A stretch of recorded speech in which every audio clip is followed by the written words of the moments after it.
the best team in the world outside of the KPL, right, Ken? Yes, it is. And this time it's time to prove, right? You have your reasons. Now you have to show your strength. You want to say something, Chantel? You've got time to do so. What is it? Your final thoughts here before we kick it over. I kind of feel it for GK Esports since they're used to winning against Rock Esports. The momentum is there. If anything, it is Rock Esports that is more on the intimidated side. So for Rock Esports, they need to have the surprise one swing against the GK Esports, probably about the draft, probably on how they rotate inside the map, but they just need to show their dominance all throughout the game. Yep, just make it super uncomfortable. Look, you know how to apply pressure now. You've learned from the best. So use that to your advantage and put it all onto the hearts of GK. Well, the stage has been set here from the panel and the stage itself. It's time to get two more opinions who will be taking you through the action in our first match of the day. Of course, I'm talking about two guys who are feeling the vibe in the green room. We do a little dancing, have a little snacks before we get going because they know what's on the line here. They got to bring the energy. It's Blam and Rookie to kick off our first series. Welcome everybody to the third place grand finals match, and thank you for that introduction. I mean, I feel like everyone just called us both foodies in a very polite way. We love to dance, we love the food, and we love being here in Paris. And now it's going to be the third place matchup here, and it's going to be all forged in valor and crowned by honor. It's going to be an interesting match coming in for Geeky and also Rock Esports. They have been matching up for quite some time now. International tournaments has been their playing ground, and they are going to meet again on this third place matchup. And it's going to be interesting. Coming in for the first phase of the draft, Rock Esports, they are not going to give Musang King that pay. And he've said that, right, in the interview that he wanted to get the pay or maybe the Jing, but coming in, just all respect from Rock Esports. Exactly. I mean, everything's earned, nothing's granted, right? You need to earn that pay pick. That's what they need to do on the side of GK Esports. But it's going to be the Lorian here being picked up for GK, as obviously it's been such a defiant pick within KWC 2026. He is a temporary visitor on the Gorge, right? But he has a very big popularity. He's top 5 picks. He has a day pass here on kids, right? Like, he has been amazing throughout the series, being one of the most pressure, especially coming into the late game. The damage, the knock-up, the stun, and the setup coming from the Lorian itself has been amazing. And to counter that, picking the RD and Zhang Fei, the control on the river and also the strong laning phase counters so much of the farm lane picks that GK might have used. But again, a fan favorite coming in from Guyi is the Dharma. The Dharma, yes, coming in for Guayu, top side of the map there. And obviously we go over to the side of Rock Esports. Wei Pick gets his big pick, the Zhang Fei. We know he loves this hero, right? And it has been toppling a lot of those win rates. I feel like Zhang Fei has been not only picked the most, but one of the biggest pick rates for being picked so much within the games. 100%. Like, if we're talking about ROC, like, they've been playing their farm lane and roam duel so well throughout their journey in HOK, especially if we're saying Muchi and Wei Pit. They've been together for so long and they've been playing the game for so long, making them so compact as a team. And that Luna pick coming in, Musang King making a statement. Is he going to fight that Luna coming in from Kong Ling? I mean, it's scary, right? For Kong Ling to pick up the Luna in game number 1. I mean, it's not the best of 7 this time around. This third place match is a BO5, so there won't be a potential of an ultimate battle. So I feel like these two teams are just going to be drafting just to have the most action-packed game, no matter where we start, right? First series of the day. It needs to be a big opener because we've got this. We've got the show match coming through. It's like so much action for everybody in the crowd here and at Live Online. We see the Flowborn tank being picked up here as well. Again, just another kind of like big disruptor in the flow of things, as well as the Jing. You know, like, the main star of GK is Guyi and also Musang King, right? That's why they're shutting down so many options for Musang King on the first phase of the match. Shutting down the Flowborn tank and also the Jing pick enables that Luna to roam free around the 4th minute of the game. And again, to counter that, there's still maybe Ukyo Tachibana come in or Musashi, but they need to turn their heads around now. The mid lane pick has been closed by GK. Sure, Haya and also Marshall Nui is out of the picture, and they need a stun mid lane coming in from Rock Esports. It's an interesting two bans. Obviously, Haya is generally one that is considered in most games, but sure, for game number one means that they're kind of like trying to stop any kind of real control coming over to the side of Rock Esports. And we saw Rock Esports play this hero yesterday. It was actually in the match where we thought was going to have the lead right up against AGAL. But once again, another tried and tested Rock Esports pick is going to be the Arta here, potentially actually going up into the clash lane here for the side of Schwan. Again, they love that tanky clash lanes, right? He loved the Ata. And Sean playing one of the best games that he had throughout the tournament. And Musang King taken done as the jungle. It's going to be another tanky and very, very versatile jungle coming in from GK. But the question is, who will be dealing all the damage here? It's going to be Gem and it's going to be Shushan coming in from that Lorion pick. But GK is going to be playing a bit late in the game, around the 10th minute in this tournament. Yeah, you need Dune to get a few items up there, and obviously Global Marksman is generally one of those farm lane heroes that needs a little bit of time to get activated as well, right? But I mean, if you look at the identity of GK Esports draft here, there's so much front line. You've got the setup from not only the Lapu Lapu, the Rising Tide, you have obviously the Wind Slash and the Unruly Blade to actually start the initiation. But then you're also going to be thinking, where's Guayu? Is he in the brush? Do we have check on him? So I feel like that's going to be the whole point of Waypit in this game number one, right? Just making sure he's man-checking Guayu from the bushes, because if Rock Esports think they have a team fight going in the favor and then Dharma comes out of nowhere, it can really upset a lot of things here. Yeah, they need that tempo, right? Like GK, they love to play the very, very aggressive game. If I'm comparing GK to great teams in KPL, I'm comparing their gameplay to KSG. If they're playing a very very, very risky but aggressive gameplay in the early game, they could potentially destroy Rock Esports tempo. And with this draft, the Lorion pick, the Lapu Lapu, and the Dharma, the setup is going to be insane coming in from GK. They're going to be throwing so many momentum makers, especially on the late game. So for Rock Esports, they need to be able to kite all of those resourceful skills and force them to go for like an unprepared engagement. Yeah, I mean, you saw the last pick down to the side of Rock Esports as well, right? Obviously, you have the Garuda for the setup. So really what they're going to be looking to do here for the side of Rock Esports, use the Wings of Judgment, then we'll see Musang King fly on through, sorry, not Musang King, but the Kong Ling fly on through there, trying to get a few pickups onto the backline, because you can see all the regions there right in front of you onto the gorge. Those that are still in the competition and those that have unfortunately fallen. But we're going to look a cheeky little look at that vote system. It looks like GK Esports has a lot of votes and a lot of support in game. But ladies and gentlemen, welcome to game number one here. This is the first game within this best of five. GK going up against Rock Esports. It's going to be the global team against the global team. We're going to be looking at who will be crowned at third place coming in for today's tournament. Is it going to be GK or is it going to be Rock Esports? Shushan got help a little bit on the mid lane coming in from Musang King, but Zid just disrupting the tempo coming in from Kong Ling. And we've said this before that GK, they love to disrupt the enemy's tempo. That's why they've been playing such an aggressive game. And if we're talking about matchup, they've been losing so much to GK on MKL. So that's why this has been such a classic but well-known matchup coming from this tournament. Exactly. It's a long-time rivalry coming within their own respective region. Rock Esports have not actually been able to get a win over GK for quite some time. So this is a big statement, right?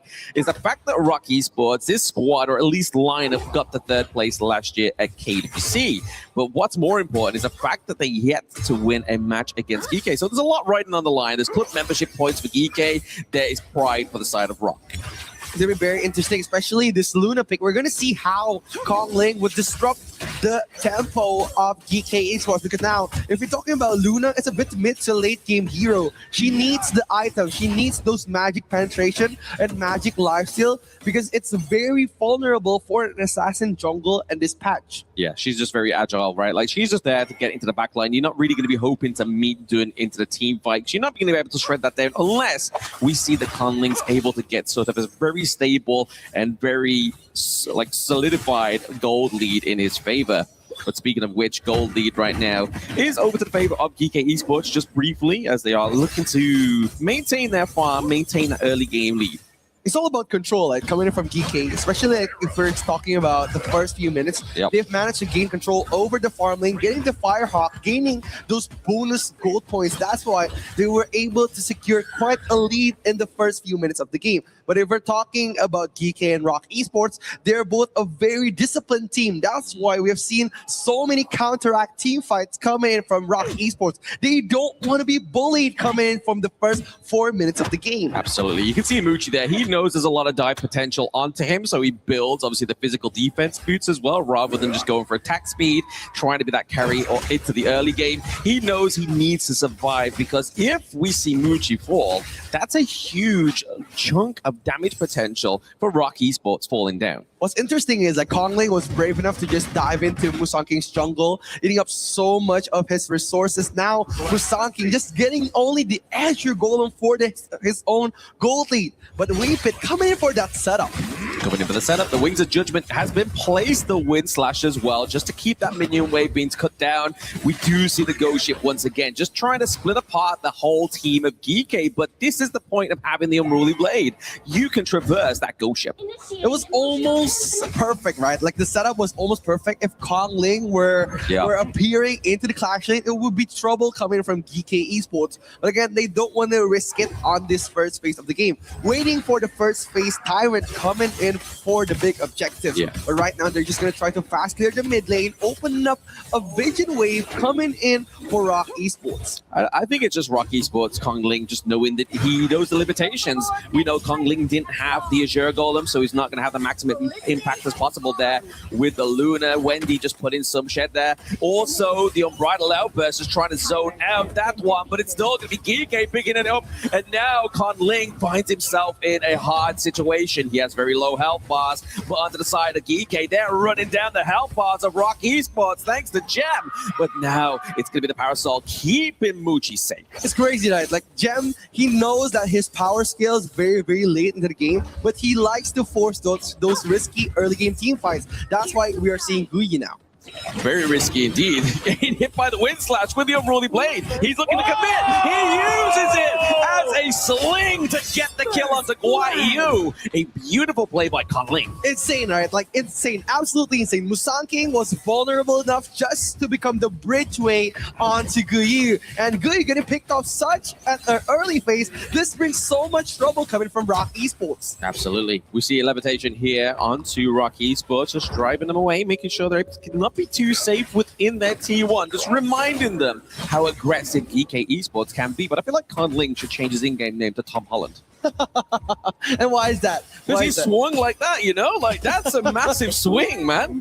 You're just trying to go for the British proudness of yourself, I think that. But again, coming in, Kongling has been very great onto this matchup. He was being so good and so dominant, but now just trying to take up the match onto the Overlord, training those big objectives in the early game and closing the lead up onto GK. Kiki has been doing such a great job at controlling the map, but now Kongling with his Luna, he's been disrupting so much of their tempo, eating up so much of Musang King's jungle, and even invading their backline. Oh, we saw that Waypit was really trying to catch Gem, right? But now we see the flash in from Wendy. He gets his second skill. He gets the auto attack. He gets the takedown. GK here looking to need to defend that T1 down to the bot side of the map, and they aren't able to do it. They know the Vanguard is going to claim that one. They need to pay attention and try and claim some privilege from elsewhere on the map.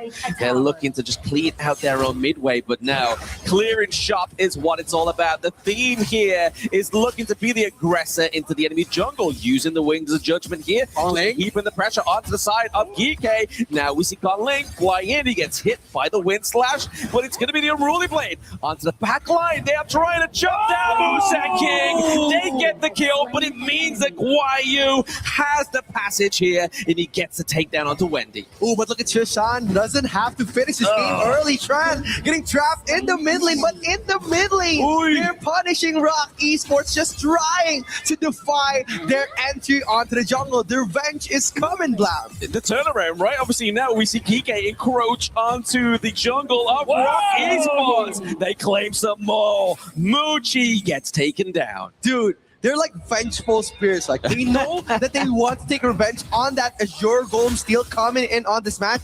And it was great. The flash coming in from Wendy was so good, and the Wings of Judgment, the ultimate of Garuda, was so on point. But the amount of pressure that GK knows that they could put, Guyi just entering the place but getting back up by Gem.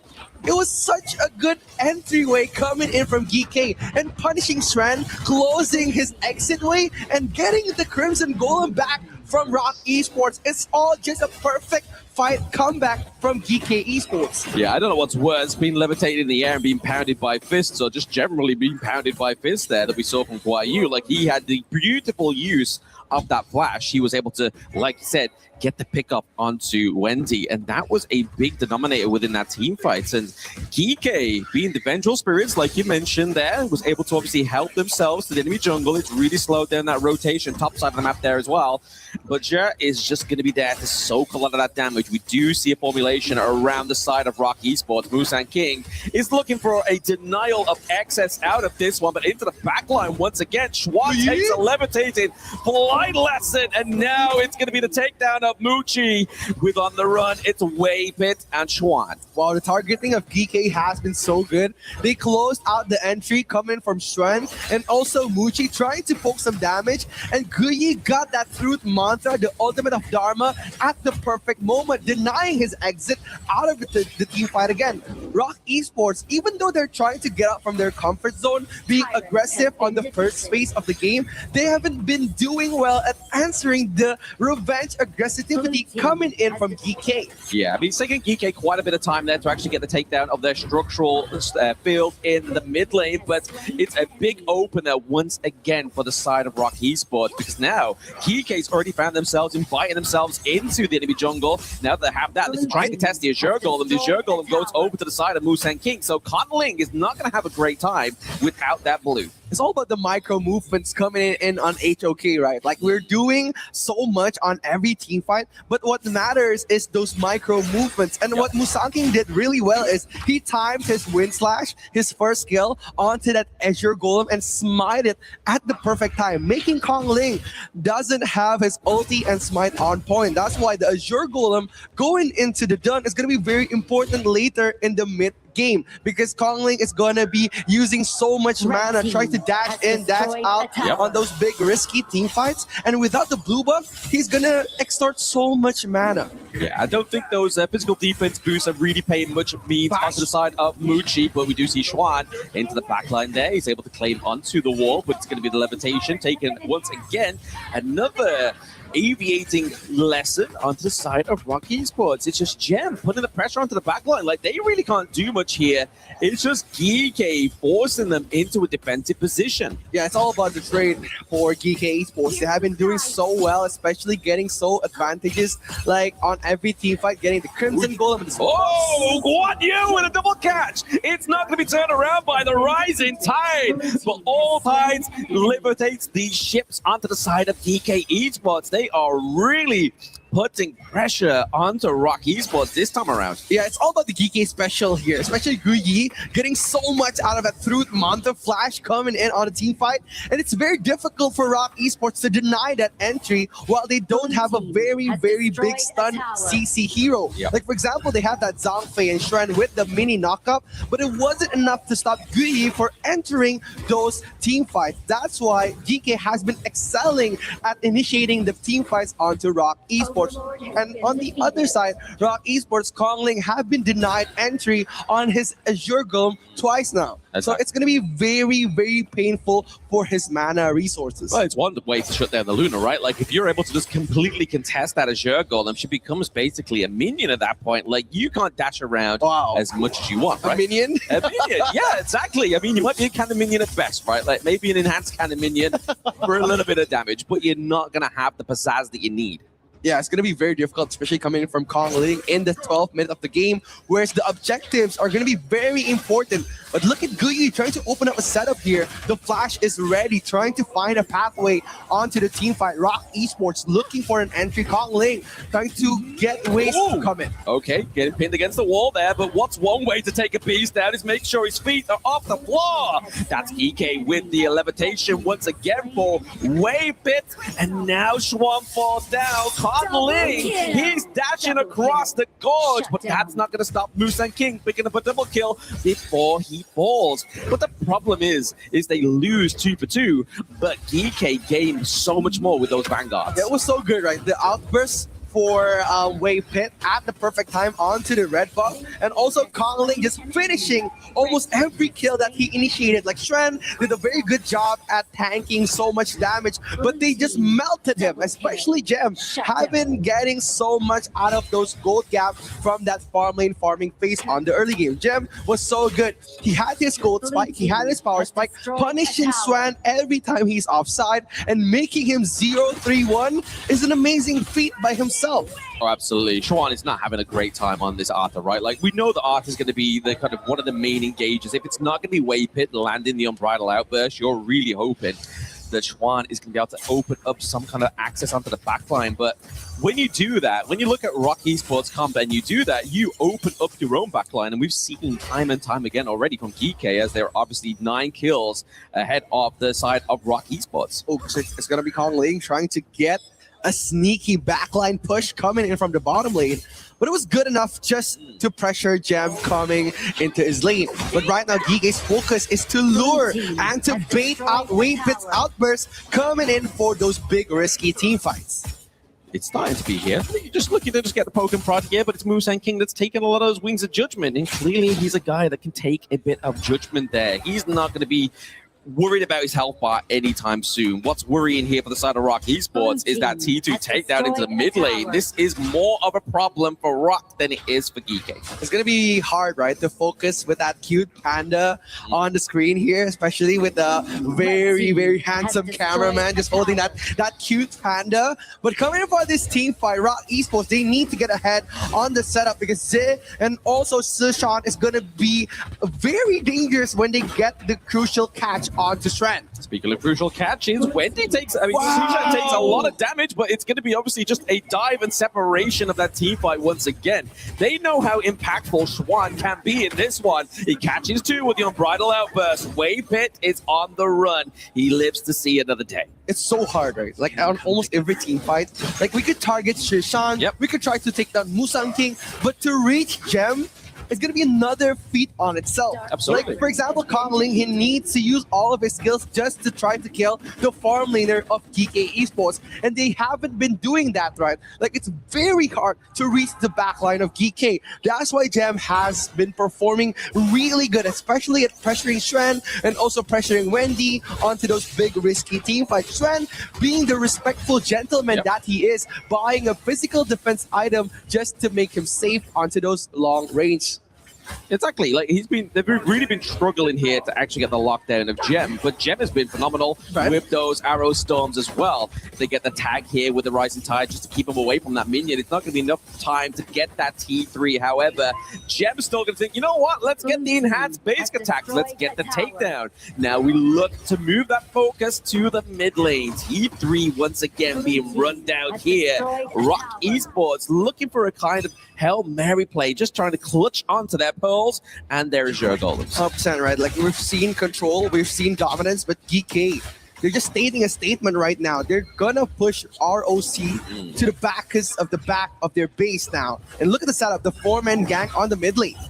Yeah, trying to go for the 4-man gank on the mid lane. I think we're just kind of playing coy with each other at this point, right? Let's baiting out the ultimates of Wendy there, so there's no real deterrent from the side of Rock Esports when they decide to go in once again.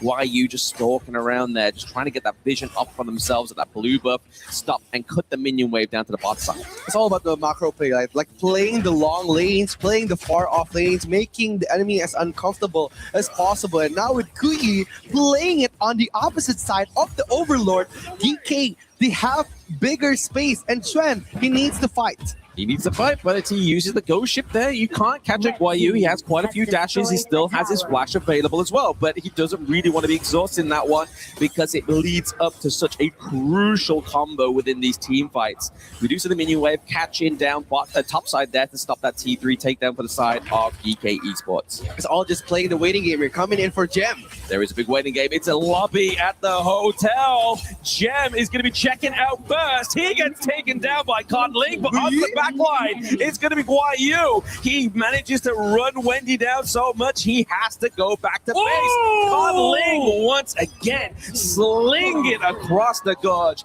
He gets the pickup.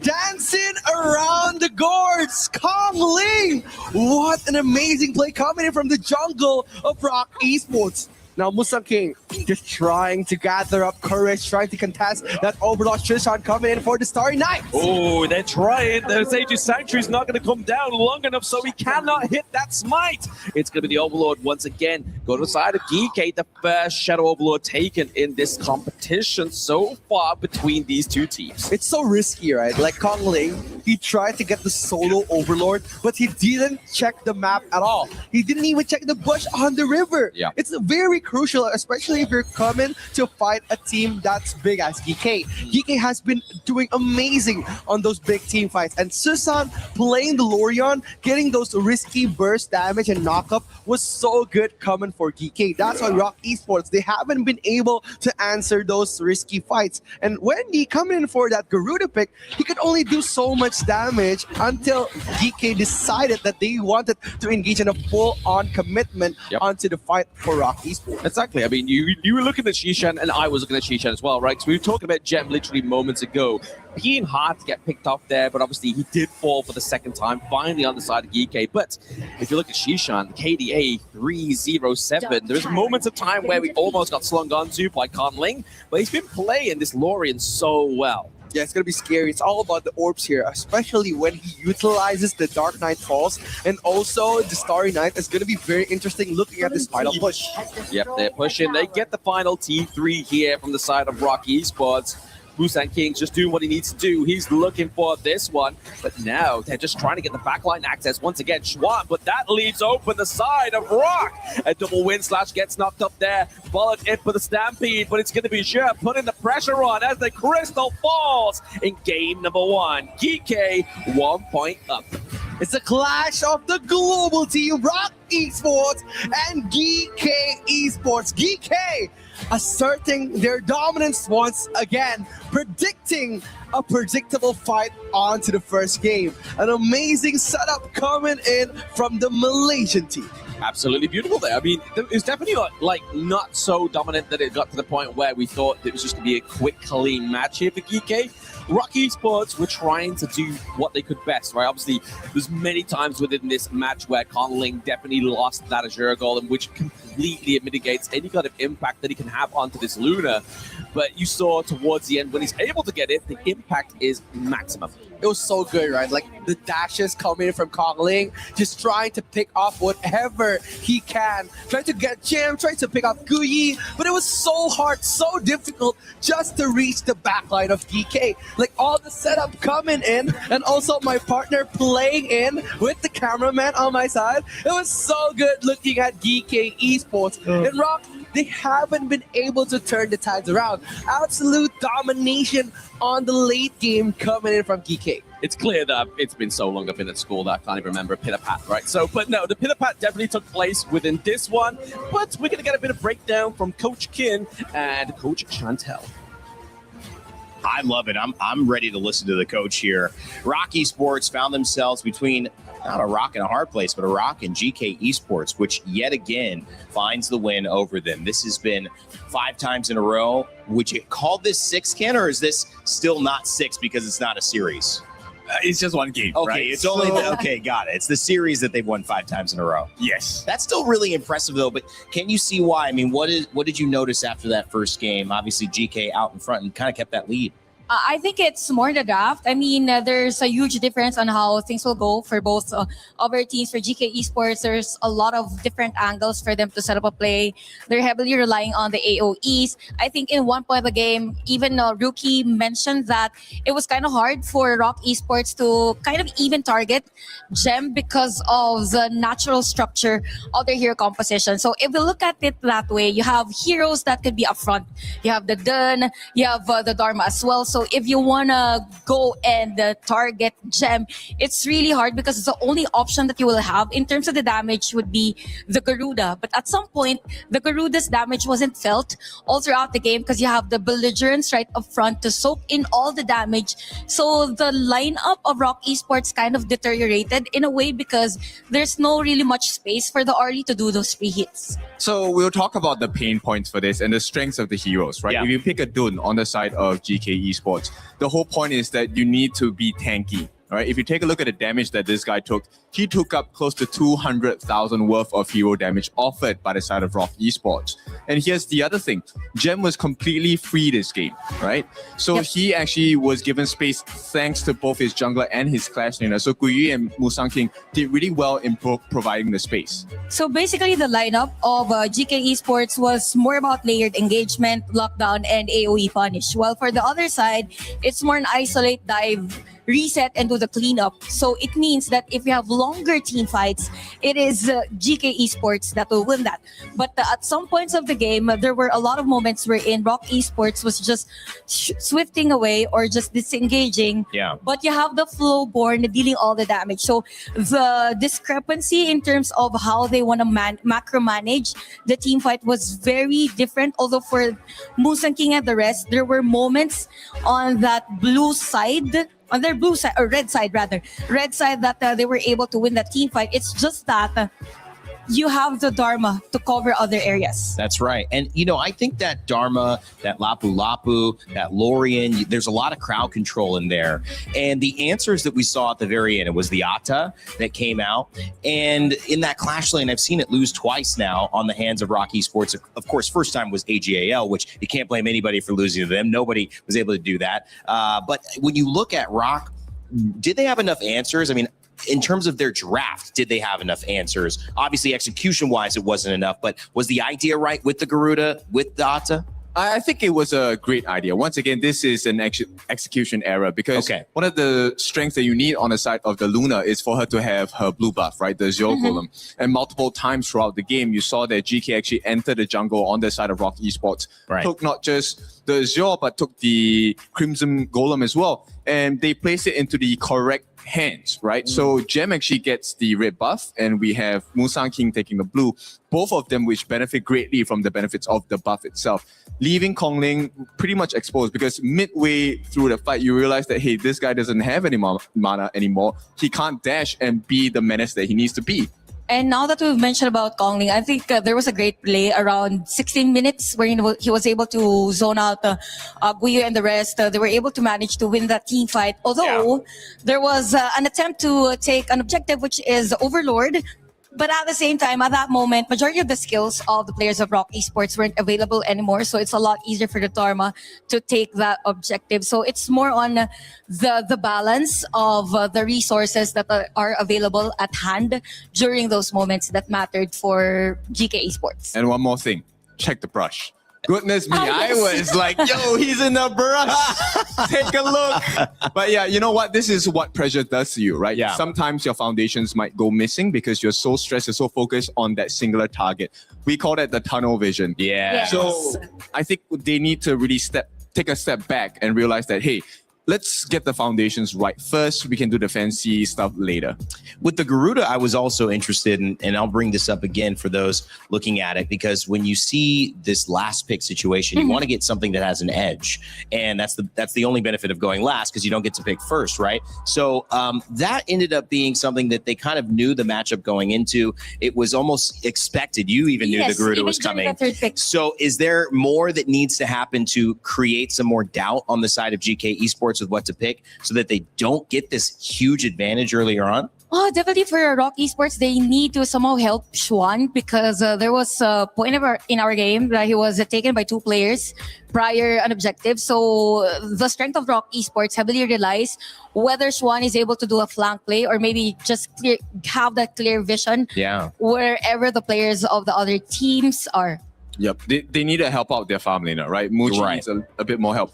Muchi's favorite hero actually is the Arlie, so this was kind of a disappointing result for Rock Esports. And the interesting part about this, guys, is we get to see this go deeper and deeper because we know how competitive this game already was. We know this series should be competitive. GK Esports have won, but winning by not losing any games, well, we don't expect that. It's a best of 5, so that means that the next game would put them on match point if GK could find a win yet again. But there's still the chance that their MKL rivals can do what it needs to be done to tie up this series. We're hoping for that here as we head into the draft. Let's send it back over to Blam and Rookie and see if Rock Esports can get over the tie. Thank you so much, Rain Day. It was an amazing analysis coming in from our panelists, Chantal and also Kindo Fu. And we're going to be looking at the second game coming into this tournament. Hopefully, we could see some assassin jungles on the hands of Musanki. Maybe, but obviously you gotta wait for it to be open, right? We know that Rock Esports was able to get that Zhang Fei, so they're gonna be banning that one out. They don't want to see Jer on that one. Because he had a dominant performance on that Lapu Lapu, right? And I mean, that could only kind of like get exponentially worse for the side of Rock Esports if they get the Zhang Fei. However, the pay has not been banned, so therefore Rock Esports picked this one up. Once again, we see Conling on the assassin pick. It's gonna be the pay for Musang King, one of the best jungles coming in from MKL.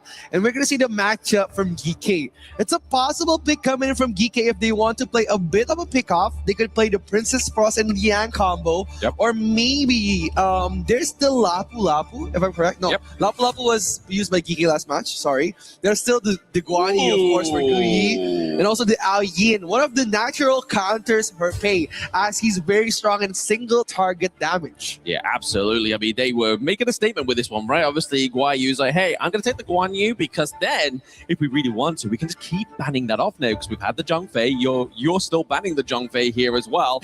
So let's make a point there. But it's going to be the Consort U. We've seen Consort U only been used like twice. And it's always by the likes of AGAL, right? When Ao Yin comes up, most people like to go for the Chano. That's been kind of like the head-to-head we've been seeing.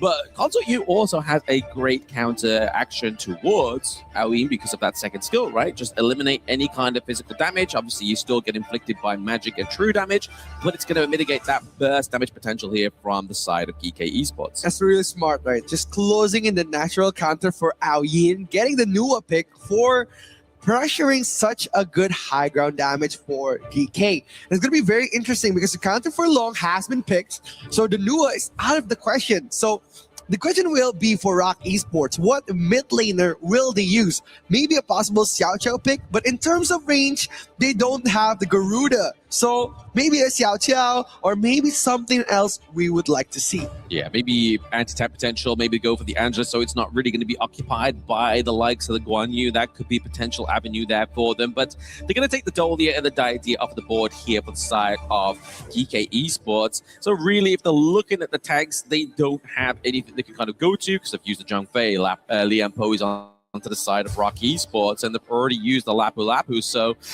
for themselves, it's going to be a bit of an interesting one. Do they end up flexing? We've seen it before, right? The Guan Yu roam. We've seen it before on this team, but it's not going to be that one. It's going to be the Motsu here, so they're going to go for a bit of long-range setup to aid, obviously, not only Guan Yu, but the potential drafting, because we could see Musang King's Ogren come through here if we really wanted to. Yeah, it's going to be a good game for Algren because he's going to try to match up the farming phase of Pei, and one of the counters for Pei is either Algren or Ukyo.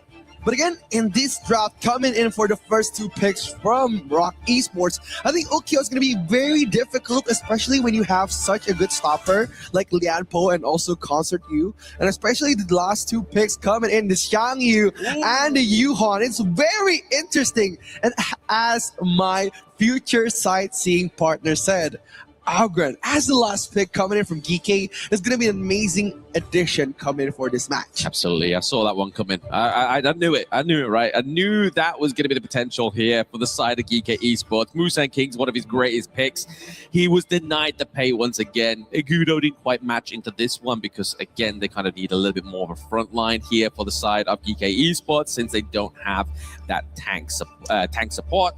But onto the side of Rock Esports, they get the Shangyu. Obviously, we saw the KPL teams use this one against Rock Esports yesterday, right? The Hegemon Slash, making sure his health bar is very low and just completely whittle down the health bars of GK. Is it going to be able to be implemented here just as well as they suffered against yesterday? But again, it's going to be interesting, right? Because yesterday, the setup was Taswai's Toya with Swanra's Xiangyu. And they've resetted his Hagamon Slash over and over for those big, risky team fights. And they turned the game around. Yep. But on this time, this situation, the Xiangyu doesn't have anyone to reset his skill. It's going to be very difficult if Rock Esports, they missed the timing on that Xiangyu. Yep. And they traded Chuan again, like last match before. It's going to be very risky.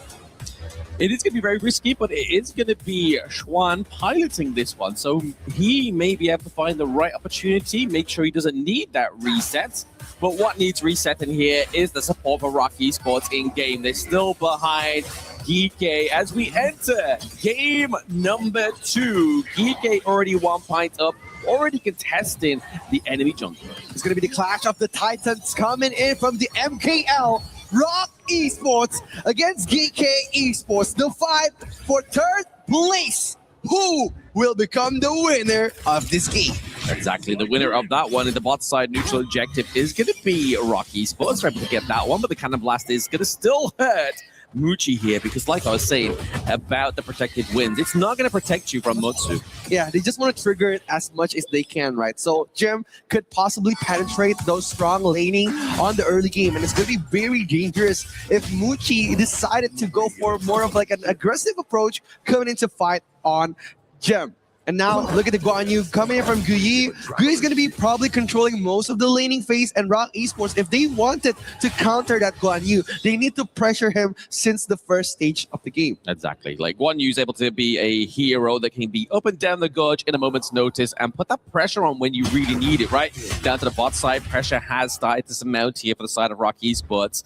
And they're just playing this, obviously, once again, the buddy system that we like to see when Orgren's on the gorge, right? You really want to just be aiding his early game scaling here, so he's able to just get that itemization and be that raid boss. It's very good, especially like Ogren. It's very easy to just last hit the minion. Yeah. That's why he's playing such a great game, rotating together with the teammates, but coming in way fit, trying to divide the map here. But Guyi arriving at the same time, but look, it was a king getting picked up at the perfect moment, getting the first blood coming for that jungle. GK Esports opening up the match with a statement. Yeah, that was a very aggressive newer ultimate, right? Like, we get newer to level 4. We don't really see the annihilation come through until potentially a steal on the neutral objective. But this time, Geeko was like, no, we're going to use it. We're going to get his health bars down. Because before that moment, Kong Ling was already down by like half a health bar. So that was really going to hit hard onto a hero with squishy as pay. It's very risky, right? Like, we've seen like Kong Ling just trying to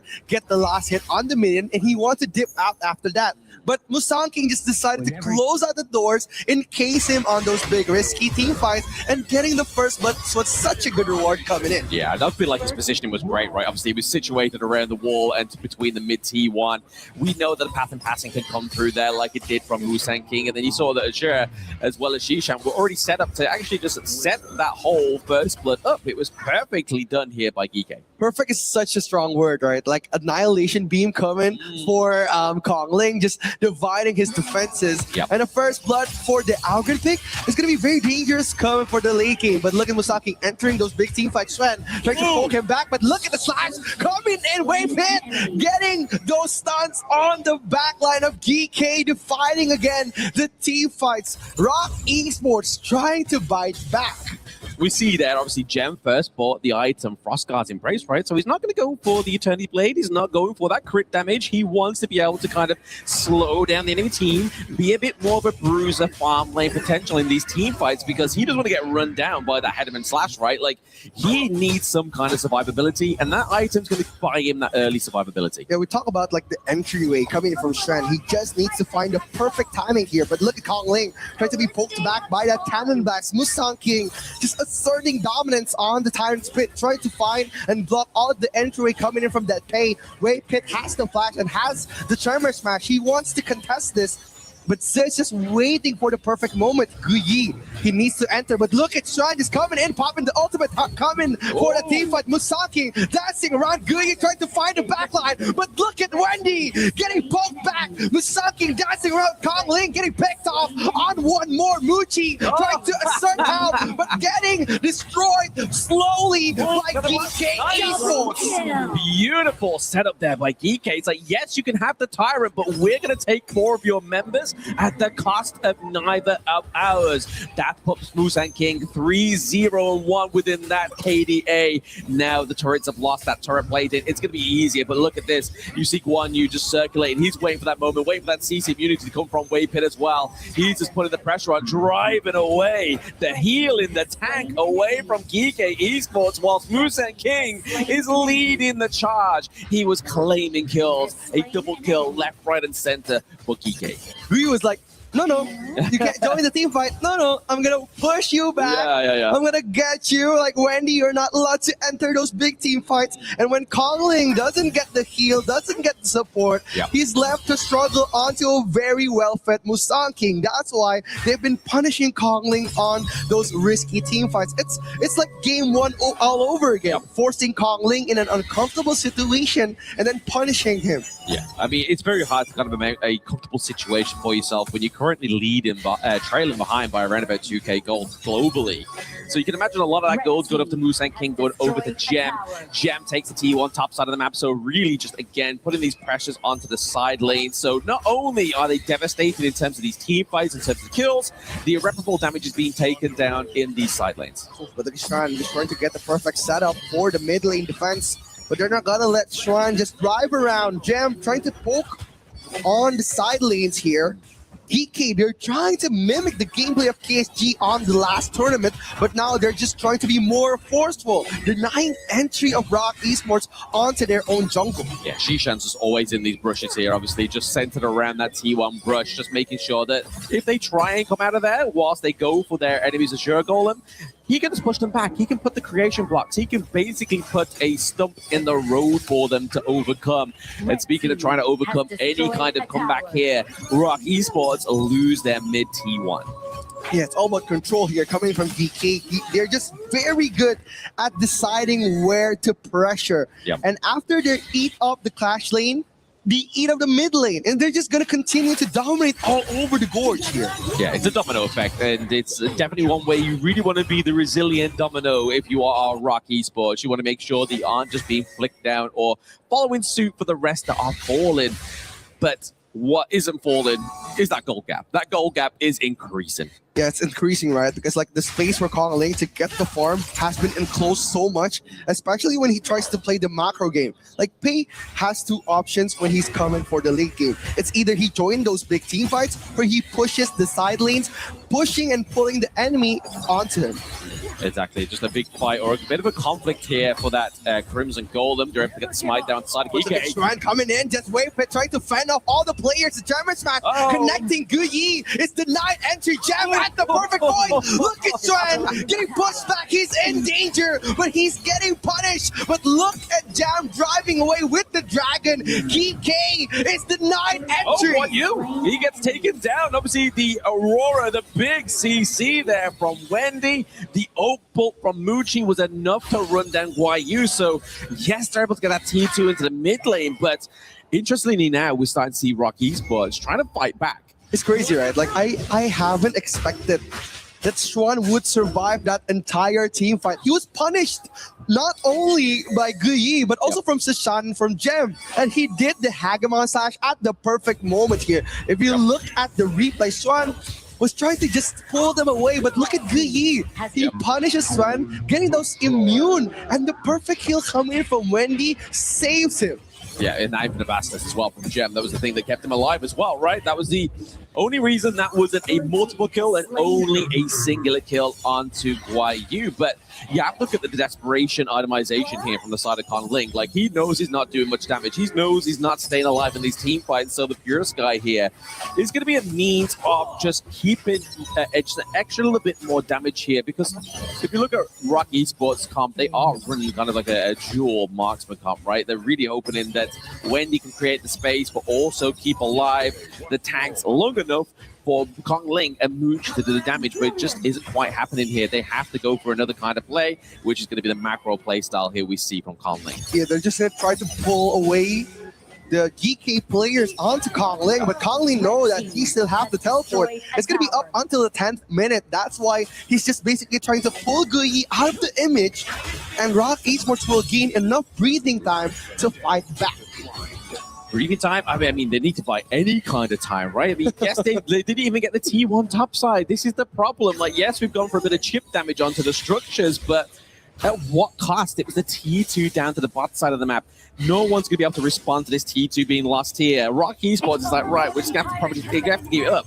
We see Schwan rotating around, but he needs to be here to try and go for a setup here for the side of the Tyrant, because GK Esports are going for the first Shadow Tyrant here. We can see that Guayu is just man-checking, getting that info to know like where they're situated. Rock Esports. It's all about adapting, right? Like, they faced such a great team yesterday. They faced AGAL and Kuaishou Gaming, and now they're adapting their gameplay onto those KPL players. Like, Guyu have been holding up half of the map with that Guanyu pick, making Xuan so unavailable for those risky team fights and giving space for the other 4 players of GK. That's why it's very difficult for ROC to turn the tides around, because they're controlling so much of everything. Absolutely. The control here for the side of GK is pretty undeniable, right? Like, Rock Esports, they're trying their best just to kind of make sure they have access to whatever resources they have left. But we see here, just Moose and King's like, no, you know what? I'm going to take your Crimson Golem. I'm going to do a lot more damage now as we come into this one, but feed it over to Gem. Gem's currently still not got a kill, but it's the burst damage that you saw there. Just want the Flaming Palms, but that's who they want to be eating the Flaming Palms, right? Because that's what's going to enable the Hegemon Slash. They're just pushing and progging this T3. Yeah, they're just going to try to poke the bear around here. GK, they want this entry, but there's no minion waves coming for GK, so that's why they're going to try to disengage, trying to regroup themselves, trying to take the Overlord here, because the enhanced Overlord not only gives them enhanced minions, and also another Vanguard for them to push for this big fight. Musang King trying to open up the pathway here, trying to look for an entryway, but look at Waypit getting that knockback Turbo Smash onto the backline. Swan just denying entry of Jam, getting punished so bad, but look at Wendy diving in to catch from Sin was amazing. Kong Ling gonna go for that one-on-one dance coming for Guyi, and Guyi gets taken out of the picture. GK driven out of the cave from Rock Esports. They driven, but they got the damage onto the T3, right? Like, yes, they lose 1-for-1, but they get so much in return. But now they can just go back to reset games, that they can just go and get their own Crimson Golem. They know they're not going to get contested because there's no pressure. Top side of the map here, Rock Esports that have created for themselves a little bit of a bait here with Macy contest. Oh, Musang King just dancing around. Kong Ling is on half HP, but look at the wave. We tried to revenge match him, trying to poke him back, but look at this fight coming in from Kong Ling. Rock Esports diving in, stealing the moment out of GK, and now once impossible seems possible enough for Rock Esports. Absolutely, a bit of a saving grace there. They're able to actually claim that Overlord back, right? Because we saw that Conling did a lot of the damage. He did a lot of the work. The reset happened, as we're going to see from this replay. But a lot of damage comes here through onto Conling, forces him out from the pit, but there's enough control here from Wei Pit. He denies any access there. The annihilation was a little bit too early from the side of Gike, and because of Wei Pit, the path of passing just wasn't be able to pass through Wei Pit. It was so good, right? Like, Musaki was setting up the path of passing, but it was denied entry. But now, DK, they know their power spike, but look at Swan entering at the perfect moment. Musang kicks on half HP. Swan gets taken down, but look at Guyi. Wendy is going to be punished. Kongling is poking in the backline, but look at the Trimer Smash coming from Way Pit. Shushan just driving them away. Kongling forced to do another desperate move on the mid lane. Rock Esports barely surviving on those scraps. That was a very good play though from Conlink, right? Like we was talking about the fact that they lost control, and this is a good way they actually gain control because they're now dictating where that team fight's going to happen. Conling is looking to try and get the pressure here, trying to first get the first T3, and it's all aided and abetted by this Tyrant. But now, Tyrant being forced out here by GK means they now have more damage to stave away this aggression to the base. Guayu is just trying to keep that Tiger as that pay out of that one, the Cannon Blast. Wow, just punishing, caging the Tiger inside their own jungle, bringing him to go back to his home. But DK, what a nice move coming in from Guyi. He pressured Kongling enough so that he can come back. And getting the space for Musang King to contest that Tyrant was rewarding enough for GK to maintain their lead. A 5,000 gold gap for GK. Yeah, we are encroaching on almost 15-minute mark. That's almost 5 minutes away from the Tempest Dragon. But Rock Esports, they obviously are setting up a good defense for the base. That T3's been holding on for dear life. It takes one Flaming Palms. It's now gone down. So already we have the enhanced minions before that point in the game does come through. Wave Pit are taking a bit of damage and creation blocks come through. They open up the T3 into the mid and maybe potentially here into the bot side of the map. Conlink is just going to try and just stop this minion wave. It's just trying to test the waters here. Getting the high ground tower, rewarding enough for GK now. But the high ground is their final push here, trying to poke it back on the bottom lane. Kongling trying to force that flank, but look at Wave Pit coming in from Shushan, getting that good knockback. Shushan surviving, and look at the ultimate from Zed, trapping the jungle. The Tiger has fallen, and look at Rock Esports. Swan is gone now. 3 players is up to defend, but look at DK up on the force. They're coming. Guyi just clearing the way on top. The Crystal is their main purpose, but look at DK. They're just going to disengage, get the space enough to kite them again. Look, it's kind of again, but the minion wave is coming crashing through into the Crystal, but nice clear there by the side of Rock Muji. But now it's hard for the team fight to make course here. There are 3 members onto the side of Rock, whereas DK has everybody. Oh, they're going to try to fight this Crystal, but look at Guyi trapping in the backline, but Wave Pit gets the knockback. The Crystal is destroyed. Game 2 goes to GK.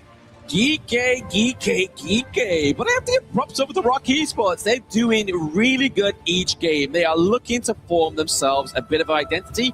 But is it coming a little bit too late? I feel like that is the problem. Like, we have all these early game heroes like the Pei that are really there to kind of dictate and lead your team. But Conling is just failing to be a leader in this one.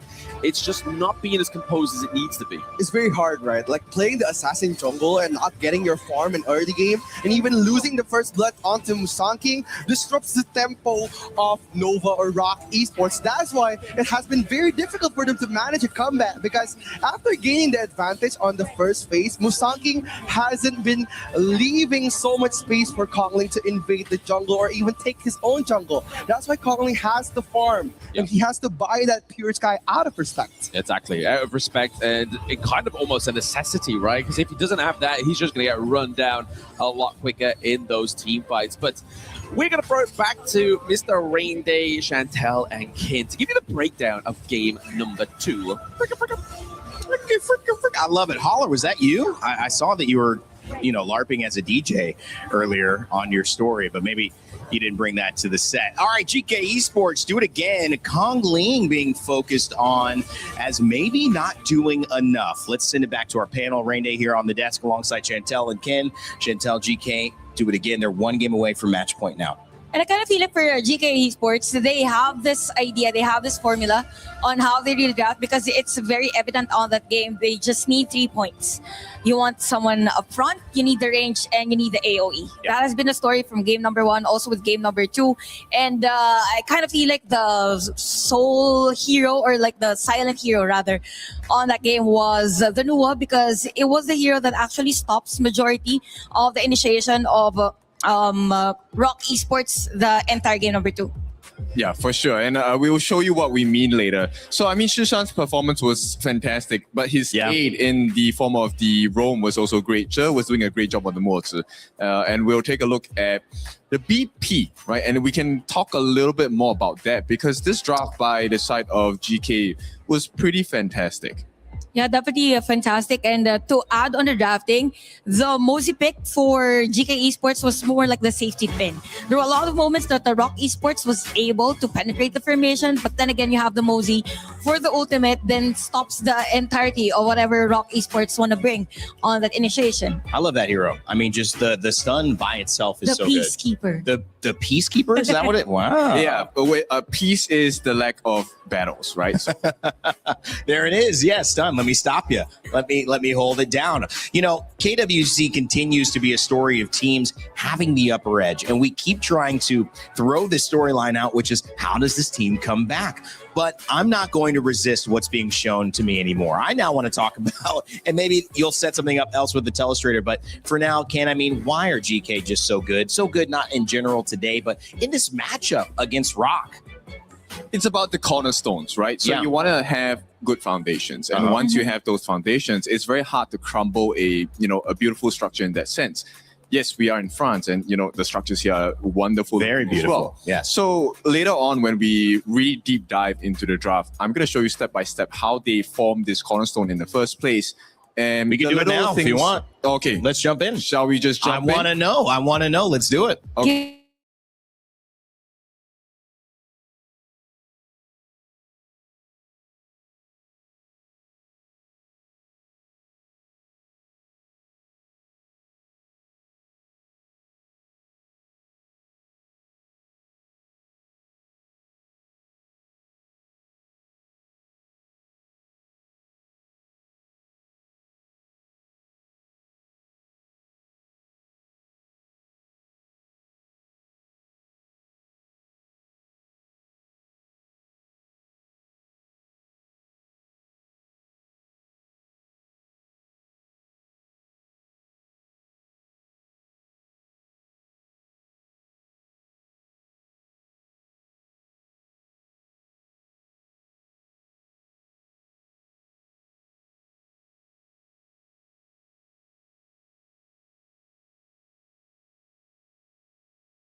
And this is the part where I need to emphasize, right? 10-minute mark, this is where the enhanced versions appear. Yep. All you need to do is to make sure you get one of the two, which in most cases, the pros will tell you, take the tyrant first because you have the tyrant buff. Right. It gives you lightning strikes at a chance percentage, and it also allows you to clear waves faster, allows you to fight better. So here's one thing that they did really well on GK that all of you need to learn, which is the positioning. If you take a look at the map down here, the first point is there are 4 different members on the tyrant side. Yeah. Okay. Second one, they've actually sent the clash leader, Gu Yu, to go and check onto the Shadow Overlord as well. This is a stock standard play you need to make as a team, especially when you are at the lead, as well as having a map advantage. And that's to make sure they don't trade while you're doing this one, correct? Exactly. Okay. So that's what happened for this, and they got that.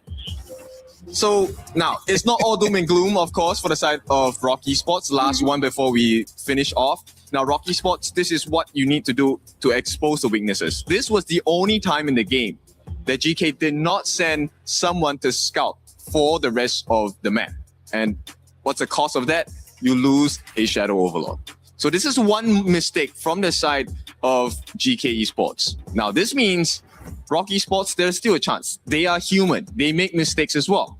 So moving on into the third and potential last game of the series, we need to get them to really take care, notice the mistakes, look at the patterns. You can come back into this game, but this time it's a bit more difficult. You have to do it 3 times in a row.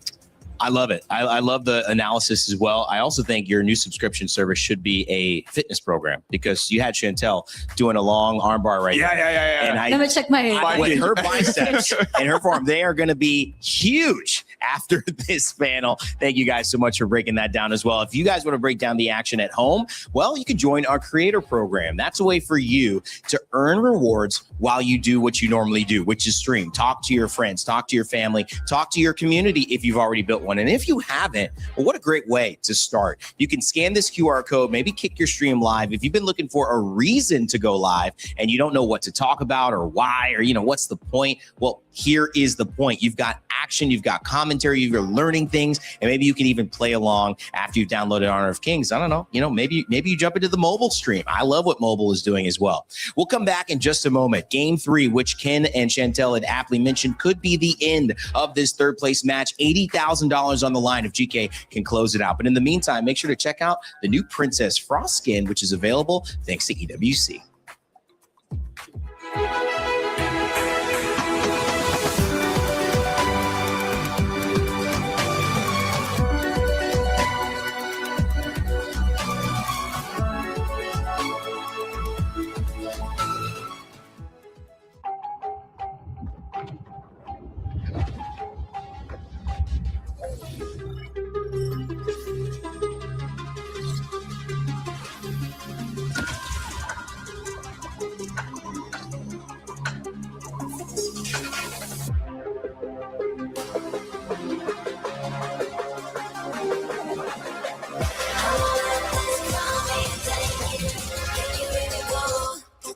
We're the champions, ready to go. Yeah, we're made out of gold, never letting it go. Got your back, yeah, calm and strong in the storm. Do you wanna go up in fortune, valor crowning on now? Yeah, crowning on now. Yeah, fortune, valor crowning on now.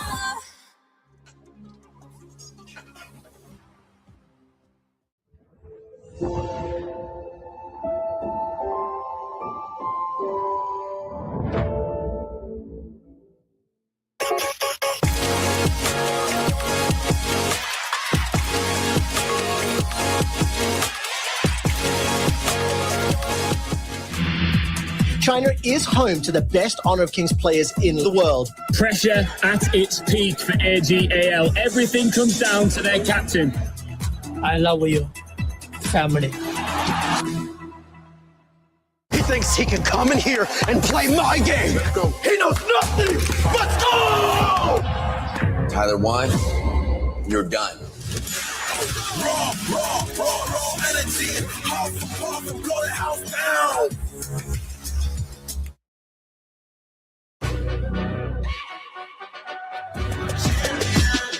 This ain't no regular thing. Came for the read, you know what I mean. You See my name in the lights, better get right, I'm champion.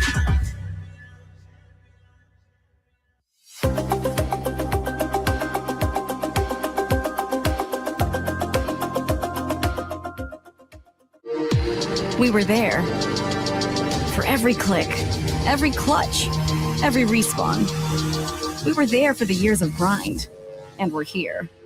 Now, the proud founding partner of EWC. Powering the biggest event in gaming, shoulder to shoulder with the world's best. Making history. Greatness deserves a stage. Lenovo Legion. Reach your impossible.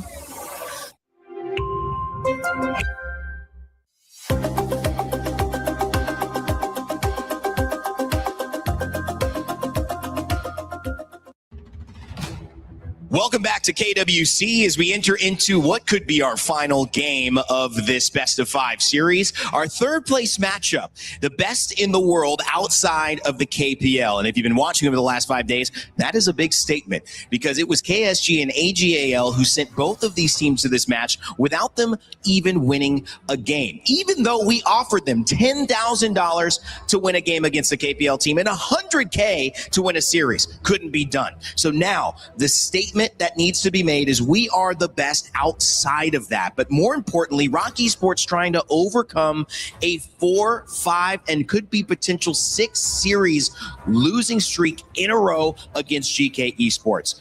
This is what they will need. 3 games now, back to back to back, like Falcons are trying to become in the club championship. In order to turn this around, Ken, how do they do it? Can they even do it with the way GK are playing? Beat them black and blue. The blue is already there. They just need the black. They just need to open a lot of heroes for them. They just need to widen the map as well and widen their thoughts, widen their dreams to take that win against GK Esports. I thought you said whiten because he said black and blue and whiten. I'm like, what color? What color are we flying here? Guys, any more colors to add to this tapestry of gameplay we see at KWC? Let's send it back over to Blam and Rookie and see if they can let us know what they would add.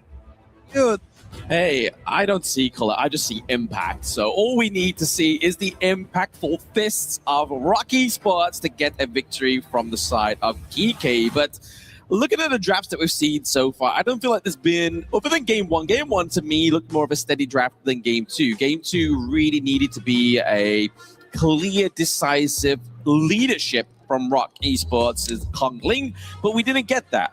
What we're getting in game number 3 here is going to be the higher prio pick onto the side of GK Esports. And like I said earlier, after game number 2, they're going to keep banning out this 1U. It's going to be the respect, right, onto Shran. And Rock Esports, they wanted to respect Musang King's pay too. That's why their first pick was the deny pick onto that pay. But now they're going to close out on the pay, picked on the counters of an assassin jungle, Long, and also Lapu Lapu. Possibly a possible Jing pick coming for Musanki, but a strong first 2 starters coming for GK, picking the Chano to counter the Lung, and also the Haya is such a strong first pick. Oh, absolutely. The higher as well as obviously Charlotte. Charlotte can obviously dive in onto the back line, put the pressure on to force out the Infinite Vastness, but it's going to be Rock Esports picking up the Agudo here. So once again, they kind of trying to, like, they've used the pay, they can't use it because obviously the global ban pick. They're going to go for, again, another early game dictating draft. And we have to obviously make point that when Rock Esports picked Agudo up against AGAL yesterday, that was one of their best matches. So we're really hoping that this is going to have that same valor as it did against AGAL. It's going to be a flex, right? Like Agudo is being able to be placed on the farm lane and on the jungle. So there's a lot of places that we can put her. And maybe on the last phase of the draft, there could be another surprise pick coming for Rock Esports. Yep. But if they're trying to bring this very strong early poking damage jungle, they need a second layer to defend him. It's either going to be Byron or maybe Devara, but Byron is going to be their pick. My co-partner said it best there. We have the Byron pick come through for them. Again, just giving up another front line here for the side of Rock Esports with that Spark Mace, with the knock-up, with the follow potential, with the Gorge mobilization as well, right? Like, there's a lot of knock-up potential onto the side of Rock Esports. It's who is going to be the victim here. And speaking of victims, obviously Haya we're going to be seeing a Moonscape Mirage come through onto the Gorge in game number 3. Generally focused towards, obviously, tanks, making it an even kind of field state there in terms of not having to run down health bars onto the side of Rock Esports. But you can't mention health bars without Monkey being picked up here by GK. Yeah, the cat, right? Like the very scary, tanky frontline hero is gonna make this draft perfect for GK. If they're looking for an early game monster, they already have High-End, also Charlotte. But now, with the composition coming for Daidi and also Monkey, they're gonna be pressuring so much on that Agudo pick. And again, they're gonna need something to burst down those tanky jungles. Angela is the perfect pick coming for Wendy. Yeah, Angela's really been one of those surprise picks within this one, right? Obviously, sometimes it's one of the easier mages to play, right? Obviously, you've got a very easy combo. You just gotta make sure you land it. And for the side of Rock Esports, that's the main goal. You make sure you land it, make sure it's gonna be on the right target. If you are gonna burst down one of the squishes, you need to be sat in the brush, you need to make sure your positioning is okay. And that goes back to the point that I want to make, is the fact that Rock Esports, throughout this series so far, in these team fights, positioning has not always been the best. Yeah, it's not always been the best, especially when GK is trying to force them into a very uncomfortable team fight. And that's where we see like the setup fall. Like, especially if we're talking about Wendy and also Mushi, they don't like the sudden forceful team fight. They need the clean setup. And we're going to see if that is going to be happening on this third match. But what is happening on the third match is those votes in the Overlord pit are going more into the favor of GK. When we didn't think that would be even possible, they made a new few fans here after their first 2 games performance. But this is match point for GK Esports. Rock Esports need to climb up and step up within this game number 3. Oh, again, the pressure coming from GK here, just trying to drive Kong Ling out of his own jungle, forcing him to take the red first and probably finish on the farm lane. He needs to play on the strong side of the map. Like, if we're looking at Musanking, he's always focusing on pressuring the clash lane, because now if you're rotating to the farm lane, the only objectives is the Firehawk, which spawns once on every game. But if we're talking about the teleportation sprite, it spawns every few minutes. That's why if we're looking at the jungles, they love to rotate and take the extra gold and the teleportation advantage from the sprite. I mean, he's basically carrying around a bag of gold. Every time he spawns, he's got some cash money in his pocket, right? But yeah, here it's just making sure that he's got the intel into the mid lane, making sure that he's just stabilizing that mid wave so that Shishan on the higher can clear it out pretty fast with that first skill. Yeah. They're just going to try to play the slow game coming from Rock Esports. They want to disengage on the early game. They want to play the long game. If we're talking about Rock Esports draft here, if they're playing a late game secure draft, they're going to be playing a bit slow. But with that Angel pick, a possible contestant under the 4 minute is still possible with the burst damage from Angel. Yeah, speaking of possibilities, the possibility of that privilege into the bot side of the map gets wiped out by GK. But still, GK, time and time again, within these series, like to lead the early game gold lead. The privilege that Guayu has top side of the map is that he can actually outpoke the Schwan here. But speaking of taking people out, it's going to be the higher taking out Conling into the Moonscape Mirage. Looking to get that kill. He's going to come back any moment's notice, but everybody's going to be waiting for him. Shishan has the flash as well. Saving Conling in the nick of time is going to be Schwan, but he faces the Master. It's a reverse card, right? They're trying to get Kong Ling, but again, getting Strand again on every team fights rewarded them with so much space. If we're talking about the pillar of Rock Esports, it has been always Strand and also Wendy. And the KPL teams, when they fought Rock Esports, they love to shut down the clash lane. That's why GK is just mimicking their movement, punishing Strand, making him stay in a box, and he couldn't do any risky game-changing moves for Rock Esports. Yeah, GK definitely done their homework whilst watching that match right there in the audience. They were in their practice room, and they knew exactly what meant the winning condition there was for the side of AGAL against Rock Esports. But Once again, they're able to steal a point away from GK this time around, just going for that spike tail piece down bot side. Yeah, it's all about the micro trades coming from GK and also Rock. They just wanted those tiny jungle camps. And again, the small camps could amount so much for the late game. That's why if we were looking at teams that are very, very mechanical and very disciplined, they're not only focusing on the Crimson and Azure Golem, but they're focusing on the spike tail, the tusk boars, the small micro jungle camps. Exactly, like you said, but you've got to keep taking them away, right? You can't just take one and hope that's going to be the kind of winning condition of your game. You have to keep putting the pressure on, and you have to know the timers. And this is just another thing that a lot of normal players within HOK don't recognize, is the fact that if you know the timers of your enemy's jungle camps, you can predict their movement. Yeah, they're just going to try to pressure them out here. Zay does a really great job at using the idea to knock back all the damage dealers, but Kong Link trying to push the mid lane here. Shishan coming to fight. Coming to fight there, the Blazing Brilliance has been used, as well as the flash from Wendy, and it's going to be a pick up underway pit. They know they've lost so much already before the fight for the pit even happens. So really here, Rock Esports are kind of like, right, okay, we just need to try and grab something, try and get some kind of position in here that's going to mean that we can either stave off the takedown of the Tyrant, or means that we could try and go for an attempt. Dude, it's the GK special. They love to disrupt, they love to destroy, and look at how they control the first early phase. Again, that's what we said on the draft. They play to destroy their enemy's tempo. That's why Muchi has been pressured, and also Xuan. Without the two pillars coming from Rock Esports, the building won't be steady enough to hold for the late game. Yeah, but GK knew that there was pressure, there was a minion wave coming topside, right? So obviously they got the first minion there. They now have the minion wave here, but for the Hail Mary play of Rock Esports means that Xuan was able to get up there in time and stop that turret takedown. So really now, GK has to find something from this one, or that Tyrant trade was for nothing. Yeah, it's going to be very risky, right? Especially Rock Esports. They've been trying to slowly crawl out of their game here, because game 1 and game 2 wasn't really their best performance. Now game 3, there's a chance using one of Kong Link's best heroes coming in from the MKL, Agudo. They need to win this one. Musanki just setting up the tempo, getting punished by Wendy here, playing the game very well from Rock Esports. Once again, the higher ult has been casted here, whilst we see Xuan and Muchi go for it. He forces out the Bastards. We see the rising tide, but it's going to be Guan Yu neutralizing that tidal wave as he claims wave pit in that one. Now we're just seeing the Destiny counter, as well as the hard link onto Musan King, speeding up this rotation into the mid lane, looking to put more pressure onto the side of Rock Esports. Yeah, the Moonscape Mirage coming from Shishan was so good. Yeah. He trapped wave pit, closing the front line for Muchi, and when Muchi gets poked by Guyi, nobody's coming to help them because the mid lane pathway was cut off by GK, and it made Muchi exploited his ultimate, and when he is not ready, they're going to probably force another team fight here.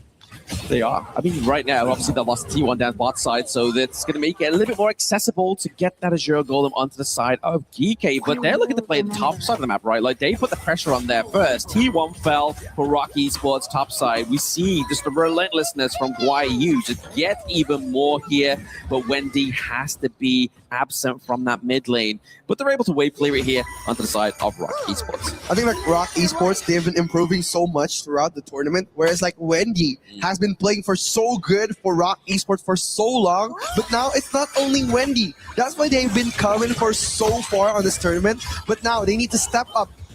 Speaking of step up, it's given the Dream Roam met with the rising tide. Xuan may have found himself in a really sticky situation. He gets taken out of that situation and probably put into a worse one, as he's going to get taken down by Shishan. And in that moment's notice, in his absence, Guayu is pushing and prodding Wendy here. They're trying to get the health bars down to the Angela so Musan King can fly on the monkey.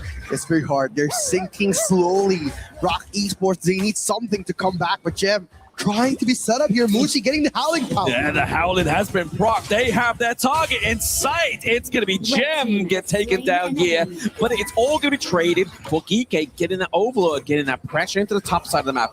You may have a takedown, but what more is coming here? They're looking for a T2 takedown down to the bottom side of the map of Rock Esports. Muchi takes a lot of damage, but is able to get out of there thanks to the riding wind. It's going to be Guayu as well as Je, just trying to amount this pressure while we're waiting for Musan King. They're buying time for their jungler. Yeah, they're just buying time here, trying to get the perfect setup. Look at GK that, Esports, they need to breathe here. But Rock Esports waiting just for the perfect moment for that Menki to come in to punish. And look at the replay from the GK setup. It was so good. Musanking dived in at the perfect moment, and look at the pick off coming from Shishan. He took off the most important role player from Rock Esports. He took away Xuan. And without the front lane, without second layer on Rock Esports, they're gonna disengage. But the revenge fight coming from Rock was trying to pick off Gem, the gold carrier from GK Esports. Yeah, just trade in the game state into each side of the map here as well. Obviously, T2 into the top side for Rock Esports looks a bit battered as well. The same can be said here for GK.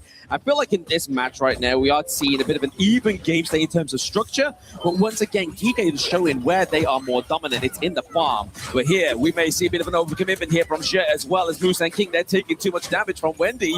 But at the same time, the health bars of the side of Rock Esports are not looking too healthy. They are relying on Schwan here. Yeah, Schwan has been such a role player for Rock Esports. And with him getting shut down at such an early game, it makes him so difficult to tank all the damage coming from Shishan and also Jim.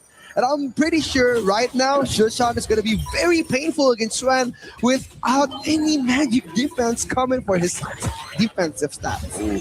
Just waiting that long rush there. They're trying to get a setup. Maybe just trying to force out the Mirage once again, but they do successfully get the Mirage. But now we see Rock Esports, they're waiting around. He forces the flash onto Jen, alters it with the flash there of the Rising Tide, but it's not going to go in the favor of Rock Esports. It's actually paying dividends here for GK. They get a 2-0 trade. The minion wave here, Gem's able to force that T1 takedown. Who expected that wave bit was trying to shadow over the Shishan ultimate, but he flicked it onto Gem. And Gem, even though he got ulted by 3 people, like if you see the replay here, he was aiming for Shishan. And he flicked to Gem, and the damage wasn't instant enough for Gem to be taken out of the picture. And Gui was so smart. He closed the NQA, coming for those risky team fights. Wendy wasn't able to pop the damage that he wanted. And the risk to reward was too big for Rock Esports to commit on. Yeah, it's the beauty of the idea, right? Like, you have the heart link, you know that you're going to have somebody there to be by your side and also not only heal you, but give you that movement speed to get out of that sticky situation that Rock Esports tried to put GK into originally. Now for Rock Esports, they're at, once again, the game state they find themselves in all 3 games of this series. We see Purple getting run down, but it's again Shishan with the aggressive takedown. He's taking Wendy off of the gorge here. It means they can open up to the back line. YU is not going to struggle by running down those health bars. He's now aided and abetted by Musa and King. He has free roam. There is no blazing brilliance to run down the health bars of Musa and King. They're going to try to force a high guard poke here, trying to get the perfect moment. Kong Ling just trying to defend, but the minion waves kept on coming. The pushes are coming from GK. They want this. They want the crystal. But Rock Esports, they could defend this fight. They can defend it. They have a mountable defense. Wendy's back up in about 7 seconds time, so you have the Blazing Brilliance just to wipe out any minion wave here into the mid lane. But what's the problem here is the fact there is 2 minion waves. Yeah, they're going to try to force the defense coming from Guyi, just trying to poke it out, trying to force the fight. Musaking at the perfect moment, the Raging Sea connects. Raging Sea does connect. Moochie has very low health bars. He uses the Infinite Bastards in the right amount of time. At the same time, we see Waybit deleted from the gorge thanks to the Moonscape Mirage. After an early exit last year, GK Esports lunges to the top 3 once again.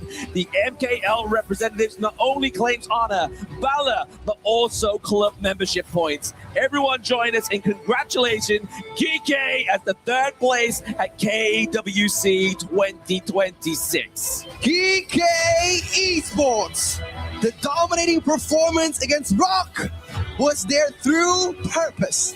4 zeros have been seen throughout the tournament.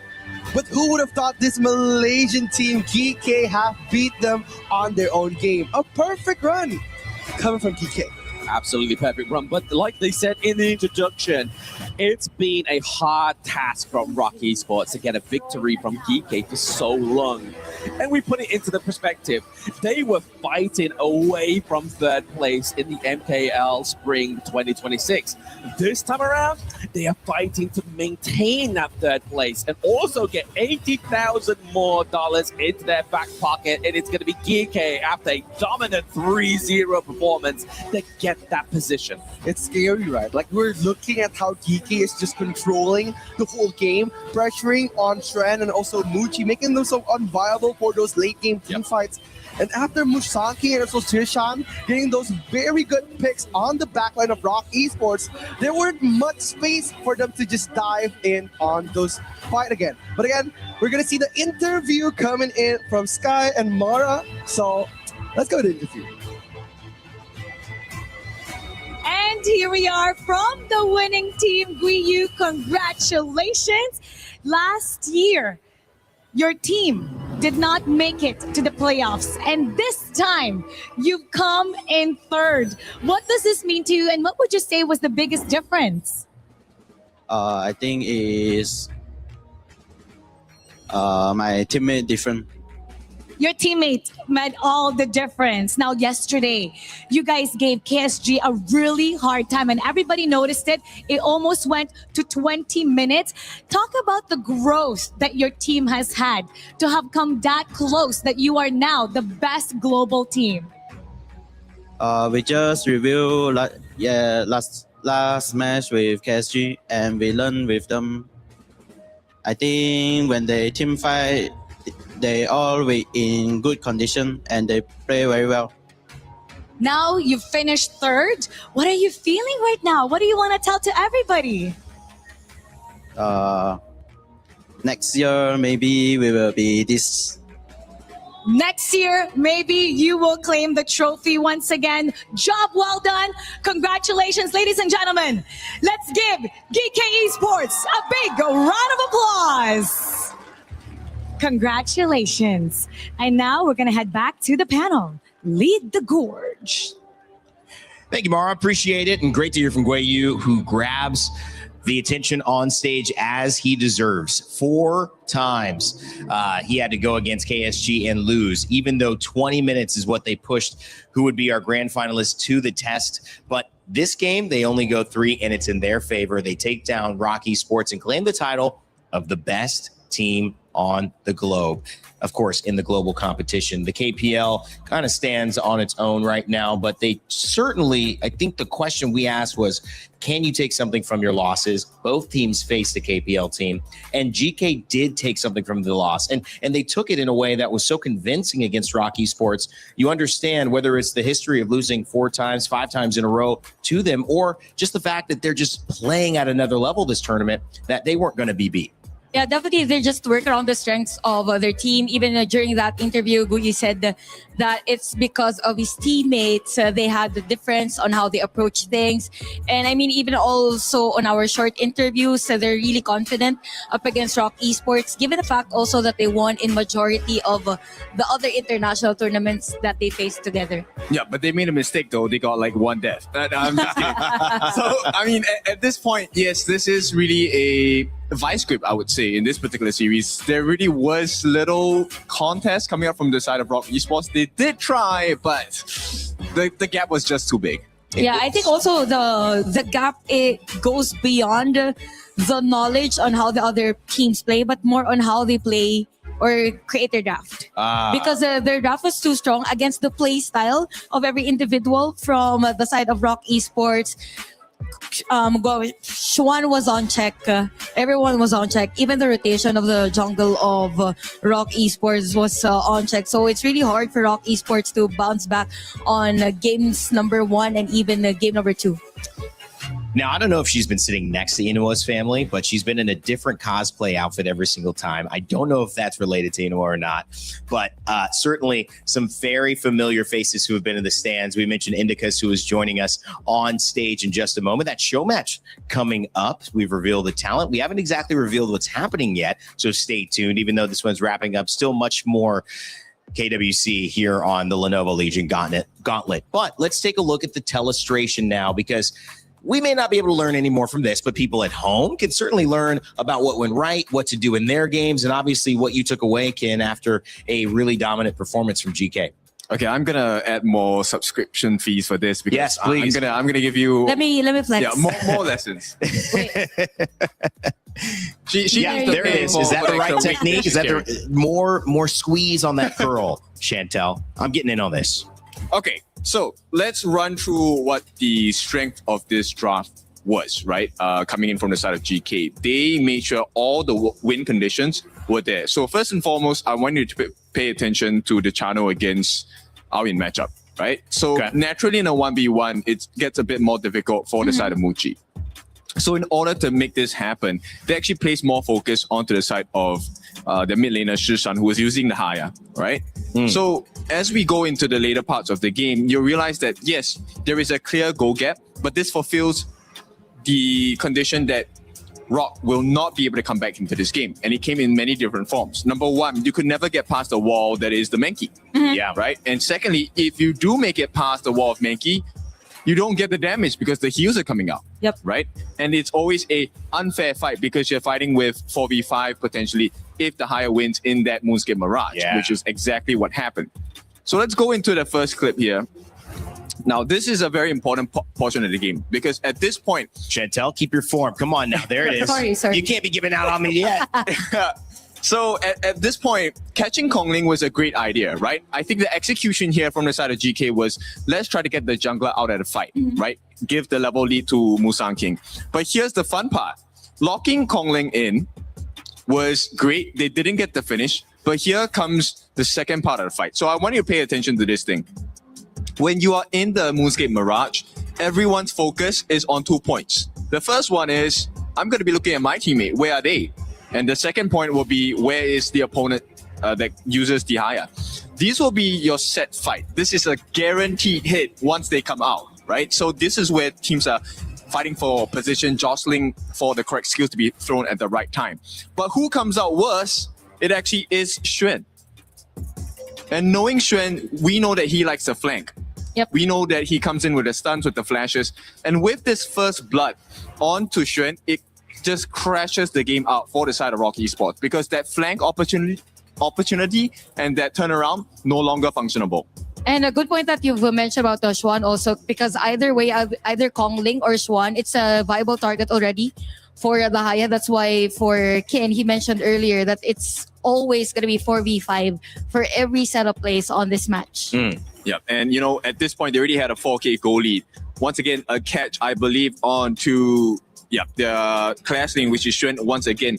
So this one, it went a lot more worse for them because right off the bat, you already have Xuan out of the fight, right?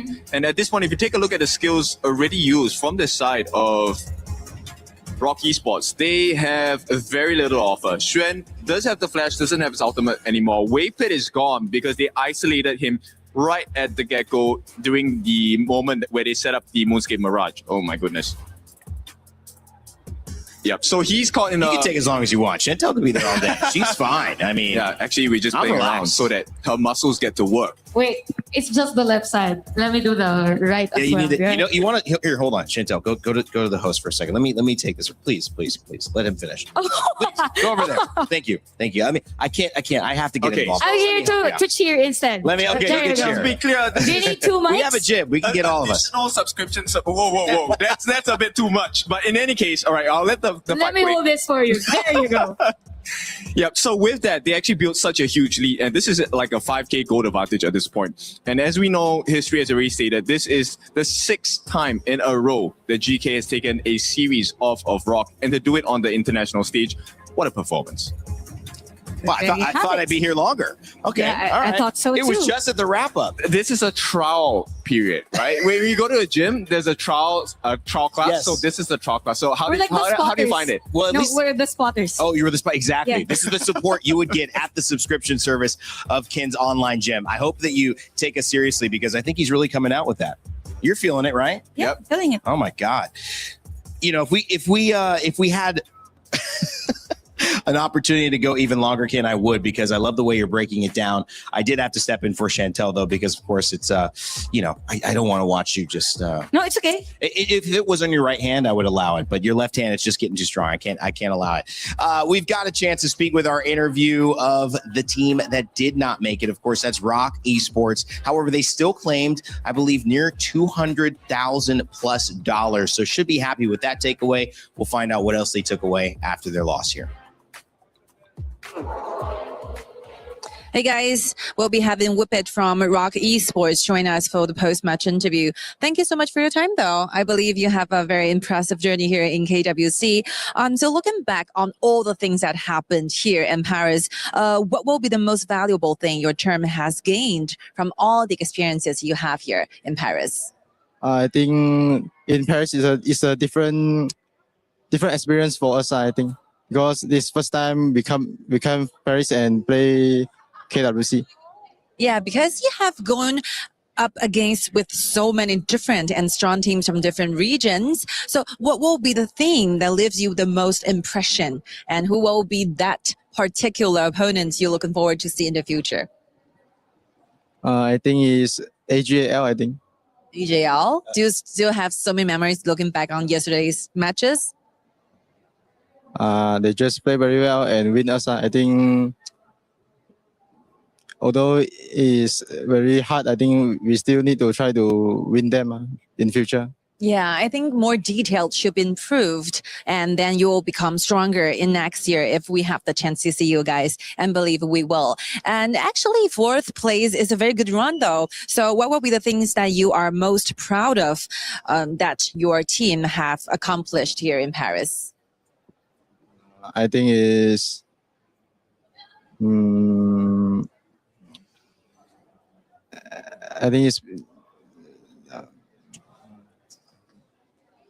Anything you want to say to your teammates as well? Teammates, thank you. Say thank you to my teammate. Yeah, very good work together. And I will be your very last chance to say something from the bottom of your heart to your fans, friends, and family back in your hometown. So what will be it? I'm sorry today I don't perform well. Don't be sorry. You brought a lot of amazing games to us. Thank you so much for your time. Looking forward to seeing the future. All right, thank you. Best wishes to you. And this will be it. Bye-bye. Back to the panel. You can understand a bit deflating to come out, not get a win in 2 series. And, you can't blame anybody for the first series. This series, though, it seemed like maybe felt there could be something more for them. And it just wasn't able to happen. But on the day, you ask, where do you learn? And I feel like I keep saying this. So, screw it. I'm just going to keep saying it. I'm not going to say how I keep saying it. I'm just going to keep saying it. But you learn from your losses. And I mean, a personal anecdote for me, I remember coming in, we call it soccer where we are in America, but around the world, it's football. We were ranked number 1, and we were penalty kicks away from going into the national championship. And my senior year, we were ranked number 1, and we lost in our very first game. We were shocker, real big upset. And you have to somehow piece together this identity that has been shattered, right? These guys are globally so successful. They've gotten to 4th place. And then you have this 4-0, 3-0, and you have to find your identity again. They are a great team. They are great players, guys, but it's much easier said than done in the moment when you're still coping with, I thought my reality would look a little bit different.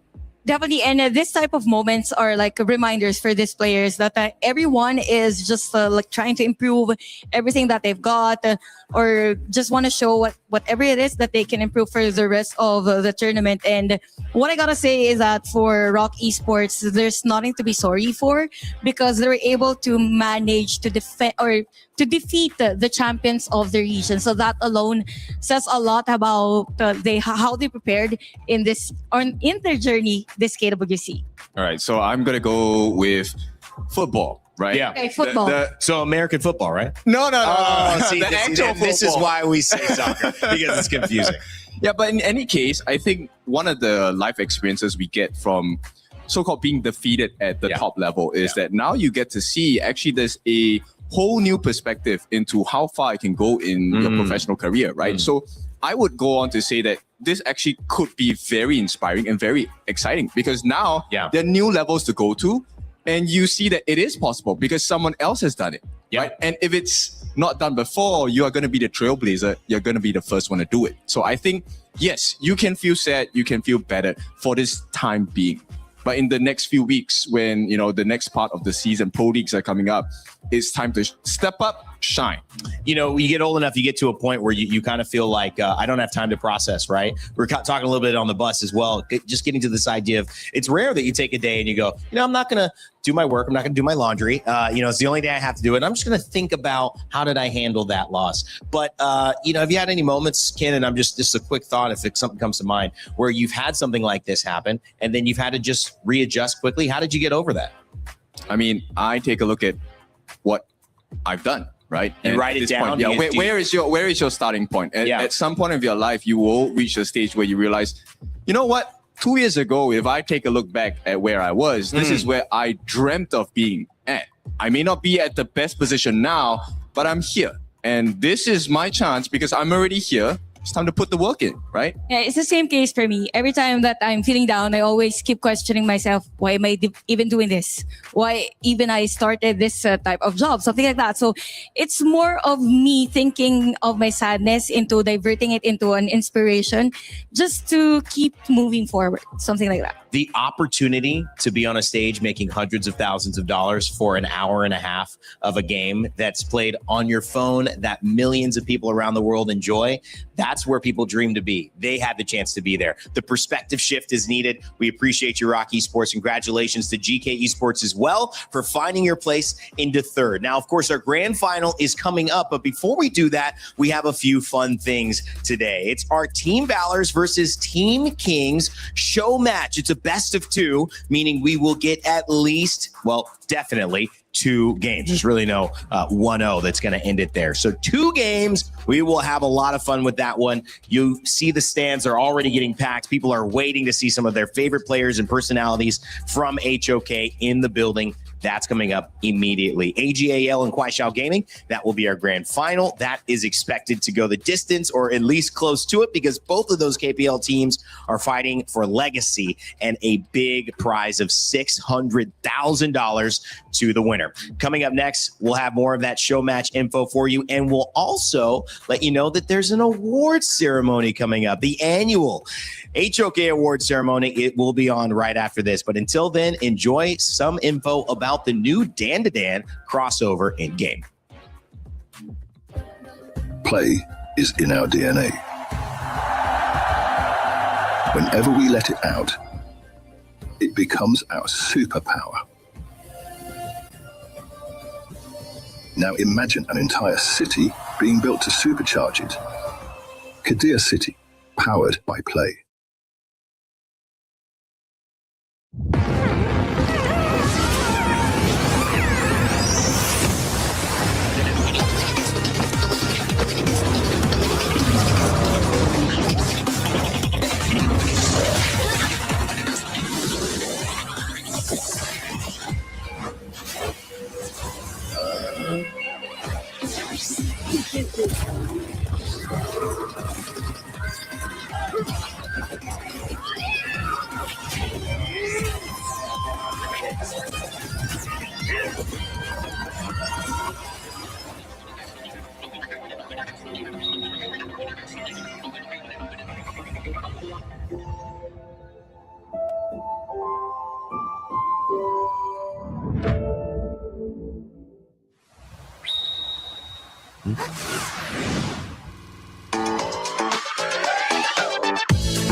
や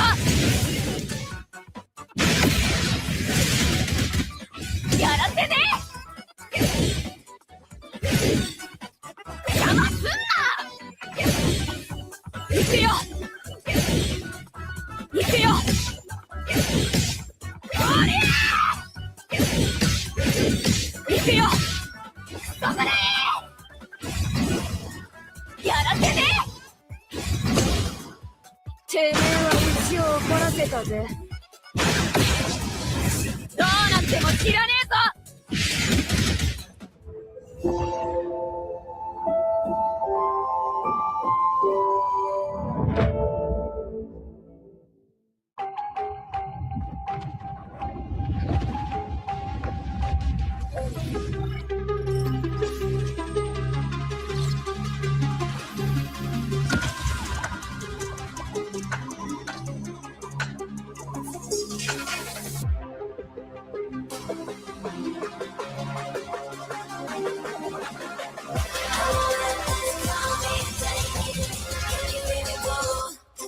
We're the champions, ready to go. Yeah, we're made out of gold, never letting it go. Got your back, yeah, calm and strong in the storm. Do you wanna go up in fortune? But we're coming on now. Yeah, coming on now. Yeah, fortune, but we're coming on now.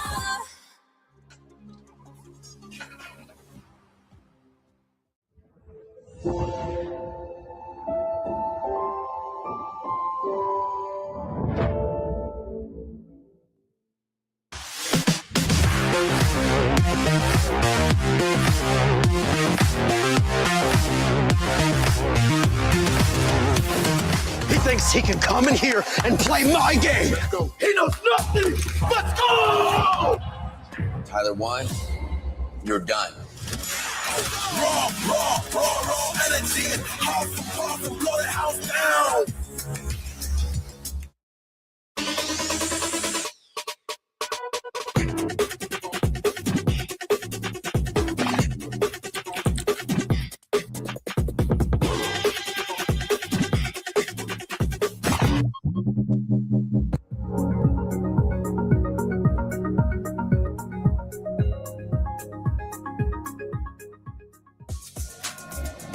Anticipation for the grand finals is going to start building. We've got a couple of things to get through before we do get there, but we thought we'd have a chat with the boys, Blam and Rookie, to, well, I mean, just kind of get a little bit of a kind of base level of how you think the tournament's gone, just a little bit of a chat of how the Honor Kings thing is kind of looking at this moment in time.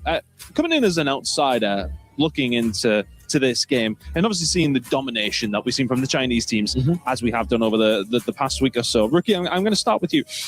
Do you feel as if the rest of the world is catching up at a certain pace? And, well, do you think they ever will, is my question. I think give it 1 or 2 more years. I think there was a chance for that short amount of time, because I'm thinking like 10 years right now.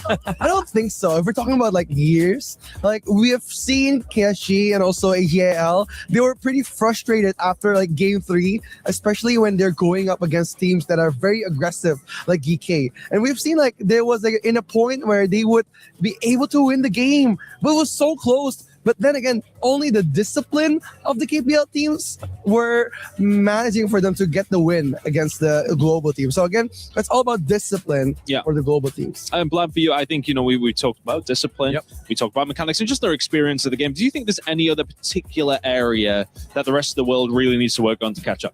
I think, once again, it's just harking on the point of discipline. Like, we saw many, many times within this tournament where teams have just kind of got either a little bit too excited when they're kind of ahead, and then basically the enemy team just completely dominate that mistake that they make. The one that's most notable was Blacklist against Team Vitality.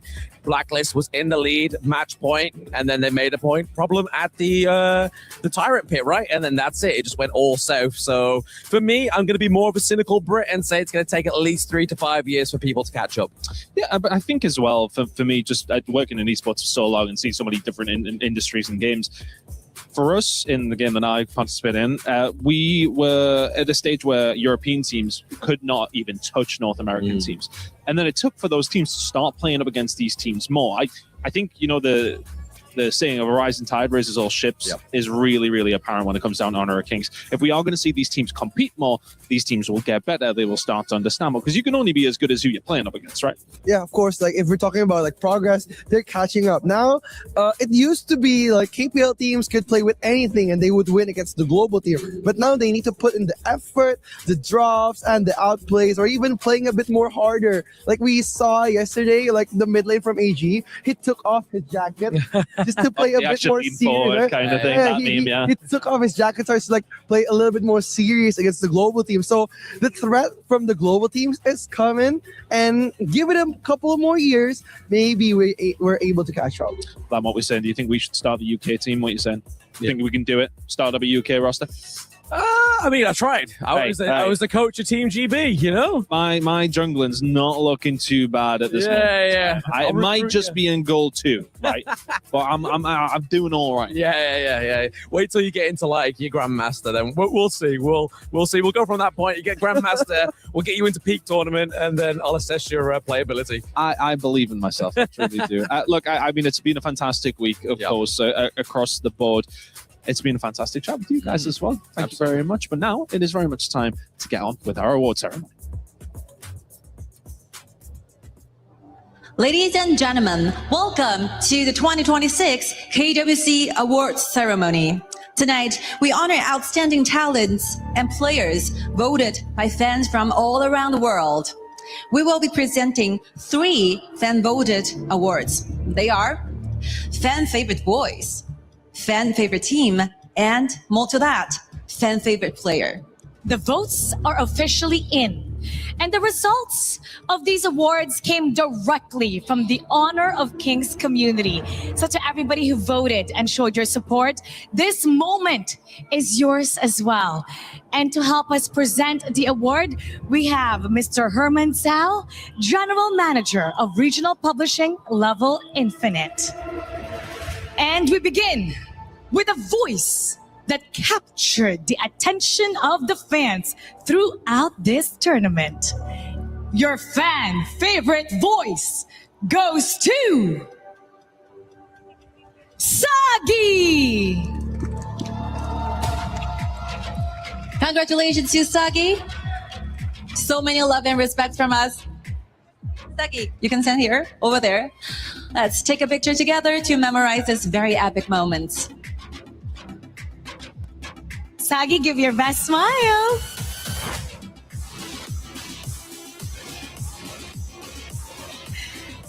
Sagi. Hi, Mara. Hi, Sky. Congratulations. You have dedicated so much time for Honor of Kings. In fact, you changed your name to Sagi HOK. How meaningful is this moment for you to be recognized by thousands of the HOK community? First of all, thank you to Honor of Kings and also EWC for making KWC actually happen. And it actually means a lot because who would have thought a kid that was doing content creation just last year came all the way to this stage in Paris, France, and actually got an award for himself. So for me, I thank my family, my community, my mods a lot for actually making this happen. This is not my award only. It's by the fans. It's for the fans. Sagi, I'm so proud of you as your colleague for so many months now, for an entire year. Congratulations. I'm so happy for you. Oh, one more thing. Thank you so much, Mara. Thank you so much, Sky. And for the KPL fans that flew all the way over to Paris, France, 希望你们今天有一个美妙的总决赛，希望你们玩得开心一点，谢谢。 Thank you so much, Sagi. Thank you so can much. Take your seat and enjoy the rest of the ceremony. Thank you so much. And now, from favorite voice, we move on to the favorite team. They have gathered plenty of the support, and the fans have spoken. Your fan favorite team is AGAL! This honor goes to the most impressive team throughout this tournament, selected by our global audiences. Congratulations, 恭喜菲姐，恭喜。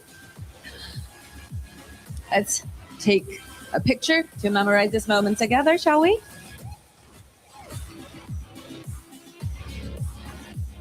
All right. This is the second time for me to interview with this beautiful lady by my side because they won this award last year. So I was wondering how significant this award means to AGAL. 其实去年我们在这个舞台上我也采访过你同样的问题，一定是再度蝉联这样一个最受欢迎的战队的奖项了。对于整体的 AGA 来说，这有怎样不同的意义呢？很荣幸再次蝉联最受欢迎的战队。10年前 AG 超人会诞生于成都，10年以后 AGL 站上了国际的舞台。很感谢一路以来支持我们的粉丝，很感谢一路以来和我们一起并肩战斗的选手还有教练们，也特别感谢王者荣耀。这10年是 AG 同王者荣耀一起发展的10年，我觉得10年王者荣耀旅程初心不改，心怀荣耀，有我值钱。Thank you so much. We feel really extremely honored to be here, especially we have this award for the second time here in KWC. 10 years from now, we have our foundation built in Chengdu back in China. And after 10 years, it will be us enjoying our moments on an international level and stage. I would like to express our sincere gratitude for every single players, our opponents, and every sponsor that has been on this trip together with us. And we want to express our sincere gratitude towards HOK and of course EWC to make this journey so wonderful. Thank you so much, and we will enjoy the moments together. And now, for the last award, it's time to recognize the player who has captured the hearts of the Honor of Kings community. Your fan favorite player goes to Inwo! This award honors the most outstanding individual performers of KWC 2026, chosen by our global fans. Welcome. 恭喜你 Inwo. Congratulations. Let's together take a picture.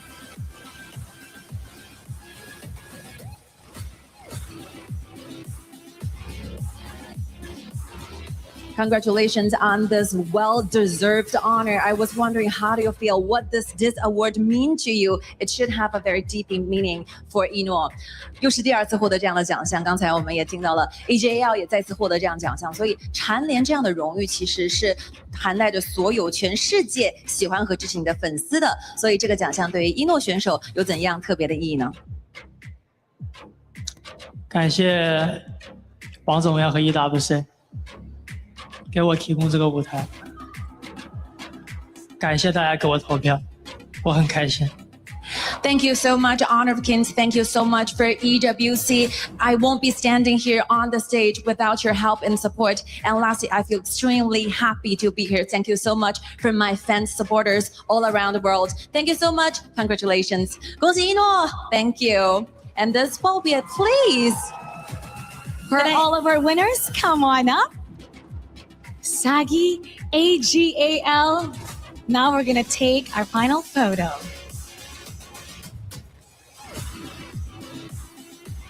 Once again, congratulations to all of our winners. And we thank all the supporters for the Honor of Kings. It's time to head back to our desk. Lead the gorge. And best host at the Lenovo Legion Gauntlet for KWC in Paris, France. Today, it's me. That's right. I'm giving myself an award. No, shout out to everybody who just won, guys. What an amazing showcase of support and fun. My boy Sagi got that one. It's been great getting to know all of you. I would give you all awards if I could. Larry, I have a trophy for you. Oh, does For you also. You do? Yeah. I have Where's a trophy. for me? I have an invisible trophy for you, but it's invisible, which means you can have it all the time wherever you go. Good idea. I like that, right? So, does it weigh? It doesn't weigh anything, but if you slip it in your pocket, you kind of pat it, you feel it, you'll be like, wait, there is something there. Just think about it. Anytime you're feeling down. All right, guys, we've got a few more minutes before our show match. That was great. AGAL, Inwo as well, will tell his story and how he's continued to be the person holding it down for AGAL, despite many new teammates coming in over the years for him, still staying true. His legacy, something that he's going to be fighting for continually here in our grand final. But before that, we have members of the HK community that have already built legacies, that have done so many fun things, and now we get to see them on the stage, Chantel. Yeah, definitely. Let's show first the competitive side and just enjoy this show match. I mean, for your team Valors and for Team Kings, we've seen some of the players play the other day in a different show match, but this time it's going to be different because we have Oheb and Delar from the Philippines, also Shafiq as well, who traveled really far just to go and participate in this show match. Also joined by iBot13. And in the course, we've already seen her across the first few days. Yeah. And we have Hui Popper. He was the one that actually passed us the jersey on stage from the AOG side of things. Oh, really? I was going to say, I like his suit. I like the outfit right there. He's looking flashy. Luo as well, adding a little bit of color to what are some very nice pictures that everyone has here. Hi, Oheb. They're all looking good. Oheb saying, shh. Don't even I think I've seen Oheb earlier. Really? Yeah, he was watching the... Okay, well, let's let you know exactly what we have in store, because it's not just going to be a regular show match. It's not going to be what we saw yesterday. No, we're going to be playing a different mode. It's going to be Super Flow Brawl that these players are going toe-to-toe against. And I love the idea of this. As we come to a moment to explain it to you, we're either going to bring it up on stage or I'll throw a video that's even better of what you can expect. Check it out.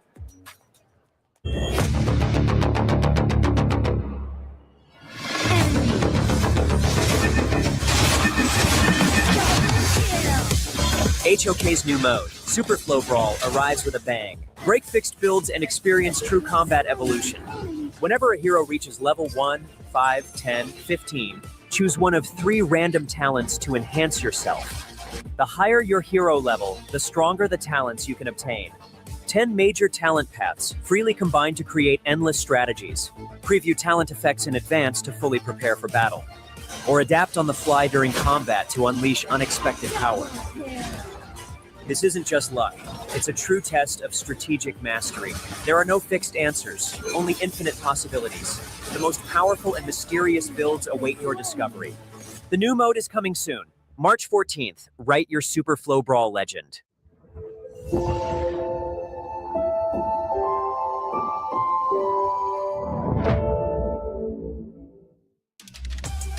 And when they say fun featured talents, they certainly mean it. Every few levels, 1, 5, 10, 15, Chantel, you get to pick a different way that you'll play the game, but those ways are wild. Yeah, definitely wild. Let's focus on mic on. Whenever you're using the microphone, it releases sound waves and elevates your teammates. So it's one of my favorites. And you know what? Whenever I have so many losses in ranked games, I play the Super Flow Brawl. Really? So this is a breath of a fresh air for these players. And I'm excited as to how our KPL players or from the KPL Dream Team will play this mode. So you're already screaming because you're mad that you lost your ranked games. Want us to show you how the mic on works? Yeah. Let's do a demonstration. So one of the effects is if she starts shouting, I get stronger and stronger. And you know, if you send commands out, it also buffs your teammates. Or helps them purify any of the CC that comes through. That is so fun. I mean, and I think the way that you're doing it is great. Just imagine a shy person having the mic on as a talent. Yeah. He's forced to say something. I cannot wait to see this. And especially because we're going to see our players knowing that it's a show match and they're having a lot of fun with it. You can turn, I think, some of your movement into riding a motorcycle. You can do it that way. I think that's the vroom vroom one. I saw people getting bigger. You see the mic on, which means if you're mad or you're happy, you can yell and different things will happen in game. So not only will you see all of your favorites on stage in just a moment, you're also going to see them doing some wacky shenanigans. Chantel, any other words before we throw it over to the stage? I'm just excited. I'm really looking forward as to what talents the players will pick, how they will play against each other, because it's going to be chaotic, really chaotic. Yep, get all the big skills. You can re-roll if you need to. So let's see what kind of action they bring us. All right. Well, we've got a little bit of, as Milos said, an aperitif to start the day. Now we've got an appetizer here to continue our tournament. Let's send it over the stage and get us started. Honor of Kings fans, we got something special lined up for you. HOK's top players and talents are going to be stepping on to this stage, and this time we got 2 games to put on a show. 2 days ago, we saw those KPL Dream Team members having the greatest time here on the stages, while now today, we're inviting new guests from the global stage joining us for a very crazy ride on the stage. Crazy is the right word. It's going to be the Super Flow Brawl mode. It's going to be chaotic, fun, so many things going on. They can upgrade and get different skills at different levels for their hero potential. So lots of combinations. And now, how about let's meet the teams? With no more time waiting, let us introduce our fantastic players onto the stage. Introducing Team Valor. Welcome! We'll be having Hui Popper, Indicus, Fly, Cat, Gemini.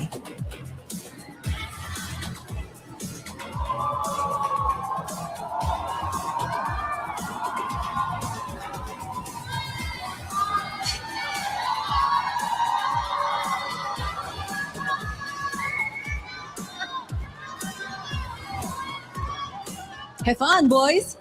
And now let's meet Team Kings, the other half of the HOK AOV Global Star Show match. Oheb, Shafiq Ayman, Hai, Ron, and Luo.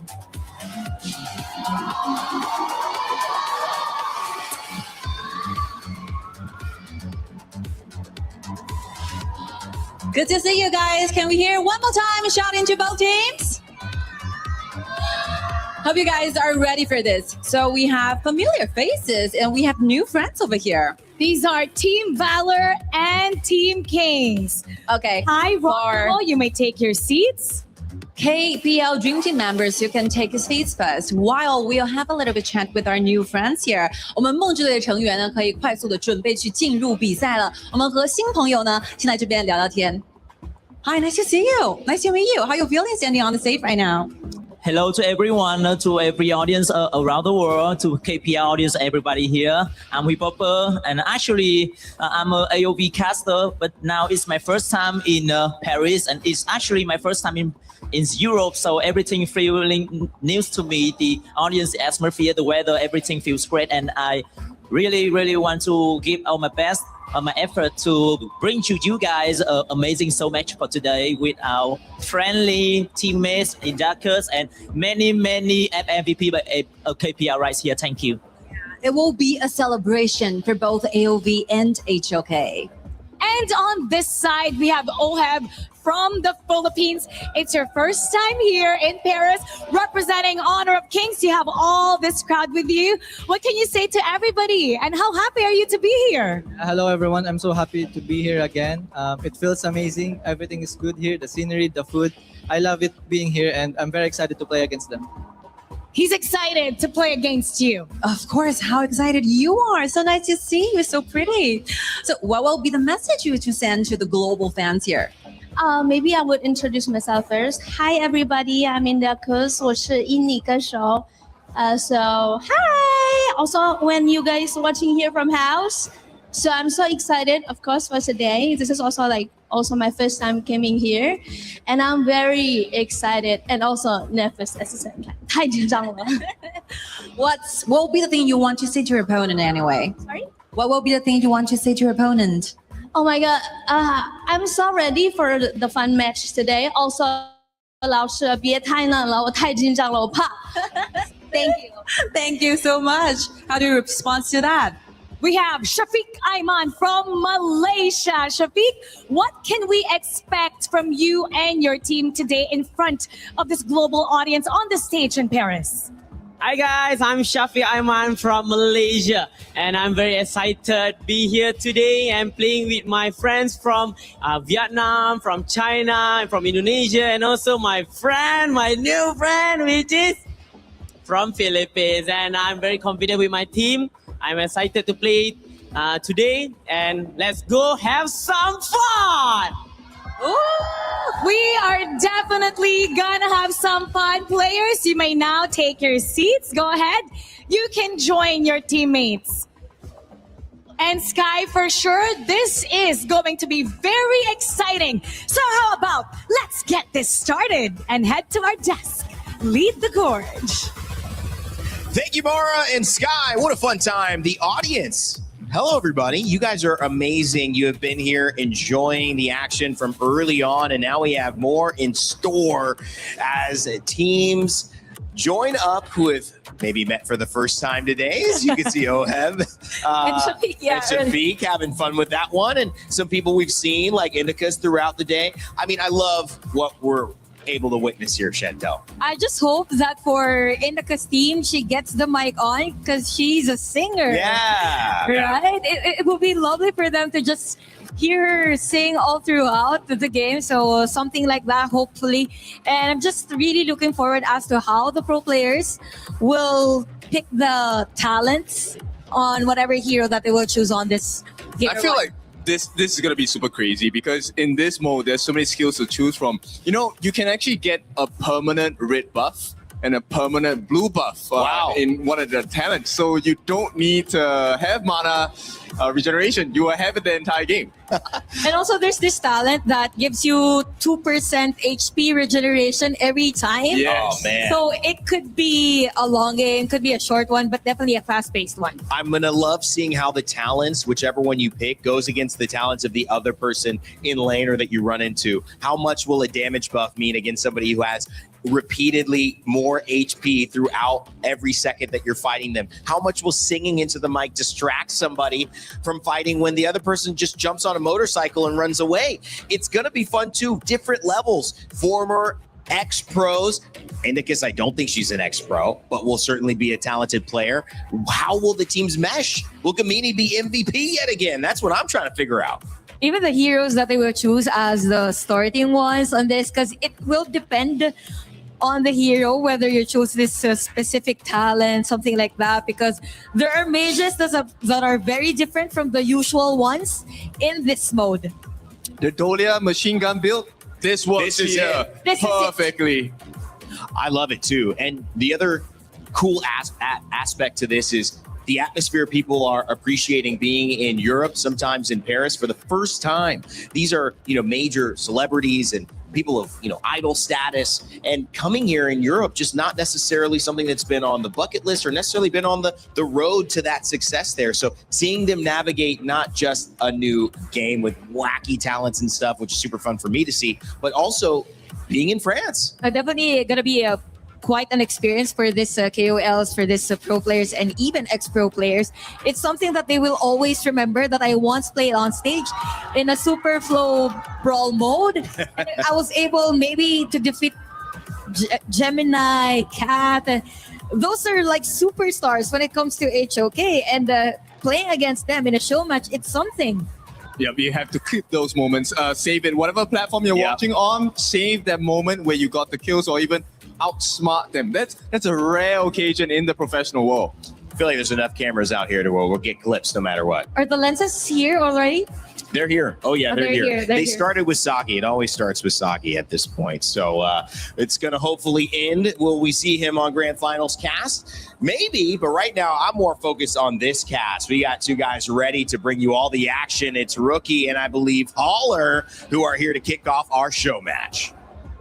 Thank you so much, Rain Day. As we go into the show match, it's going to be Team Valors going up against Team Kings. My name is Holler. With me is Rookie Cast. Your thoughts on these two teams? My thoughts are, it's very good seeing the representative, and there's a lot of the representative coming in from Indonesia, which is Indacus. Fun fact, she used to be an idol in China, and she played HOK for more than 8 years. So she has a lot of experience under her bag, so we're hoping to see a lot of the gameplay coming in for this show match. Actually, very interesting fact, because of the fact that if you're looking at to kind of balance out these two sides, you're thinking that, okay, one team has KPL cards, the other one as well, and it seems it's like almost regional. Like they put the Indonesian stars on one side, they put the PKL sides on the other, as well as the Malaysia ones. Like, is this fair in the end, or are they just trying to kind of, rile you up a little bit?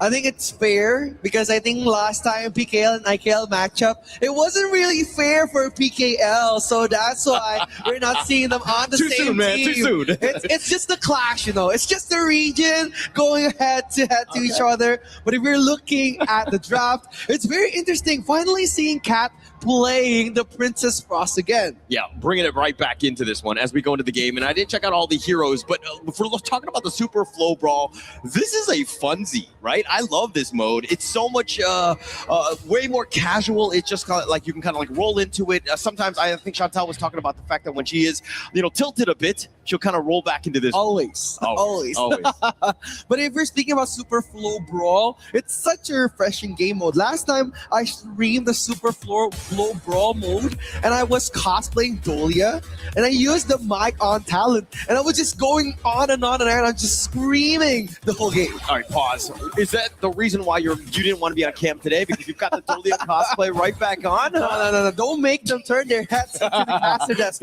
I'm wearing a suit. I'm looking nice. Yeah. Maybe at the after party. You're looking fly. Okay, or whatever happens at the after party happens there. If you've got the Dolia costume, we all kind of want to see it. We'll definitely be taking some photos. But going into this one, I find this mode so much fun because of the fact that the talents are just completely over the top. It's high, has to flash away, Fly getting a little lone self. Yeah, Fly just using his own FMVP skin, right? Just showing off, this skin is mine, and just showing off to the players. But look at Gemini just popping off on the first game. And Indicus playing the roamer role. Because if we're talking about Indicus, she played farm lane. So maybe the change is going to start to hurt a little bit. But hopefully they're playing the fun game today. Yeah, it's all about having fun, right? And I think that going into this one, you were talking about the Indicus. I mean, there are 8 years of experience will definitely carry over into this mode. It's very similar to Honor of Kings, of course, with the added bonus of these talents. But for me, it's about this Shadow Buddy talent. The fact that you become the Dragon Mother, if you will, and just roll down people with all of the dragons. Again, I think that it just adds quite a fun element to this game. Yeah, especially the one that has like the car. You basically can throw away the car, but look at Fly getting taken out at the first stages of the game. What a statement coming in from Team Kings. Yeah, Fly looking a little too fly for this finals MVP skin, maybe, huh? A little too much attention, if you will, but in the bottom lane. He's going to pop the ult here, coming from Gemini, trying to fight us out. Shafiq Ayman gets taken down. The ultimate coming from Indicus, killing Rock at the same time. 2 kills of 1. Team Valor is just fighting them. Okay, and we knew it was a fun mode, but man, it seems like Team Valor's they're taking things a little bit seriously. The rotations have been on point. They got Fly to set things off, and then they make their way to the bottom lane. It's a 3-on-3, but the stuns are absolutely real as they get locked in. Cat, he's one of the best in the world, and you're seeing exactly why with that control. Yeah, it's all about the live reaction, seeing the faces of the talents being happy, engaging in such a good team fight. And ooh, look at Ron coming with the mirror domain, trying to pop on Cat. A bit of a revenge pounce coming from Ron here. Yeah, a little bit more action. Luo and Fly, those guys have been dueling as well in that top lane, but Way Popper kind of been on the quiet side. We haven't seen too much. It seems like he's more, happily farming for himself. Yeah, a bit passive, but again, he's going to be playing a bit of a late game, especially if you're talking about Kaiser on this meta. But look at the freeze coming in from Cat, but High Popper just popping off Oheb. They're going to push him back. And look at the Tyrant Overlord. So what's interesting of this mode is everything is random and everything is chaotic. If we're looking at the talents, there's a lot of interesting talents coming for all of the players, but High popping the ult here, trying to poke back Fly onto the Clash lane. Yeah, setting things up. Again, the 4-minute Tyrants, that's when the true action is going to be. But I think for me, I kind of wanted to see some of the talents that they have, but it looks like they have a little bit of control. Gemini's going to be taking down the Trevor Smash on the 2, and they also get Way Popper, who just stuck around. Indicus doing some work, finding and taking down Oheb, and it's off to the races, if you will. Wrong is 1 versus 2, probably not going to be sticking around much longer. It's so good, right? Cat hasn't been picked up at all, playing a bit safe on this game, getting 2 kills as a mid laner, and as the XF MVP, Cat has been performing amazing. He switched roles from the mid lane to the roam, and then won in both respective roles. So very interesting coming into this fun match, especially Fly showing off his FMVP skin. And being flexible. I think that that's the greatest, asset mindset, if you will, able to be very into any sort of role. He has a lot of that experience, and he's able to bring it on, even in a fun game like a Super Full Brawl, where he's, again, able to kind of dictate when things are going to happen. Oh, they're going to try to push him back, Fly just poking off on the back like Cat with the Splendor coming in. A good initiation from high, but look at Shafiq Ayman dancing around wrong, getting that perfect stun coming, but look at Wave Popper and Luo getting the Lishin pop on the fly, half HP burst damage. Team Valor just defending from the initiation coming from Team Kings. Look at Gemini though, getting high, the flash coming from Fly, trying to dance around all of the players. Team Valor dominating. They're all fighting, right? This is all going in, and 4-on-1. It looks like he wants to continue. Gets the pick up on a Gemini, gets the snipe, if you will. Rong is doing some serious work as this mirror domain is completely confusing and befuddling them, but Fly will fall as well. It's nostalgic, right? Like seeing all of these historical players finally coming back for KWC, playing the fun match. It was such a good initiation coming in from Gamini. Like he popped the ult, trying to get high, but after the trade, the initiation coming from Raw, punishing him for going offside was so good. And if you're looking at the screen right now, there's some big giants walking around. It's one of our talents called Megami, making them so big. Yeah, he's going to be biggie size, if you will. And the mirror domain just trying to get onto Indicus, who just wants to get on out of this one. I don't think that she will in the end. Oheb gets that snipe. Yeah, it's all about the title, Attack on Titan. That's why Indicus has been targeted, but look at the freeze coming into high. Oheb is in danger, but look at Wave Popper just beating the body, trying to take as much as damage he can.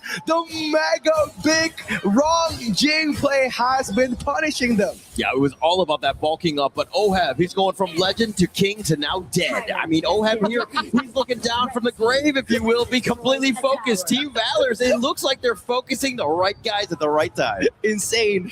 Legends to kings to dead is insane, but look at Wrong dancing around, Cat being his first target.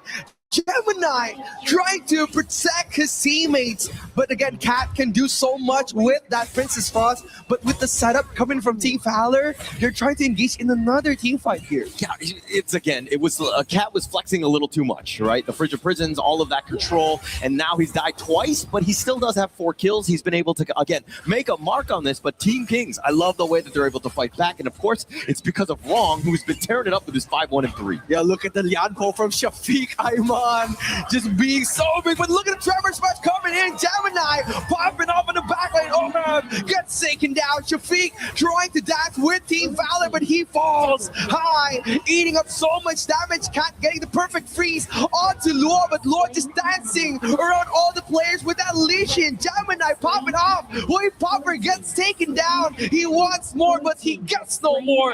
Team Valor loses 2 players onto 3. Yeah, onto 3, but Wrong continuing on with this one. It looks like he wants to fight 1 versus 3. This is a very bold move, Cotton, as it looks like he's kind of stuck into the mirror domain. You don't know which way he's going to be. He's dodging most of it, and now Oheb on the return. It doesn't look like he's going to be able to do much, but he does cover the retreat. Insane. Unkillable Demon King coming in from Wrong here. Unable to be touched on his mirror domain, but look at Fly trying to challenge the Demon, trying to pop him off, gets his Jurgle, but he fails. But Cat opens up the vision for so much for Team Valor, looking for an entryway. Wrong doesn't have his ultimate, but playing with the reflections. Yeah, playing with the reflection, but man, Wrong is so low. Look at this. In the bottom lane, it looks like he's going to fight 1 versus 2. The Tremor Smash, he actually short-legged it, if you will. Too much protein, and he's been skipping leg day. He's not able to do enough. Oh, but look at Indicus popping his ultimate. The Giant is losing here. The Titan Slayer, Indicus dancing around. Oheb trying to pop them again. But the ultimate from safety comes in. Wrong gets the perfect pickup onto Cat, but the trade came in at the perfect moment. Luo gets the trade. Yeah, taking that Tyrants away off of the back of Wrong, where he's able to find Cat as well as Indicus, setting it up. I mean, with no smite, it doesn't really matter when you have the numbers advantage. Team Kings getting a lot of value. They're up 8K at this stage. Ooh, but look at him trying to pop off again. Wave Popper gets popped on 4 people. A bit too risky onto the Giant. Look at Shafiq Ayman, man. I was wondering, who is the Titan here? Is it Indicus Or is it Shafiq Ayman? Look at how huge he is with that bulk of talent. Yeah, bodybuilding, if you will. But I mean, the legs have been kind of on the smaller side. Have definitely been skipping leg day, if you will. But the golden cudgel is going to be picked up here. Princess Frost, this is one where, again, she was like, what, 4-1-4. Now she's 4-4-4. Cat, that is. He's definitely been target priority here. Oh, look at Cat.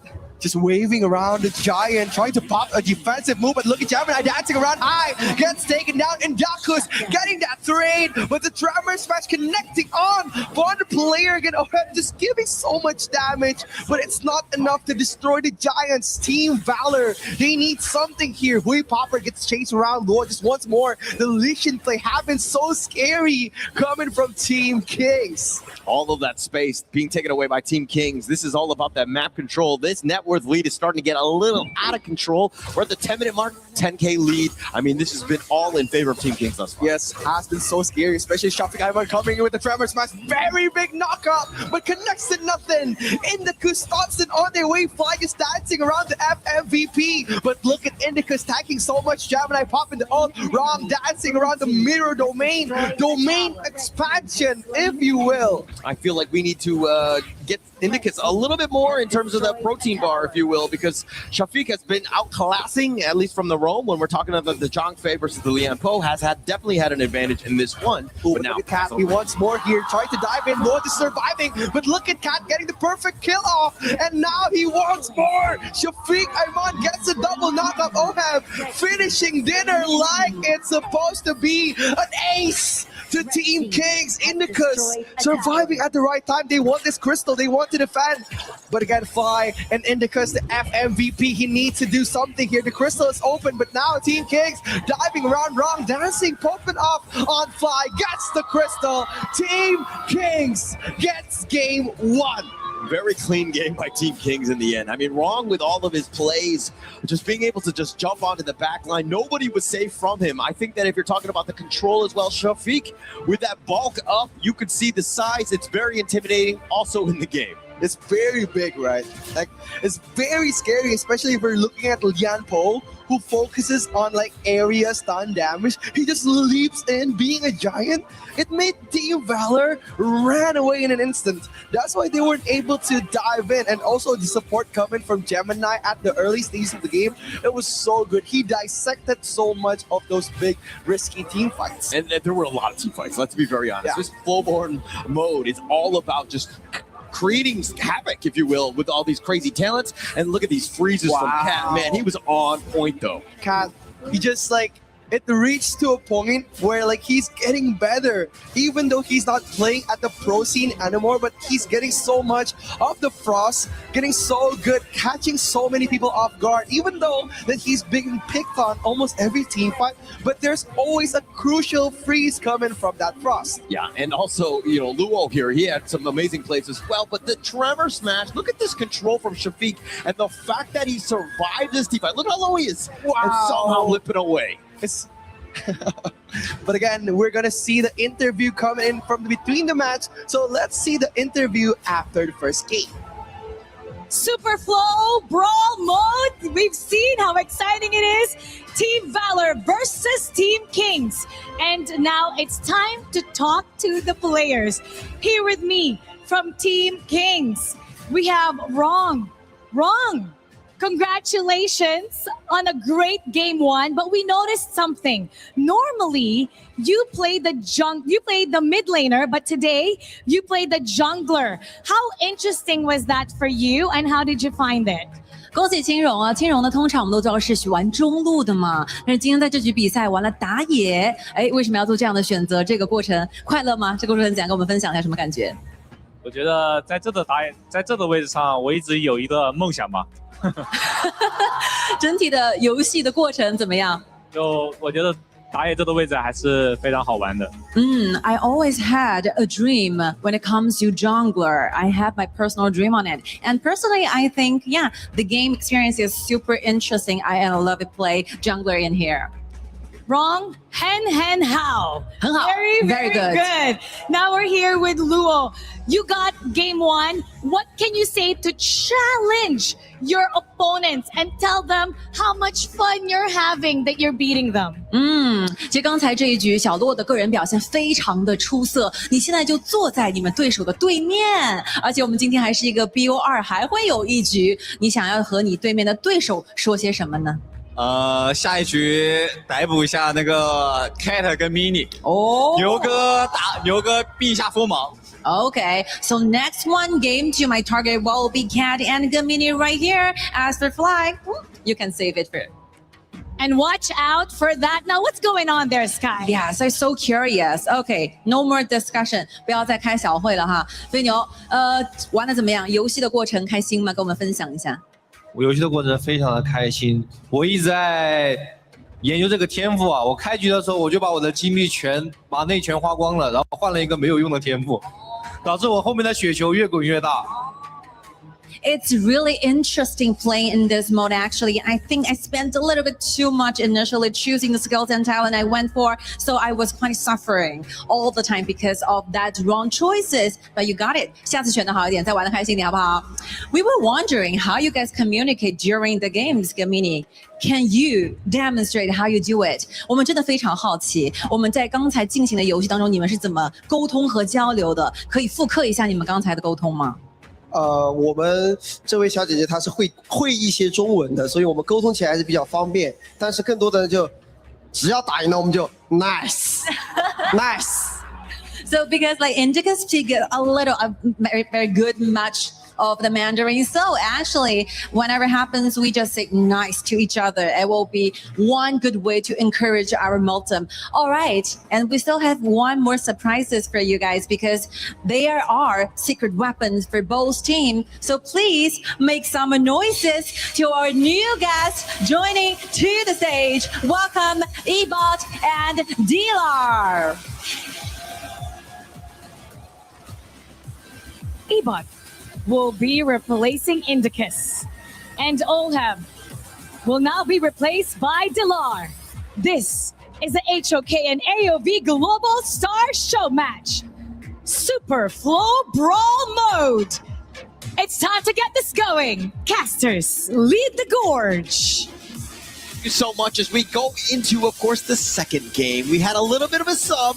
Indicus is now out, and now it looks like Ibot is going to be coming in for this one. Now, what are your thoughts on that first game? It was very interesting. Like Gemini said that they were communicating with Indicus, and then Indicus was translating across the map. Now, without Indicus, how are they supposed to talk around? Well, as they were saying, at the same time, it's just like, hey, at the end of the day, all we need to say is nice. Nice. Right? Nice. That's the only feedback that we truly need as they make those nice plays as we go into this one.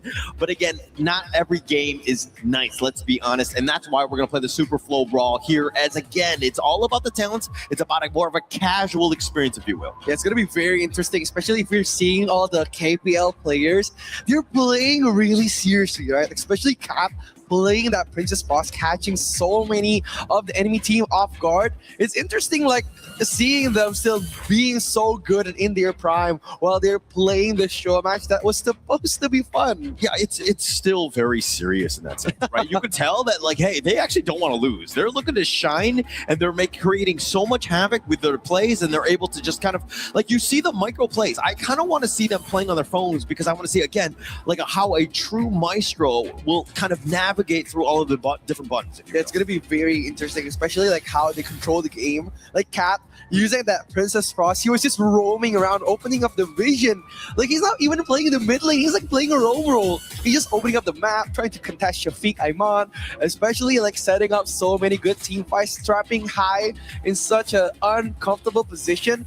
And when they are trying to trap all of the King's players, it's just wrong.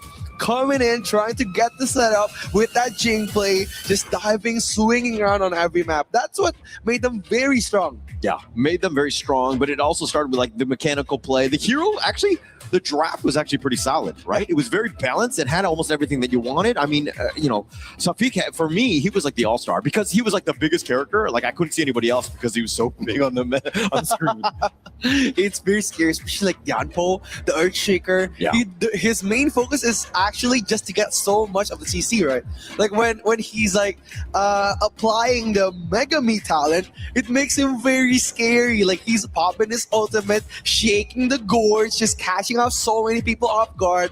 And like Wrong capitalizes on that, and they made the perfect plays onto the other enemy players. That's why they've been getting so good. And look at the support all from the fans coming in for the grand final match. They're saying is to bring back the trophy. Yeah, bring it back, right? I think that we will be going to the grand finals where the trophy will be there. Now, I don't know about the show match, what they're going to be winning for this one, but for me, it's about, again, having a lot of fun with this one. If I'm going back to the talents, I mean, Chantal was already talking about the mic on one. I do want to see if some of the talents will select that, and maybe they start singing. I don't really know. I think you're just bashing at me when I did the Dahlia cosplay and I sung with that talent. But I hope like the teams that are playing right now, they could choose the talent. I just want to see, like for example, maybe Kat. Who would have thought Kat would have sing? Yeah, it's gonna be very interesting, right? Or maybe Gemini just screaming on the stage, just like just shaking up the gorge. I think that those guys will not. So for me, who's not very good at this game, when I'm playing in this mode, I would have mic on because I think that I would be able to kind of talk throughout the entire time, or just yell or sing or whatever. But I think that for these other guys, they're actually looking for talents that will enhance them other ways because through their own play, they're able to dominate. Yeah, that's what like Fly said, right? Like he was looking through the talents, he was just figuring out which one was the best for their composition. But then again, we kind of remind him this is a fun match. Yeah, he was supposed to have fun, so they need to take this less serious and more fun. Pick out those goofy talents, had fun, and make so many plays. Yo, winning is fun to me. Right?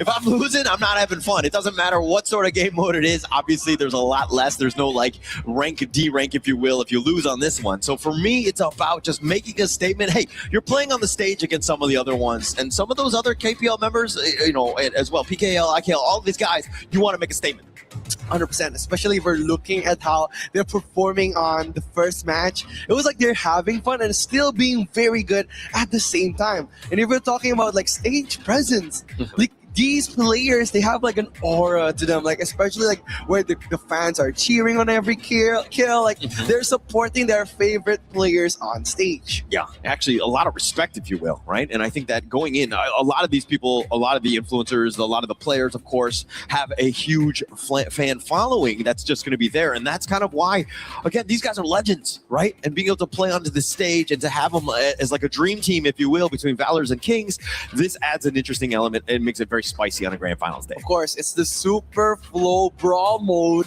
that you can use and you can test on HOK. So don't forget to try it. Don't forget to play it. If you're frustrated on peak or on rank, this is a good way for you to blow off some steam. Maybe yell your hearts out, play your hearts out, even try to bash the other team with a Mega Me talent, just bashing with the Lian Po pick or the Zhang Fei. It's very interesting, especially if we're looking at how they utilize the talents. Like, we haven't seen some of the more interesting ones, which were like the Jeepney Rush, where they could throw cars to the enemy teams. Yeah. And not only that, if we're talking about a bit more local, maybe Indonesian, riding motorcycles around the map, who would have thought? Like, it would be very interesting if we could see them in that mode. Yeah, sometimes I actually select the talent based on the name, right? Like Sweet Tahoe Relief, I'm just like, oh yeah, I'll take that one, regardless of what it does. But it actually just restores 2 HP every 1 second. But this is still, it's so much fun. Like the naming that they did, plus the fact that you can kind of get random ones. Every game is different. Yeah, especially like the one called Tough Gang. That's a good one too. That's a good one, right? Like it's Tough Gang. We're a Tough Gang. Just enhancing non-hero units, which is very interesting. Not only that, but also invisibility. I believe that Cat chose invisibility when he played Princess Frost. That's why he was like able to invade on those jungles, getting those like sneaky frigid charge picks like onto the backline of the players. That's what they've been doing with that Princess Frost pick. Yeah, actually, I saw that in one of my games, the Super Flow Brawl, where basically they had the invisibility and the Shadow Buddy, and so they popped up next to me, and all of a sudden I was like, oh my god, I'm in the middle of Game of Thrones, right? The dragons everywhere, and they're all attacking me. I did not live very long in that one. It's going to be the king of dragons, not the queen, but the king. But now we're going to see the matchup. It's going to be very interesting. Coming in with two new players. There's going to be Ebot and Lar. Are they going to be able to carry the game as before? Or is it going to be another winner for Team Kings? Yeah, actually in the same roles as well. So all of the other players have kind of stuck with what they did, right? In the previous game, a little bit of a different one on the Fatih in the middle or the jungle by Fly. And it looks on the other side wrong though, Zhilong. I mean, you've got like heroes galore in terms of just being able to make some sort of impact plays. Yeah, especially if you're talking about Ebot. He was once an ex-pro player too. That's why he's been such a good addition, maybe replacing Indicus. Like he played for Dominator as the sub mid laner. So it's very interesting if we're gonna see him perform in Team Valor. Yeah, I also look at like Gemini. If he's like what I mean, he was previously coach, right? And of the KPL Dream Team, this is a guy where you took the L, man. I mean, you learned something, but what are you like telling your team to be like, hey, how can we be better in this one? Yeah, it's all about the minds behind the games, right? Like, how can he play better? How can he lead better? But Gemini playing Dr. Bien is interesting. So he's going to be aiming for that sneaky heals. And if I remember correctly, there was like one talent that could like knock up the enemies every time you give them damage. And with that Dr. Bien passive that does damage over time, you could get knocked like almost every 2 seconds. Yeah, actually, it's funny because usually in this mode, you're talking about like burst. I think that especially if you're looking at the Team King side, but in the middle. They're going to try to poke back. Shafiq Ayman getting punished here, getting gone, but he flashes at the perfect time. The first blood coming for iBot 13. What a good initiation from Team Valor, but he gets picked off, gets raided. Gemini pops the flash. Team Kings wanting that victory. Getting that revenge here, and now Lua will hide on the tower. But I felt like iBot, he got the kill, and he was like flexing in the mid lane, and he's like, yo, dude, you need to run, because the rest of the Team Kings just got revenge on him. It was a misinput. He said it was a misinput, but it wasn't so good. Like, Shafiq Ayman dodged death, but iBot 13 got the snipe onto him. But again, the follow-up coming from High, and also Oheb. Oh, look at the reaction from Gemini. It was like, oh my god! Getting that kill, and it looks like Cat also just taking the solo onto Dalar here. So a little bit of a flex to kind of start things up. Team Valor's off to a pretty decent start here. Yeah, very decent, right? Like the start of very good. They got the first blood, punishing Shafiq Ayman. And also Ebot has been playing really good on that Mota, but popping up the ultimate. Shafiq getting the ahead lead, but wrong. Gets solo killed by Cat, the FMVP. Wow, what a moment. Yeah, a bit of a flex here. Way Popper in the top lane. I mean, he's going up against the Florentino. I would think that him being an AOV caster has a lot of experience of what Luo could potentially do in that top lane. Yeah, Hui Popper is such an interesting name. I think I would need to rename my caster name because Hui Popper is interesting. But look at that Zhao, just dancing around the Lar, gets taken down. Shafiq Ayman is going to be next. iBot popping the ultimate, but it misses onto High. Disengaging on the team fight. Such a good fight again. Fly getting the kill, finishing off one of the players from Team Kings. It all was Cat. That was the Cat show right there. I mean, just completely just like 1v3. Like, it doesn't matter who was nearby because he was able to flex, outmaneuver, just had evasive maneuvers, and was able to do enough damage. Just a really well played. Why Cat? He's 4-0-1. That's crazy. Look at Gemini just getting sniped while he was talking. It was just in the midst of the team fight.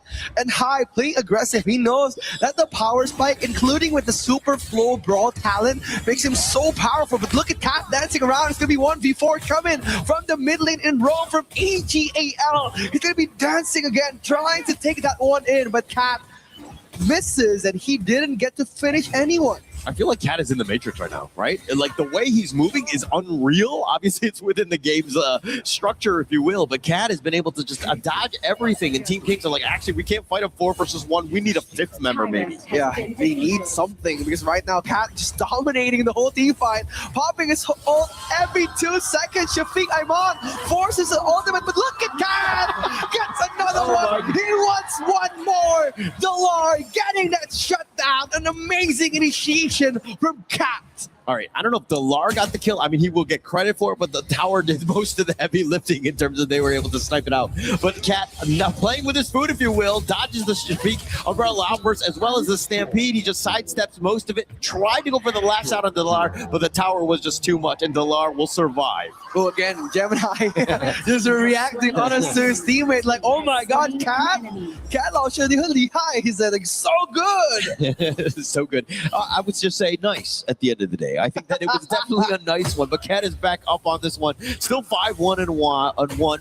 Should be able to do it, like exert some of the dominance here. Yeah, they're playing so dominant here. Like all of the lane of Team Valor has been so good, especially Cat dominating. But look at Cat going for a 1v2. Cat dancing around, taking in the winning strategy. It's gonna be 1v4, but Cat gets punished. Flew too close to the sun, and Cat is gone. All right, well, bad news, Cat died. Good news, it took a village, right? And I think it took everybody from Team Kings was like, okay, we got to take down this stray cat, if you will, hiding in our jungle. And they were finally able to take him down. But this is just opening for the rest of Team Valor's to find space elsewhere. Gemini right now, largely quiet, right? 1-1 and 5. It's going to be very hard, especially if you're bringing in Dr. Bian on the early game. They're going to probably play a bit more aggressive on the late game. But what I want to see is actually Luo playing on that Florentino. Is he punishing Hui Popper? I would think so. I mean, the Florentino is just like known to have that like excellent one-on-one. But Hui Popper, it looks like there's action in the top lane. Yeah, the top lane, they're trying to push Hui Popper back around with the hero that he's so familiar with. But Cat, look at him, just helping on wrong, dancing around with Fly. It's going to be 1v1 coming in for the jungle here. It's going to be 1v4, pops the ult, gets the outburst, the L'Oreal Blue from Delar, gets the kill onto Fly. Yeah, and off to the side they go high. He's going to deal with Hui Popper, who's in a world of hurt. He's in a bad spot. The winning strategy onto the Overlord, just like he was just making sure that they got it. But Hui Popper down for the count. It's 2 members down from Team Valor. Very hard to kill Wrong here. Like, Wrong is unkillable, but look at Cat, gets soloed by Luo, and now the mid lane is going to be their main target here from Team Kings. They want this. They're going to push them back again, using the gameplay from game 1, just dominating. The winning strategy closes out on Gemini. Yeah, did a little bit of work on the both. It was like they were sharing it. The Tyrant going to be picked up by Wrong here, but this game is completely shifted in favor of Team Kings. Once they were able to kind of lock down and imprison Cat, it seems like the game is completely flipped on its head in the sense that Team Kings are now in the driver's seat. It's been that way, right? Cat has been so dominating the last game with that Princess Prospect, but now they're going to try to punish again. High is in danger. Fly gets the kill, but look at the L'Oreal Bloom just in time. But the talent that Delar picked is to ignore all the talents, and he's going to dance around. Lord's going to be 1v1 with Hui Popper. They're going to take it to the late game here. He wanting that attraction from Luo.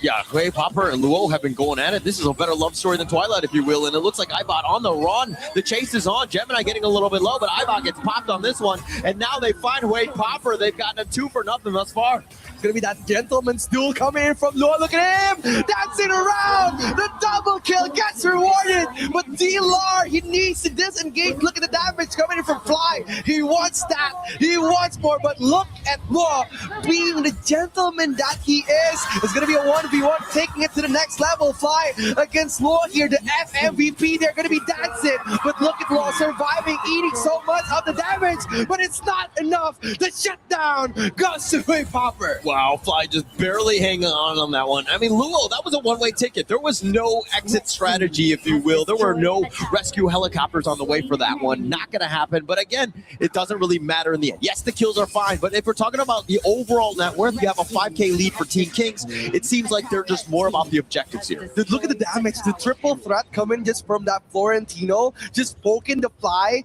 Fly was getting punished. Then if Ebot wasn't there to help him, it would be so dangerous for him. But look at Wrong getting punished too, getting the ultimate from the Ta Qiao is so scary. very scary indeed. I mean, let's look at like Luo. He's all the way in the back, just kind of farming it on his own. High, he's just kind of putting the front on with this one. But the flash away, Quay Popper's on the chase, not able to get the catch on the High. Yeah, but look at him trying to get the objectives here. A bit competitive, playing this game, taking the objectives, which is very good, but they're going to try to focus on someone else. Look at High. He has the Tempest Dragon Vanguard up to leash, man. Yeah, at this point, right? I mean, we're only not even 10 minutes in. Luo getting focused. Oh, he wants more. Look at the jeepney coming in, but Fly dancing around. There's a stray bus coming for Luo, but the mid lane is open for Team Kings. Look at the knockup coming. Cat is getting punished here, but look at Cat. He's trying to defend. The knockup coming from the ultimate of Musashi suddenly appearing for everywhere. Yeah, that boss was completely dodged, but it looks like the Cat getting umbrella offers here in this mid lane. Ooh, look at Popper getting punished by Dilar. He wants his E-bot a bit busy, but the Crystal is exposed. Cat, they need to defend. Ron gets taken down. The Crystal is gone. It's a bit sad, but Team Kings gets crowned the winner 2-0. I mean, it started with, the great play by Team Kings, the way that they were able to map control, and it ended up with Winions, right? At the end of the day, finally getting those last two shots, and that seemed like it was just enough for Kings to, again, close out this game. Yeah, it's all about the minions, right? We've been seeing, like, Luo just initiating a 1v1, Fly just trying to carry the team, Cat appearing everywhere around the map, but in the end, the one who got the crystal was not all of them, but the minions. Yeah, and I think that the lesson learned through all of this is that maybe we need more communications other than just nice. Yeah.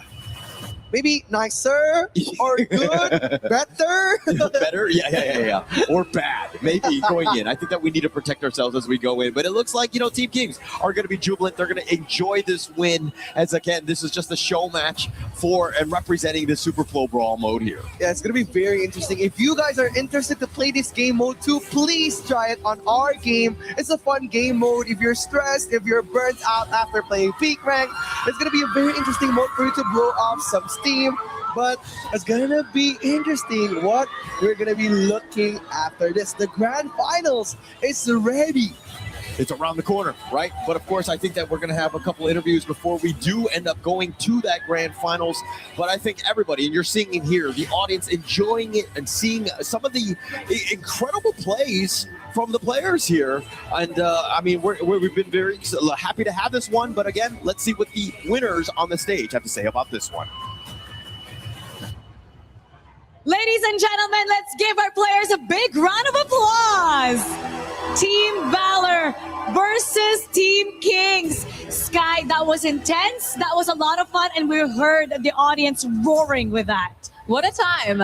I mean, so much things are happening in the Forge, and I believe there's so many things that the players by our side want to talk about. So it brings back a lot of memories watching Kat playing Diao Chan in the map. So yeah, I was wondering what will be the things you want to say here on the stage, share with all the fans globally.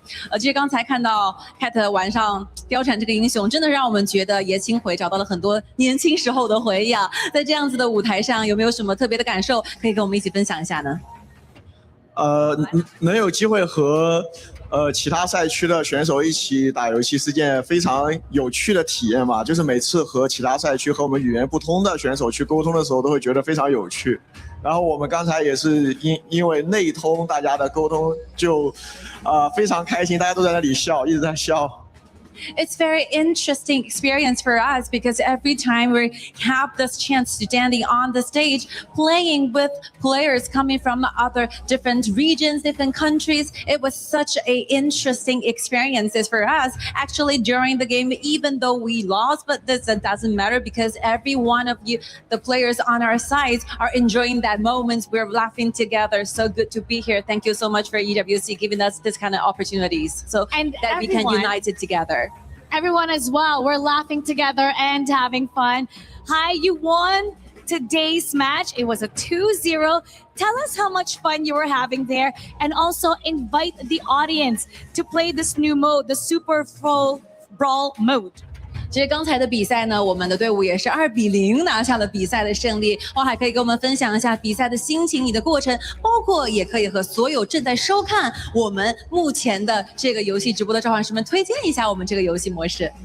我觉得2-0主要是因为我们这边天赋选的比较强，对，赛前有被高手推荐过哦，然后这个模式的话确实非常的好玩啊，然后回去的话我要去多多尝试一下那个生命流，对，然后能够来到巴黎这边打表演赛，我觉得也是一个非常意想不到的事情，也非常感谢 EWC 给我们这个机会，然后也希望现场的观众们等会儿的决赛看得能够开心，对。So even though for us it's a 2-0 win, but of course the reason underlying this is because maybe we went for better choices when it comes to talent and skills. It's super fun playing this mode, and actually we have a very professional tutor telling us what to choose and what to do. And it's quite unexpected for me to standing right here in Paris, France. I love the city, and thank you so much one more time EWC giving us this kind of opportunity to be standing right here, and hopefully great and best wishes for all the audiences coming their long way here, sitting in Paris in this arena. Hope you can have a lifetime memory here watching the grand finals. Thank you so much. And now let's talk about that a little bit more and see what our panel has to say about that. Panel, lead the gorge. Thank you, Mara. Thank you, Hai and Kat, for giving all of those answers and talking about how special it is to be here. And thank you, audience, who is also hyped to see not only them leaving, but the players, the people that will be showing up in just a moment. Our show match concludes there. Chantel, Kin, welcome back. It was fun. That's what we wanted, and we got it. Indeed, super fun. I was expecting the heroes to be very huge, like everyone will pick that talent. But yeah, it was very interesting that we get to see our favorite influencers, favorite pro players to play at that type of mode. I get Mara because most of the time I say super flow born, but it's super flow brawl. Super Something like that. flow brawl mode, guys. Yeah, so 10 different talent sets, a lot of fun. I think Rookie and Hollow were talking about it. If you are stressed from your peak games, your ranked games, don't worry, have some fun in the super flow brawl mode. Right? Now you're worried about making a mistake saying it. I agree. It's a lot. Super flow brawl mode. Say with me, super flow brawl mode. And you get these reactions from the crowd as well. I love how Hai mentioned the crowd here coming all the way to Paris. You see the Paris sign. Part of the atmosphere is that people are enjoying being here and what we have in store for them. And I just hope that they really, they really enjoyed rather that mode, and it's super fun to see them get to see some fun first before the most interesting part of the day. So that's it. Yeah, so it's going to be a lot more fun later, but only for one team. Listen, we talk amuse-bouche, we talk appetizer. Now you get into a French restaurant, and so all of our fans here have had the chance to eat French food. I'm sure you love some of it. I'm sure maybe you're missing some food from home. But either way, you start to get into the other part. In Italy, they say the secondi, right? The seconds. Oh. And then you have the entrees, which are the main. And there's plats as well, which are sometimes the salads, the things that come before. This was kind of that plat. This was kind of that secondi, right? The second before the big steak comes your way that you split with the whole table. And that's what we have here on the schedule. If you were to look at a filet, if you were to look at a tenderloin, the best part to finish off your meal, it's AGAL versus KSG, a KPL matchup, legacy and dynasty that is going to be crowned by Valor here, Chantel. I'm so excited. And as we kind of close this segment and lead to that, I want to get your final thoughts after what we've had today in this tournament and also leading into this great grand final. For me, I'm just really happy that we get to see majority of the global teams progress. Congratulations, by the way, to our third placers. And it's an honor to be a part of this huge of a crowd. And I'm just thrilled to see our grand finals later. Hopefully it gets to game number 7. Yes, whatever she said, +1. And then ditto. Bon appetit. Oh, bon appetit. All right. So it is close to lunchtime around here. So we will remind you guys to take it easy, maybe grab some water, refill some snacks because we have a lot of action coming up. A best of 7 grand final. It will be the first time on today's stage fighting for that trophy that we get to see KSG and, of course, your Kadia City title defenders, AGAL. Play is in our DNA. Whenever we let it out, it becomes our superpower. Now imagine an entire city being built to supercharge it. Kadia City, powered by play.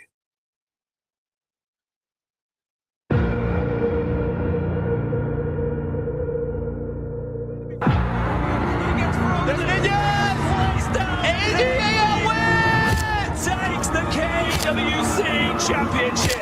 AGL is really the best team in the world. When AG won last year, we were in the casting booth, and at that point, it felt like AG already had one hand on a trophy, so it was well deserved. It was really exciting, and to do it in front of their fans, it was a huge moment.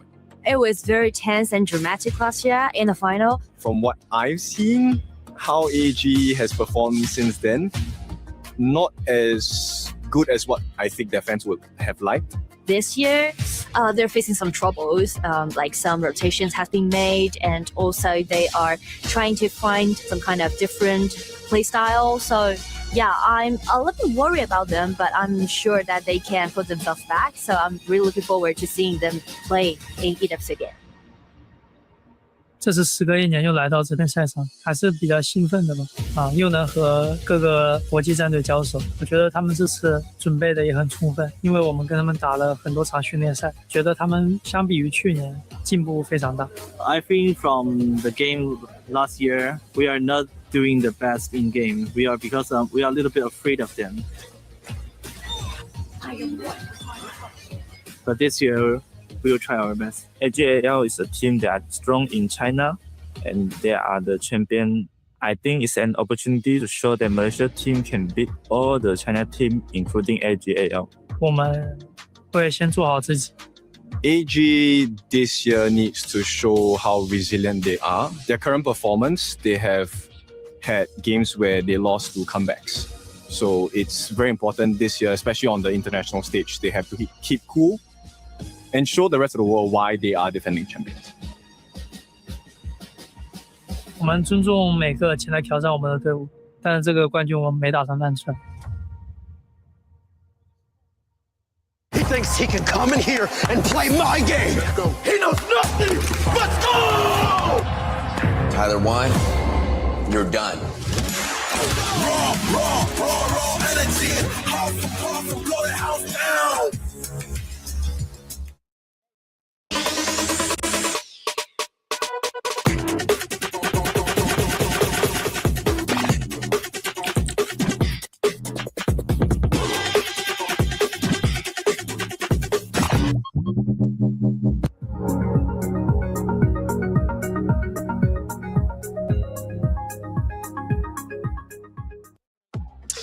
When the consequences are at their greatest, when the stakes are at their highest, when the lights are at their brightest, you see the teams that deserve to lift the trophy show up. And they don't just show up a little bit, they show up all the way and convince the world that they are the best. Well, this opportunity has been brewing for a very long time. Our grand final features 2 teams from the KPL with 2 different stories, 2 different ways of approaching the game, 2 different paces to defining who they are as players, and more so, what they will become. Today is just another story, another part, a chapter of a book that has many tales yet to be written. But today in Paris, France, at the Lenovo Legion Gauntlet, we have one chance to write a dynamic part of that story that if you're watching from home or in the stands with the thousands of people who have traveled from China, you certainly will not forget. Welcome back, everybody. My name is Randy. I'm joined by amazing panelists, casters, talent, and friends after this week, Isaac and Haller. This is one of those moments that nobody who is watching KWC will forget. I'm telling you, the way that this house is looking right now is completely different to how it's been looking in the past days. We have a full house, it's packed, We have people coming in all the way from China, from different parts of Europe, coming in just to watch AGAL against KSG, Holler. Yeah, and actually, I want to talk about your wardrobe, guys. It looks like we have a little bit of a balance. AGAL's leaning, if you will, KSG on the other side. I'm kind of in the middle ground, but I love the fact that we're all here. We've got a full house and we're ready to go. I feel like the gods are with us, or any version of luck is with us, because we didn't match anything. And I have had many weeks here, and that has been not the case at all. So I am just impressed by both of you showing up in these colors. I'm telling you, man. I was leaving the hotel before this, and then I just saw how everyone was just kind of like pretty sharp. So I just went and I was like, I need to up my game right now. You can't go any higher. Game is up. Isaac stays pretty clean. Let's be honest. And Gene, I will say, several days, several different hairstyles. They all look good on you. Thank you. I'd like to challenge the hair and makeup artist. Every single day, I'm always something new. Every single day, I know. I notice. All right, it is time to lean into this grand finals. And as I mentioned, a best of 7 must have a great story to go along with it. And that's why our Crunchyroll story of the day is here. Forged in Valor, crowned by honor. Gene and Isaac, this is a moment that when you see that trophy up there that's been removed, but you recall back to the moment when AGAL had the screen split. They walked in last, all of the competitors of the top 8 looking at them, place it down, saying, we're here to defend our title. This is what they were talking about. Of course, like we knew that AGAL, they wanted to pave the way for them to make it into this exact match. In the moment that everyone looked at them just coming in here, they knew that they were onto something.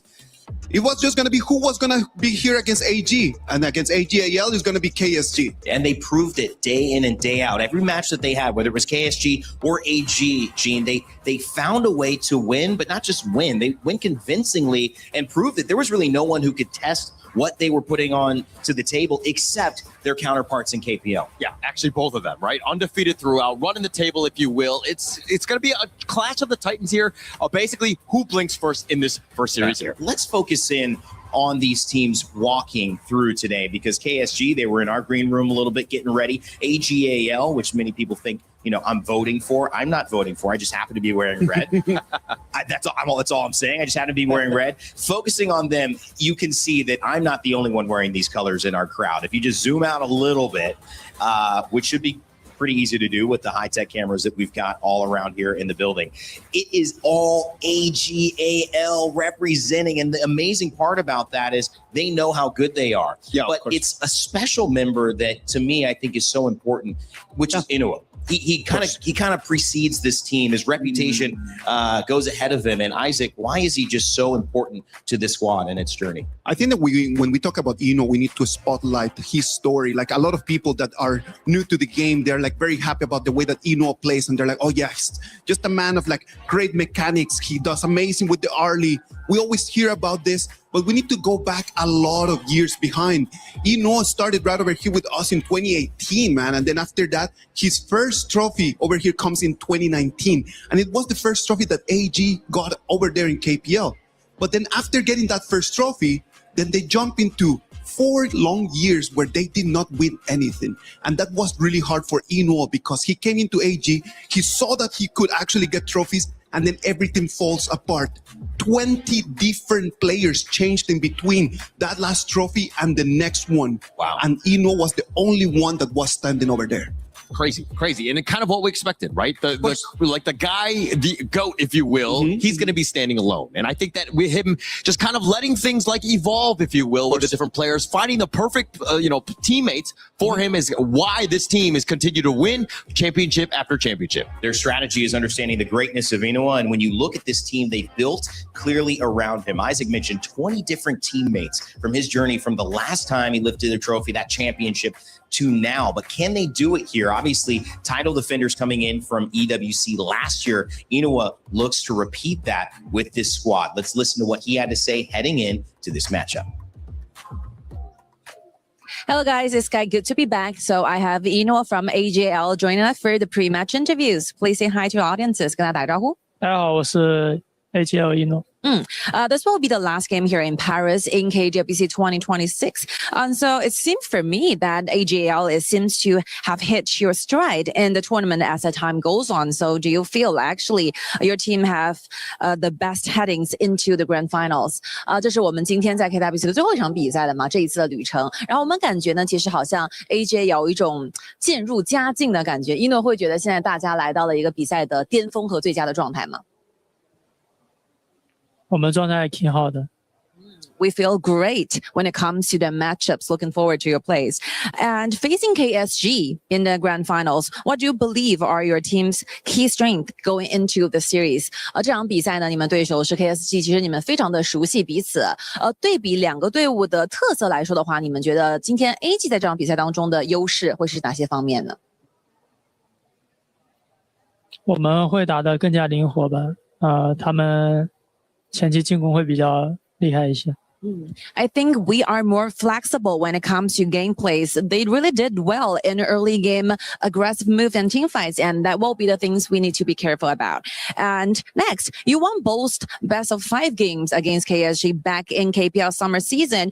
So it's going to be a best of 7 for today. It's going to be different, or do you feel more confident about this? 其实最近我们在 KPL 夏季赛和 KSG 的比赛当中是 BO5 嘛，这2场 AG 都赢了。那今天的决赛是 BO7， 你会觉得这方面你们会有不同的感受，还是说你们会更加自信一些呢？这个版本的 BO7 就考虑到我们两边对新版本的理解了。我觉得我们会更胜他们一筹吧。When it comes to today's matchup, I think this current match, we're comparing the understanding and how fast we understand this patch. So I believe in this kind of area, we are leading in this series. So very last, can you give us the scores that you wish to accomplish for today's matchup? 那么最后呢，其实刚才句号说很希望今天可以4-0拿下比赛 ，AG 觉得呢？不可能。It's not going to happen with a for all. 那你们觉得会是几分呢？4-1吧。4-1 favoring the side of AGAL. One more time, thank you so much for your time. 谢谢一诺 Good luck on your play. 谢谢，拜拜。4-0, 4-1, whatever it is, AGAL to take the trophy. That's what he's saying. But Isaac, is there more to that story? Do they just understand the patch well enough so that KSG shouldn't be a threat to them? I don't think that it's only about that, man. I do believe that AG, what they have in their favor is just that they have the family buff right over here. That's right. And I know that Eno, man, like his family is right over here. You can always find them over there in the stands being the best people ever. Like we were walking through Paris and then we just saw Eno's dad over there. He was on an Uber and then he just kind of yelled at us and say hi. Such an amazing people, man.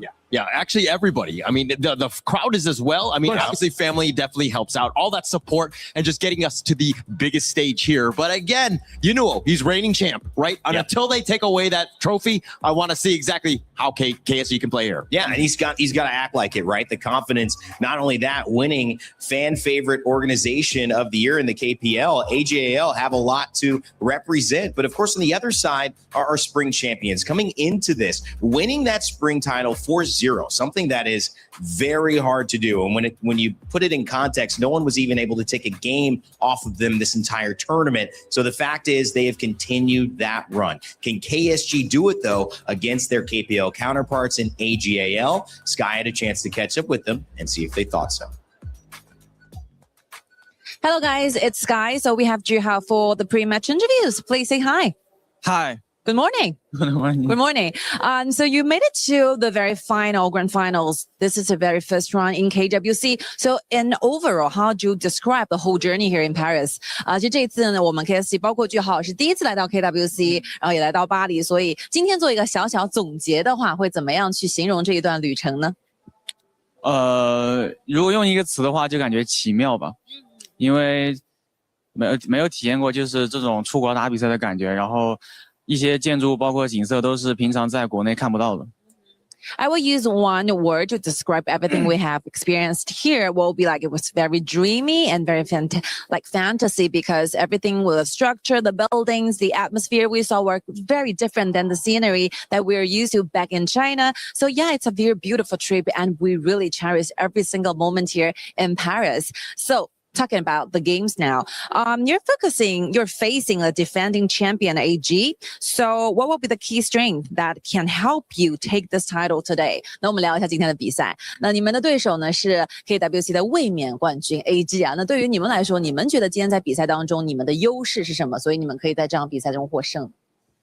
我觉得我们优势主要是我觉得我们的打团能力吧，我们打架，然后因为AG 是一支运营能力非常强的队伍，然后的话，我觉得要战胜他们，首先我觉得我们的团战能力要拉满。So I think the merits and the advantages suit for us will be the team fights. The team fights is one thing that we are really proud of because from my own point of view, I think AG as a team, they are so good at trading things and their micro games in the game. So yeah, I think basically we're going to be focusing on the team fights today so that we could win in the finals. So any scores you want to finish in this grand final today? 最后啊，你觉得今天的比分是怎样的呢？4比0。4比0吗？4比0，4比0。没有任何巅峰对决的风险。不打巅峰对决。Okay, I think the score will be 4-0. We don't want that ultimate battle to take place here in Paris because we want to have a very dominating win. Thank you so much for your time, 句豪，谢谢。Thank you. That will be it. Bye bye. Well, Juhao says not 4-1. He says 4-0, but for different reasons. They don't want to get to ultimate battle, Gene, which is something we haven't seen yet. Going to game 7 in this best of 7 blind pick. Everybody gets a chance. All the heroes get back up and are available. I'm excited to see what that would look like. But how did you feel about Juhao's confidence on KSG? I love it. I love it. I mean, this is a team that has a lot of confidence. They're very young, and this is the time to shine. And I think that with the play style that they were talking about, how they love team fights, and that is what they excel in. They're a very aggressive squad. I love watching KSG. You know, the energy of youth, the wisdom of experience. It's hard to have the balance. You always want the one that you don't have. When I think the benefit is that KSG and AGAL get to give us a little bit of that difference, that different test, that different idea. They have very different game styles, man. Yeah. When you start looking at the players over there for KSG and AGAL and you start understanding a little bit about the road that they have had to walk in order to make it right over here, you understand that their storylines are very different. Yes. Because one of them has a lot more experience and the other one is a very young team willing to challenge. Well, I'd love to break down that story again because we were talking before and we dive into what's most important here. But you kind of expanded on this conversation between Liu Lang and Shin. And that is an interesting story and it's an impactful one that's going to have a big impact in this matchup. It is such a beautiful story. So for everyone at home that is listening to this, it's story time. Pay attention. So, Sheng, on one side, one of the most decorated mid laners in the history of KPL.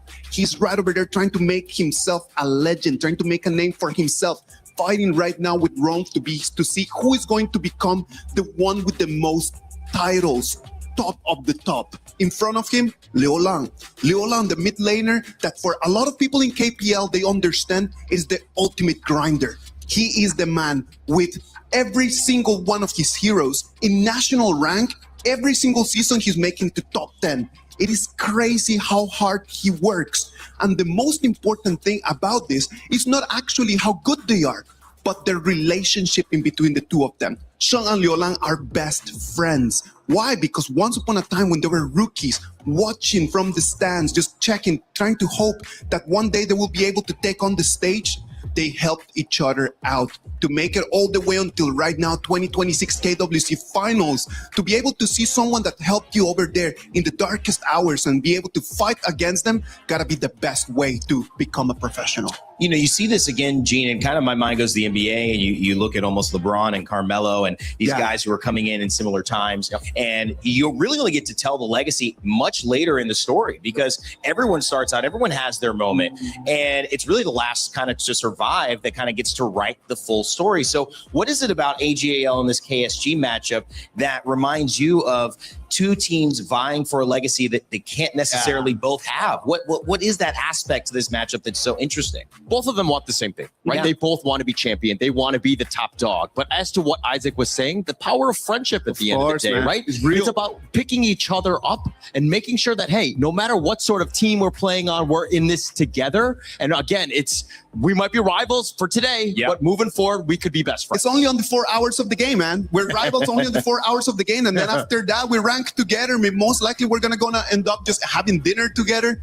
We're all good, man. You're going to be at that dinner too, I bet. I hope so, You're always man. going out to dinner, man. I don't As know how long you as do they it. pay, I'm in. I don't know how he does it, man. Oh, I'm like ordering in. I'm getting some sleep. But the benefit of this too is you're right, and we would love to see it go 4 hours because we've only seen these sets go 2. Let's be honest, they've been dominant. They've been dominant. This is the time we do think that they are going to go to that 4-3, maybe that 4-2, 4-1 could be, but we're still expecting more games. It's going to come down to the marginals. It's going to come down just to the millisecond decisions that they need to make. So 4-0, 4-1, that for me is completely out the window. 4-3 is my dream. 4-2, very likely. Yeah, 4-2. I think we're kind of in that area. I do think at KSG, there's more pressure on them to perform because, again, they're about the team fights. If they get stymied early, AGAL are going to shut the door and it's not going to be able to play their game. So KSG, a young squad, and we mentioned the aggressiveness and that style. How do you think that's going to impact the way that they approach game 1? What about if we just talk about their game styles in this moment? I think that is very interesting for us to understand that KSG and AGAL, in terms of their DNA, their game styles are conflictive. They're very different. KSG, they have like a timer. They know that they're going to be strong in the first early parts of the game. They're going to fight. They're going to try to get an advantage. On the other side, AGAL, they're methodic. They take it slow. They are the planners. They are the smartest team out there, because they understand that in the mid and the late game, it is going to be for them. Yeah, I always look at AGAL as kind of like a different one where they're kind of like the night market, right? Where you're looking to trade and you're bartering and you get what you want, but at the end of the day, you're kind of thinking, I got ripped off, right? They got the better of me, right? So AGAL, I think that that's definitely a team that, again, you got to be careful about. Check your pockets. That is so true, man. That is so true. I love that one. Well, if you want to get the better end of the trade in your time spent here, whether it's in Paris, France, or at home watching it, make sure you download HOK because you could be playing while we're talking and setting these up or in between games. Trust me, the panel has some good points. They're going to break down the story, so you may want to pay attention then. But after it's all said and done, you don't have to go home and be upset. You could keep having that HOK on your phones, enjoying the mobile phenomenon. That's what brought these players here. That's the $600,000 that they're fighting for first place. But most importantly, it's the title defenders, the ones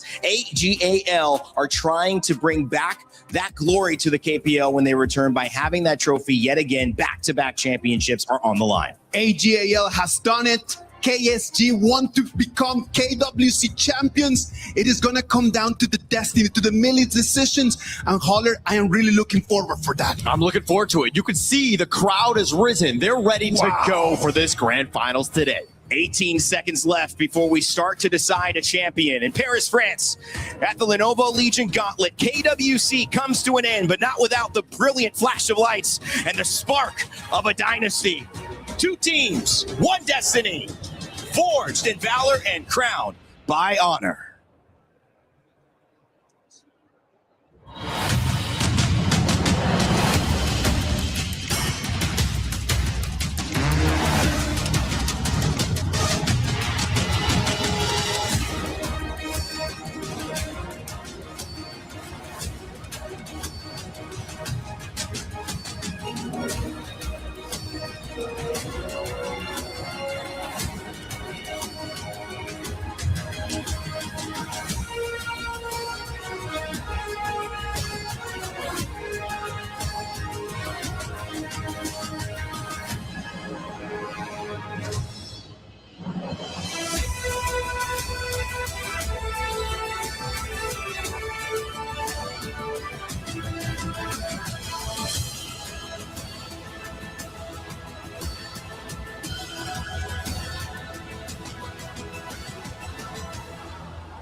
This is the series that decides it all, where the tournament comes to an end.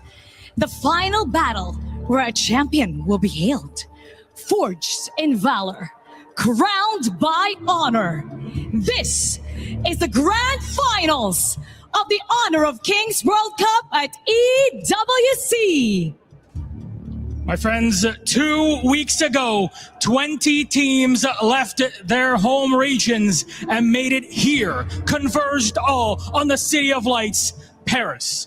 Since then, it's been hearts, dreams, and keys broken on the KWC stage until only 2 teams remain today. And both Mara, my wonderful co-host, and myself, Milos, we bore witness to all of that action in person, front row seats. I can guarantee you only the best of the best have made it here today. And both teams have perfect records. 12 games played, all 12 games won. Not a single one dropped, even with a bounty. Perfect record versus perfect record. This is the collision we've all been waiting for. So, my friends, ladies and gentlemen, please join me in welcoming our grand finalists, Kwai Gaming and AGAL!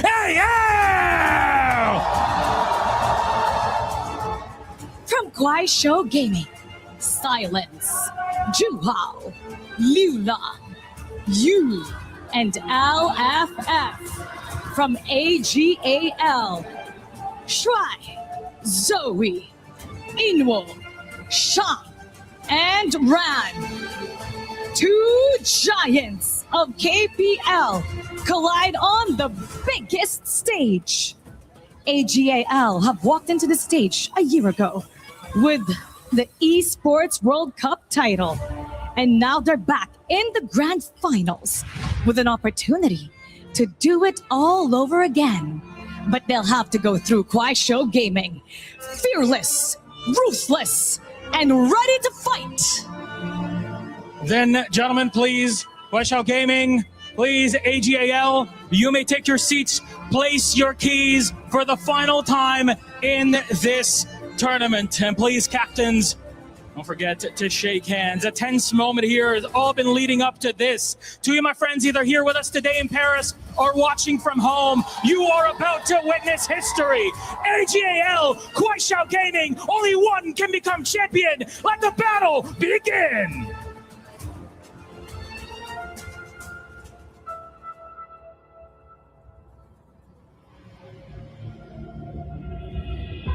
王者之师，何以称王？是善战的狼，还是狡猾的狐狸？因为选手打了很久了吧，也比较有赛场经验，也是非常强的选手。流浪觉得他是快手的中流砥柱吧。现在进入到决赛，我们很有信心。我觉得这次决赛跟 AG 打的话，应该会打得比较精彩。其实我们对到他们，我们信心挺大的吧。因为之前在国内联赛已经赢过他们2次，就近期。然后来到这边，我觉得我们的版本理解比他们会更加领先一些。打 AG 的话，就是后期的团战非常关键吧，因为前期我们大概率都能拿到优势，就是后期团战我们要沟通好打好。感觉他们比较年轻气躁吧。AG 很强，但是我们打强队也是有一套的。快手不管你们准备怎么样，最后冠军还是我们。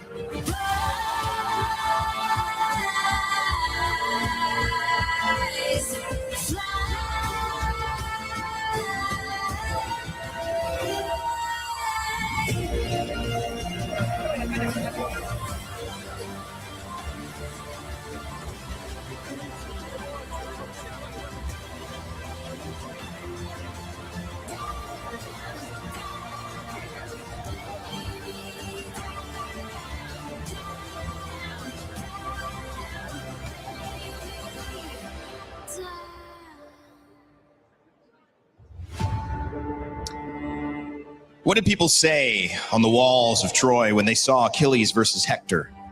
When they saw David versus Goliath on the mountain? These great battles in history where champions and stories have been etched in stone and passed down from generation to generation, all had spectators. And today, in France, we get to be one of them.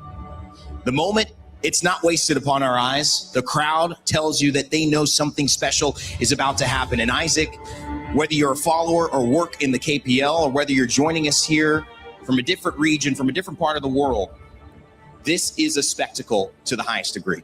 You can see it in their eyes. You can see it in the way that they write those comments for the players. The messages of hope, the messages of success.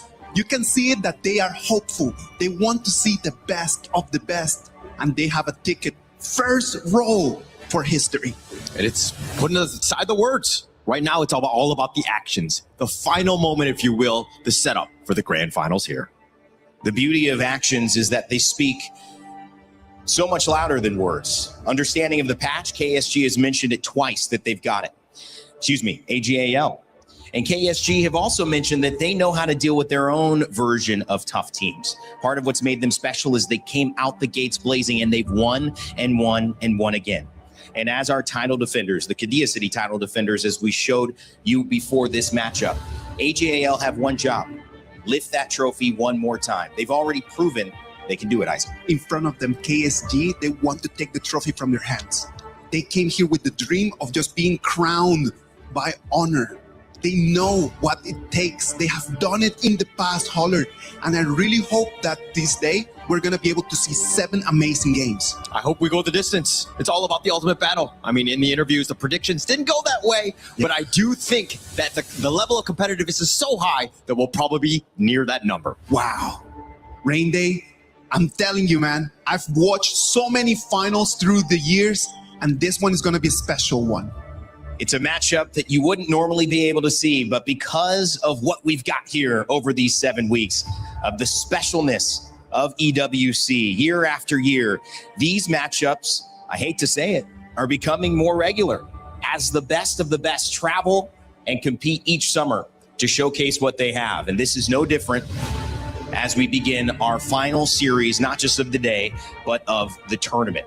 The Lenovo Legion Gauntlet will host one champion and one contender, but we have no idea who that's going to be yet. 7 games decide that fate. And for our casters who will welcome us into this series, it's up to them to make the calls that will be echoed around the world. So let's introduce them without further ado. It's Nora and Sagi. Hello, Paris! We are back again here in Paris, France at the Lenovo Legion Gauntlet here. My name is Sagi, and with me is Nora. Hi everyone, I'm Nora. 大家好，我是一雪. Welcome to the final, and I'm so excited about today's matchup.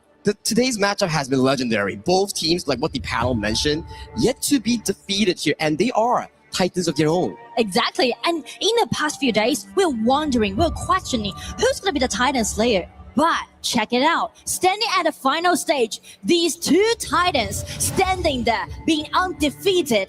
And you know what? Only a titan can beat another titan. So coming in for these 2 games here, we have the title defenders, AGAL, versus the new era, which is Kuaishou Gaming here. For this specific matchup here, I don't think it will be another 4-0. It's gonna go to the distance for at least my feeling here. You know, last year in the final, we actually witnessed the ultimate battle. So the first question is it going to be an ultimate battle today performed on the stage? I mean, we haven't seen a single one, and I really want to see with our entire Lenovo Legion Gauntlet here. It's full of fans. The venue is so hyped. Like we saw the show match just now. We saw how the players are ready and locked in. And we are going into the pick and bans for game 1 between AGAL and Kuaishou Gaming. Let's go. Dive right into our game 1's draft. You know what? These 2 teams, they played each other so many times, right? So they're very familiar with each other.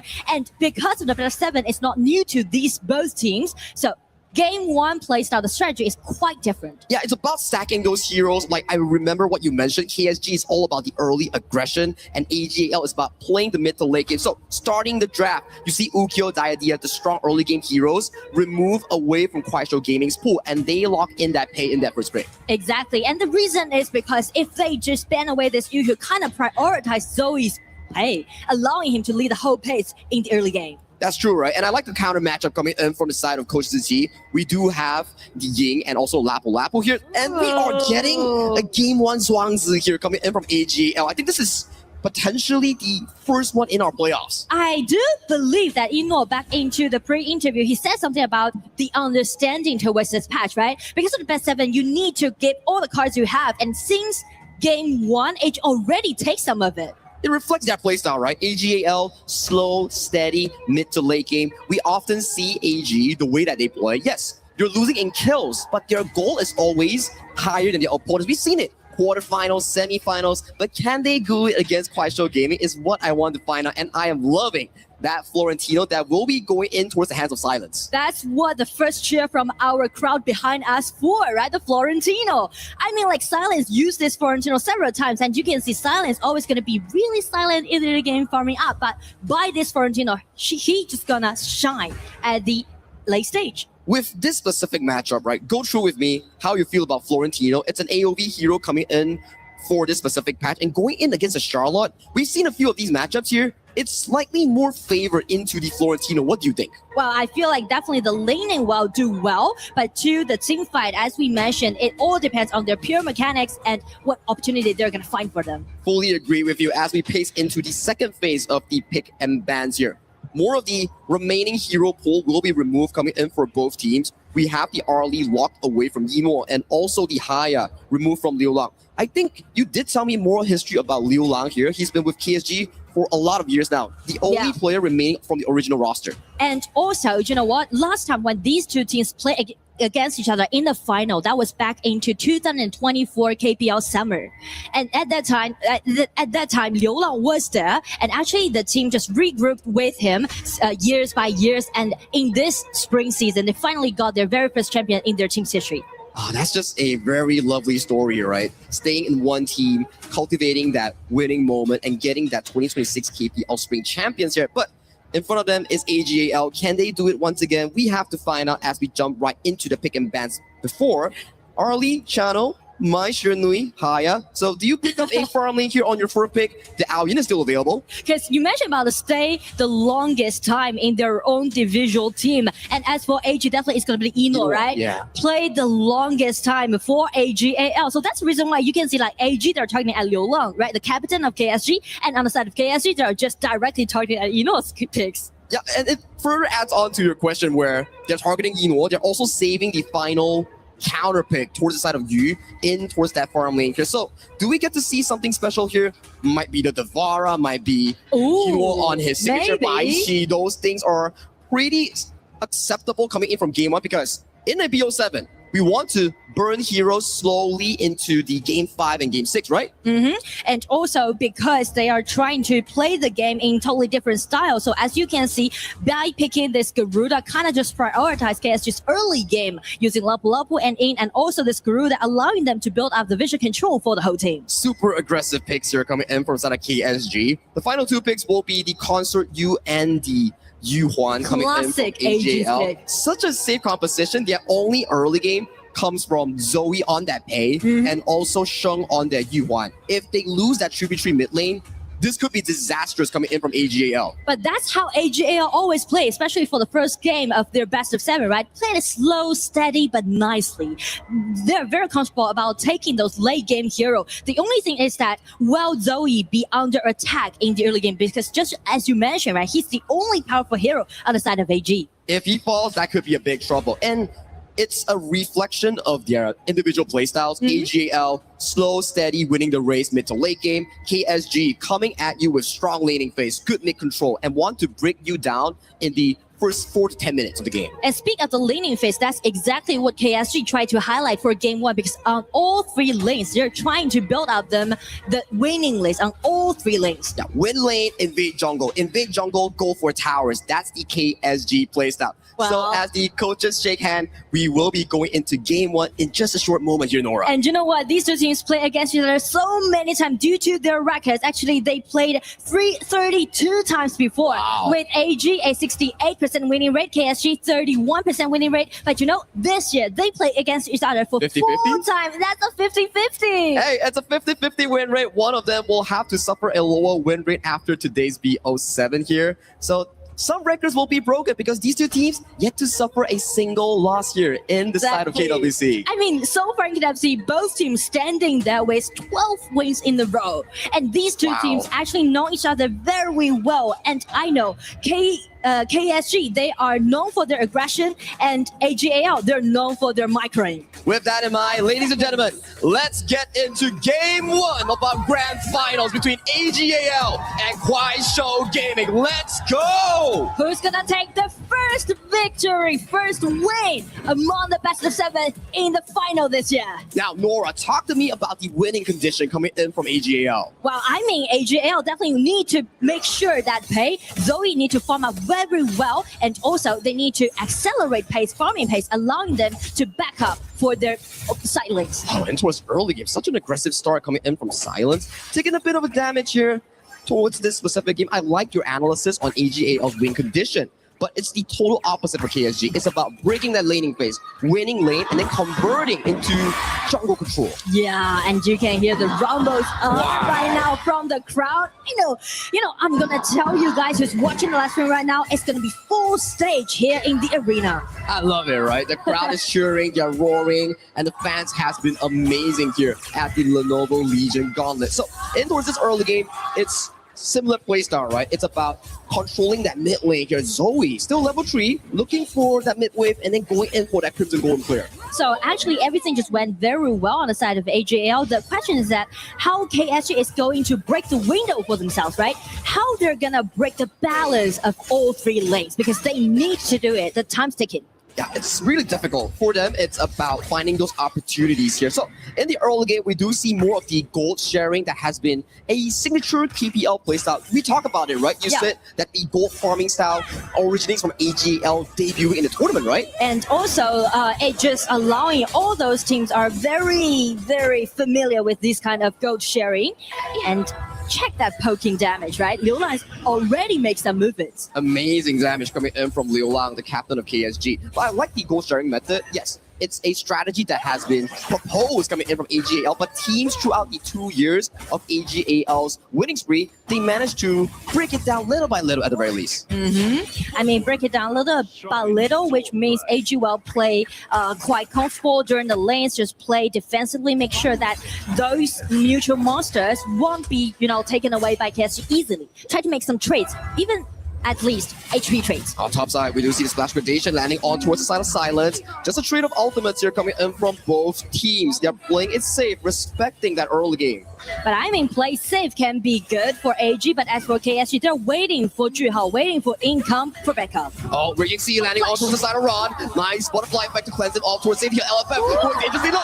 First blood for the side of AGAL. Silence going in for the pedal reset here, but he gets taken down. Try stays alive for sliver of health. That was a basic attack, and it ended up with a 2-0 trade. I mean, it was KSG trying to make something happen. It was the initiation coming from Lapu Lapu with a flash. Nice controllability, but as you can see, burst out damage isn't there. And check Red. Red played so well so far in KWC, giving him the priority and take the first blood. And previous series, Ron was consistently being targeted down by multiple members, and now they're giving him the 3v3 which they want. It's looking so comfortable for AJ on LFF. You're low, buddy. The HP trade, everything just in favor of AG so far in the early game, which might cause a little bit of problem on the side of KSG, because we mentioned they need to gain themselves a winning lane in the early stage. Yeah, 1,000 gold already going into that first 4-minute tire. If you're a KSG with a strong early game composition, you won't be feeling too good. But I feel like maybe the 4-minute mark will be the time for KSG to make something happen. But just check the rotation Zoe and Shen is doing right now. They might be wanting to dive Silence under the tower here. So giving away control over the Tyrant, where AGAL, they want to make sure that Silence doesn't get his free lane that we talk about. They're just torturing Silence, right? Try to suffocate him during the laning. But as for KSG, just like we mentioned, right, they made some trades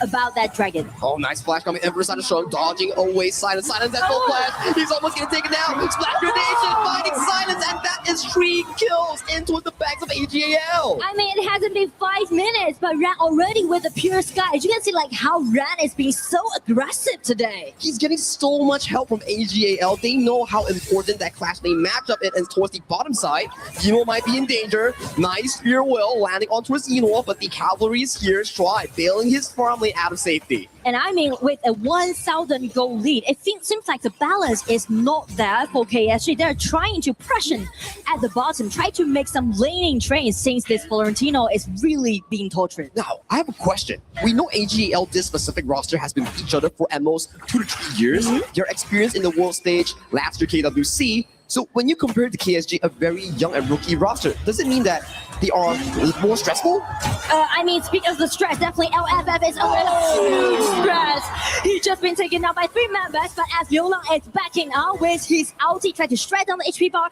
and force AG to retreat. AG is just finding plays after plays after plays. Towards the top side, we still see a bit of a 1v1. Checking out replay here, Sheng lands a beautiful skill 2 landing on towards them, and then LFF flashes over. Nice pounce by Zoe, but back towards live, we do see a trade-off between both Yino and Yu on that farm lane. Yeah, I see like both farm lane actually has been taken down, and it's going to be pace movement. Zoe just backing on this top lane again. So many things happen simultaneously on the side of AG actually. But this is the playstyle coming in from AGL. We saw it from the group stage. We saw it against the playoffs. They farm, they outpace you. And yes, 4 kills, but the way that they generate the goal lead already close to 3,000. That's a lot because we haven't even like reached to 7 minutes yet, right? It's only like 6 minutes, so it's gonna be a little bit tricky for KSG how they're gonna gain the vision control, because as you can see, Love can be quite vulnerable if he can't just soak in all the versatile damage. Oh, 1v1 coming in from Silence, finding the refresh on towards the pedal here. Run manages to dodge towards safety, so that's the end of that play. Meanwhile, mid lane looking for a bit of push, but that's the Garuda playstyle coming in from Liulang. Easy wave clears. Yeah.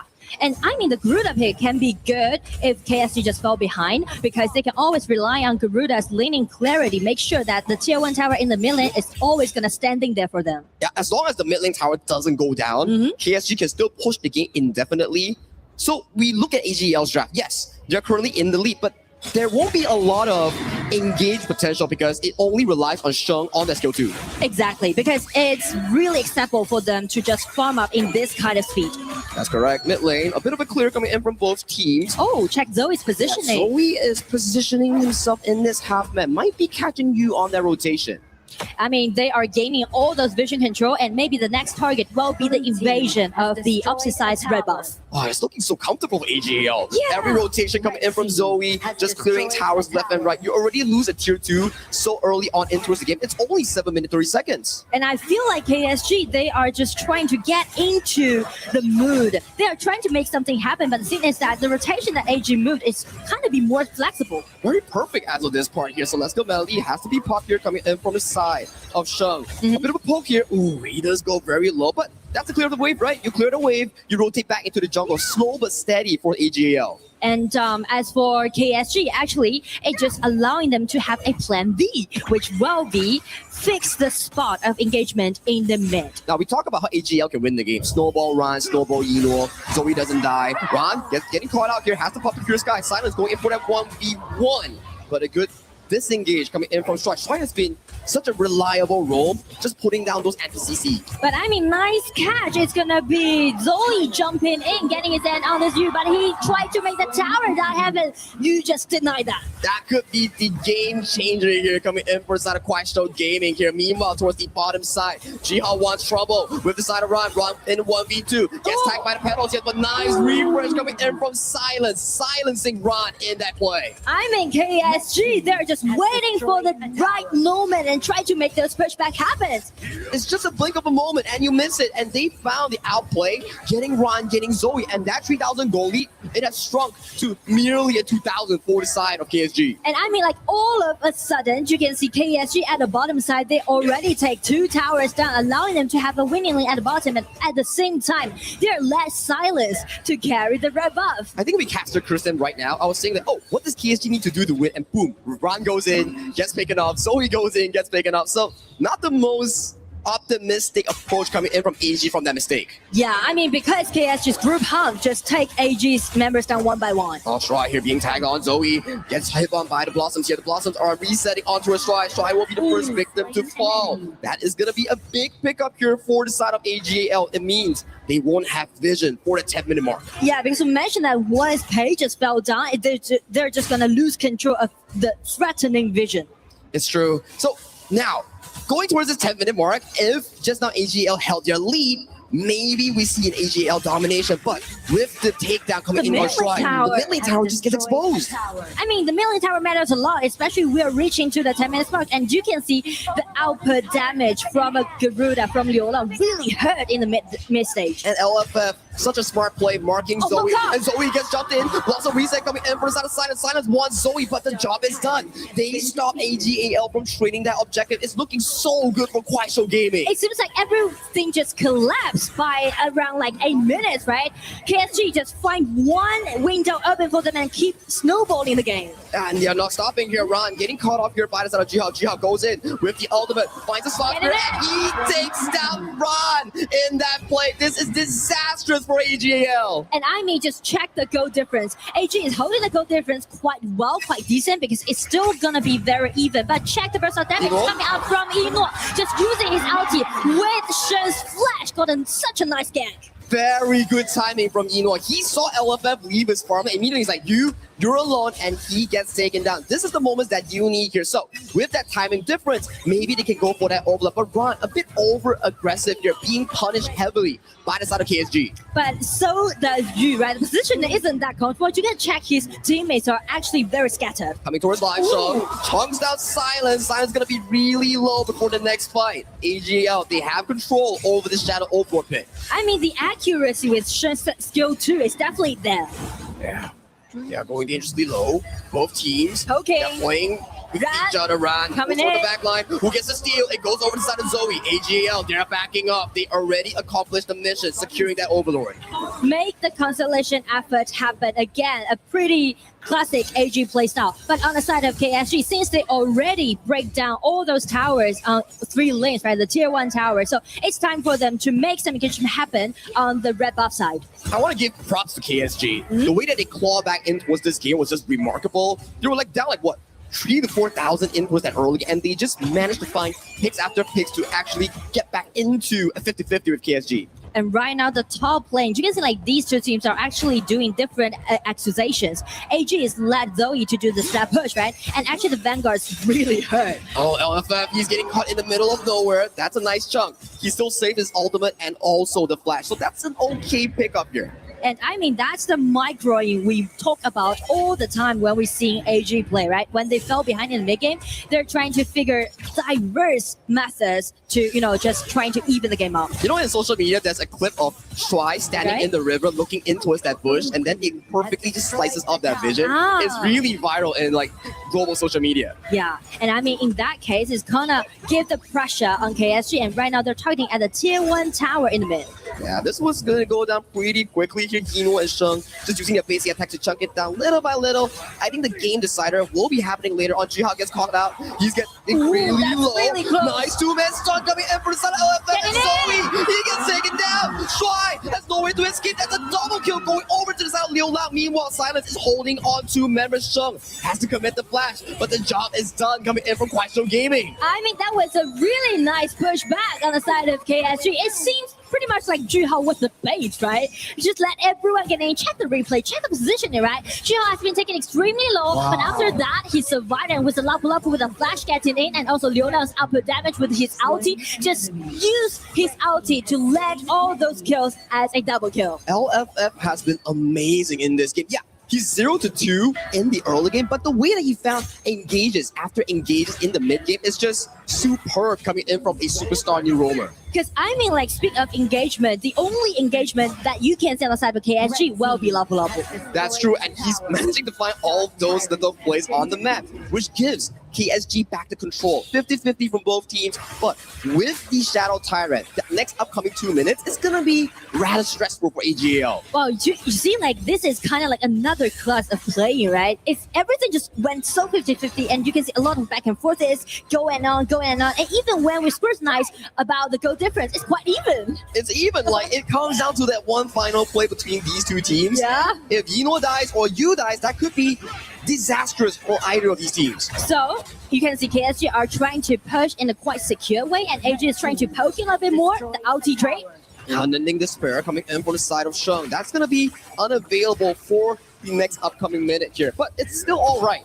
Both teams are just like giving away the outer tower, slowly but surely pacing for that Shadow Overlord fight. Yeah, speaking of the Shadow Overlord, that's the reason why Ran is now showing at the bottom and check silence. He's looking for some 1-1 versus. Yeah, Gentleman's Touch goes in for that 1v1, finds a reset on towards the Blossom here. The members from the side of KSG, they're slowly but surely marching down. He's being converged. Jihao goes in, finds the side of Zoe. Zoe has to pounce away, but the backline goes dangerously low. Yino is fighting damage, and no one is tagging Yino. Sheng is the first to fall, and the third Spag Spear will find Sheng and run towards the backline. It's a 2-4-0 exchange in favor of KSG. Yino flashes in, but Silence with a really good reaction time to dodge. It's gonna be a flash trade. I mean, everything just starts with those skirmishes happening at the bottom lane between the Clash laners, right?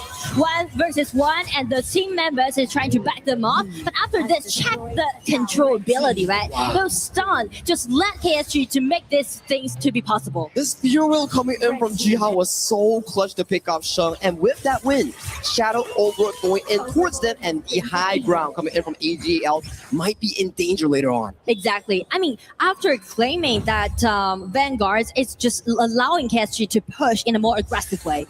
It's gonna be stressful. Like, you have 3 waves simultaneously pushing in. You can lose the mid tower, but you need to protect that top and bottom high ground. And Liu Lang's damage, he's looking good. 105,000 damage to Garuda. He's having a field day. That's insane, I mean. And especially he's not using his ulti, just landing on those 10 keys from AG side, right? He's landing it even upon Yu Huan or this console Yu. Yeah, Yino and also Sheng always gets chonked down by the side of Liu Lang's Garuda, and which has been really amazing. And with the Overlords marching in, they are trying to knock down this bottom tier tree. I mean, Vanguards are here. Check AG's positioning, try to dodge the poking damage first. LT has been forced out, but the Vanguards has been claimed. Only the high ground tower at the bottom fell. That's another one coming in from that top side here. I would imagine that KSG wants to use this big Overlord, take down this top tier tree, and then rotate for that 30 seconds time on that Shadow Tyrant. This could be a very, very important moment for both of these teams. Yes, especially for KSG, when they're attacking, they need to make sure that they are putting everything in a cautious way, because you are playing against with AGAL, who's already been so familiar with this kind of counterattack. And another 1v1 that's been initiated by Silence. He's going in. Sheng has to pop the flash, and also the ultimate here. That won't be available for the next upcoming minute, but job is done by KSG. Another high ground remove from the base of AGAL. I do like the trades that they did before the engagement happened, and right now they're looking for some skirmishes. It's going to be Eno. Flash has been forced out. KSG looking for some troubles with the red button, trying to make those constant damage, letting upon Zoe. The pokes has been amazing coming in from Kuai Show Gaming here. AGL, they need to push in the vision line. If they lose this, it could be really dangerous. Zoe flashes forward, has to retreat with the help of the butterfly effect. With the health bars blinking low, this Shadow Tyrant will be a simple pickup for the Kuai Show Gaming. But I mean, like, every time when AG trying to force KSG to take some movements, it's always going to be Liu Lang's ulti, right? Just shred those HP bar down and just cause such a great problem about the attacking that AG trying to initiate. And the mid game has been about silence, right? Going for those 1v1s and then forcing both teams to react towards it, with Ron being caught up and then Zoe going in an awkward position, and then when LFF comes in for the engage. So they need to make sure that Silence doesn't get a proper flank angle. And right now it's gonna be a trade. The skill trade is on, the poking damage is out there. I mean, like, AGAL, they are under huge pressure right now. It's not going to be easy. Stride's butterfly effect on that Zhuangzi won't be available for the next 20 seconds here. that gives them a really good window opportunity to get this final tier 3. And I mean, this is going to be the game 1 of the best of 7, right? And KSG is really close to the crystal right now. They are pushing up the minions here, coming in from all 3 waves. Good poke coming on towards Sheng. Sheng has to take the retreat here. Minions are still far away. Yu goes in with the ultimate here on towards the enemy here. The tower is under siege by both teams, but they have to take the team, but the tower is exposed! There was no one from AGL who cleared the minion, and KSG takes game 1 in this best of 7 series. I mean, everything just being nailed down at the end of game 1, right? KSG, they fell behind a little bit in the early game, but as you can see, when we step into the 10 minutes mark, they've made a lot of trades happen, and also they just enclose the whole vision and push the game till the end. LFF's mental game is so strong. Being 0-2 down in the early game and still being able to manage to find those team fights, those pickoffs has been amazing. Check out these early games, right? It was Silence, LFF being taken down, insane snowball coming in from Ron, but the way that they come back from this is just remarkable from the side of KSG. And I mean, from this kind of skirmishes happen, right? LFF has been taken down, but after that, they also made a lot of ambushing happening at the bottom. Yeah. The tower died. They were just constantly putting pressure on towards Ron. Yes, we do see signs of excellence coming in from AGL, but the way that they play team fights, the way that they pick them off, this was such a crucial one. Jiha making it out alive on that Ying, and Zoe Stry gets taken down. This is where all the objective control goes back to the side of AG from KSG.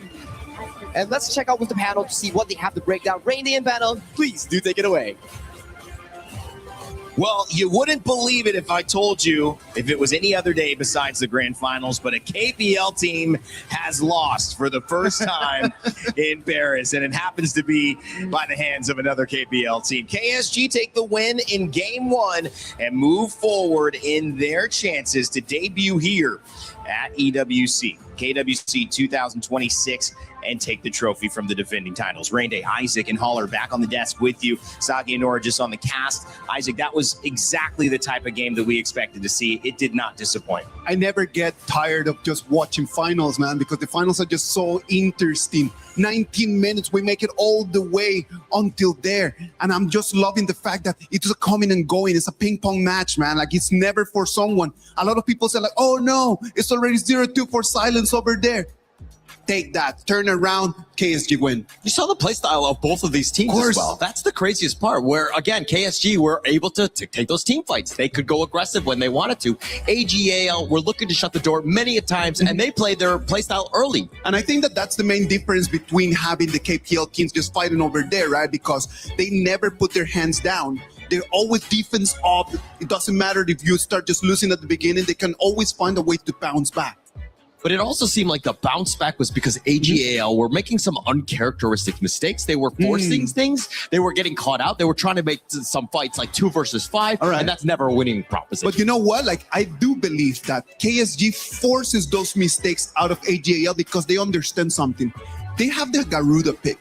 And as Sagi just mentioned right over there, the mid lane turret cannot fall. And then in 8 minutes and 30, Zoe and the guys, they really want to just take that mid lane turret to fall, and then they lose to people, and that's the moment when KSG just turns the game around. Yeah, they turned it around, and that was like a number of different moments where Zoe was trying to, again, force it a little bit. Yeah. And it seemed like they were kind of like, this is not the traditional AGAL that we know, because again, most times they do it, they convert, and they come out successfully. It is very difficult with that pay, right? Because the pay, you need to have the momentum. So he has the momentum at the beginning of the game. True. So 8 minutes, he gets there, he's like, okay, I can do this. But when you're playing against the best of the best, the difference are just minimal. And those differences adding up to a first game victory for KSG against our defending title champions. Of course, game 1, you're going to test a few things. And it was actually AGAL that got off to the better start. They had the lead at about 8 minutes. They were affecting the clash lane. Silence was 0-2. Rand was 2-0. Things were going well. But suddenly, slowly, surely, 3 S's that give us 3 different intonations on the story that would evolve is that it was KSG who would turn the tide. So, Holler, I know you have some clips ready for the Telestrator. What happened? Let me I got it. The first one. I love this because I just love how I can get to hold the mic. Thank you. As we go into this is the initial fight, right? You were talking about the fact that KSG loved to fight, and it went very south, right? And they were trying to turn this around. Shuai just barely hanging on, somehow surviving. And AGAL, this is the snowball that was starting off, especially with the ping. And I think that this is one of the moments where you start thinking like, okay, Lia Fong, he's an amazing guy. He's really good. But there's a difference between him and Shuai where the shot calling, I do believe that it was too early for them to take that fight in there. Way too early on that one. As we jump into the second one, this is where things are like, hey, they have a massive lead, AGAL, but look at how they're diving the tower, the Raging Sea punishing them. And Zoe, you were talking about this mid T1. They wanted it. Joey wanted it, but he got punished multiple times here. And again, like if the Garuda just loses that turret over there, most likely Liu Lang wouldn't have had such an amazing game as he did. Agreed. And as we go into the third clip here, this is where they tried to go for the ambush. They almost had Ju Hao, but the rest of the teammates all there. They made sure that they pay there. They're like, how dare you go after Ju Hao? And both of them get picked off here. Liu Lang, man, I just need to keep calling his name. That Garuda pick in there, like the way of the damage, like the distance, the reach, the range that you can have is just a completely different thing. Very different. And as we go into this last one here, this is for me the tipping point. I love this one. Where they're able to chase. Silence was actually doing quite a bit of work. And look at how Ju Hao just kind of baiting them in. It's back and forth where they go. And then they were able to get the snipe in. And at this point, it was an all defensive mode for AGAL. Yeah, it goes to this moment. That's what we're in 15 minutes, right? Yeah. When you get to the 15 minutes mark right over there, you understand KSG has the priority to try to push onto the high ground turret. So we get to the last moment of the fight. They do have the minions. I thought that they were going to just push back and try to go for the Tempest Dragon fight. And then after that, they just decided just to finish it, push the crystal, 1-0 for them. Yeah, I mean, it was almost the entire team of AGAL was up defending, but the pressure from the minions, the pressure from KSG, and the pace, which we had mentioned is the signature of this team, the aggressiveness early, is something that they wanted to lean on, and they had the confidence to do it. In some ways, this is kind of like that title match that we've looked at. Somebody who's historic, who's already been there, who's lifted this trophy, and a young gun who has the power, who has the potential, the staying ability to compete against them, now showing that they can. So my question is, what's the response from AGAL? I do believe that when we watch KPL teams fight against each other, and when you have teams like AGAL against KSG, that first game is just about just trying to understand how they want to play the BP for the 7 games. So you can see picks that we have not seen yet. The Trunks coming in out there. That Trunks is something that a lot of people have not seen. Is the first Trunks we get in the KWC 2026.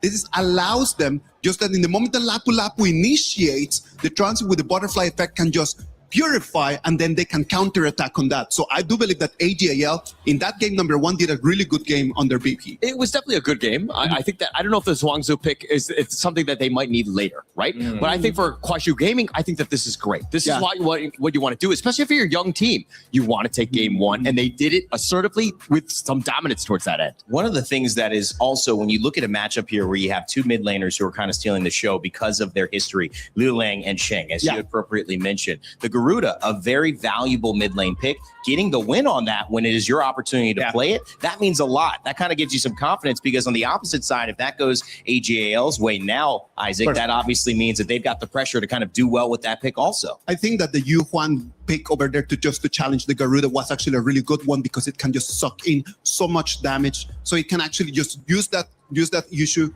suck in the damage. It's very late game, so they were thinking that Zoe could do a little bit better in the early game, and the mid-late they could have the advantage, but just KSG was too much for them in this one. Yeah, too much. I mean, it was about that, like, solidifying the mid to late game, the pay. Joey, once he got like caught out a couple times, it's very difficult to come back from. That's an early game hero that will fall off. All right, well, heading into game 2, it's AGAL's turn to respond. KSG strike the first blow. Let's send it over to Sagi and Nora to get us started. Thank you, panel, and we are back once again in this game 2. Nora, could you have expected game 1 bleeds over to the side of KSG after an amazing comeback? Especially when KSG fell behind in the early stage. We know that this team is known for their early aggression, but since they fell behind, I'm kind of worried about them, right? Well, they make the comeback, but by those ganks they made at the bottom, really nailed it in game 1. And you know what? That just remind me about the spring season that they took. Oh, what happened in season? Actually, KSG is kind of considered as the underdog for for this year's matchup. But as actually like being so fresh to the stage, now if you mention to the international stage, they're showing their potential play right now on this arena. So they may or may not do another 4-0, just like what they did to Wolves Esports in the spring season. Exactly. Wow. Because, you know, play against AGAL is never gonna be an easy match. If you guys watched the last time's KWC final, you will know it. Yeah, it was 1-3 against TTG, and it all went into an ultimate battle with the side of AGL catching back-to-back games. As we hop into the pick and bans here, more of these mid lanes coming in from the side of KSG has been removed. Yes, Haya has been moved, and so does that Frost and Leon pick. Potentially, maybe can be played by AG. They just denied it and prioritized this idea. Oh, and that's an early pick on that Arlie and also Zhang Fei. Talk to me about this Arlie pick coming in from Yinluo. He's well known in the KPL scene for being the FMVP of this pick, and I think every single series thus far, he has always selected this Arlie pick. Exactly. So far in KWC, this is his most picked hero. 4 times, 4 wins, 100% winning rate. I know something that's 100%. So I remember the panel were talking about like, oh, KSG and AGAL both have a 12-game winning streak, but after that AGAL loss, their win streak has been broken, and KSG is currently on a 13-win streak instead. Exactly. And as you can see, KSG trying to play more aggressive since they are picking out this Guan Yu and also Ogren on the top, because Guan Yu can do great threatening positioning during those team fights. So much aggression, right? You have the Diadia Ogren for that early game. 1-2-2 coming in from Diadia could just set up a nice, beautiful gank in towards that Silent, and when the side of Silence is level 4, that's when the insane Razor Cavalry starts charging in those team fights, setting up for big success. Yes, I mean, sustainability is what KSG right now has, and initiation is what AG has right now. Because of the Zhang ulti comboed with Dharma's ulti, that can be explosive during the team fight. Oh, maybe we get like a Direnjie here coming in from you. You know Direnjie? We don't really get to see him that much in the entire KWC, but it does work pretty well as a lane matchup against Yinluo on the Arlie, or also against these double matchups here. So I'm pretty excited to see what Yu has in store for us in that farm lane pool. But I mean, speak of the farm lane pool, already 2 farm lane has been taken away on the side of AG.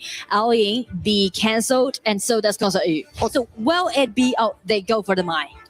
I mean, both mid laners are well known for the mine, right? I believe that Sheng was known for his mine back in the KPL, where he can actually make miracles happen with his long-range engages here. So removing this is to say that maybe they want to protect Yinluo in those team fight scenarios, give him a really comfortable space to play those team fights. I mean, so far on the side of AG, there's only one core that you can see. That will be Yinluo's Arlie, right? So if they want to put more thing to it, I'm looking for a potential Jing play for Zoe. Oh, I will love it here if we do get a Jing coming in from the side of Zoe here. So clock is ticking here. So that's going to be the setup. Nua being locked in. Potentially, there's still more to think about in towards this specific series, but you're AGAL. You lost game 1.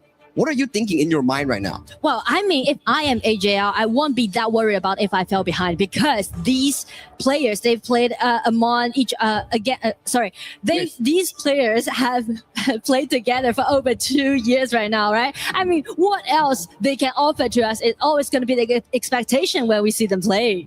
And I heard from some of the Chinese casters, which is Li Zhu and Pinzi, right? They did mention that these players, this set of players, been to like 8 to 9 grand finals in a row. And also they got 7 consecutive championships, including that one they got last year in KWC. So that's made them to be here again at the final. That's what champions are made of. But KSG, they're coming to break the legacy here. I am liking the KSG draft. Very strong early game. You have the Angela and Diadia for that combination, and the Ogren early game invade. For this specific combination coming in from the side of AGL, it's really skill heavy. The jungler. If the jungle is really weak in the early game, that could be disastrous here. So they lock in the Musashi. I like it. You can reduce the healing, but how do you play early game? It's looking really difficult for the side of AGL. And especially this is only game 2, right? Musashi kind of feel a bit early for game 2, but we know the ulti that Musashi can do, right? Just restrict the HP recovery on the side of KSG. So that might be the main reason why they're picking out this certain hero. my main worry right now. AGL has a beautiful draft, very strong 8 to 10 minute, but how do they defend that early game is my question to them. Especially, I'm talking about, I really want to see Liu Lang play Angela in this stage for several times, but this is his actually first time playing this Angela in KWC. Liu Lang's Angela is totally another level of Angela. You will see it in game. And also, it's kind of like prioritize their early game, as just you mentioned. If KSG really played in a more explosive way, it's gonna cause like great pressure on AG's farming pace. And you talk about Liu Lang, you talk about Juhao, there's a lot of fans coming in to support Kuaishou Gaming and also AGAL. This is one of the few moments that you have to wonder. AGAL needs to equalize this series. If they don't, losing 0-2 in the BO7 might not be the most comfortable position that you want to be in. Definitely. And so, actually, that's the reason why they're picking out some late game hero. For example, Shen's Nuwa, right? We mentioned about Shen and Liu Lang. They're the top mid lane players, and also they're best friends. And they know each other's playstyle, and it's going to be the time for them to gain the victory for their own team. The Gorge is ready. Let's hop right into game number 2. Kuaishou Gaming currently leading the best of 7 series in this grand finals against the title defenders, AGAL.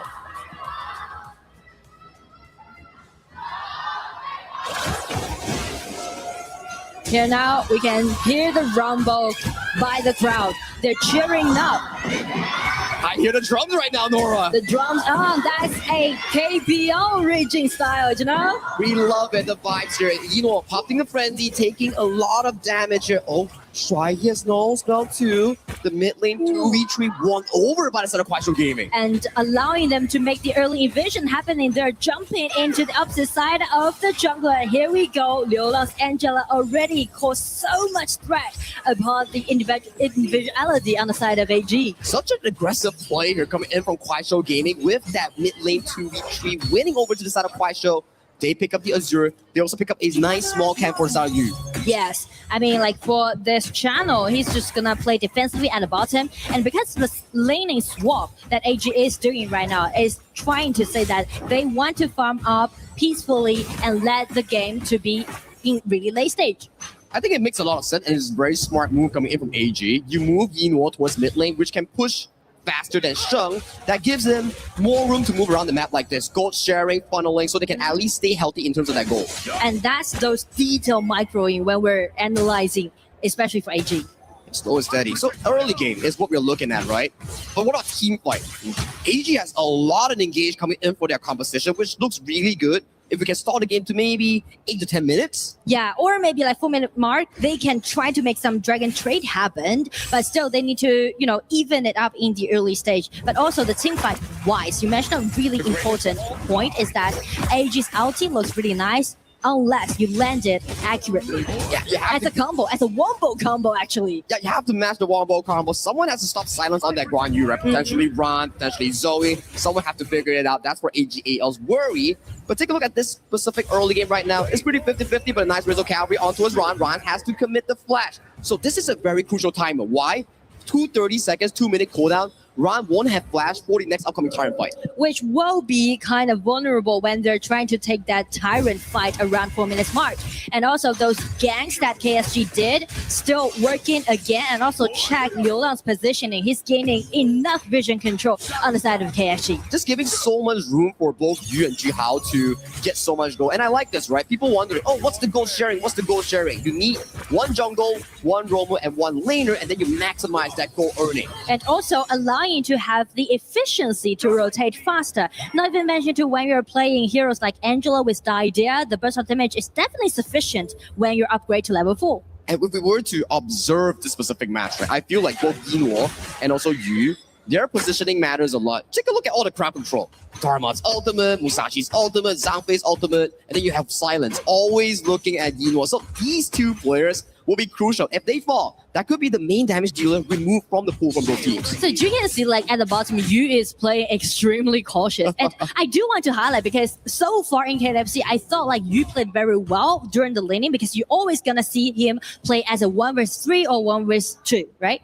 But this time, if he's trying to confront AG's bottom lane, you can see Shy already be ambushing here for over like 1 minute right now, waiting for the right moment. And Yu is so disciplined. He's just not walking out. It's like, I don't see Shy on the map. I'm not going to play aggressively. Take a look at Silence. He's coming in first in this specific play. Tyrant has been started by KSG. And right now, check KSG's positioning, right?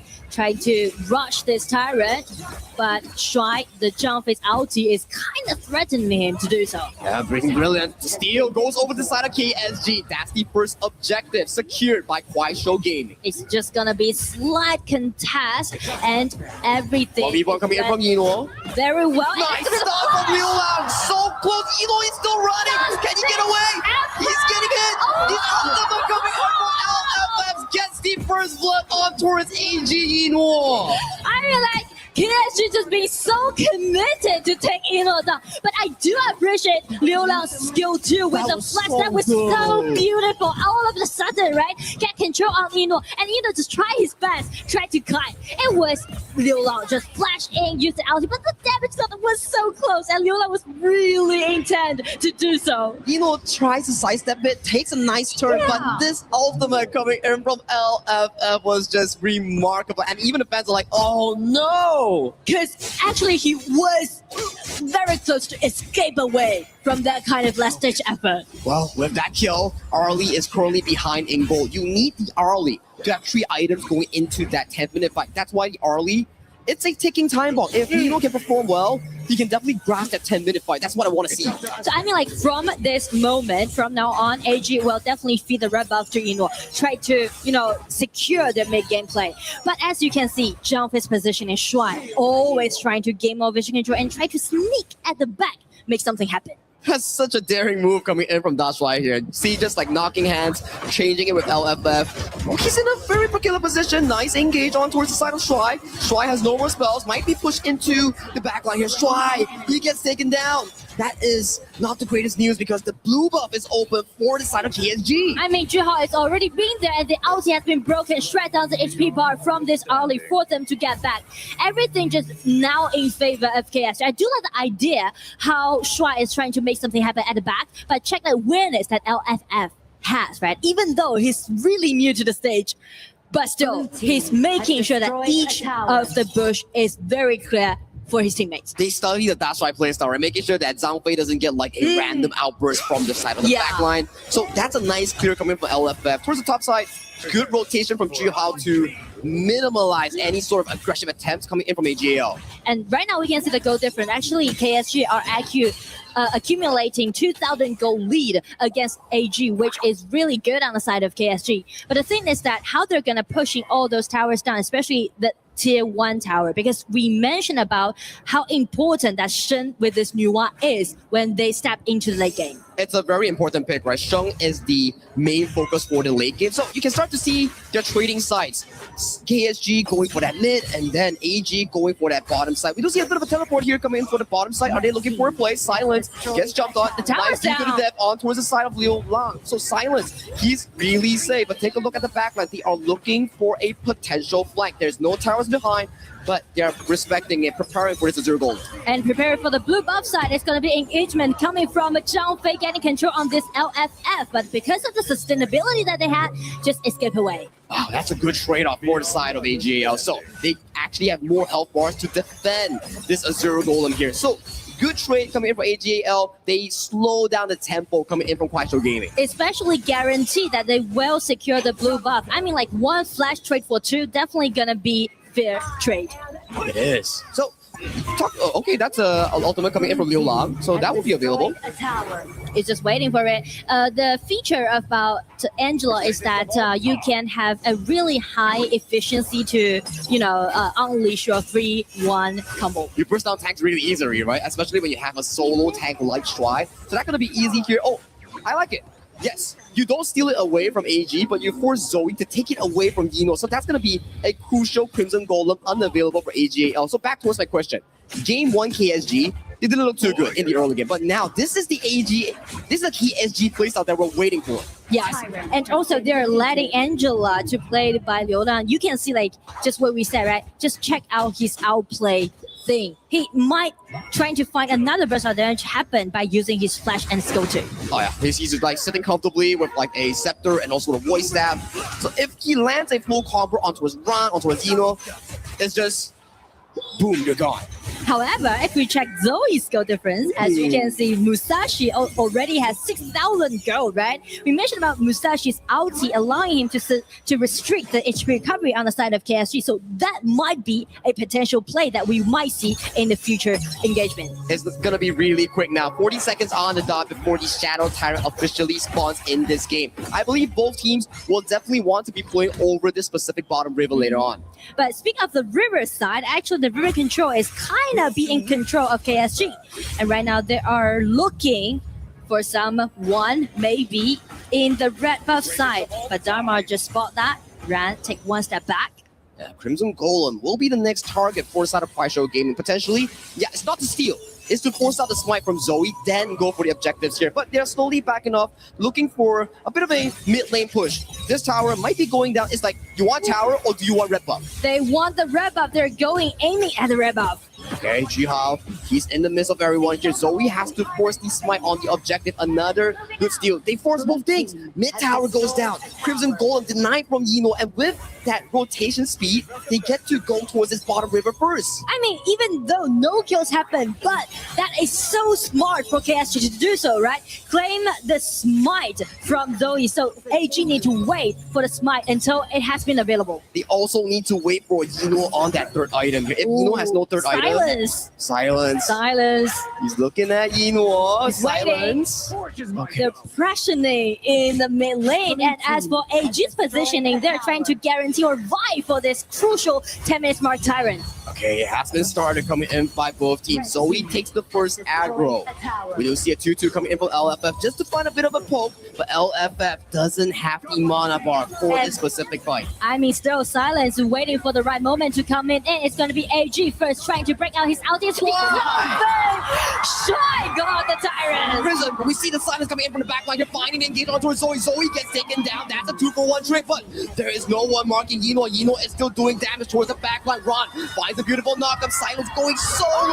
Gets taken down by Ron. You in the bush. He goes in for a 1v1 against Yino. Jihao, he's so tanky. He's looking for the execution here. They are still landing damage galore. Don't get it in. He gets the trade-off with the side of Yino. That's a 4-for-2 in favor of AGL. Jihao dangerously low. Pathful passing, running away. Where is the teleportation coming in from You want to chase. Okay, there's no more chase. Jihao is safe, but AGL, it's a miracle 10-minute team fight. I mean, miracle team fight around 10 minutes mark is so classic to see AG do so. First reclaim the Tyrant by this Xiangfei, and also Musashi's ulti directly targeting at Liula's Angela, deny him at the first place, and check Ino's positioning, being so safe, and so does Shin, this Nuwa, just letting out all those constant bursts of damage upon Show Gaming's members. And as you can see, that 1-1 trade, you can see like Yu is just being so committed to trade for Ino. The team fight composition realized by the side of AGAL, and they just make it work perfectly at that 10-minute team fight. And Shuai, you gotta give him props. He stole the Shadow Tyrant just now. And his aroma, and I mean, this might be the pivot of Game 2. It reminds me of Game 1, where all of a sudden, you start to have a shift of momentum due to one single play. It really amazes me, the way that KPL teams find momentum through a small mistake from their opponents. I mean, like, never be the end of a game, right? Even though if the game still keeps on, you are still gonna find the chance to fight back. Now we're back to a 50-50 coming in from both teams. 13 minutes mark, 4-4 in terms of kill. Goal lead, dead even, unavailable, and they are right now starting the Shadow Overlord that may decide the game. And also, that kind of team fight just kind of alarm KSG that they need to play more aggressively. 12,000 coming in on this Overlord. It gets secured by the side of Sean. They go into the backline. Jihao is the first to fall. But Silence, he's Silence show, and he's still pushing for more plays. Double kill goes over to that Zoe. Meanwhile, Ron, he's also another victim of this team fight, but 2-2 in favor with AG secured. But Zoe, where are you? He gets caught in the jungle of the blue side. I mean, it's gonna be a double kill goes over to you. Still, the channel is holding it. It's the buying time. time for his Well, we teammates. welcome here from Eno. He's trying to find the backline. Shuai, he has no spell too. He might be chasing down by the side of you, but they respect it. Are they still chasing? They're still looking for Shuai. Waiting for the right moment since his ulti is unavailable, but without the red buff, they're not allowed to do so. But still, Kuaishou is making comebacks right now. He's just charging it for Eno. He finds Eno. End of this on 2 towers. That's a really good play coming in from the KSG farm lane. I mean, KSG's farm lane, Yu being so new and check the red buff side. Angela got another kill upon Shen, just denied those members one by one. So this unbridled outburst starts with Sheng securing the buff. But take a look at Silence. He flanked the side of Sheng and takes him down. You also, it's a bit of a half-half map where both teams are finding the opportunities, but later on, the most important play coming in for this is them finding Zoe in that jungle. That is crucial for the side of KSG. And once they know that they got numbers advantage, they're just being so committed to take every possible kills. Oh my god, it's such a back and forth game coming in from both Kuaishou Gaming And check the skill difference. I mean, it's quite even, right? It's quite even so far. And as we mentioned, if we are talking about the late game hero, AG Shen, this Nuwa is going to prioritize. And as for KSG, it's going to be Yu's channel. Yeah, and I was wondering, like, how did Liu Lang manage to find Sheng? Sheng's range is so long, but Liu Lang still managed to find the backline against Sheng. That's just insane. Amazing for me. Yeah, and right now KSG, if they're trying to push forward, they are making sure that they are going to play around Yu's channel. I mean, Yu is definitely on fire so far in KWC. 11.6 thousand on that channel, 5-1 entry. If he stays alive, he's definitely going to be melting big tanks for Shuai or also Run. So he's your main guy to go to. You talked about me on this, right? You, first year in KPL, already getting that championship title and coming in on a world stage, he's feeling so comfortable against Zeno, one of the legendary farm lanes coming in from KPL. I mean, like, he's not fair to confront the opposite side, right? Actually, he's kind of like showcasing right now by using this channel. Yeah, he has to keep himself safe. You know, finds a bit of poke here on towards the side of you. Half a passing, pushes in just to get a bit of poke damage on the side of AG. And speaking of the poke damage, actually Nuwa allowing them to do so. And with the Musashi's ulti, actually they can deny the channel for a possible play. Ah, yes, the skill 1 block right on the projectiles. That could be the game-winning moment here. I'm looking at, yes, you know, that direct matchup, but also the playmakers. This game is about Kuaishou Gaming, Silence, and LFF. For AGAL, it's about Ran, Zoe, and Shuai. Whoever finds the key targets will win the upcoming fight. And the key target will be Channel and Nuwa. They're respecting it, right? You see, like he bought the Ominous Premonition, one more tanky item just to survive in those team fights. Try to solidify his survivability, right? So we're waiting for the Shadow Overlord here. That will be the main target coming in for both teams. Whew. Bit of a damage from you. That seems to hurt quite a lot. Ron finds the triple towards the wall. He flashes away, but gets caught by the death to Sunset. And then we do see Silence just pushing everyone into the Overlord pit. And he finds the double kill out of an engage from the side of AGL. It's looking so good from KSG at this moment. I mean, when we're talking about the bottom lane, you know, the top lane is never going to be content with that. It's going to be the time for Dharma and this Guan Yu to make so many things happen. The double knockup just denied Shanghai the very first time, just like we mentioned. But as Silence, by using his Guan Yu coming in, kind of scattered the whole arena and brought the chance back to KSG. Is this his first game of Guan Yu in this tournament for Silence? No, I mean, like, he actually played it very well, but in KSG's KWC, yeah, it's the first time. First game and already this sort of level of performance is just marvelous coming in for Silence. If I'm not mistaken, through our conversation, he's known as a Zhuangyuan, which is like a first pick draft coming in from the youth league, right? Yes, and so does Zhu Hao. That's the power that they got on the top side of the map, on the side of KSG. What an amazing performance thus far. But still, 18 minutes, it's a bit of a reminiscence of game 1. Still 50-50 coming in from both teams. You need to see whether Kuaishou Gaming finds a decisive push coming in with this Overlord. There's still about 90 seconds left before we see the Tempest Dragon. I mean, that's gonna be Silence's job to do. He needs to make sure that he's gonna be the second man stepping into the battlefield. Because as you can see, either Ran and Zoe, their ulti is kind of scary.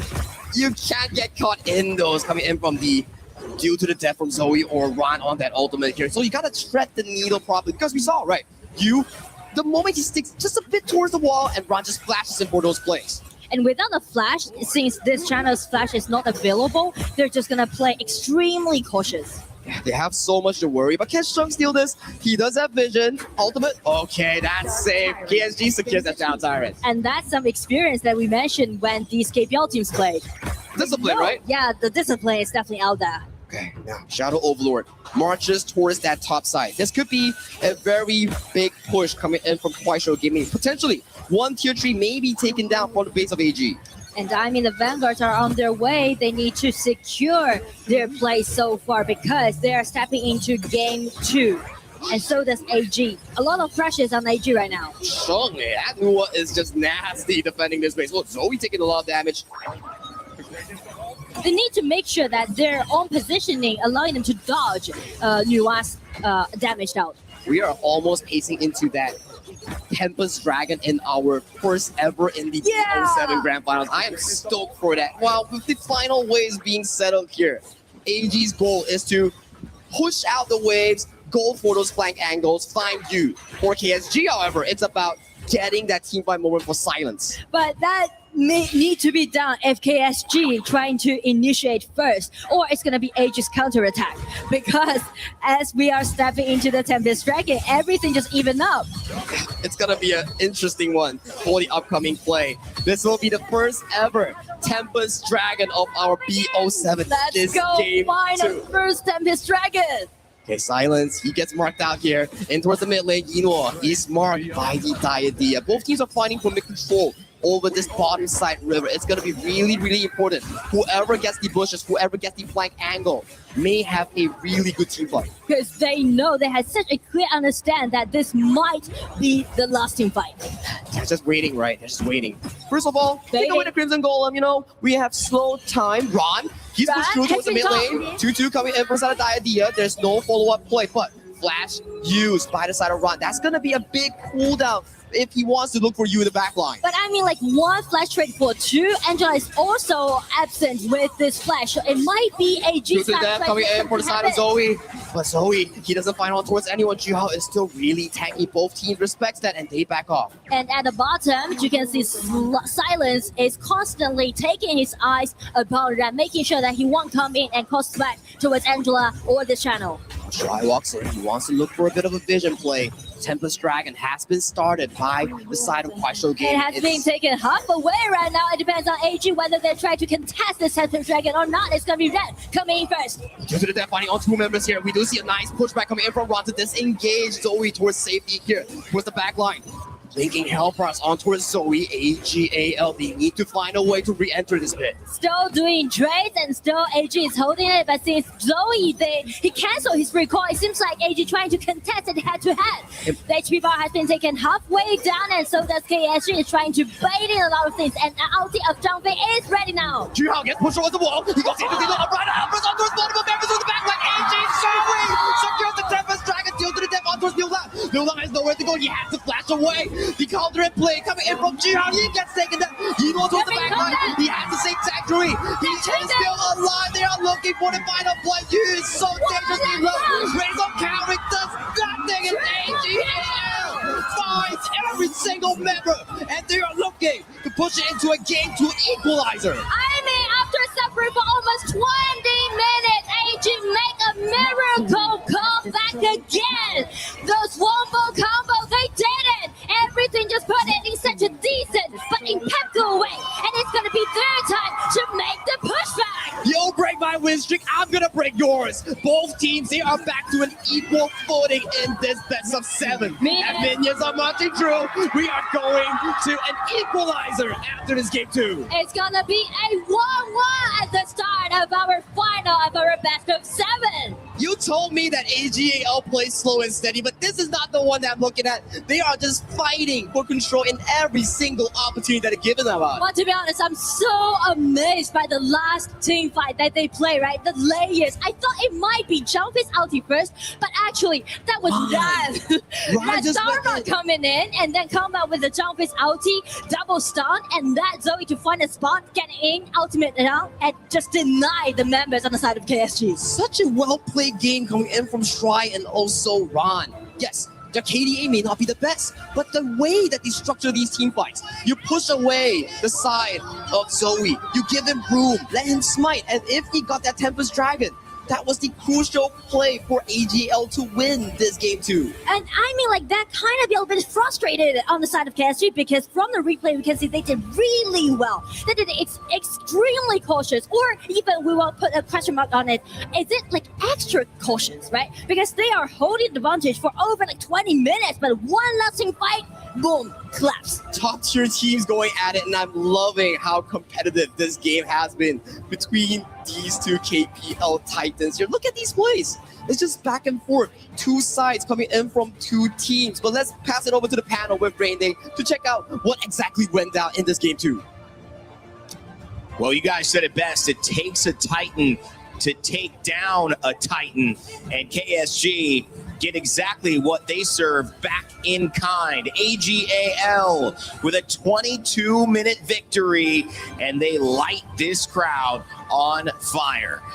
What a moment there. Inua, 3 kills to add what was already a delicious treat here in Paris, France. You could see the reactions there. It was just the cherry on top to have the star grab the final few blows. Welcome back to the panel, Rain Day, Isaac, and Holler, to talk about what was finally the end of KSG's win streak. 13 games, though. That was pretty good. That was a long one. That is a very long one, but I am amazed. Whenever that you're in doubt, just go for Inuo on the early. That man can turn things around because that is his signature hero. We knew since the beginning that was going to be the ball game. Pass the ball to Inuo, let him farm, let him get better. But whoa, Holler, the way that he turned the tide, it's crazy. Incredible, right? Incredible play by Yanoa there. But also at the other side, if we're talking about you know, like, he was the man, especially early. They were starting to roll. And then in the same way, they're like, okay, we need to shut him down. And once they did, the tables are turned. I think that sometimes SU does not get that much love, man, because he's in such a competitive team. Like, he's got Silence, he's got Juhao, he's got Liu Lang.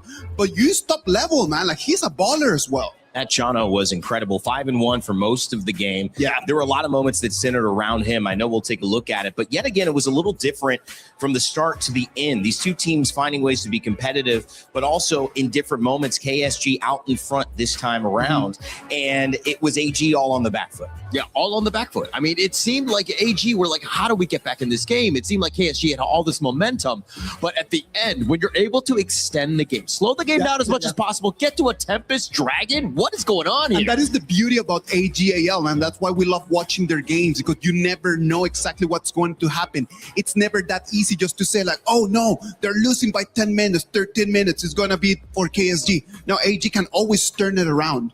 There were so many moments. I got to see what you prepped for us on the Telestrator, Holler, because, I mean, from Tyrant kills to Overlords to Tempest Dragons, every big objective fight turned into what was a decision that turned the tide of the game. Yeah, let's go to this one right here as we go into the first one. This is going to be the earlier piece. You know, he's thinking, oh, he's on this early, he's going to be fine. He just barely gets hit by that Destiny encounter. Ensure that they get the first blood, really setting the tone for this game early. And that in that moment is just a moment when Inuo's whole strategy starts falling apart, right? Like, because they started roaming around so they can actually share gold all together. Him falling in there just kind of just makes them go all the way behind.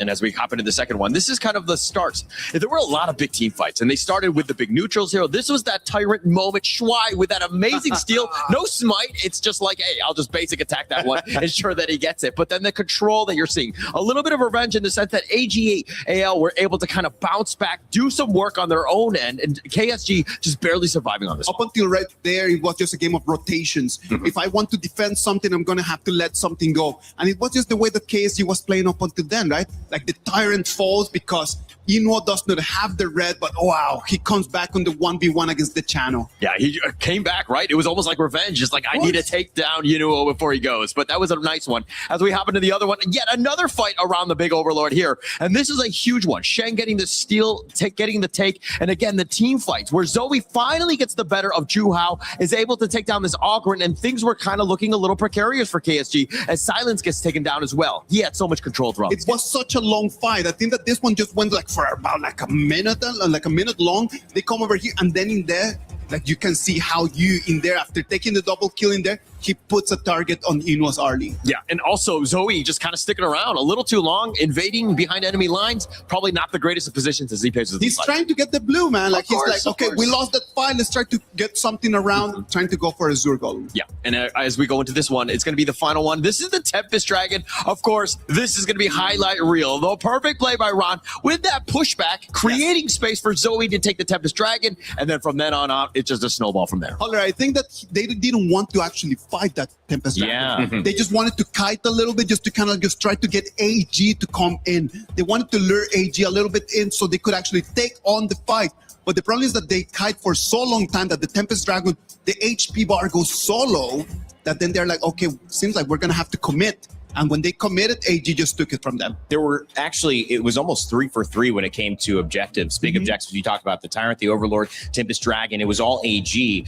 But the moments that KSG clawed it back was what they could get after that. You and on the Chano getting a double kill after that Overlord fight. Yes. And then even then towards the end, you're thinking KSG are kind of in the gold lead. They have an opportunity to keep this up. That Tempest Dragon, though, I think showcased a little bit of the strength of the new WA pick as well. She was baiting and waiting and saying, keep going, keep going. I got my ult. I'm ready to go, Holler. But, you know, that one I loved how she shifted away and then said, let me actually do the damage onto your players so that now we can just win the fight and run it down. Of course, of course. The positioning is so key, especially in that Tempest Dragon. Nobody needs to get caught out, but to Isaac's point, that was on bar in the sense that, hey, they were trying to go for the Tempest Dragon. At the same time, KSG was like, I don't want to do this. It was, they're like afraid of commitment at the end of the day. Holler, we talked about the mid laners at the beginning, right? Like just that matchup between Shang and Liu Lang. And if the first one was for Liu Lang, this one's got to be for Shang. I think so, for sure. Because the new one is the one thing that just keeps the high ground standing right over there. If the high ground turrets are still standing over there, then the problem is that the Guan Yu cannot cope from behind, cannot find the flank. So then KSG does not have access to the high ground, cannot actually go and finish the game, pushing us all the way to 23. Which was very different from how this game was going, where Silence was always on the prowl. He's always on the flanks, always trying to find that little place. But he got caught out. Everybody was right in front of AGAL, and they have a tremendous burst, and they were able to just push everybody aside. If you add that to the complexity of, okay, we got to wait for this new WA, we don't want her to steal it, or the way that Shuai was playing that and getting those last hits, just as positioning, then you kind of almost, with KSG, have to slow down. You have to respect it. You can't necessarily rush into it. So it's interesting to see them kind of bouncing back and forth saying, man, the tempo of these objective fights are very hard for us to manage. Randy, we're going all the way to 20 minutes in game 1 and game 2, man. Like, this is going to be a long day, but I'm here for every single game of it. I can't wait. This is so exciting, and we see both teams now evened up. No one's on a win streak anymore. Well, I guess AGL technically is, but both KPL teams in this tournament taking a loss. I wouldn't have it any other way for our grand finals. It's 1-1. Time to see who will take the edge yet again with Nora and Saki. Thank you, Rain Day and the panel. I'm stoked because I think this is one of the first few series that we have that's going neck and neck in our playoffs. And of course, it's in the grand finals. And I mean, everything just being so uncertain since the result comes out, right? Just like a lot of back and forths are actually happening during that team fight. And also the last Tempest Dragon fight to secure the victory goes to AG for game 2. I like that uncertainty here because it's not just farming and not fighting, but it's about both teams fighting neck and neck, back and forth for control. And you won't know who will win until the 20th minute mark. Tempest Dragon, that was a legendary match in game 2. But refresh your mind, both teams are 1-1 now, and we have to start off with the pick and bans coming in from AG on the blue side and Kuaishou Gaming on the red side. And you know, that's the time that we brought this to the table, that since we are doing the global ban pick, right? And AG, they are using some safe cards. For example, they picked out Zhuangzi and also Musashi. That's kind of saving cards. But on the side of KSG, 2 compositions that they use are quite expensive. I like that, right? It's about planning your draft going into a BO7. You don't want to show all your cards in game 1 and game 2. Then your coaching staff, your players like, now what? Now what? So now what for KSG? Is there any surprising hero that they may offer to us in game 3? Hey, this was reminiscing, right? Like I've seen this early Zhangwei in game 2 on the same side, but this time it's coded in Kuaishou Gaming's names. Yeah, and I mean, like AG on the other side, they pick out this Aoyin. Aoyin can be really well-rounded in this patch, I guess. I feel so as well. It's a very strong lane hero. You can actually self-sustain in lane. You can play strong, you can play weak. It's really situational on what AGL wants to be playing for, and that's a really early priority going over to side of Fatih. I remember in KPL, Fatih or Cao Cao is always used against the Arlie in that specific matchup, right? Yes, not to mention to last year when AG went to the Ultimate Battle play against TT Global, the top laner that they picked was Fatih. Oh, yeah. Okay. Oh, that is a whole other story, right? Ultimate Battle is still so far away. I want to get back into that later on. But I'm interested to see what sort of game strategy that KSG is actually building for themselves. I like the Haya. I like Liu it. Lang has been one of the key playmakers with silence in game 2. And if you give him a Haya and you go for those aggressive engages, that could be a very huge marker for KSG to find tempo in this game 3. And because of the fatigue and the idea, just kind of denied the potential Lapu Lapu or Guan Yu, right, to be the counterattack towards this Haya. So I would think this Haya can be really smart as the third pick on the side of KSG. It also forces the side of AG. It's like, hey, you want to pick the Agudo, but you won't have a tank. So maybe you have to burn through the floorborne tank, something like that, to potentially look to tank against this Haya. So it's really smart drafting coming in from Kuaishou Gaming, and I like it a lot from Coach Ziqi. Still, like Agudo is an open choice, right? Well, they let Zoe to pick that Agudo or not. They're letting this Agudo out, right? Because of the tankiness that you just mentioned. It just forced AG to do a lot of poking damage instead of using their tankiness to gain division control. Do we get a Kaiser? Do we get a Yang Jian? They do need something like that to stand in the front line. If not, there will be a 0 frontline composition for AGL, which could be pretty difficult to pull off. At the very least, we do see the Devaro and Charlotte being locked away. For the side of KSG, they lock in that Byron.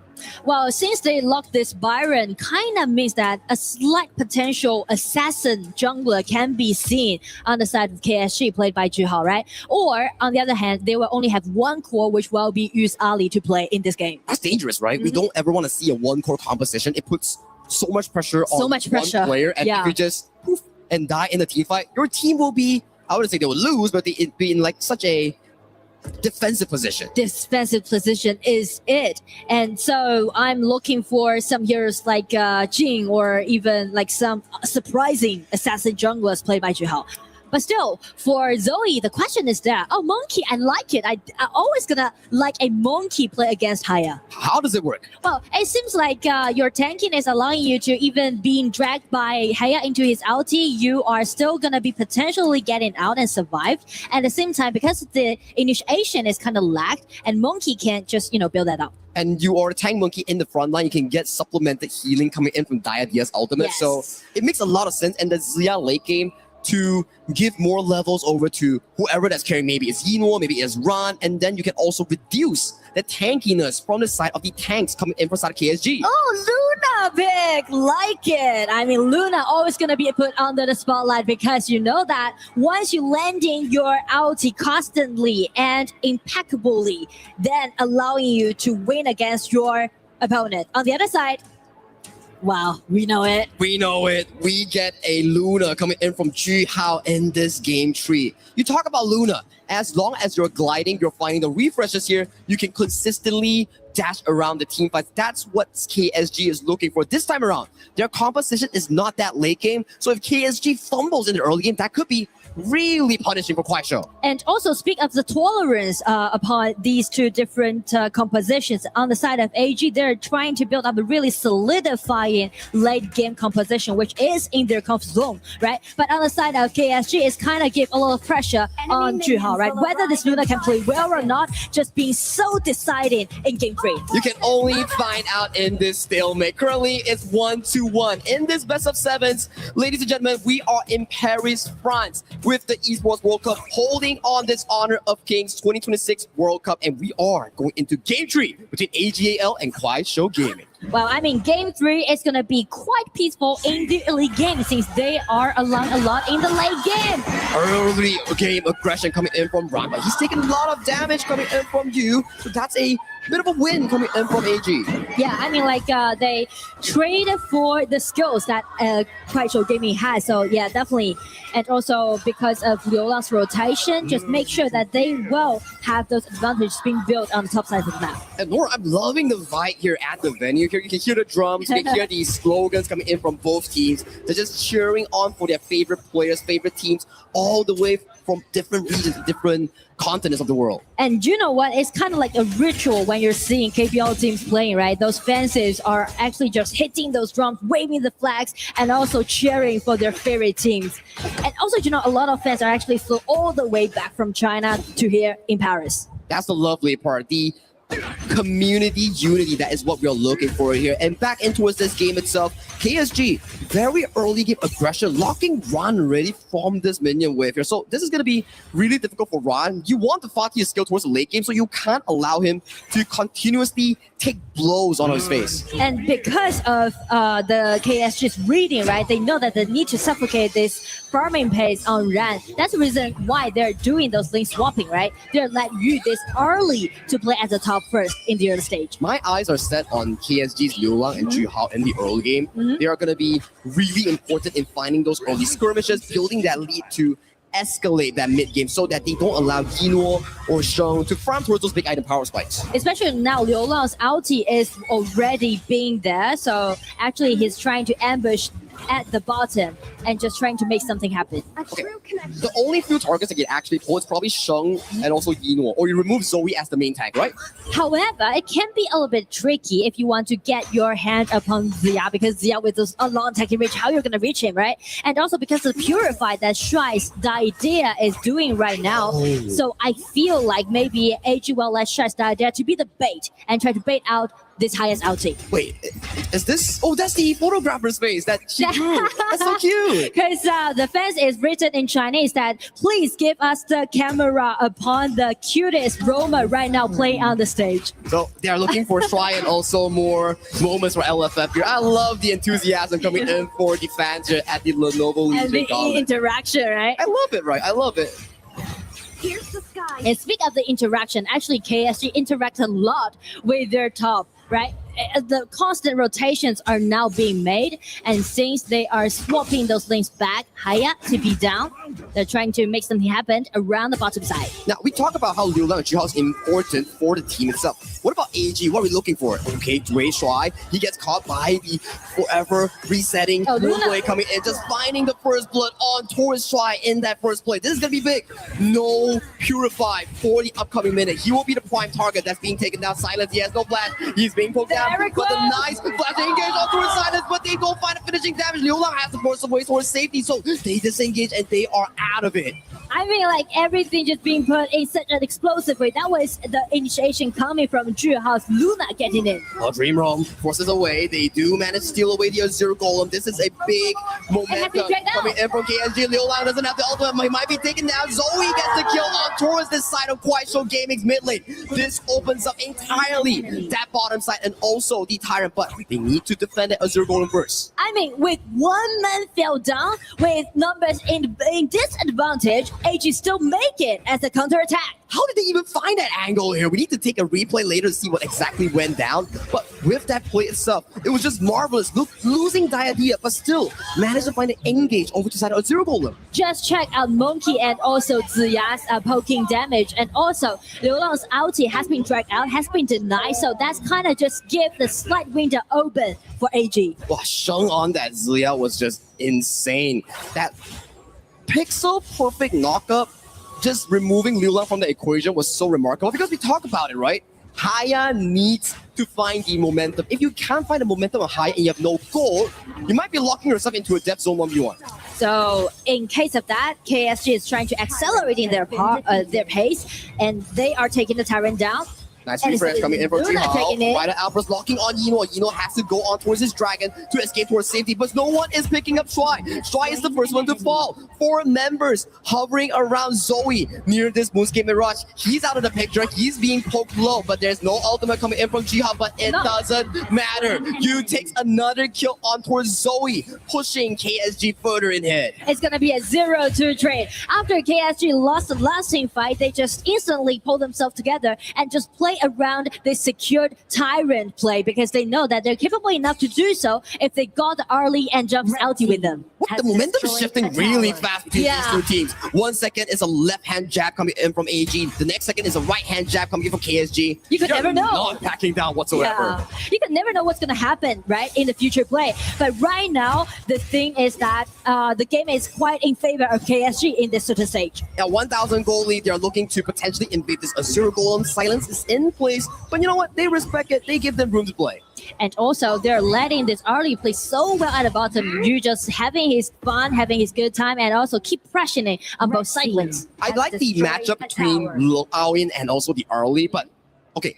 I would say that Aoyin wins the lane, but when it comes up to the mid game, Arlie is just such a better one pushing tower. Especially with this red buff, right? Always feeding to this early, allowing them to do so. So it's gonna be a little bit tricky on AG. How they're gonna handle this kind of situation, this kind of aggression showed by KSG so far. They need to slow it down. They have very good late game on for side of Ron, Sheng, and Yino. They just need more time to scale. For KSG, they need to step on the pedal and force more plays and silence. Oh, that's a lot of damage in towards that base. Trading a lot of HP, trading a lot of poking are actually can be seen on the side of AG. Nice refresh coming in from Jihao. They are finding Zoe. Zoe has no ultimate yet. Rider Alvarez locks him in place. They find the first kill on towards the AG jungle. Meanwhile, Ron gets locked in towards a 1v1. It's gonna be a 1v1 and it seems very decent right now. Everybody just waiting outside of this ulti and wait for this secured kill upon Ren. Deny him. It's going to be another 0-2 trade on the side of KSG. And it's not going to be the end. They come in A, force out this Aoi's ulti and take that tier 1 tower down. They got everything that they want on the side of KSG. Big wins across the board for Kuaishou Gaming. They're just feeling it in this game number 3. They are locking in that goal lead comfortably well. And you take down Ron, you take down Zoe. You won't have any front line to pace towards these team fights. And because of the flexibility and those mobility that KSG's individual hero has, allowing them to separate the whole battlefield. You can see like Jihao just playing in such a deft way, right? Dash in, dash out. It's kind of kiting out a lot of members on the side of AG. So this last pick, Luna, has been remarkable because when Yino or Strike uses their ultimate or their crowd control, there won't be actual CC crowd control in stopping Jihao from dancing in these team fights. And right now it's gonna be the ulti upon this monkey. Everybody just gonna wait for it. It's gonna be Jihao getting in, baiting out a lot of HP first and trying to secure this monkey pick. Rider Alvarez tagging on towards the backline. Zoe gets locked down by the initial pick. He will be the sacrificial lamb for the side of AGAL. But they came what they are coming for. They take the tier 2 and they are looking for more. And you know what? That's the best thing when you're playing this high in advantage because you can just easily initiate whatever you pick in front of you. Neither it's gonna be a Fatih, neither it's gonna be a Didier, neither it's gonna be the monkey because you know that the vision control and also the crowd control allowing you to secure that kill that you want. Yulong has been so active on the map. Yeah, he died once, but ever since that death, he's just finding plays after plays, pickoffs after pickoffs, securing comfortable positioning in team fights for you and also Jihao. So just check the goal difference, right? KSG already got 3,000 goal lead, which seems really optimistic to them. We've been here before, Nora. Every time we talk about a goal lead for a team, somehow, some way, the other team will find a comeback here. So I'm gonna wait for the 10th minute shadow objective to see who can find that miracle play. I mean, right now AG is trying to buy them more time, taking those neutral objectives, trying to make sure that they won't fall behind much. Speaking of this goal difference. Do you need AGAL Ron or the side of Zoe to find you in the backline? If you is removed from the teamfight pool, then maybe AGL has a shot for this 10th minute. Because you see, the vision line that's being put on by KSG, you're not allowing AG to trade the objective nor go for the 50-50 fight. And right now, as you can see, Shen is granting on Ino's Aoyin. Make sure that Aoyin can be very outstanding in the late game. Yeah, just giving him that level breaking point. Right? As 10 minute arrives, the Shadow Tyrant is immediately rushed down by KSG. This is their tempo and they're feeling really good about it. With a 3,000 goal lead, they just need to push AG back into their base, get their jungle, get their towers, and slowly but surely choke AG for any single resource. All right, so again, the same question. They try to push forward steadily, but this time, well, they be extra cautious because we see what happened in game 2, right? You have to be extra careful in the high ground is what you mean, right? I think that's definitely going to be a game changer. I feel like you need to be decisive once you got gold in lead, right? You won't just, let AG to farm up until again to the Tempest Dragon. Then everything just gonna even up. Will be at exactly the same stage again. The next 3 minutes is crucial moments for Kuaishou Gaming. They need to find cracks in the shield or the armor coming in for AGAL, and they just need to push it through and get this game 3. But right now, as we can see, AG's positioning right there, let Shen this Ziya to use his long attacking range, try to make some pokes happen. Nice Howl to rotate towards the bottom side, find a bit of a tower damage. Umbrella outburst towards the backline, finds on towards Zoe. But they take the tier 3 and it's time to evacuate for KSG because there's another Overlord just waiting for them in that top river. Such a beautiful rotation coming in for Kuaishou. This is the trick that they did. And also, this is some improvement that made compared to the last game that they played. All right, it's going to be an ambush because they know that AJ is looking for this red buff. They're not giving it any single shot in actually getting that red buff here. So for Kuaishou Gaming, they're just playing their cards correctly, not giving any room of comeback for AGL as of this point. And we speak of the double cores on the side of KSG that will be this Luna and also this Arlie. And with the goal difference, each of them has 2,000 gold lead against their opponent.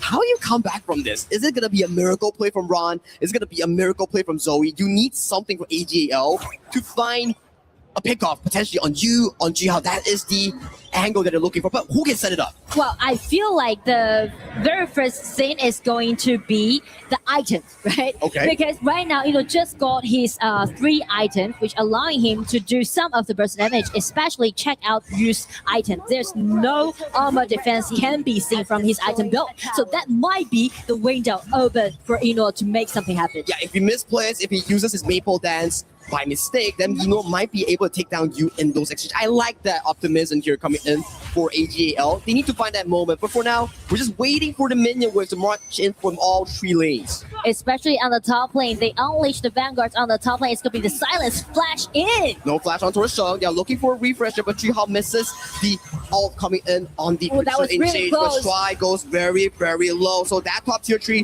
will be given over to KSG. Meanwhile, Liu Lang finds the isolation against Fatih in that 1v1 Moonscape Mirage. Outside of this, a nice unbridled outburst to zone them away. Damage galore from the side of Yu. Yu is still fighting for more targets, but Eno towards the side lanes. Will he be going in with the infinite fastest? He is looking to chase, but he changes his mind to back off towards safety as the Overlords are marching. But I feel like no sign for they might be going for the game when it goes. They take down Sly, and they're looking at the crystal here. Game 3 goes over to the side of Kuaishou Gaming in a clean fashion. I mean, like how decisive they are in game 3. I both thought they might retreat, go for more gold, go for more Vanguards. But as they spot out that, okay, all 3 high ground tower has been taken down, and still the Vanguards are holding on to it. They're just being so committed to gain this game 3. Yu has been impeccable in this game 3. His Arlie has been amazing, and he found multiple fights, surviving those, and dropped so much DPS against the members of AG. And don't get me started on Jihao. This Luna was just a sightseeing activity that you can do in Paris. I mean, like around this 5 minutes mark, I most thought like maybe Jihao might build up because his ulti has been denied. But after that, you can see this deciding team fight, which we are showing right now in the replay, allowing them to do the initiation right separately and take members on the side of AG one by one down. And panel, I know you're stoked as well for this BO7 here. Right now, KSG is in the lead. Do break it down for us. We'll see how AGL can make a comeback. Well, thank you so much. It's a tall task, that's for sure, as about 13 minutes and 30 seconds go by before KSG claims the lead yet again. 2 wins out of 3, and they're back in front here at the Lenovo Legion Gauntlet. Isaac and Gene, this is one of those games, those series that feels like it's got epic written all over it. One team jumps out in front, the other team says, no, not so fast. It's beautiful. I am really entertained right now because it is just coming and going, right? Like we already be talking about that when we have KPL teams in here. But this one just feels a little bit short. I like 20-minute games. I don't know about you guys. It's true. You had to put your jacket back on faster than normal. You were like, I'm used to waiting 8 more minutes here. you caught me there. Yeah. No, but I mean, to Isaac's point, we wanted the epic games, right? And I think that this one was more of Kwaishu Gaming just being like, hey, let's hold the line. Let's play our play style. Let's be aggressive and just take over this game. Juhao, absolute monster game. So much control. Liu Long with the backup as well as use damage. Oh my gosh, this was amazing. I think that it was a matter of understanding the power spikes. Sometimes we just do not use those power spikes, and that's something that people need to understand. The Luna has such a big advantage in terms of items, in terms of gold, before the other side, before the AGAL can actually start creating the Succubus Cloak in order to create just kind of like magic defense. That Luna just is flying around dealing damage, man. So that's why in between the 10-minute mark and the 13 mark, when the first Succubus Cloaks come out, is Juhao's game. Is just flying around. Taking over. And I think on the other side, if you're talking about Zoe on the Menki, he's a tanky hero, but he was not really tanky because Juhao was just kind of getting it right in his face, taking him over, just like steamrolling, if you will. Completely agree. It was a last pick. It was a pick that got the green room excited. We were back there for a few moments as well. Not as long as we anticipated, but had a chance to go back there for a second. And I think you could see the impact that it had. You talked about timings. You talked about Lu Lang and Sheng in the mid, but this was not their game to decide the fate. It was actually Juhao's game. And as you guys have some clips to talk about this and dive a little bit deeper, talk to me about the impact of this hero and the way that KSG used their timings well. This is exactly what they started with. Juhao up in front, taking them down, and they would get first blood. They would walk away on this one. Not too much to watch on this because, again, it just started that a little bit of that early game lead. I think that in this moment is just exactly when they want to start taking the fight, right? Like they want to start just taking in, trying to be a little bit more aggressive than AGAL. Yeah, Juhao though, not playing scared. And this is another one. Again, it starts off with Juhao just forcing it out. But Liu Long, that was the secondary catch. When they found one, they usually ended up getting a secondary one. Yeah. And it kind of started with they would again just kidnap them away, Liu Long, and then Zoe. He has nowhere to go. He had a rough time to get anything going in this one. And it was the story that kept repeating through this whole game number 3, right? Like just Zoe just being initiated and then not being able to use his ultimate to fly out because he actually used it to enter in the fight. True.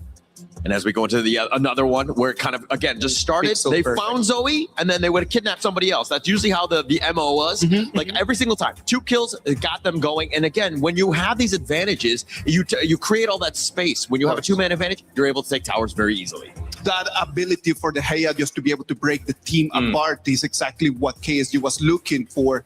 The BP for AG just wanted to just be able to deny that, but they were unable just to do that because Zoe was always caught. Always caught, right? And that was the frustrating part where this is the final push when you just see just how much space they had. They were able to be aggressive, but Juhao was just on another level. This is 13 minutes. Of course. And he was just all the way in the back line. It's like, oh, what can we do? How do we deal with them? And they were thinking about doing like a little bit of a retreat, if you will, but they're like, no, KSG, well, let's end it. They knew that they needed to do it right over there, man. We were talking about power spikes, and it was right over there. If they would have just gone back, most likely Juhao's Luna might have just lost the power spike.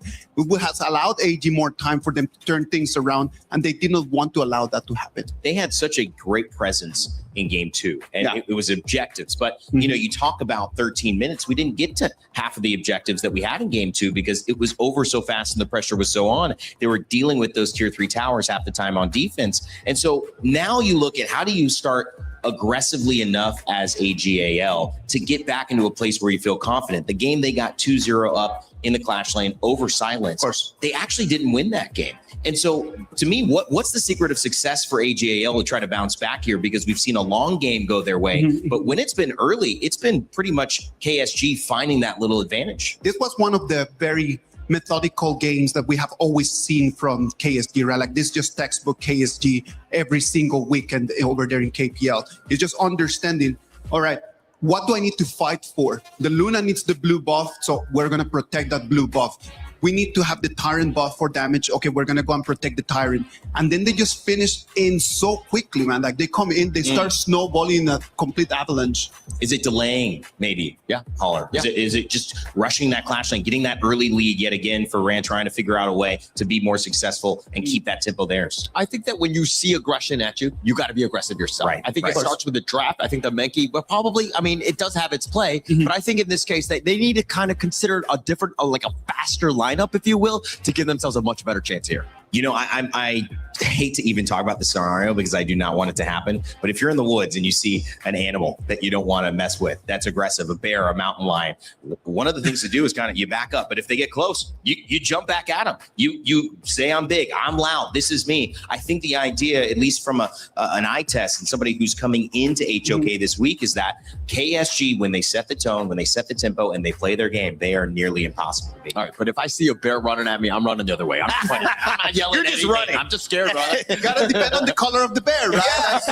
You gotta know that. That's common knowledge. Hey, in my world, if it's yellow, it's Winnie the Pooh, and then you're at a fun place, right? My daughter's around. That's a good bear. We're going to go to that one as well.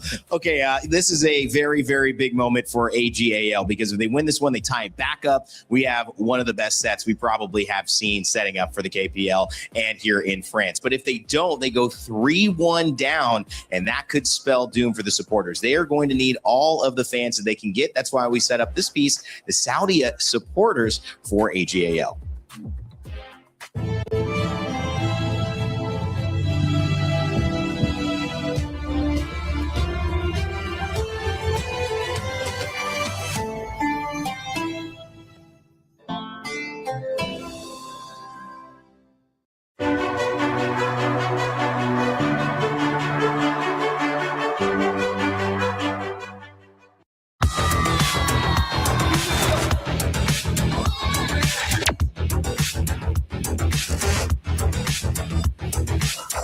然后我最支持的选手是长生，因为我也是玩中单的，我是玩杨玉环的。然后长生，我感觉他今天拿出杨玉环或者拿出王昭君就是1分。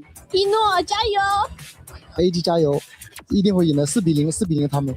在现场感觉超级燃，然后希望 AG 可以比赛加油，拿下总冠军。希望一诺可以比赛加油，在赛场上发挥的超级棒。一诺加油！然后今天是我们第一天来这个 EWC 比赛，然后看 KPL 的选手，然后大家打的都很好，然后外卡队今天打的也就是比我想象中的要厉害很多。然后AG 我们选的选手是我朋友比较喜欢一诺，然后我是团队都可以看一看，然后包括中医长生也都还有大帅吧，然后辅助也很厉害，然后加油是吧？给 AG 家那就是心怀荣耀，然后勇往直前。Hello， 这次来巴黎来看 EWC 比赛是一个其中很大的原因。然后我是来支持成都 AG 超玩会的，也就是 AGAL。然后我从2020年开始看 KPL， 然后支持一诺已经6年了，所以希望这次他们可以 defend their titles， 然后 AG 加油。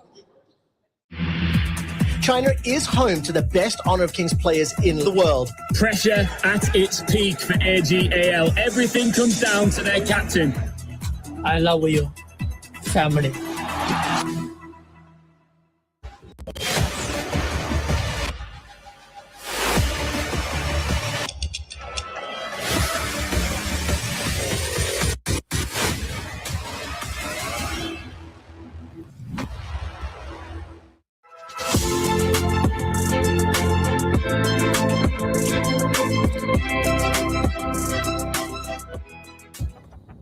Two-1 to KSG, and many people, many analysts think it was all thanks to Juhao. What a performance there in that game 3. Man, Juhao, he is the first pick of the 2025 draft. You know that he just set up over there the record for the draft, man. Like it was 6.5 million renminbi that the KSG paid. That at that moment, Jindong Gaming paid for Juhao to be able to be part, setting up the record for the highest pick. 6.5 million anything is pretty impressive. That's about $1 million US, man. Wow. That is a lot of money. Gene, one day we can hope to be there, huh? Yeah, hopefully somebody will be looking to spend that money for me, right? You know, I'm just waiting in the line. We'll get there one day. All right, Juhal, you might have us beat for now, but we'll see if you can keep in the lead against AGAL as we send it back over to Sagi and Nora. Welcome back to the casting desk, Nora.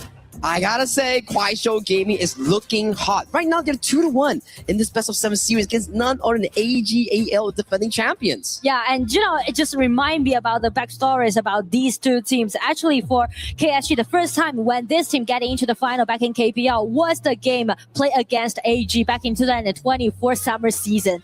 That final, they lost it against AG, and that was the start of AG's consecutive championship.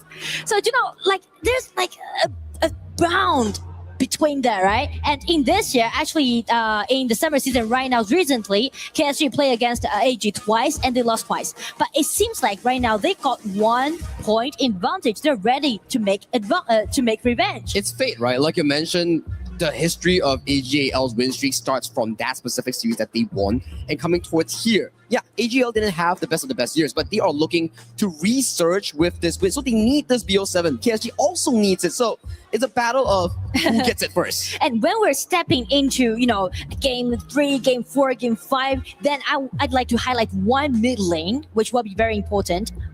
Exactly. And also Lorien. Like, these two is going to be the buying points from now on. They have to ban it away, right? I'm loving the Mai Shiranui here. There is actually a lot of highlight reels of Sheng on that Mai Shiranui. If you need him to stand up, usually we see either Mai or Princess Frost, right? Yes, Mai and Princess Frost. And also this Mai allowing them to initiate, especially combined with this Anat ulti.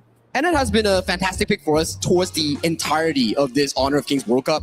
At first we were like, oh, it's just another soft and squishy roamer. But as we pace into the playoffs, more of the flash engages coming in from all the roamer players here. And Shuai is known for his aggressive roamer playstyle in the KPL. So I think Annette is a perfect fit for him. Especially, it's going to be a perfect counterattack towards all those controllability that we can see on the side of KSG, right? Dharma and also this Moses ulti just let them to complete the wombo combo. That would be quite threatening on the side of AG. It will be threatening, right? They need to play with cautious, especially when we talk about Moses, this hero, right? Yeah, it doesn't have the most crowd control if you're not in melee mode on the ultimate, but if you land it from afar and you poke out Shuai on this Annette, that could be devastating because Annette, in the end of the day, it doesn't have heals. Yes, and because of Annette's feature, actually we analyzed a lot, and so does AG's. Wow, this time they are turning into a totally different playstyle. They're picking out all those individual potential playing hero in their composition, right? This Mai and also Umbrosa, they really need some tank hero in front of them. Now, very late game as well. Umbrosa, Floorball, Marksman, these heroes need to farm into 10 minutes with 3 items, then they come online. So I like your point. They need a tank hero, potentially something like the Kaiser, maybe? Kaiser that they haven't used. So those heroes are sufficient because you see, Ogren has been banned, Yang Jin has been banned. So maybe the Kaiser, maybe the Dun. Yeah, that is going to be very possible. But as you can see, when we're stepping into the late game of the draft, KSG is directly restricting Zoe's hero pool, right? Three junglers has been banned away, but we only got like 4 vacancy as for those picks. Yeah, 3 jungles banned on the left side, and then you look on towards the right side. Neza is banned, Pei is banned. The pool of heroes is just starting to diminish for the side of AGAL, and they're really in need of a tanky hero in the jungle. We can only look to Kaiser and Dun. Those are the 2 available ones. Here we go. And because of this spot out, this Agudo pick by Juho, right? This time, actually, KSG also trying to make some poking damage happen. You can see this time KSG also turned to another playstyle. They won't just dive right into it and try to initiate. Instead, they're trying to use poking damage done by Agudo, Mozi, and also this Yuhuan trying to, shred down a bit of HP bar on the side of AG. It's very deadly. The moment you get hit by 1 cannon blast, you might just get the whole team jumping on towards you if you're on the side of AGAL. So that mid lane 3v3 control, you have to be careful if you're on the side of AG because KSG, they are not letting you go without a fight. But that will be very interesting to see these 2 junglers confronting each other because the only way that you can to get away from this Agudo's pushing strategy is trying to make some early invasion happen. Not even mention you are playing some hero like Kaiser, right? You can sneak into the opposite side, but it's pretty much like a mental play that we might see in the other stage. Well, we have seen those two plays before coming in from the previous series in the semi-finals here, but let's jump back into the grand finals. Kuaishou Gaming currently leading this best of 7 with a 2-1 lead against their opponents, AGAL and AG. They need to bring it back, and the fans know it. They're channeling their energy into AG players to make that grand comeback. Only one game away on the side of KSG to reach their match point, and well, AG even it out. Well, the drums are speaking a lot. They are actually funneling that energy here. AG knows where they are coming from because we've seen this before. KSG pushing AG to their limits, and if AG are at their limits, that's where they pop up and come back in the series. That's what I want to see. Maybe a full best of 7. Oh, Ino going so low. You just takes him down in towards that bottom lane. They do trade it, but Zoe having to give up his jungle control all the way from top side. He's slow in the jungle right now. I mean, already can feel the vibe about those confronting on both side lanes. You can see like you actually being so committed these days. Black Splash engage coming in from Liu Lang, catches onto his Su. Sheng is so low, but Juhao, fortunately, for the side of AG, he's not level 4 yet. But still, it's going to be a fair HP trade and also skill trade in favor of KSG, right? Because Agudo already being farmed up very well. He's going to accumulate his gold. And right now, it's going to be another solo happening at the bottom. Just like Yu is playing extremely aggressive, especially when he's stepping into the final and play against plays like Ino. And Ino is being pushed under the tower by the aggressive play. And with Juhao coming over here, potentially we might see the tower going down really swiftly in towards the later stages of the game. I mean, it can be very painful during the laning. So Shuai definitely will be there trying to secure Ino's farming pace, right? You can't just let this global marksman to be so squishy in the early stage. Yeah, you just need to make sure that he scales towards the mid game and then comes online. But look at the replay. I think what happened is LFF poking down Ino. Ino cornered into a 2v1, getting shut down by the fatal arrows. Fortunately, at the very least, it's a 1-for-1 still. It's okay. Yeah, because you just break out his flash, right? Flash in and make the tower down happen. Topside 1v1. Ron and Silence trading very aggressively between this early game matchup here. Early game went very peaceful. Everything just underneath the water. They're preparing for the potential initiate, which will be given from Shen's might. Sneak into the opposite side. They try to make the tower down. Everyone's backing Ino off and try to flash in. Take Yu down. Yu is just buying himself more time. But 1v4, that's too much for him. Timer collected by AGL. Yu only had his flash after he died. Such a smart and disciplined play coming in from AGL, and they make it. We're elevating pressure for the shoulders of Ino. This is what you need to do. And I do like the tactic that they are doing right now, right? The execution. You make the group hunt to be possible, which allowing you to even up your bottom laning. So let's take a look at the replay here. As you can see on your left side, Yu doesn't have flash, and he gets pushed by 4 members all the way to the right side. Meanwhile, this is happening. Ron is playing so safe in that top side. Yeah, I do like the detail that you mentioned, right? He's only like 2 seconds away his flash. That was really close. But those precise chance that they find out just even up the bottom laning. But still, KSG used this Agudo. Agudo already farmed out very well. I feel like the pushing strategy, the poking strategy will be the thing for KSG to do from now on. And Kaiser has been an interesting pick, right, Nora? We've seen both of these two junglers play a lot of Kaiser during the semifinals, and they had a fantastic performance with this. So coming into this game, top side, Silence has to burn the flash, so that won't be available for the next upcoming few plays. Zoe going very aggressive in towards the jungle, takes a cannon blast, but he's a tanky boy. He's still gonna walk out. I mean, so many things happening right now on the battlefield simultaneously because we can see the HP trade at the bottom and also on the top lanings. Okay, Tyrant being started off by the side of all gamers. They are looking to take control of this river pit. So far, we don't see Silence coming in true because he doesn't have flash, nor the true mantra. So this objective is given over freely towards the hands of AGL. Well, since Kaiser is definitely at his power pack right now, so that's what we're talking about. Agudo needs to pushing forward. They need to Silence. So he's a little bit over No flash. It's gonna be the flash has been forced out. It's gonna be Red still on his way chasing. It's gonna be Mai at the rear. He's coming in. Flash might be broken by this Agudo, but Red comes down and deny the Dharma. Uncharacteristic mistake coming in from Silence, and he gets punished for that. And with that, potentially they will be coming in for this Azure Golem invade. Invisible Warrior popped by Zoe. He's just pushing the side of AG to get this Azure Golem. Can they escape? Though Stride has no flash, has to go on with expending it to escape from the cannon blast. But on side, you goes in for 1v1, gets kicked up by the Ryu engine, but he's looking for a 2v1. He's so low. He knows that just more finds the 2v1 outplay on towards you. I mean, you're just being so aggressive, and he's trying to make those 1-1 trade against Ino happen again and again. But this time, with a backup from Shen, they make it as a 2-1. I just saw Sheng in the top lane. How did he magically appear in that bot lane to assist Ino? I feel like Shen is everywhere right now in the battle, right? As we back into the replay, we can see with this 1-2 versus that's too much for you to soak in. Wow, just a very well-timed play coming in from Yino and also Sheng. And you can see the crowd cheering towards that AGL, nomming on that red as well. Yeah. Nice engagement towards LFF. He has to burn the flash towards safety here. But a nice unending sorrow to keep them up available. But the real win chunks out Jihao. Jihao won't be available. Silence coming in. Takes Ron on towards the wall. Silencing him for any follow-up engage. That was Silence choice, right? He's not really committed into taking his damage upon those backliners. Actually, he's just doing all those controlability upon Ren. Just check out the replay, right? It was really close for Ambrosia to take Agudo down, but since Silence coming in, the punch just directly hitting on Ren's Ambrosia. Timing hasn't been the best for that specific play itself. Sheng went in on a nice target, forced out a flash and LFF, but Yino was taking that Crimson Gold. So that was a 4v5 in favor of Kuaishou instead. I feel like this game can be so tight. I mean, like, the goal difference is not that big, and also you can see a lot of back and forth, and it's going to be Shen again, trying to make a lot of things happen.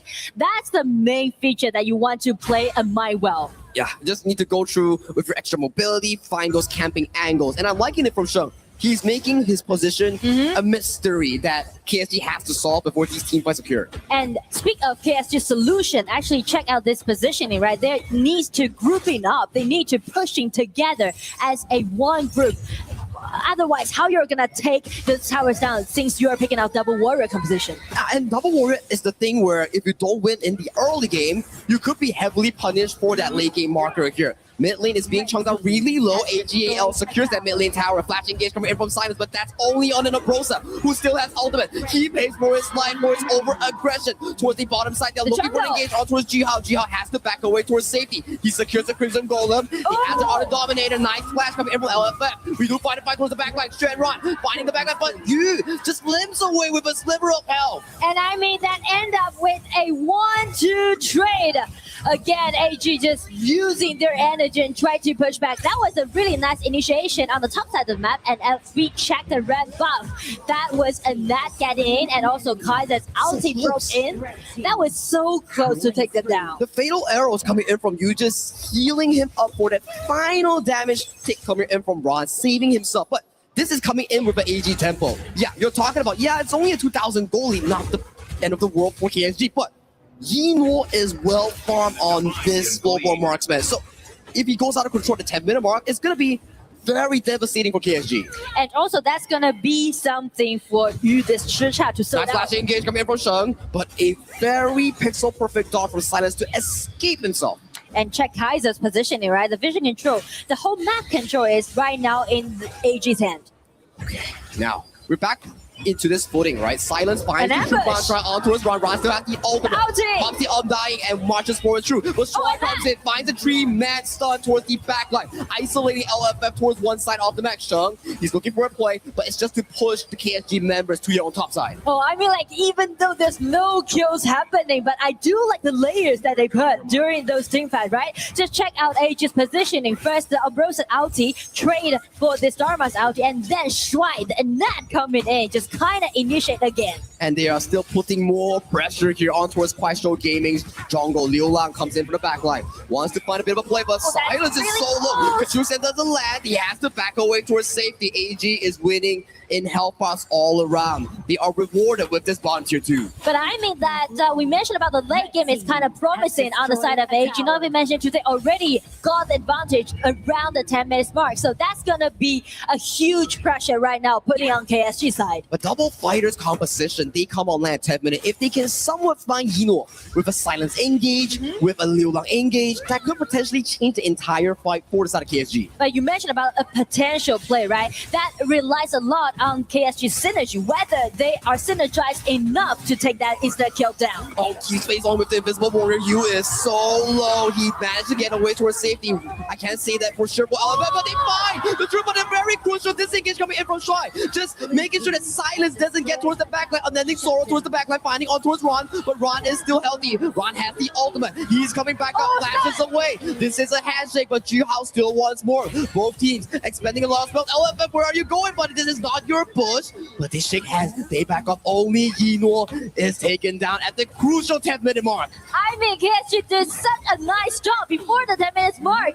They just ambushed it. And can you believe that it was Yu Huan, this Liu Lang, trying to circle the whole team fight, the whole engagement, and get them the chance to take the Tyrant down? The 10th minute flip coming in from both teams. Zoe gets sent back towards the wall, takes a cannon back towards the face, and he is being chased down. He's really tanky. He walks out towards safety, but still, how did they find Yino in the backline? But I mean, like, everything just pivot, right? Once you already got the Tyrant, allowing you to do the pushing strategy, because we mentioned about the execution on KSG's side. They need to push forward. They need to poking forward. But they're suffering from all those engagement coming from AG side. And AG, they started this Shadow Overlord. KSG doesn't want them to get it. They do secure, and Zoe in a very difficult position gets set on towards the wall. Silence still has the ultimate here, but they all back and off. Shusha is waiting in the bushes and checking the Ambrosa breaking out. Now they traded. It's a 1-1. Members are there. Liu Lang got the killing spree. Again, it's gonna be the ambush. It's gonna be the vision awareness. It's the spike mail coming in from Ron, reflecting all the damage on towards you, and they equalize it once again. Goal lead is still in favor for the side of AGAL, so it's still a 50-50 game nonetheless. And you can see it from the camera that actually audience are kind of be attracted by these kind of back and forths. I mean, audience is attracted. I'm attracted. I'm pretty sure the panel is also attracted by how back and forth this series has been. So Sheng, he has to force the flash here, so that's going to be an important cooldown unavailable for later on. The position is not that promising, actually. Everything could happen in 1 second. It's going to be Zoe soaking in all those damage, and right now Aguda is trying to take that might down. He escaped away from all those enclosed by AG, and it's going to be Zoe still soaking all those damage, building up the front lane for AG's side. But everyone just retreat, holding it with composure. But Yoda has been taken extremely low. How do they always do it? They always manage to escape with a sliver of health. Sheng, finding you. Whoa, that was really close. But like I said, how did they keep escaping with so little health? Yeah, I mean, like, everyone just baiting and poking and trying to kite as much as possible. Okay, AGAL, they take down the mid-tier 2. With the Overlords marching in, they're actually in a very comfortable position. KSG needs to repeat what they did just now. Find Yino in the backline, then they can look for more objectives. More room that they find! The drone on the backline, Yino gets taken down! Stry wasn't able to react towards that play! Zoe is in the backline, he isn't able to get any supplementary play, but he gets down with Yino. That's a play coming in from Silence! I mean, that could be the most deciding point on the side of KSG. Silence again! The man with silence, which means the action speaks louder than words. It's gonna be the action he takes. Look at that play coming in from Silence. Absolutely nasty from that man. I mean, incredible coming in and just directly aiming at the backline of the core player, the only single core player on the side of AG, and take him down instantly. It's faster than light speed right now. And AG fans, they know what happened there, and they are worrying for AGL. But actually, that is not easy for you to do so, right? Exactly right. You need to have that split-second moment of decision-making and then pulling the trigger. It's about mental, it's about reaction, and also the execution. Yeah, I mean, like, after that kind of execution happened, everything just gonna be in favor of KSG from now on. Zoe just pushing the vision line so that Yino can secure this Crimson goal over here. We're back to a stalemate. I've said this before countless times. Liu Lang has to burn the Unending Sorrow. Both teams are setting their sight on this Shadow Tyrant. It's gonna be the Tyrant fight again. It's gonna be Zoe breaking out his ulti coming in, looking for you. You have been taking extremely low, getting out retreat, but they trade for the ulti coming out from this Kaiser. Silence is at the back. He's looking for a potential flank. Both teams, they're finding their position coming in for this bottom river. They're just waiting for an opportunity. But I mean, the flash will be available simultaneously on this Dharma and also the Flowable Marks. Ryan flashes in, finds also Liu Lang has the ultimate, and the flash engage coming in from Try finding! Liu Lang in towards the backline, Yu is finding as much as he can. He takes out Run, he takes out Sun, but towards the backline, Ji-Hao is being marked by Zoe. Zoe wants more. Zoe wants to go to get more. He takes him down, and you have nowhere to go, and you will be taken down. Bottom wave is still available, and AGAL, they're coming for your crystal. I mean, 2-4-4. Again, a beautiful trade made by AG. Everything just went so chaotic, but it seems like AG is trying to close out the game. LFF sacrificing himself, trying to buy his teammates more time, but still 5 minutes to go. If Liu Lang wants to survive again, it's going to be Eno just leading his teammates and Ace, the teammate, their opponent, and sending all those minions getting it. It's going to be an even matchup, giving it to 2 points. What are we asking for? We are asking for more games, and we are going into game 5 with a 2-2 scores. The fans, they're worrying for AG, but AG, they come up once again. I mean, they are worried about, right? Because you can't see how Silence could do that, right? They feel like, okay, is it going to be the pivot of the game 4? But AG just deny it with such a decisive team fight at last. Ron flashing in for that play, and then Shuai comes in helping his classmate. Was probably the best play I've seen with the Liu Lang and also Silence play later on. They play so well. I mean, both teams, all 10 players right now in the battlefield play so well. They're definitely at their best state. Check Silence firsthand in this engagement, and also Umbrosa then did the same at last. It's a horror game for both you and Eno. You don't know where they're coming from those engages. Yeah, and also check out all those top laners. They're playing so well. Look at this Silence, man. That was just nasty coming in from the first pick of KPL. But I mean, speak of the last big team fight, AG just scattered the whole team. And also Zoe, the Kaiser, soaked in all those damage coming out from KSG. Ron just jumps in with the flash, finds the backline on towards Liu Lang, and with this, they don't have their consistent mid lane DPS in the late game. And finally, we have to check with the panel because this game got my breath away. It took 15 minutes before Liu Lang died. And unfortunately, in that death, they won the game on the side of AGAL. It was an incredible performance, an incredible comeback.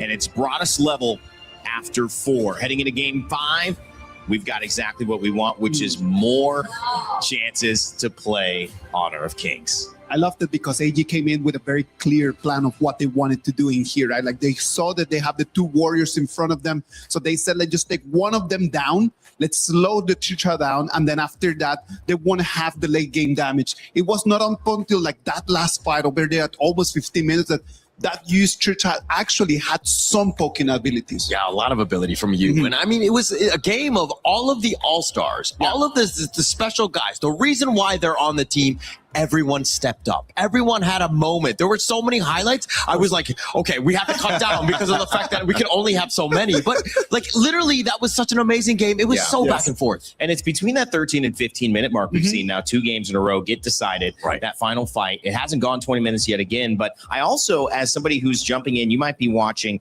you've seen that Motzi hero being played before, but a lot of times you're seeing it played in a different way. Talk to me what was different about that. It was very different in this one because you have the Annette in front. And it is the problem that if you have the Annette, then you can just nullify the cannon blast coming in from the Motzi. So then your initiation, your poking ability, the fact that you're supposed to be slowing down your opposition is taken out of the table, and then that Motzi becomes pretty not as useful as before. Definitely did struggle. I mean, his 0-2 and 9, I mean, it is a roam. It's not like you're not expecting like massive KDAs, but definitely behind on that one. And it was largely I mean, the team, the way that the composition of AGAL, they nullified almost everything that was being thrown at them. I mean, even the Agudo with that push, it was just like largely like, you know, they were dealing with it quite well here. And I think that KSG did something really well. That was just to keep that Agudo always online, right? Like they needed to protect that red buff. So it's always the Agudo making the rotations, trying to protect his jungle. They were very passive because AG had the priority over most of the resources. Yeah, mostly. And taking over most, I mean, this game was as back and forth as you could go. It seemed like in the beginning, it started to me with the Yino versus Yu matchup. Yeah. They were trying to get the numbers advantage to ensure that they got a little bit of a lead for the farm laner, but then things kind of shifted, right? Once Zoe kind of got online, he was literally the invincible warrior on that Kaiser. Yeah, Zoe helped drive that final team fight towards the way of AGAL. They tie it up. They're taking their little break right now. They'll be back in just a moment to play game 5, but we've got some telestrator. We have to, because that game, you know, again, it swings back and forth. This time AGAL do enough, and it takes till the very last moment to do it. Yeah, and this is actually the beginning one where we're talking about how they were trying to focus on the farm laners as quickly as possible. Look at how deep Yu is. He should not be there behind the tower to kind of get that first blood. And the painful part right over there is that Zoe takes that kill.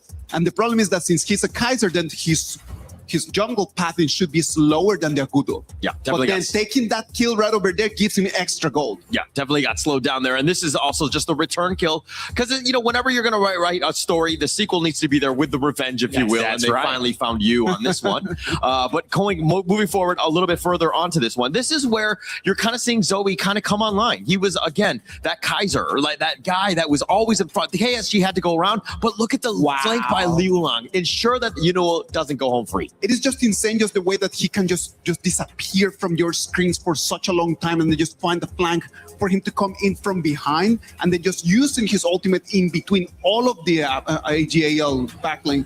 It just opens up the fight for them. Yeah, opens up everything. And this is kind of towards the later parts. Silence with one of the best plays that you will see. Again, the flash truth, all the way, the knockback, the control, everything that you want. And AGAL, they were routed at this point. Even with Zoe there, it doesn't really matter. They were able to be burned out. I thought this was going to be the turning point. Yeah. I thought that this was going to be like the moment where we were like, okay, yeah, let's just keep going all the way until 18, 19 minutes, right? Right. AGAL, we're like, never say give up. And this is the flash forward by Ron. You're making the play, and once you took down Liu Lang, that opened it up. I mean, Ray Day rightly pointed out that was the first time he died, but that actually got everything going. The wheels were churning, if you will, and the KSG all out route. But Zoe on this one, he dodges the stun, and he continues and takes down Juhao there. It is just so pretty, just the way that Zoe's playing on that Kaiser, right? Like, because he knows he's tanky. He is a big boy, as Zaki would put it right over there. He knows he can take the cannon blast. He can use his ultimate just to kind of nullify that, takes that last skill, and then just opens the whole bottom lane for AG just to parade it.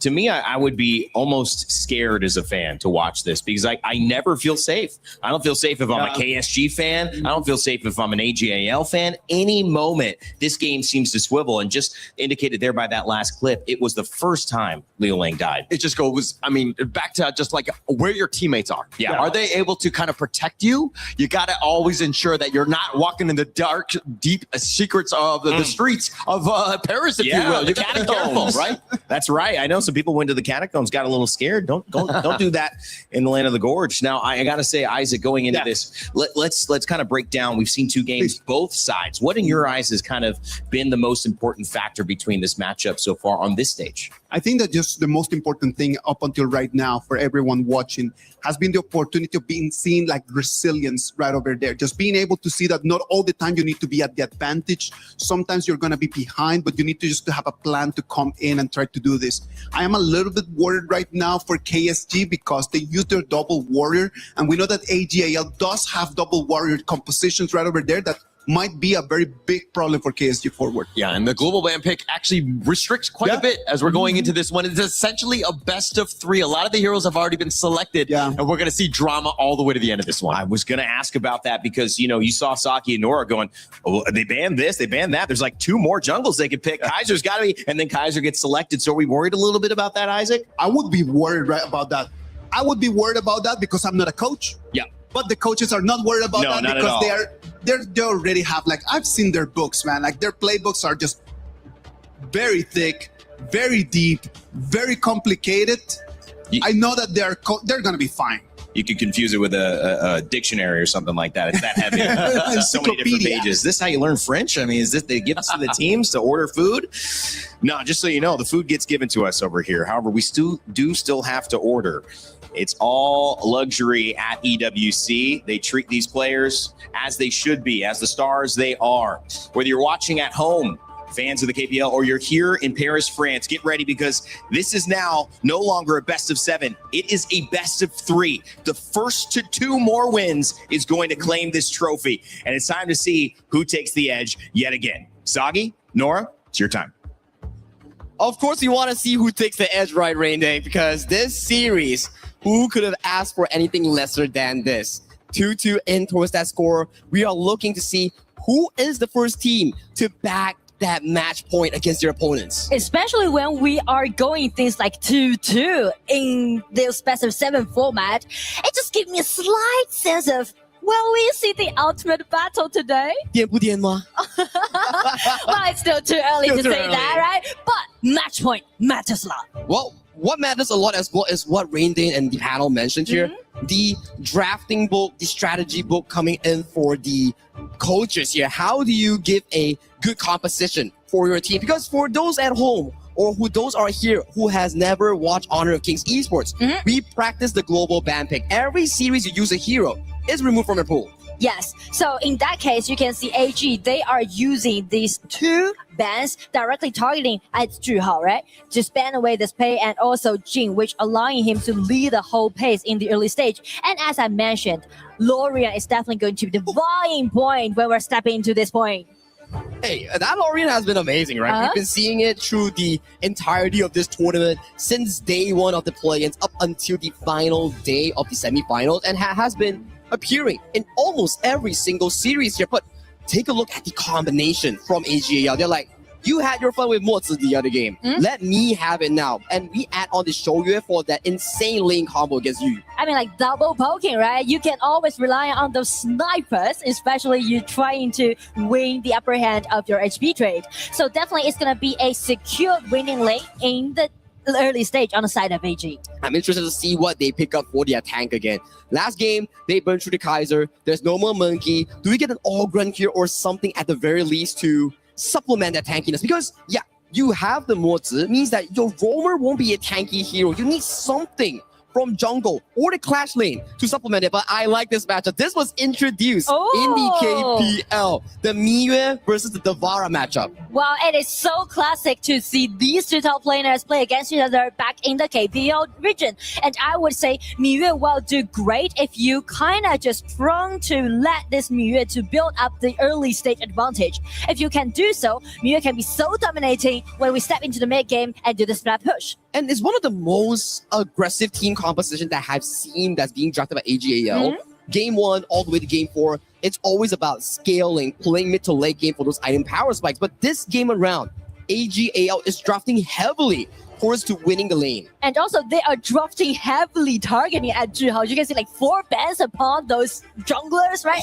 It's actually denying all those powerful junglers so far in this patch. Hey, it's like what you mentioned, right, Nora? Zhuhao is the Zhuangyuan, the first pick coming in from the last The year. highest value Yeah, the Zhuangyuan. highest value Zhuangyuan. So you gotta ban him away. Those 4 jungle bans is not a waste. It's a respect towards the side of KSG's jungler. Exactly. And so does KSG.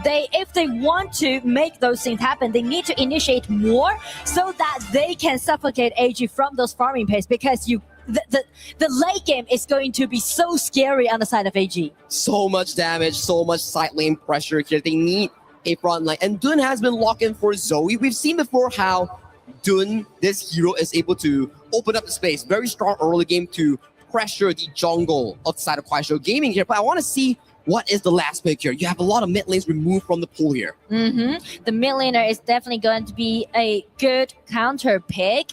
But in that case, maybe like a Hano can be possible in my perspective on the side of AG. But for KSG, Yang Zhen will be their answer. And so does this Flowball Marksman. Well, I feel like the pressures on KSG is that they need to pushing forward scarily. And it's going to be a Ganon more. Wow, 4 poking heroes on one side. That is a lot of poke. I like this combination. We've seen this from Blacklist International before.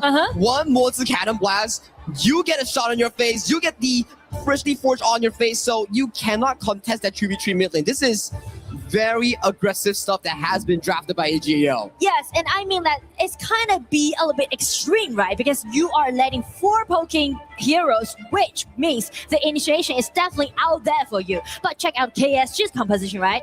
I feel like a lot of potential individual showcase can be seen if Zhuhao, this Yang Jian farm, are really well paced. They have low carry points. You have the Vara, the Yang Jian, the Floorball Marksman, the Lorian, a lot of damage. And if they can find the backline assassination on towards members like Yinhuo, on towards members like the side of Sheng on that mid lane, that could be game changing, because once those 2 main damage dealers are not available in the team for AG, it could be disaster. Yeah, so as we are stepping into this precious and dividing match point, you can see AG, they're playing in the quite, I would say, risky composition, right? If they can drag it into the late game, which they are really good at, yes, they can grab the match point. But as for KSG, they also stepping into their own comfort zone. They're trying to use their aggression and grab themselves the match point. Momentum on the line. Both teams 2-2 tied in scores in the best of 7 in the grand finals. Match point on the line. KSG taking on AGAL in this game number 5. And they encountered each other in the mid lane first. Very small start coming in from both teams. This has been AG's starting style, right? Just starting Zoe towards the mid, get that clear in. But I mean, the accuracy about your poking is really crucial on the side of AG this time. Oh, I like the rotation. People were thinking like it's gonna be Yino and also Mo Zi on Shuai, but they changed the direction. It's like, okay, Silence, you've been having a very good game. Let's pressure you on that top side. And also we mentioned about if you want to play this Miyu against the Vara, you definitely need to highlight this hero in very early laning stage. Oh, Sheng coming in for a bottom gank on towards you. You has the double snipe. Oh, that's a very good damage. Liu Lang is here, find a bit of damage on Sheng. That's a 2v2 that's been won over to the side of KSG. I feel like Liu Lang can play really well by this Lorian, so does Shen. So definitely Lorian can be very powerful due to his skill set, right? Against this Ganon more in the early stage. It's about range. Whoever lands the first blow first will be able to win that specific match. Is it going to be Liu Lang finding the elevation on the Lorian ultimate on towards Sheng, or Sheng finding the burst damage first on towards Liu Lang? It's a bit of a rock, paper, scissors. And it's a bit like this game, it's going to be a pure mechanics combat. I like it, right? When you are burning down your strategy pool, it comes down to the original core of how you play Honor of Kings. Mechanics, micro details, right? Yes, just unleash all the potential play that you might offer to us. That's true. Oh, so far Ron, topside though, he's winning a lot in towards that laning phase here. Thankfully to try with that early game roam. So that laning phase for Ron is something to look at. He will be the 1v1 monster towards that side lane. And both teams are actually trying to, prioritize their junglers farming pace. But in that case, you can see Yang Jin already got a level 1 advantage against this Dun because he had a high efficiency, speak of the farming pace. One snipe coming in from Yinhuo. That's a lot of HP being expended by the side of you. Nice sniping. It all depends on your accuracy. Yeah, find a bit of a poke so far. Early game has been similar in the past few games. Just stalling those item power spikes, waiting for one member to actually make a mistake. Oh, Sheng, nice steal with the first forge. And also showed his determination about landing his poking damage directly on the target that he wants. Yep. Bot side has been 2v2 so far. LFF doing an amazing job with the Lianpo, blocking those shots for his farm lane, so you can actually scale into the late game. We saw how scary it is when you have a late game full marksman, right? Another steal by Ganon Moore.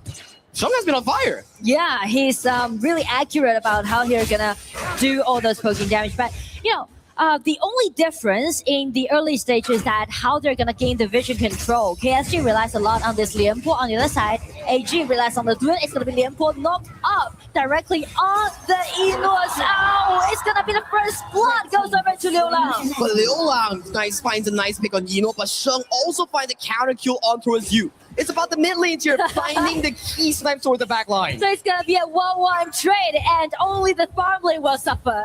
Well, Honor of Kings, farm lane, you'll always see 5 members coming in towards your lane. Yeah, I think it has been a usual occurrence for both Yino and you. Yeah, under huge pressure, I need to say.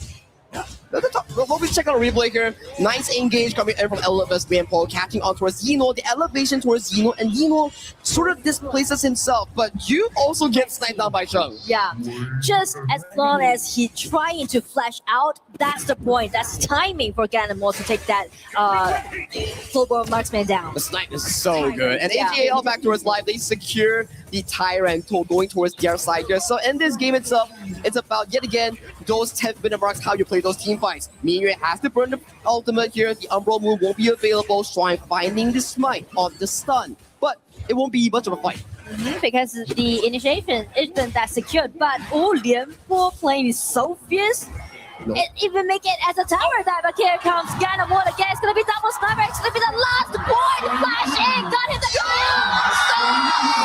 Shou just claim it as a double kill. He's on fire with those snipes, and he is getting back after back after back.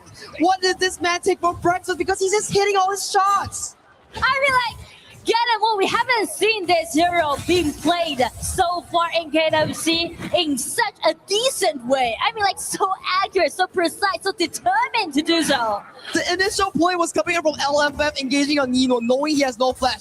First snipe onto his LFF, forcing his flash. Sheng out flash forwards, finds LFF, and then the last finisher on towards you was so perfect from the AGL mid lane. It's all about calculating, right? You need to be really good at mathematics that allow you to do that. Trigonometry, dimensions, you know Sheng is an expert. Yeah, that's another one towards the mid lane on towards Jihao. But the only reaction that we can give to Sheng right now is just yelling out.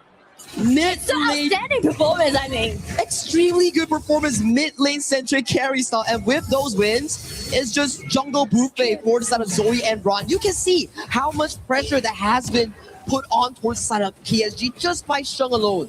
And also, not only about this Ganamore, but also the top lane pressure keeping in, right? They're doing those early invasions, they're denying those blue buffs from KSG side. So it may feel like KSG, they're kind of reaching a deadlock, right? They want to make something happen. That's why LFF is trying to use his ulti to initiate. But the thing is that they can't group together. The mid lane tributary is super difficult, like you mentioned, right? Yeah. When they group together, and if they get hit by one cannon blast from Stride's Mozi, Sheng's ultimate is just gonna pile on towards you, and you're poof, you're gone. Yeah, and because of the, I would say like because of the really dominating performance that Sheng is giving right now, is kind of led KSG to fall behind a little bit more, because you can see because of the poking damage, it's really hard for them to get reach to the backliners on the side of AG. And I've been seeing Zoe just casually picking buffs after buffs after buffs. This is solely because of Sheng's dominance with that mid lane Ganamore. So give me a moment here. How does PSG find a way to make it back? Because Sheng so far, he's 4-0-0. And there's not a lot engaged coming from PSG.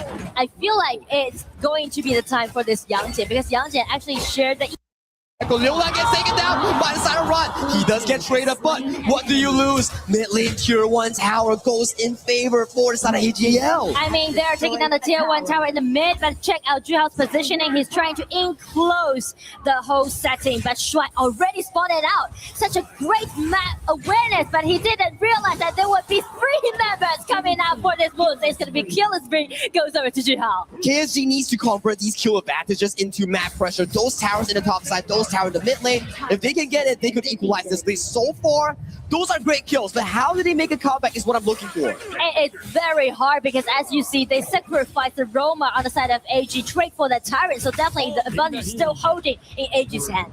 Ron is just on fire today, so on form, finding the 1v2, 1v3, and still finding the kill. And Jihao, he has been finding consistent back-to-back plays to bring the game back into an equal footing.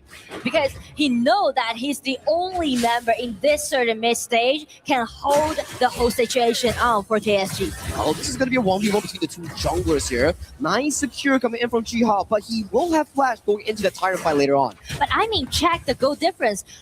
Well, how long haven't you seen the mid laner sharing with the highest gold in this patch? I mean, Not in this patch at the very such a least. privilege to see that. I know, right? And Slug just doing it out of the blue as Yeah. we pace on into the 10th minute mark. Both of the Clash lanes will be doing their duty in towards that side lane. Silence has been one of the players I want to point out on. He's been silently farming, and Yeah. he will be a threat towards the backline at the very least. And in that case, now Silence is doing all those pushing strategy on the side lanes and trying to make sure that they got enough time to reset for the engagement. PSG starting off the Overlord wants to trade off with AGAL, but it has been spotted by Ron from that bush. They're trying to make the Dragon Trace happen and Ran at the same positioning. Trying to deny it is always gonna be a kill. That was so close and scary. Yidol was just busy pushing in that bottom side. I thought Sun had it for real. LFF has to pop the ultimate to run away. Silence goes very low and has to pop them and let him echo to pop away towards safety here. But with that, I feel like AGL won the map entirely. Bottom tower damage, Crimson Gold stolen away, and winning in health bars right now. They're definitely snowballing the game, right? The tower pushing and also the tower guarantee, and also with the poking damage coming out from Shen, it's gonna be very scary. But in that point, how KSG can make those counter attacks? Because if they are only relying on Yang Jin, the single hero, that might not be capable enough for them to turn the table around. Very true. We need Liu Lang to find an elevation towards the backline. We need LFF on that item to bring everybody in to find a miracle play. As the minions are marching in, this could be a lot of tower pressure onto the side of KSG. Wow, now it's gonna be the minions, especially with the vision control. It can easily allowing those snipers to shred down the HP effortlessly. Jihan rocks on towards Eno. Eno is very low and takes a lot of damage towards the face. AGAL, they need to heal up on Shaw. Where it helps. Where did the HP go? I mean, it comes out from Yu's Global Marksman, right? Because Global Marksman also shares a really long attacking range, and also because the preset damage dealt by Yang Jin, allowing them to take Shen extremely low. So Yu is going to be a winning condition for KSG if he can consistently use the ultimate and poke the backline of AG on Yino, on Sheng. That could potentially stall the game into maybe another Tempest Dragon. Yeah, maybe. I mean, it's potentially to see that happen. But as right now, actually, KSG try to step in out of their high ground tower, which will make the fishy coming out. They need to be careful right now. They need to give away the Crimson Golem, and the waves are coming in. The bottom wave is coming in for this really low high ground that they're trying to defend. A bit of an engage on towards the backline, but Sheng, a very fancy sidestep to dodge away from the elevation. Yes, and I do like the way how Yolong is playing right now. The Lorian is also using his long attacking range and poke Shen down before the engagement even happened. He needs to, right? If he finds the perfect play, that's where KSG gets to extend the game into a position where Yu is really fit, Silence is really fit, because in the late game, I feel these two teams are really neck and neck, and LFF, he has to pop the flash, if not, he will be taken down by Soul Splash the Forged Blades. Meanwhile, minion waves will be cleared as the bottom tier 3 still stands one more day for KSG. I mean, nice holding right now, providing by KSG, right? They're buying time for themselves, and they're looking for the windows open for them. But first thing first, they need to make sure that they dodge all those swords coming out from Shen. It's like playing a mini game, right? It's like, oh, you gotta dodge the emotes cannon blast. Oh, you gotta dodge the got him most spears here. So you gotta tread with caution here. One wrong move from you or Liu Lang might be devastating for the side of AJL. It's pretty much like a test for Age's accuracy and a test for KSG's mobility. Yeah. That is gonna be the mini game that these two teams will be playing as we look back towards the map. 20 seconds back on both of the Shadow objectives. With a 5,000 goal lead, I don't think AGAL wants to trade with KSG. They want to seek for control, and LFF, he's taken down really low, doesn't have the flash. The poke damage is still coming in. First shot on towards you. HP has been won over by the side of AG. The layers that AG is forcing out, the only engagement can be seen on the side of KSG, which will be this Lianpo, right? You can see Lianpo's ulti is always going to be unavailable. Yeah, once they try to initiate, it's not allowing them to do so. And with that win on that HP bar, they managed to go for double objectives, both the Tyrant and both the Overlord. This is a very difficult situation for KSG to actually dissolve, because if they lose the high ground team fight, it might just be GG and match point over to AG. Yeah, I mean, like AG is trying to solidify their play. Zoe Watching True finds a bit of a poke on towards the players on the side of KSG. And I mean, it seems like the damage dealt from this global marksman isn't that sufficient, right? It all be survived by Zoe. LFF goes really low. Does Eno find the snipe? Liulang blocks it for LFF. But this opens up all the tier 3 high grounds for the taking coming in for the side of AG. But still, I really like the way how Liulang is blocked away that snipe, trying to save the Impo at that point. Hey, you feel love in the air for Liulang and also LFF. He's like voluntarily blocking for him. If Liulang falls and LFF falls, that could be a very big issue. Eno gets hacked by the dog coming in for the side of GLG. Finds Eno in the nick of time. And this is the 4v5 coming in for the next upcoming 40 seconds. They fend off an important push that's been set up by AGAL. I mean, we mentioned about how KSG is going to hold this kind of deficit. And now again, the captain of KSG, Liulang, stepping out again, comboed with Zhuhao's coming in and just dealt that burst of damage upon Eno. All 4 kills coming in from Zhuhao has been remarkable, installing more time for you and Silence to scale in towards that late game. So he bought them a lifeline in this game number 5. And also bought themselves more time to step in out. And don't forget about Silence, right? Don't forget about this Devara, because Devara can also make a huge pivot when we're stepping into those huge engagements. Silence is silently farming towards the late game item power spikes, right? Don't forget about this, man. Oh, Zoe, he's being isolated now, doesn't have the unruly blade. He's taking a lot of damage coming in from the side of Silence. You takes him down. Now there's a timer in the side of KSG. No Zoe, no frontline for the next upcoming 40 seconds on the side of AG. And I mean, like KSG, they definitely need to force AG to take all those damage, to take all those initiation. They do clear the wave, so this is still going into a direction where AGAL wants to play for the next upcoming objective here. So it's gonna be a good prep for KSG. They're looking for more ways to come back. There's time for them to, you know, keep their composure and figure out what they're gonna do. And right now, because of the winning lane that AG has by taking out that high ground tower at the bottom, so that's gonna be some kind of distraction to Zhuhao. Zhuhao will be absent from the front, which means AG allowing them to do the poking damage again. It's back to poking. Does Liulang get the first engage, or does Yu get the big damage output, or does Sheng Shuai finds the key pickup? All these are things that we need to figure out as we go into the later stages of this beat. Oh, it's coming in!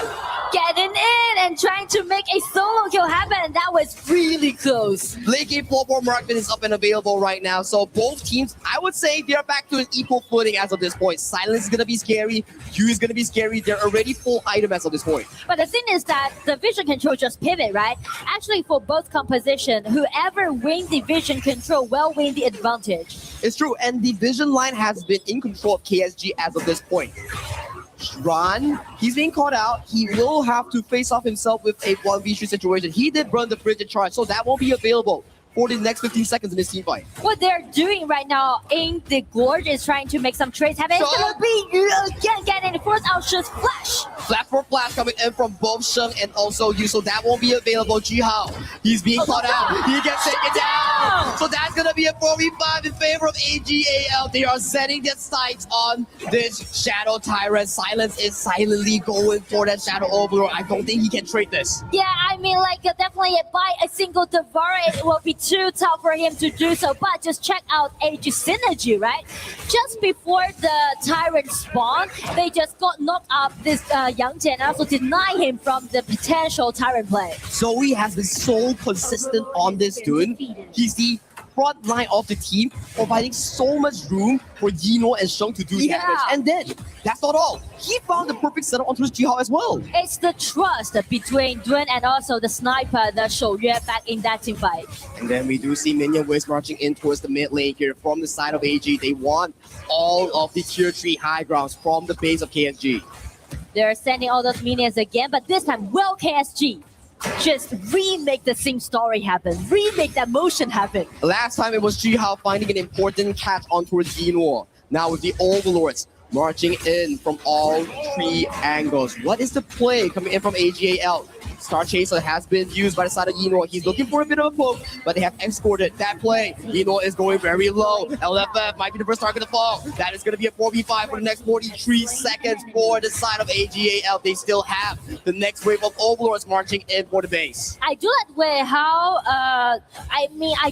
how AG is pushing on the top right now because they are solidifying their advantage on the top, right? By taking those high ground tower in such a secure way. Check out Eno's positioning at that time, right? Make sure that he's gonna escape away from all those person damage. It's gonna be Devara coming in, and the resurrection has been triggered. It's gonna be Miyue coming in also, using his ulti to force all those members from KSG to get back. It's gonna be the Vanguard on their way. Miyue is still holding it up, hiding a bit, dodge the stun coming out from this mode, but still AG is chasing in, and it's gonna be a 1-1 trade happening on the top side. It's gonna be the resurrection again coming out. It's gonna be Eno take that Devara down. It's gonna be a 1-2 trade in favor of AG.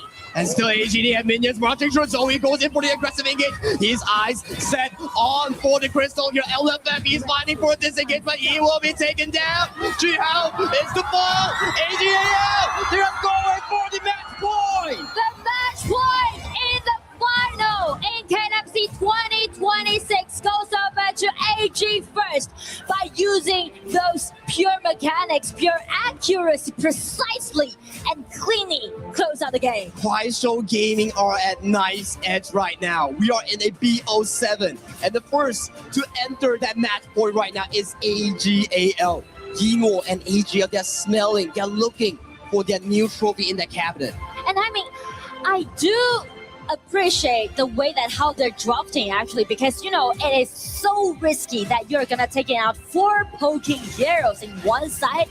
It's like the pure trust that you can see beyond the teamwork. This is the start of everything, right? LFF being the first target to be taken down, ultimate flash for Sheng, and he found the amazing snipe on towards the side of you, and that was just the start of these plays. I mean, because of Shen's accuracy and also their vision control, allowing them to do so, just, you know, kind of push the game to the end. And there were signs of moment where Kuaishou Gaming was able to claw back into the game itself. They found the side of Yino, they found the side of Zoe, and they extended the game to almost the Tempest Dragon. But in the end, Zoe with this catch was just impeccable. But if you want to know more, let's pass it over to the panel for the further breakdown. Well, it's another game that finishes here in around 20 minutes. However, this is the first time we have seen one of these two teams win 2 in a row. And the elation from Inua's family, his father standing up there, should be testament enough to how important that is. Match point now for AGAL. They are our title defenders, and they are 1 game away from doing it.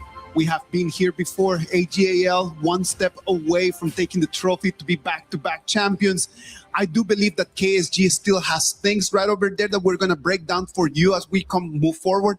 I'm telling you, I don't think that this is going to end up in a 4-2. I have the feeling that we're going to go to Game 7. Yeah, that's just my feeling. Yeah, I think we have the same feeling. I'm hoping for that to happen, if anything, because, again, we want to see the drama, if you will. We want to go to the ultimate battle. But AGAL, the way that they're able to play, also Sheng, my God. Yeah. Did not die a single time. He was sniping everybody. I think that was just the key for AGAL to open the game, right? Like just how accurate Sheng was on that Ganon Mo. Like, it's not even about the fact that he got the kills. The opening of the game, he comes in and then with the blades takes 1 jungle camp, takes a 2nd jungle camp, a 3rd jungle camp, and that is just money that goes into his pocket, taking it away from Juhao. Actually, the highest net worth on the team as well. So he was just constantly farming. He was stealing from everybody, if you will. And again, he didn't even die at that last point with this the nice clutch play with the Sage of Sanctuary. Randy, it is such a difficult hero to play, man. Not everyone is just built like that you can say like, oh yeah, I'm just gonna put Ganon Mo on a game 5 of the grand final of the tournament.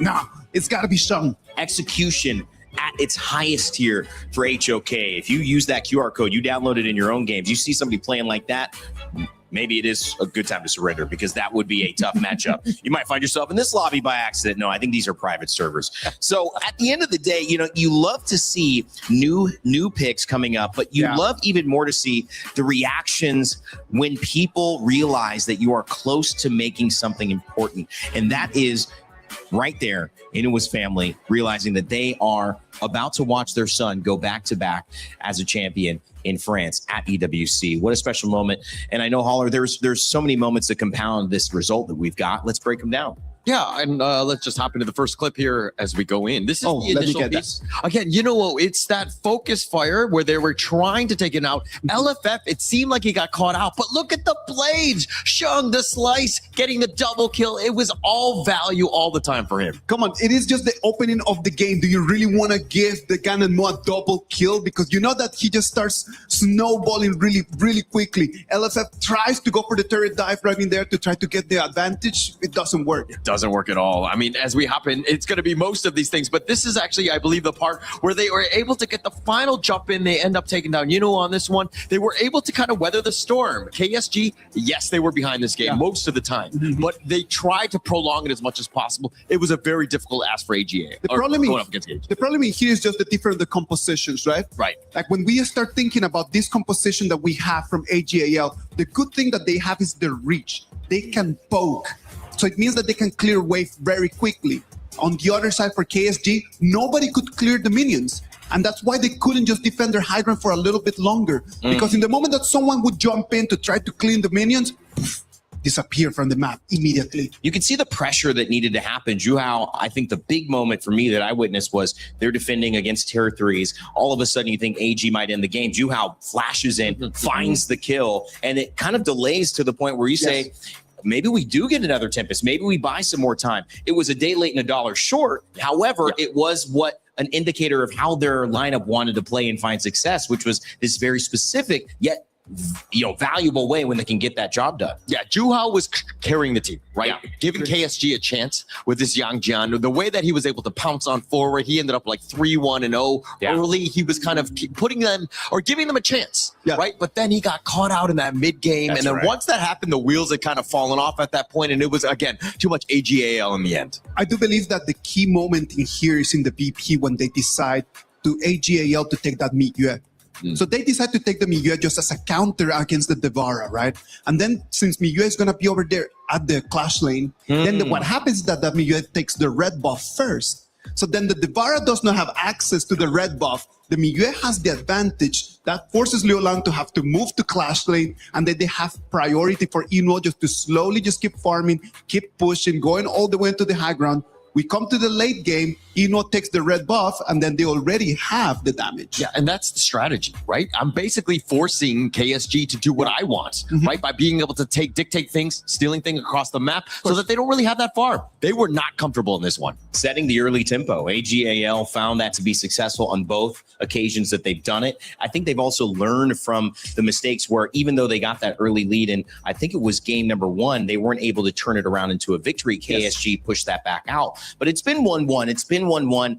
And now we finally see a team win 2 games in a row, and that's AGAL. And gentlemen, if they win here, we won't come back to stage till we see Inuo lift that trophy again. What does that mean? What is this moment here? How do they capitalize on doing what they came here to do in front of their fans? I'm telling you, if they're able to come in and they just finish it, I hope that it's not going to be only for Inuo, but for the 5 of them, it's going to be such an important moment. And it's just going to be so special just to have all the fans flying all the way from all over the world, because I have been talking to people over there in the audience. They're from everywhere right now. Yeah, everybody loves AGAL. I think that you're seeing that in the fans in the stands here. I mean, Kwashu Gaming have their own fans as well, but I think that overall it's been a lot of energy to AGAL. They've got the drums, they got the Panda was walking around. I mean, they got everything at the stage. We talk about buffs and parent buffs and kid buffs and family buffs. They're real in my opinion. And front row and center the entire tournament, we've seen Inuo's family, and that's just maybe a microcosm,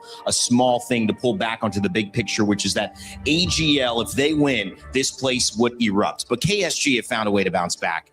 They are so deadly. If you give them an inch, they will take a mile. I do believe that AGAL has a plan right now. I know the players, I know the coaches, they do have a plan, but at the same time, KSG, they're young. They want something. They're not going to come all the way to Europe just to go empty-handed home. KSG have to all in. They cannot act like they have another game. And AGAL have to realize that if they don't do it, there's still a game 7. So that could affect the draft. It's pressure on the KSG. You were talking about the youth of this team. They're going to grow from this regardless of the outcome. But again, they need to show up. It's a best of 1 for them. Well, AGAL on the precipice of greatness. And for the call that could send us to the stage for a trophy lift, let's send it over to Saki and Nora. We are back once again, and we will be finding out soon whether or not KSG can push us to a Game 7. For now, Nora, AGAL, they are looking strong, just like what the panel said. They want back-to-back games to push it to a match point here at Game 6. And especially they are the title defender, right? So definitely they're gonna all for it, and also for KSG. That's the most fun part when we are reaching a score like a 3-2, because no saving cards. If you pull all the cards that you have, right, bring it to the ultimate battle, everything will be set up as the original one. Yes, you reset the picks, you go into a blind draft, you don't know what your opponent picks, and you have to structure your own draft and trust in yourself in the ultimate battle. But we'll save that talk for later as we go into the draft. The Yangjian Dolia being picked up by AGL is looking good. This duel is so classic, right? I just prioritize that definitely Zoe will have his power pike earlier than Juhao, because you can see if Juhao had a really nice farming pace, he's gonna do well in the mid game. But on the other side, this time KSG is giving the ball to Yu and also to Liu Lang. And so far, the KPL teams, they have a 100% win rate on Kaiser. This pick has not lost a single game every time KSG or AGAL has selected them. So coming in towards this grand final, if the statistics still follows, maybe this is KSG's miracle pick on towards Juhao. And also, it feels like they're trying to play the same style that AG just did in the last game, because it also let Kaiser to bring all those vision control and let Noir to do those poking damage for him. They definitely have to, right? Like, you form that front brick wall, move in together for you and also Liu Lang to do consistent damage here. So everyone will be locked in here for the side of Yinluo. It's going to be an okay lane at the very least. You on the Aoyan, he won't be able to buy that Frostguard Embrace to fight against a magical damage output. So the laning definitely going to be a little bit torturing for Yu, and also it also means that they need something spicy on the top, right? Maybe a Byron will be possible on the side of KSG, but they already used that. Yeah. It's still available at the very least for Ron in that Clash lane. Maybe for the side of KSG, there's still the picks like the Fatih, the Charlotte, those are still available. And you know those two picks, it screams silence because those are carry picks where he's known for. So that's the reason why AG is denying this Fatih pick, which only may be a potential Umbrosa we may see in this game. Well, there's still the Charlotte, there's still the Umbrosa, the Vara Banaway as well. That's the pressure and stress when you are playing the global ban pick. There's like, what, 5 heroes automatically banned away from your pool, plus 4 heroes. So for players, you not only need to know how to play the game, but you need to have a very, very large hero pool and understanding. Exactly. And speak of the hero pool, Haya is definitely gonna be the one, because like Haya can easily initiate and also deny this Kaiser from the front of KSG side. I'm looking for a potential shallow play for Silence because it's one of his signature hero, and also because they are trying to drag it to the atom battle. So just bring it out.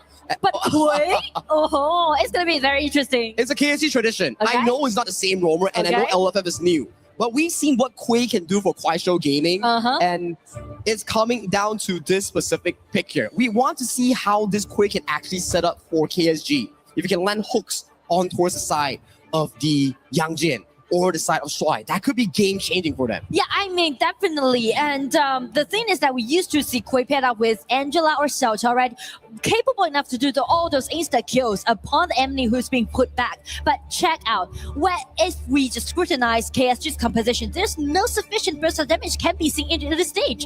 We need to hope for the greater good. At the very least, use those hooks, make it into your advantage. If you can land multiple hooks, on Yinluo, on towards Shuai, on that Dolia, maybe, just maybe, Kuaishou Gaming can push it to an ultimate battle game 7. But I mean, like, question mark is definitely putting on that Kui pick, and also question mark is putting on the result of today's game 6. Will it be into the ultimate battle, or will AG just defining their title? So Nora, I learned this from KPL, from your region. 什么？颠不颠？ Ultimate battle? Okay, everyone, 颠不颠？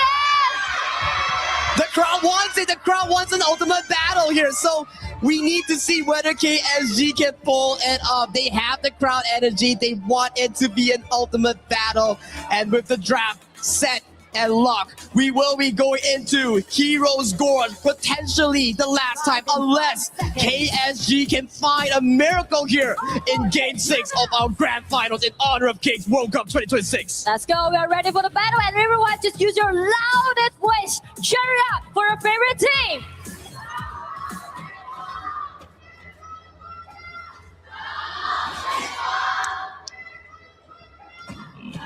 Together as one.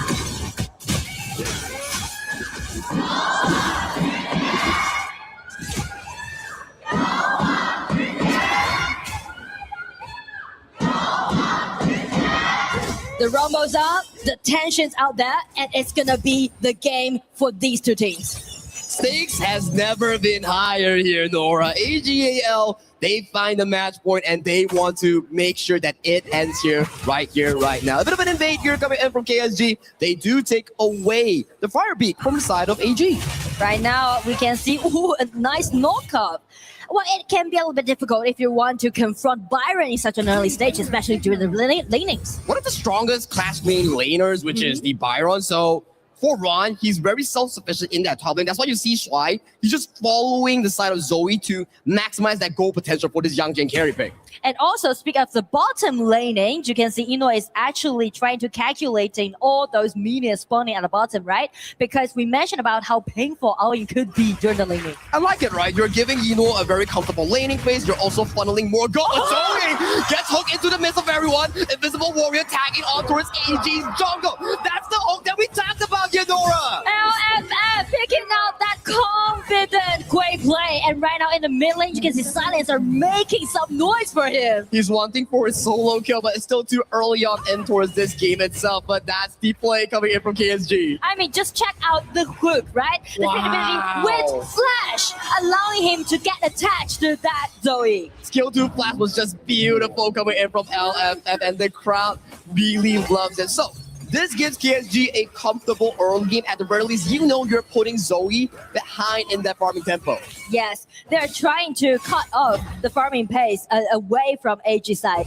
And also, you can see the another one. Like another hook. Into the void. Rod has to burn the flash. LFF is not missing these hooks right now. And you know what? LFF is so new, not only to the stage, but also to the team. Actually, in this spring, he was first picked up by AG, right? So, and then in the summer's season, he just rotated to KSG, and this is the first season he ever debuted in this stage. Young players, right? The potential is just amazing. I mean, young but scrappy. Young but scrappy, but we love it. We love to see how they fight around these objectives, and LFF has been showing pretty good hooks thus far. And right now, he's taking the vision around the riverside and trying to threatening AG's positioning. Well, we're back into a farming tempo here. Like we say, we always love to see what Sheng has for that early gameplay. So he's pacing himself in towards this top lane bush, maybe finding some trouble against Silence on that Charlotte. I mean, definitely they are trying to pressure this top lane, and right now they're taking their movements, dragging them into the ulti. It seems like the damage out there. It's not enough though. All the members coming in from AGL, they are already here. So this is going to be a play coming in from AG. Strong flashes towards the backside. He's looking for a play. He finds the side of Silence in a 1v4 situation. So it's going to be a 1-1 trade. Wow, everything just went so chaotic on the top side of the map.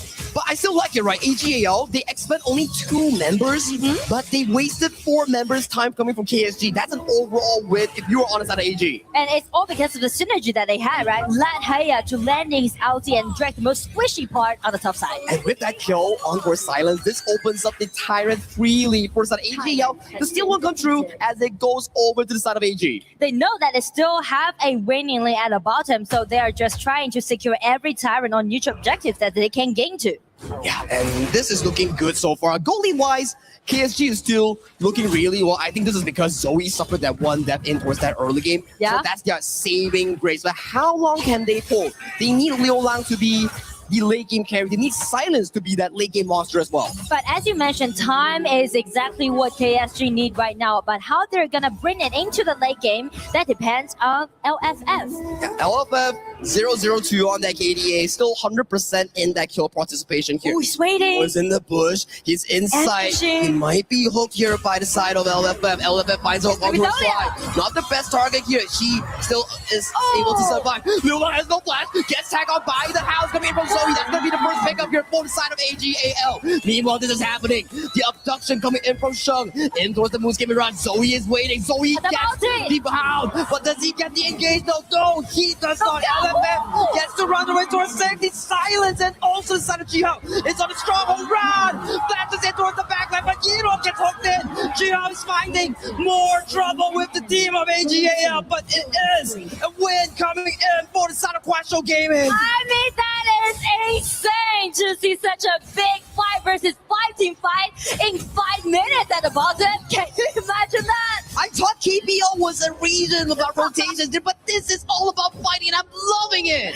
That's because we are stepping into the final stage of the final right now, right? Because it's the match point for AG. They're giving all the cards they get. They're doing it, being so committed. But as on the side of KSG, you can see like they won't give it up, even though only a slight opportunity is there for them to get it back. I am loving the aggression coming in for both of these teams here. For KSG, it's about LFF, Jihao, it's looking for those plays. For the side of AGAL, it's about Sheng and also the side of Zoe here. Yu taking so much damage here. He has to give away that mid lane control. Yes, and actually backtrack onto those composition. I do want to highlight this Dolly and Yangjin pick, right? Because the double ulti that Yangjin has, allowing him to be very dominating in the mid game. Yeah, I think that is going to be one of the main winning conditions. AGAL wants to be able to look for those key winning plays here. That's a nice chunk of damage on towards that mid lane tower run, just getting a bit of control for the side of AGAL. But talking about composition, right?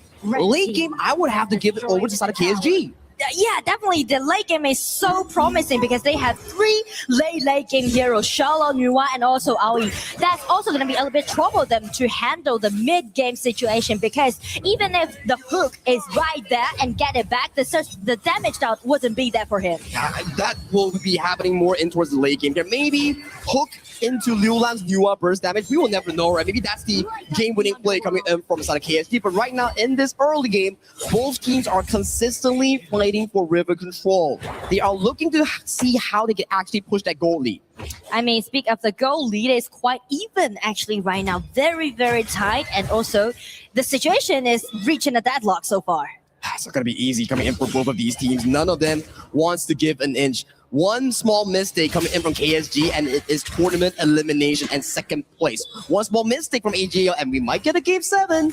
Yes, that is possible. And in that case, actually, Yu is changing his item building logic, right? He's prioritized the Daybreaker, let them to have enough versatile damage. You need it, right? There's so many tanks. You have Ron, you have Yang Jian, which is a good point that you brought up because usually Aoyin is not the best hero to take down tanky heroes like those 2 Clash and fighters that we talked about. But in these kind of certain composition, there's no choice left for him. There's just no choice. That's the pressure coming in from the global ban pick. As we look in towards this mid lane tower here, Jihao finds the mark on towards him here, but the infinite Vastus will be expended by you, so that's going to be a crucial cooldown unavailable. As with that being expended, KSG gives control over this Tyrant. I feel like AG, they are really disciplined so far because as you can see, they made a lot of skill trades happen, right? Because they know Aoyin with his ulti unavailable, and it's really hard to let him landing the burst of damage that we just named right on this ring or this higher. So the next 60 seconds for you is going to be a very crucial timing. He cannot get caught. He cannot be taken down. If not, that's going to be a win. They do get the hook towards Zoe, though. Zoe, he's stuck in towards the midst of the void. But with the tenacity coming in from the Yangjin, he walks away towards safety. Meanwhile, this is happening. Hino is finding a bit of fun on towards the bottom side on that tier 2. Well, in that case, I do want to highlight the item building lot. And sorry, it's to be another full hook coming out from Quay, but the damage isn't there for them. That's the thing I do want to highlight because Zoe's item build logic is also different. He also prioritized the magic armor item for himself, in this case for Yangjin. Succubus cloak, right? Oh, yes. Sheng just barely dodging that hook. That is very dangerous for the AG mid laner. 2 teams are just baiting out all those skills that possibly have because they are presetting for the upcoming 10 minutes mark. This is going to be a very important one coming in for both of these teams. We've seen how explosive these fights has been every time the 10-minute mark hit. So now, 15 seconds on the dot. Positioning from the side of AGL is slightly slanted over to the mid-bot side. We need to see how KSG decides. Do they go for the fight or do they go for the trade? I mean, lack of the flash allowing Zoe just coming in 1 versus 3 and even make it at the 4. It all relies on this double ulti that Dolly and Youngjin has. Immediately, we see the trade-off here coming in from KSG. They go on towards the Overlord. Looking for a 50-50 trade. I don't see any potential steal coming in from the side of AGAL. It will be a handshake coming in from both teams. So it's going to be a fair trade. Speaking of those dragons on the side of KSG, but still, AG got what they want, right? Just pushing forward. Just play around with Eno carrying this red buff, right? Irene can easily take all those towers down in mid-game. Yeah, and I think Aaron's late game is also not the greatest compared to a Long, for example. So for AGL, with this Tyrant, they need to try to push the game even further, find game-winning leads to potentially win out in this mid-game. Well, in that case, I would say the formation matters a lot. It's all about the positioning. They need to make sure that Zoe, this Youngjin, is going to standing in front of all of his team members and taking the hook, taking the burst damage, make sure that his backliner is going to be really safe. Nice fight coming in for Juhao. He secures the Crimson Gold with the help of the hook. Annihilation doesn't find on towards the key targets here from the side of AGL. Both teams having to clear the waves, just waiting for the potential moment here. Zoe going in, finds the void, gets sucked in, but where is the follow-up damage? It's just a bit of a poke. Look at Ron's HP bar, so tanky, but having to use that Pure Sky. I mean, that's the thing we were talking about, right?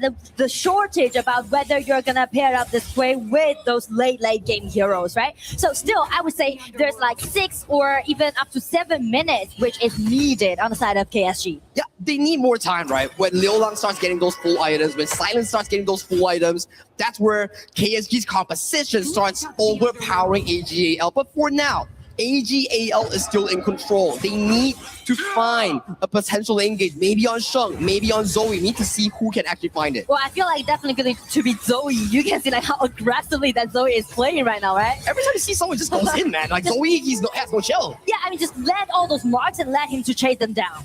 And the damage coming from Liulang is slowly ramping up on that Annihilation. I think that ultimate took like what?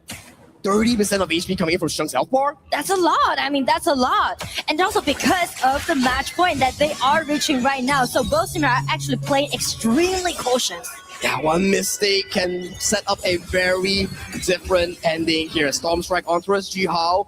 Into the void, goes wide, coming in from LFF. Both teams are fighting for control once again over this Crimson Goal. Jihao gets pulled in by the Musket Mirage. It will be a 4v4 outer skirts here in towards the mist. Nice flash poke coming in from the side of LFF, but he doesn't find a marker here. LFF will be the first target to fall in towards the side of AGAL. Meanwhile, this is happening here. Jihao is dangerously low, being chased down by Eno. Silence is finding the backline. Silence by Eno into the sky. That Hugo wants to fight try over to the edge, but he comes down safe. So that is a good win for the side of Kuaishou Gaming. Exactly. I mean, KSG made it as a 1-2 trade, sacrificing the Roma trade for the jungler and the marksman. Definitely is a fair trade, and they are chasing Shrine down. You want even TP down 3-1. Clean Tyrant. It's going to be KSG. I'm feeling something, Nora. Are we going to an ultimate battle? Because Kuaishou Gaming, they are controlling the game and bringing it back into their own hands. I mean, like, it took so long for AG to take Kui down, right? They put so much effort on taking that LFF down, which allowing Silence to sneak in, allowing you to sneak in. Yeah, Eno has so much gold, but he got taken down because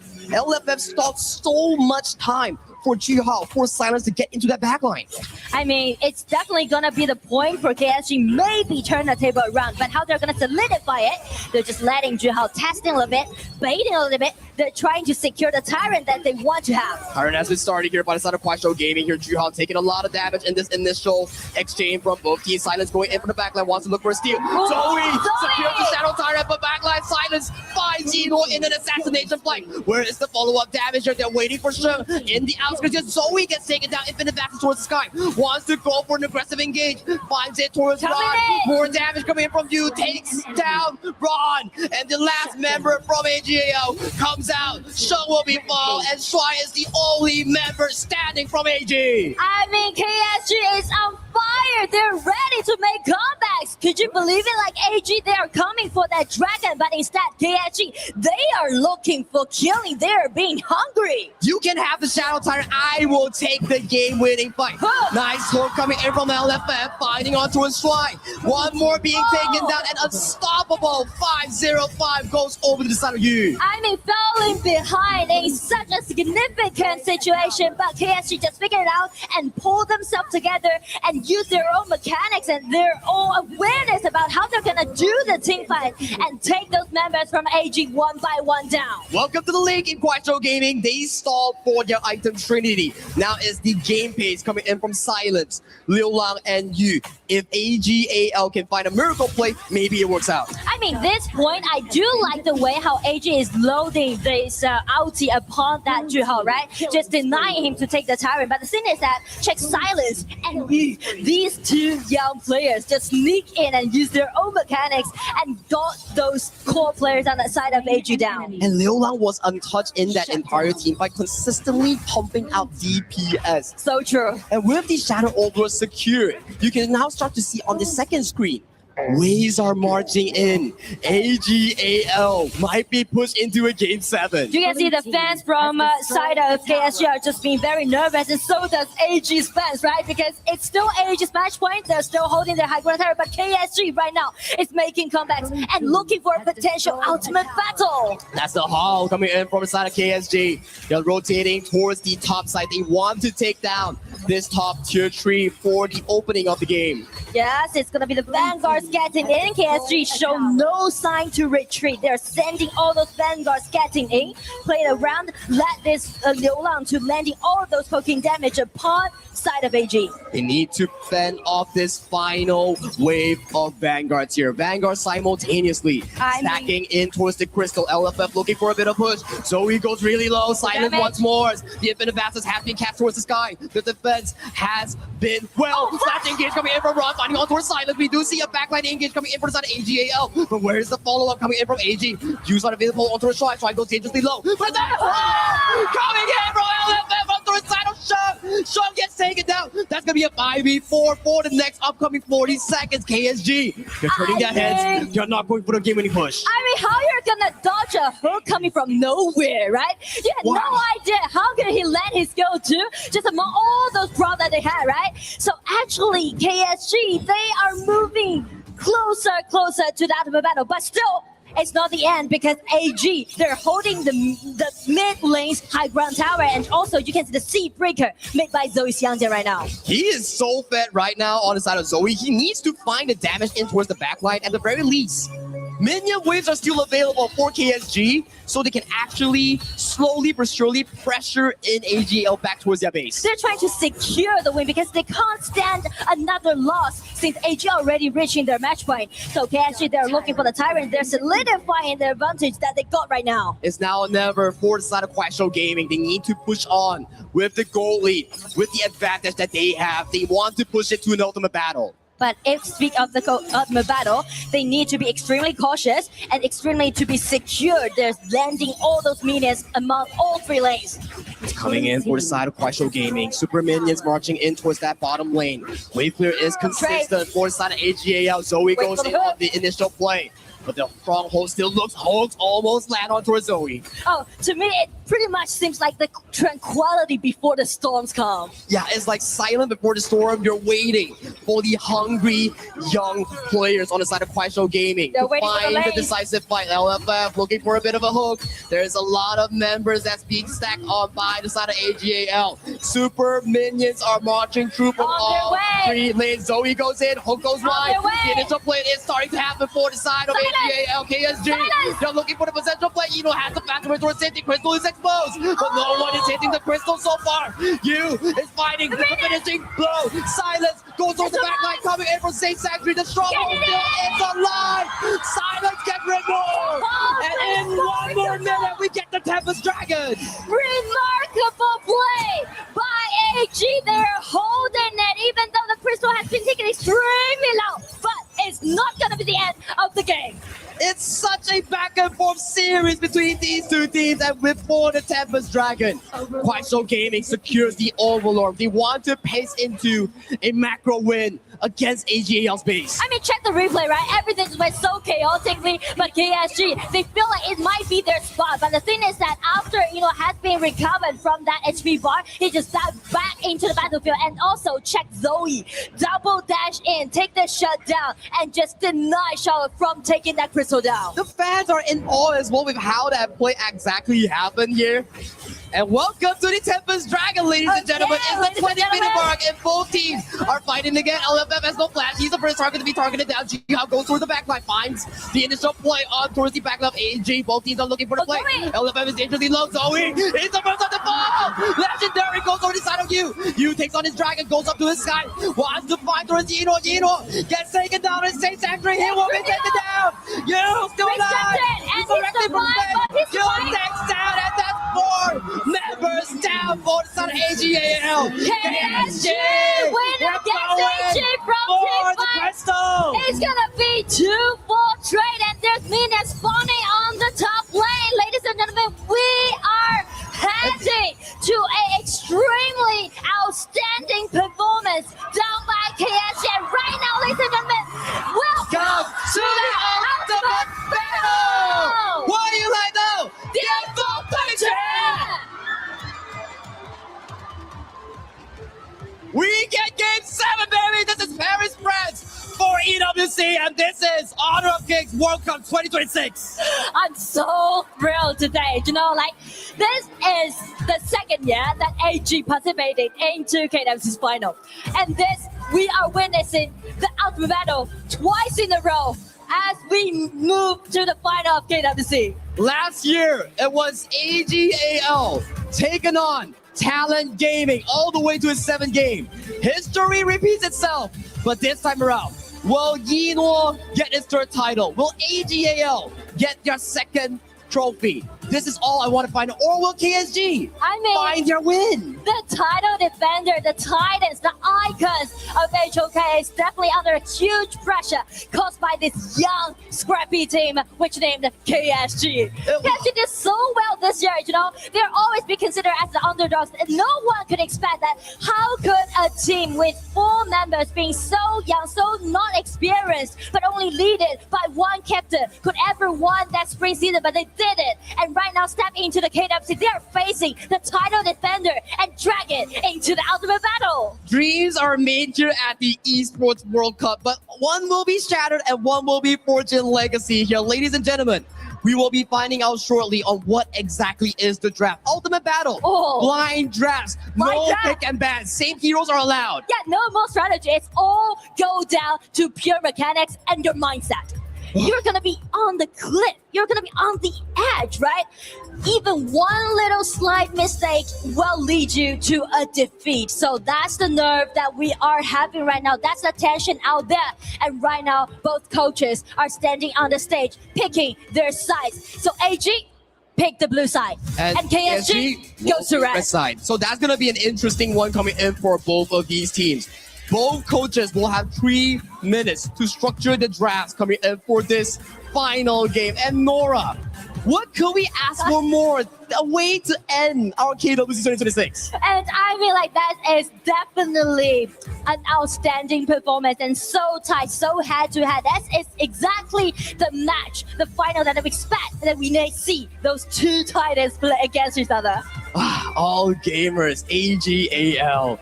Going up against Kuaishou Gaming. You talk about it. It's about legacy. It's about being forged as a legend into EWC, or will the newcomer, the new era Kuaishou Gaming, the first picks coming in from the side of Silence, also Wien, they have been the cornerstone coming in for the side of Kuaishou Gaming. And I mean, that's kind of like a psychological gameplay, right? Because you're picking out those cards blindly. And speak of those experience that these 2 teams has. Actually, KSG played Ultimate Battle 11 times back into KPL region, and they won 5 of them. And as for AG, they played 16 times of Ultimate Battle, and they won 9 of them. And also, AG played twice Ultimate Battle for this year. They won all of those 2 plays.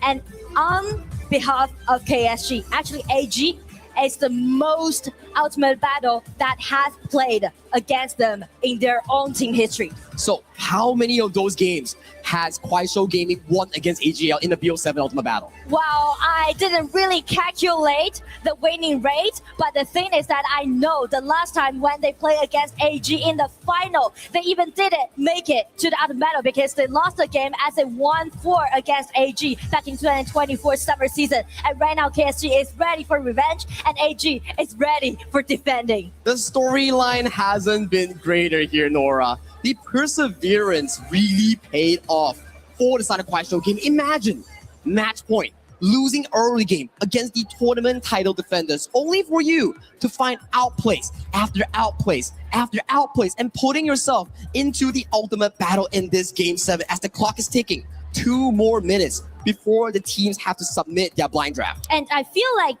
they are actually going through some discussions, right? As you can see, showing by them their faces. On the side of AG, last time in 2025 KWC in the final, they play against TT Global into an ultimate battle. And the drafted pick, that was Fatigue, Ogren, Princess Frost, Arlie, and Liang. That sounds like an all-star AG lineup, right? Exactly. FMVP skins all around. And I still remember the interview after they took that win. They said, "How you're gonna win against us with a 3 FMVP skin hero in our hand?" Hey, histories are meant to be changed and forged by these young members. Yeah, AGL, they are legendary players. Multiple seasons, did 7 win streak back to back to back in KPL and including EWC.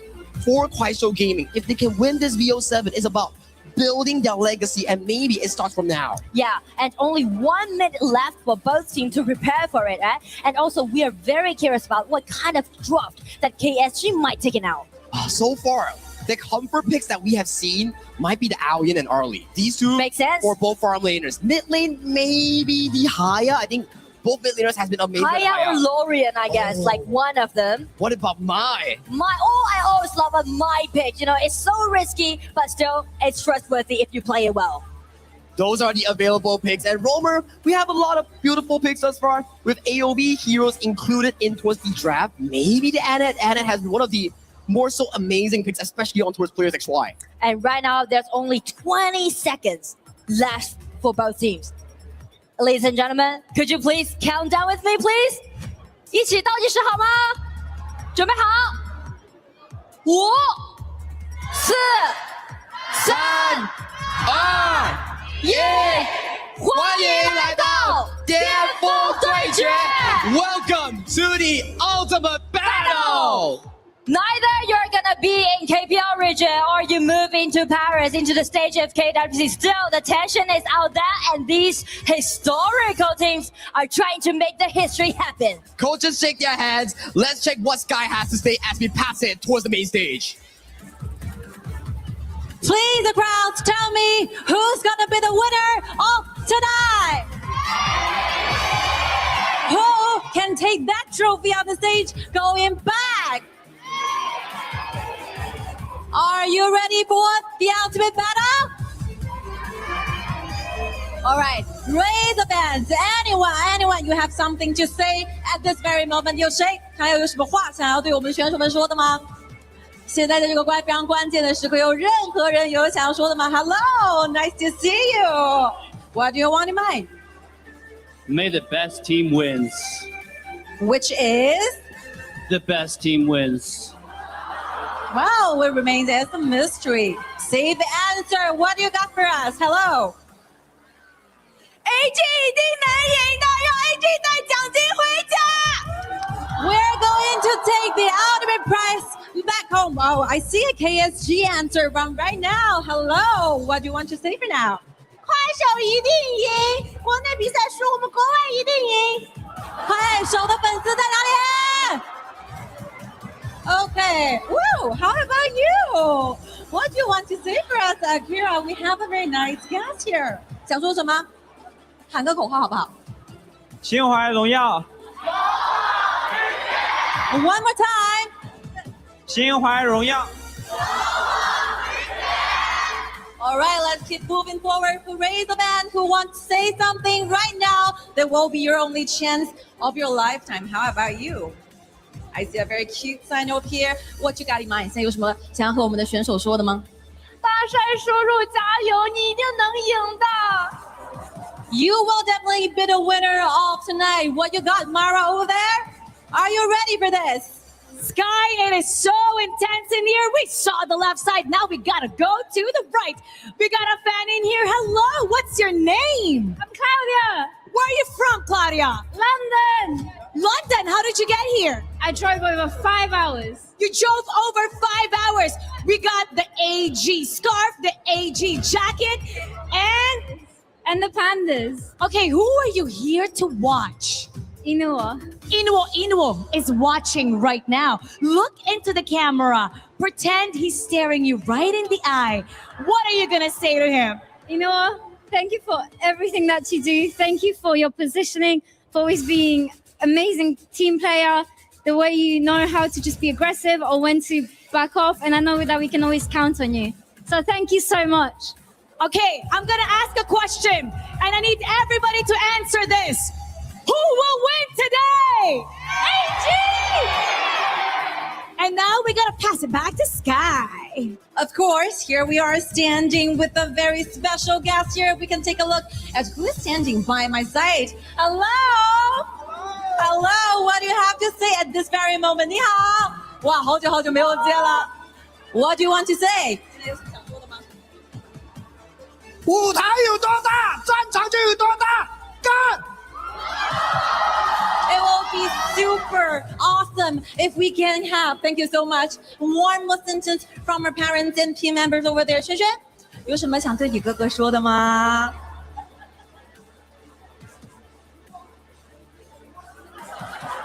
One more time. 今晚 AG 才是冠军。 Who's the champion? Answer me one more time. Who's the winner of tonight? Are you ready for this? Oh, we got more fans in here. Tell us what your name is. KSG number 1. KSG number 1. Who are you here to watch? Do a silence, Wu Yan. Silence. Silence is looking at you right now. What do you want to say to Silence? 无言，我们带奖金回家。 And how about you? 无言，get the rich, get the money.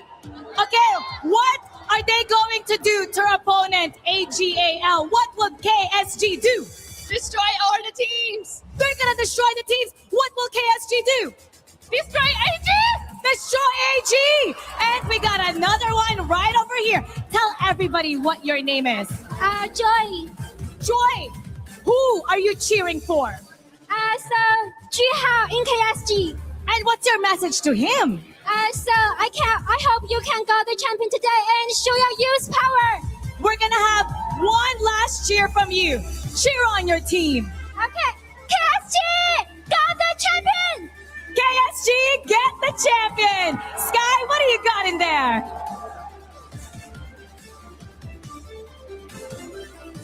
Sky, let's hear from your side.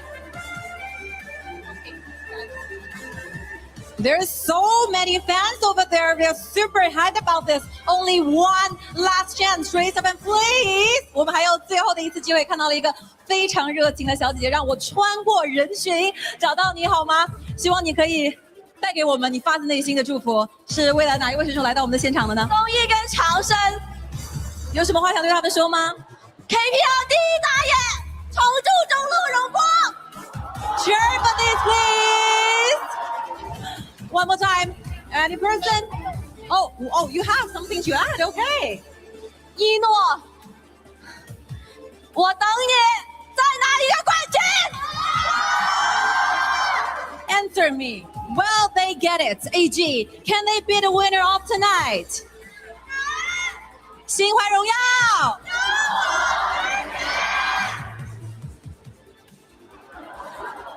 You like this? You like this? Who do you root for today? 今天是为了哪一位选手来到我们现场的呢 ？AG 的每一位选手，喜欢他们多少年了？我陪我朋友来。You could possibly count. What a shy person, but I can feel your attention and hype right there. We can see a little bit drums over there. Who can play the drum for us? Anyone? Come on, come on, come on, come on, come on. Okay, here we go. You're gonna play with that drum, and I will ask Akira to do the model one more time. With the drum being taken away, 喊出你们的口号，好吗？我们一起来 ，1, 2, 3。心怀荣耀，勇往直前，心怀荣耀，勇往直前，心怀荣耀。勇往直前。Thank you so much. Thank you so much for the crowds here. And we have more special guests over there. What about you, Mara? Are you ready? We're ready. We're here with another fan. Come on to the fan. 你叫什么名字？你们在想 And who are you here to cheer for? What is your message to him? 心怀荣耀。Who's going to win? AG. How about you? Who is going to win? AG. Who is going to shine? 大帅. And what do you want to say to him? 抽丝抚出荣光。And now we're gonna get the crowd to cheer. I want you to pump them up for your favorite team. AG, AL. Okay, when I say AG, you say AL. AG. AG. One more time. AG. Back to you, Sky. All right, here we go. I have another very cute little lady here, Lady Sun Coster. How are you feeling right now? 你现在有什么想说的吗？AG 加油，然后你们5个永远最厉害。我觉得刚刚那个口号领喊的有点弱，我想领一遍。Okay, one more time. The stage is all yours. 心怀荣耀，心怀荣耀，心怀荣耀。Thank you so much for being here, everyone. We couldn't imagine this is going to be the ultimate battle for tonight, but things happen. You just have to accept the truth that every single year at the grand final here in KWC at EWC, we're going to see the ultimate battle for the last chance. So, ladies and gentlemen, are you ready for the very last match of the game? Tell me one more time, who is going to be the winner? Thank you so much for the hype, Philman. Thank you so much for being here. I believe there will be a lifelong memory for this. Thank you so much, everyone.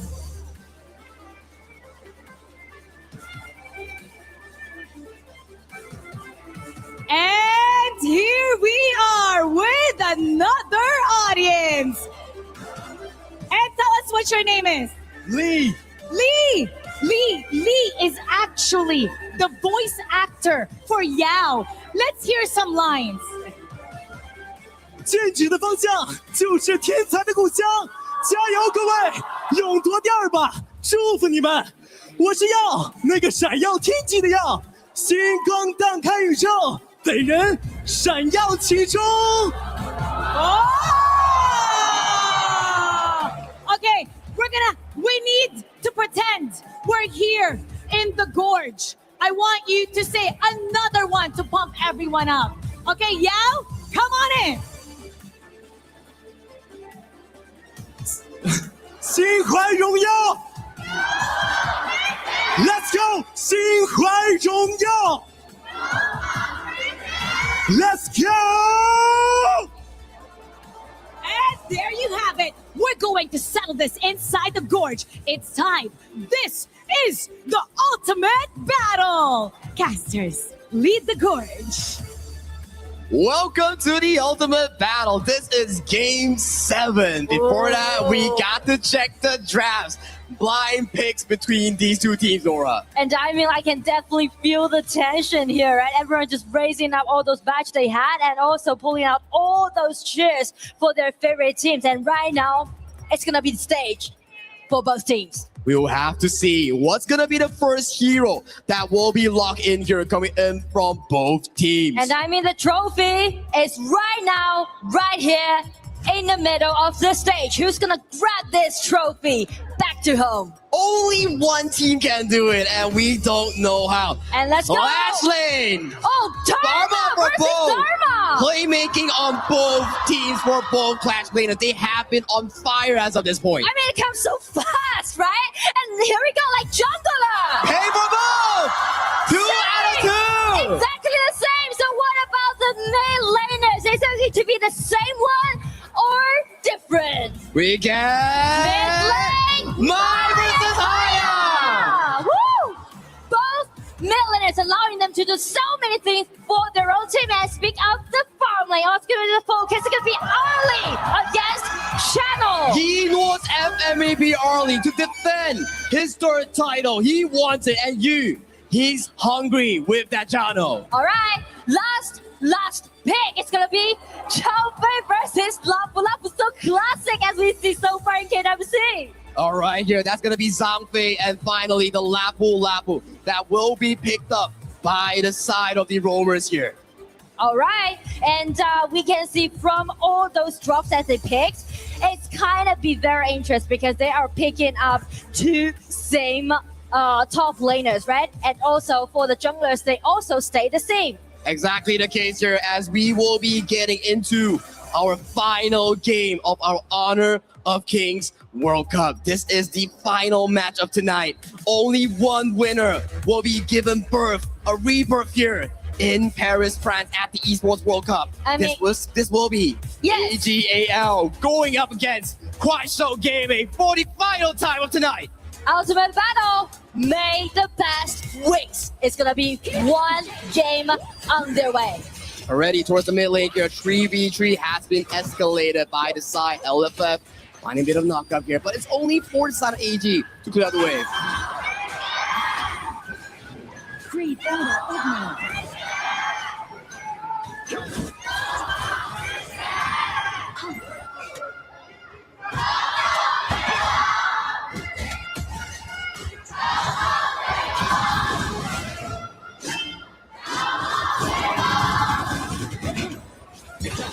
hearing from the crowd, and right now dive right into the crowd that they are right now in the court. You can see the lane swap again performed by AG. Let this Arlie to rotate first in the early game, and also let Shen just play defensively at the bottom. It's still really good stuff, right? You want to make sure that Ino doesn't get a hard lane, funnel as much gold as possible so that this Arlie can scale into those late game item power spikes. Exactly. And since these junglers are actually picking the same pay pick, so the efficiency about how they're gonna farm up matters a lot. And this is Juhao's first pay pick in the entirety of this BO7 here, so they have been banning it. They want to remove this potential pick from this player. Ron looking for a play, but Silence respects it. Both jungles will be appearing on this top side. They're doing the vision game so far. And Lapu, because Lapu didn't really rely on his level 4, so he's gaining the vision control for his teammates. Yeah, both teams are just scaling into those big timers on that level 4. When the ultimate comes online, I'm looking at Sheng and also Liu Lang. These two players will be the key playmakers to find potentially that big play towards the backline. So actually the ulti that they have will be really, really deciding. That's correct here. So if we were to look at the composition, right, I would say it's boiling down to who gets the perfect initiation. Is it Shuai, Sheng, or Ron? It's going to be Silence, Liu Lang, or LFF. These 3 players will be the pivotal 2 members to set up those game-winning fights. I mean, speak of the initiation, it do matters a lot to both teams, but their power type is kind of different because of their farm lane pickers. Troy comes in with the upright outburst, catches on towards 2. Who's giving Mirage save Liu Lang in towards that 1v1 zone, but Silence. He is looking for the play, he's looking for the re-engage, sets him on towards the wall. That's a beautiful disengage for the side, so he gets the first blood. Sheng flashes away, gets taken down by Liu Lang, and Liu Lang has nowhere to run, but Zoe gets taken down into the backline. It's gonna be potentially the 2-for-2. Liu Lang still running over. He wants to run. Can he run though? He makes it out! He escaped away from that kind of circling. So after it's gonna be a 1-2 trade. Wow, that was a play that has been initiated by Swipe, but Liu Lang single-handedly turns it around, and Silence was so patient on his mobility spells. But as you can see, right, it all happened in 1 second. It just break out, and everyone just pulling all those skill set that they had and try to make last-ditch effort. If we get the replay here, we can actually see what exactly happened, because Sheng was waiting for Silence to do his flash before he went for the combo. But that was amazing stuff coming from both teams. And also, that's something I really want to mention about is that Mai has the pressure to get first hand upon KSG's members. Now, 4th minute mark. Tyrant has been spawned. LFF gets engaged on. He does charge away towards safety here. This first Tyrant of our ultimate battle goes over to the side of KSG with 1,000 gold lead. Well, they are actually securing their bottom lane, and since they got the first Tyrant, everything just went very optimistic so far on the side of KSG.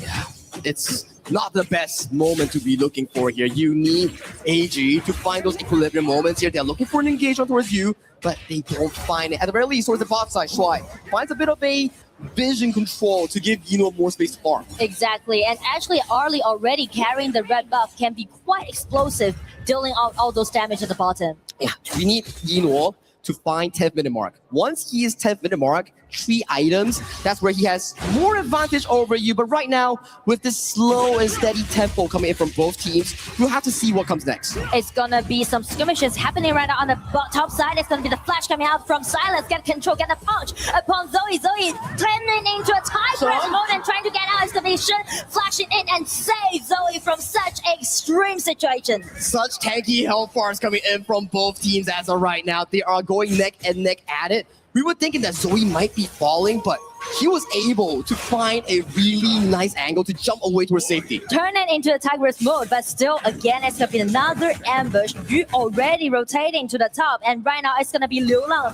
breaking out his ulti, trying to drag Arlie in. It might be a possible solo kill. That's disaster for Sada AGAO and Liu Lang. He finds another signature play on the Haya. And right now, just open a window for them to get invasion into the red buff side. Juhao is already on his way. They're waiting for this red buff to spawn. They definitely need to secure the red buff away from Arlie, try to shred him down. Oh, they're giving props towards Ron. Ron is here, so they have to give the respect towards Ron. Make sure they back away so that Silence can actually pick up the farm on towards cross map. But so far, we can see Liu Lang, the captain of KSG, is definitely under the spotlight.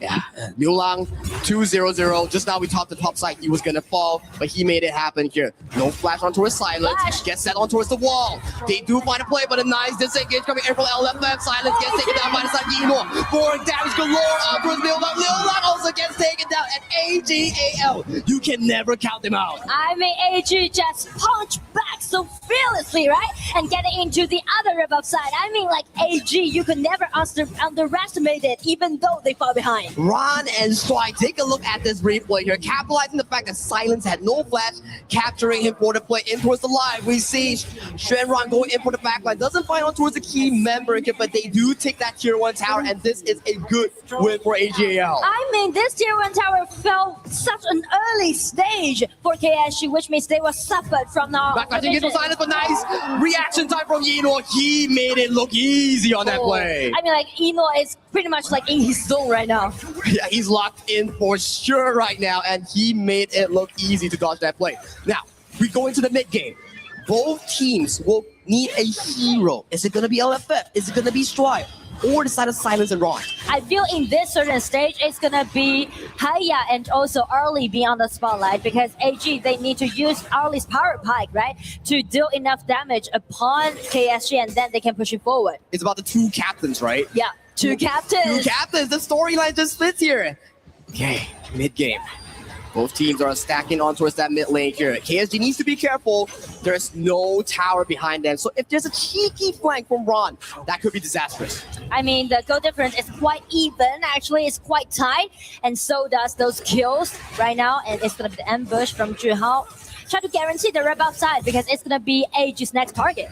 AG wants to fight here. 3 seconds to spawn. AG wants to fight here. They started off this Crimson Golem here. Strive passes forward here. Ron doesn't find anything though. Liu Lang finds or Sheng. Sheng gets pulled into the Moonscape Mirage. That's going to be a 1v1 between Liu Lang and also Sheng. Who wins it? Sheng has to use the Splendor here, but he gets taken down. Right out attacks towards the back like Liu Lang is the first one to fall from the side of KSG. Meanwhile, this is happening. Ron goes dangerously low. LFM flash towards safety here. Yino goes dangerously low. He gets taken down. Oh, he gets out, and so he pays for his mistake. That's 4 down. Triple kill for the Tiger, and he wants more, but Straw escapes, but the damage has been done by KSG. I mean, a 2-4 trade. Everything was triggered by Liu Lang's ulti with that flash. That's what Captain need to do, and it come up with Zhihao's burst out damage. Just check the replay, right?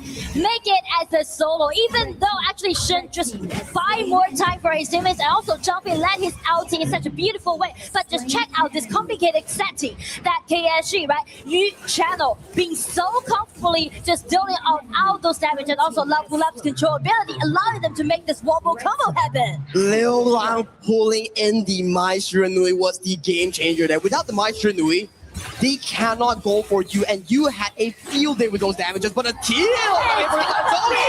Zoe's Dragon Theft again, so it's gonna be another back and forth. Wow, everything just being so tense right now in this field.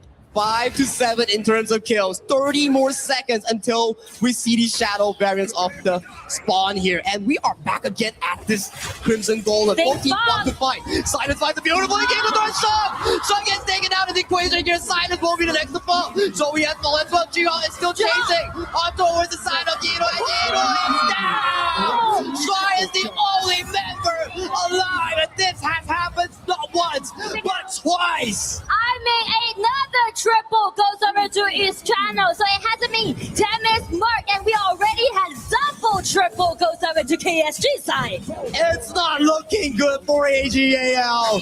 KSG, they are going for double objectives. They are trying to secure the advantage that they have. Not even mentioned to, they actually lost those games against AG so many times, so they are so determined to make their revenge. And they are doing it at one of the biggest stages in the world here at EWC Paris, France, at the Honor of Kings World Cup here, Nora.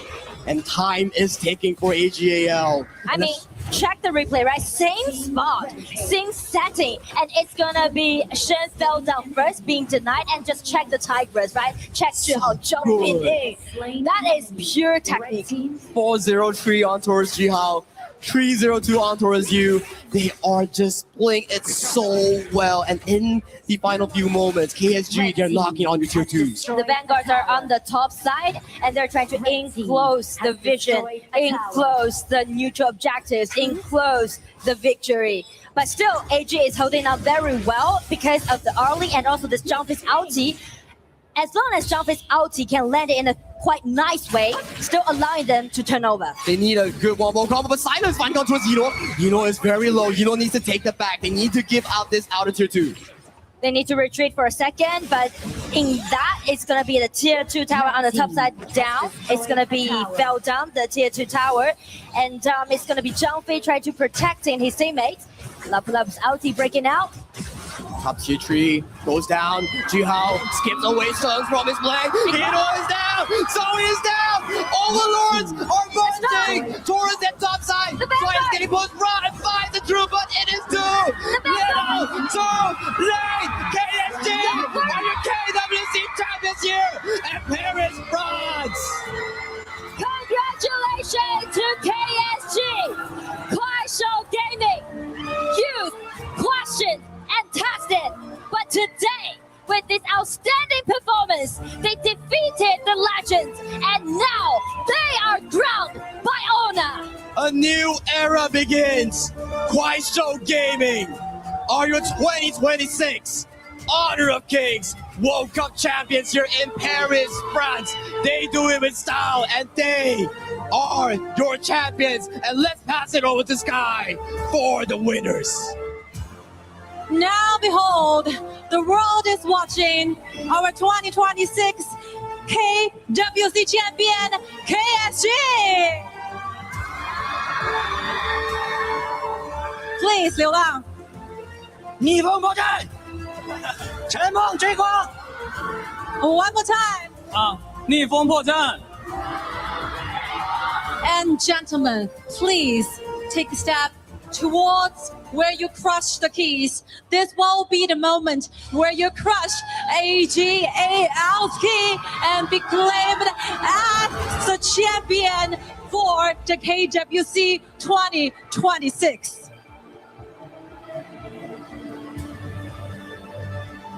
It's KSG's first way here in KWC Journal. They've managed to walk away with the ultimate prize. This is a story of a rising star, and I believe this is going to be a beginning of a new dynasty. Come on, boys, run for the trophy. 走吧，跑向属于你们的冠军奖杯。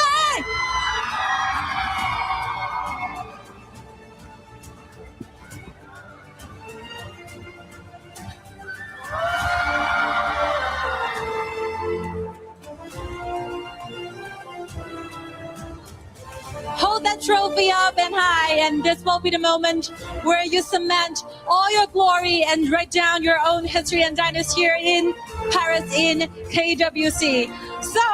So much for everything that has happened in this best of 7 series. It will be the time where we'll listen to the stories from our soldiers. Congratulations! 恭喜你就好，从你开始没有关系。Miracle happens after Game 6. What happens? How do you feel?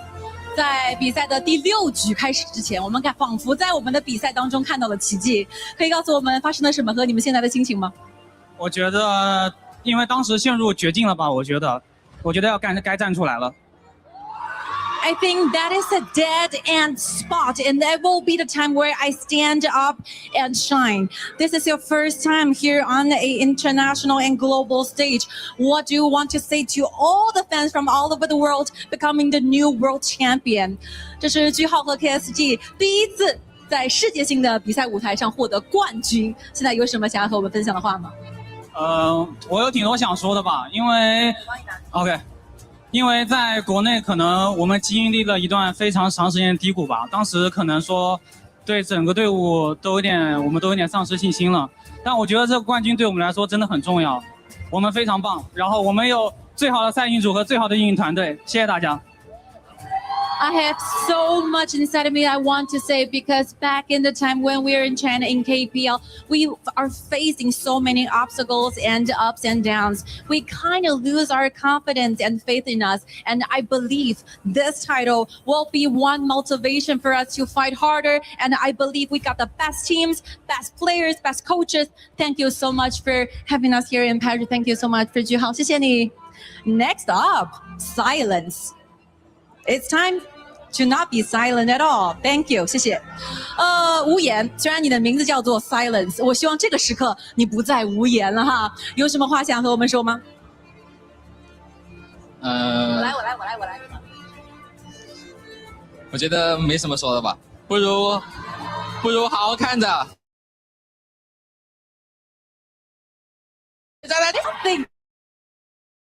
You just look at who's standing here, be the winner of this series. Thank you so much, Silence. Thank you for that. Oh, Liu Lang. Very good to see you here, being the champion here in KWC. You are the foundation. You are the core player and captain, of course, leading the entire KSG. What do you have in mind? 其实在这样子时刻站在流浪身边，让我觉得非常非常的有感触。你作为目前非常年轻的这个战队的队长，我也是看着你一步一步长大的。现在来到了我们 KWC 的舞台，成为了全新的世界冠军。有什么想和我们分享的吗？确实在国内打的状态不好吧，我觉得现在这里我们大家都调整的非常快吧，相信团队的力量吧。I think back in the days where we are having those matchups in KPL, it's not our best headings, but now here standing on the stage of KWC, we got the best version of ourselves back, and we just reclaimed the faith in ourselves, in our crews, in our families, and we are so grateful to be here. Any words? What will be happening next for us to anticipate in the future? 我相信这里只是你们中间的一站，未来的2026年，我们还可以在 KSG 身上看到全新的期待吗？这也是我们的第2个冠军嘛，希望我们再拿第3个、第4个吧。This will be our second title for the year of 2026, and I truly wish for the third and the fourth in the upcoming tournaments. Thank you so much, Lilang. Thank you. Xiaoyu, hi. Hello. What do you want to say to the audiences all over the world since this will be your first KWC champion? 想说什么呢？在这个荣耀的时刻。真的要说吗？当然要说啦。都给我低调点。Keep it low key, everyone. What else do you have in mind? 除了这句经典名言，还有什么想跟我们分享的吗？虽然下一代一直在输吧，输的我心态要炸了，因为打的自己打的不太好嘛。但是呢，我现在已经调整过来了，我现在感觉我是无敌的。Even though we got somehow defeated and taken down back in the summer season, I lost confidence in myself. I started losing my ways during my path as an esports player. But now, standing on this very stage, I feel invincible and I will be super powerful in the future. Thank you so much. Thank you. 谢谢小雨。Last but not least, 烈风风。This is your first time joining KSG as a roster and you managed to be the final champion. What do you feel? 这对于烈风风来说，这场比赛非常非常的珍贵，这也是你成为 KSG 的首发成员拿下的第一个冠军。所以此刻有什么想和我们分享的吗？首先现在很开心嘛，然后感谢4个队友和教练组一直对我以来的帮助，尤其是流浪嘛，流浪真的教会我了很多东西。在这个时刻，你也应该感谢你自己。有什么想要对自己说的话吗？好好加油吧，努力变强。其次，从青训以来，我都是一直看着 AG 的比赛成长的，这是第一次战胜 AG， 真的爽。All right, first of all, I feel really excited being the champion here, and I want to express my sincere gratitude towards my coach, Ziqi, and towards the 4 teammates that are standing beside me, especially for Liu Liang. He taught me a lot. And for myself, actually, when I was in boot camp, I admire AG. I watch every single match from AG, and this will be my first time defeat AG on this kind of stage, and I'm super awesome. It's so exciting. Thank you so much. 谢谢烈风风。Last, let's talk a bit much with Ziqi. I think you're super proud of your players. What do you want to say? 我相信此时此刻你应该非常非常的自豪啊！有什么想对自己的队员们和所有支持你们的粉丝说的吗？我来。首先的话就是，我觉得今天这5个选手打得他非常棒。这是第一个，然后第二个呢，就是我们在来到 EWC 之前，确实成绩不是很理想，输得比较惨吧。但是我们今天在这里拿到了冠军，我觉得我们做到了败不馁。然后呢，我希望就是在将来，不管是我还是我们的5个选手，我们要做到胜不骄。谢谢。Thank you so much. First of all, I would say I have the best players on this planet for my 5 players. And second, even though we lost a bit during the KPL summer season, but I believe we could still fight back because this is a lesson learned. This is where we know that we never give up during setbacks, and we will know that and show to the whole world, prove ourselves to be the best ones. We never got too cocky when we're leading, and we never give up when we are losing. Okay, so much for the interviews, and I believe there will be a time where we announce a very important thing to the world. Shall we, Milosh? Yes, Kai, please. This is the moment for our Sony MVP award. And this will be given out by the head of Honor of Kings Global Esports, Team E Studio Group, Tencent Games, our honored guest, Mr. Jackie Huang. So please, ladies and gentlemen, give it up for your MVP, KSG, Zhuhao! 恭喜Zhuhao! Let's take a picture together. 让我们一起合影留念，记录这个属于句号和 KSG 团队的宝贵瞬间。Thank you so much for being here. Please, one step further. Did you ever imagine to be the Sony MVP for tonight? 句号，这是属于你自己的个人荣誉。有想过可以在今天的比赛当中获得决赛 MVP 的称号吗？只想赢吧，因为不能想这个。其实打比赛的时候。All I think during my game is how to win. That is the only thing I care about. Actually, there is a very interesting fact. You will have $25,000 as a prize to be the Sony MVP. This is very special. How do you want to spend this money and prize money on? 句号，告诉你一个特别有趣的事情哈。获得我们今晚的 MVP 呢，你会获得$25,000的个人奖金哦。那你会想怎么样去消费一下这样子的个人荣誉和奖金呢？有什么 plan 吗？有什么计划？首先给粉丝吧，先豪一波。哦，还有其他可以说吗？当然。夏季赛可能不能跟队友征战了吧，因为要去打别的比赛。然后我相信年总冠军是属于我们快手的。So first of all, if I have the chance with that prize money, I want to share all the benefits and special gifts for the fans, of course. And very last but not least, I'm not going to be all the time out there in the summer season. And I believe that my teammate will do the same great job as I was here. And hopefully we can get the final champion in the annual KPL tournament. Thank you so much. Thank you so much, KSG. Ladies and gentlemen, one more time, your champions of KWC and EWC 26, Kuaishao Gaming!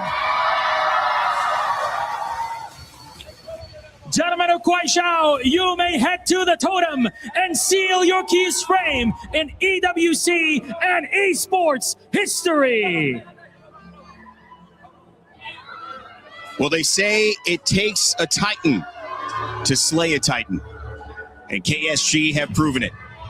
On the biggest stage in the world, in France, they cement their legacy as the top dogs in honor of kings.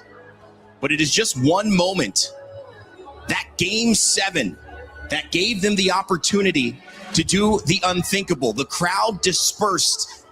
Another way to say it might be silenced. As KSG said, there's no need for words. Just look with your eyes. That trophy, that MVP, it tells the entire tale as they cement their legacy.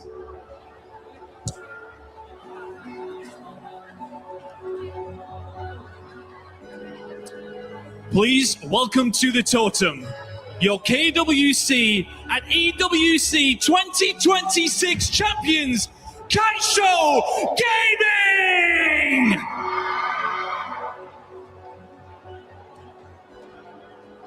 A massive victory for KSG against AJL, against all odds.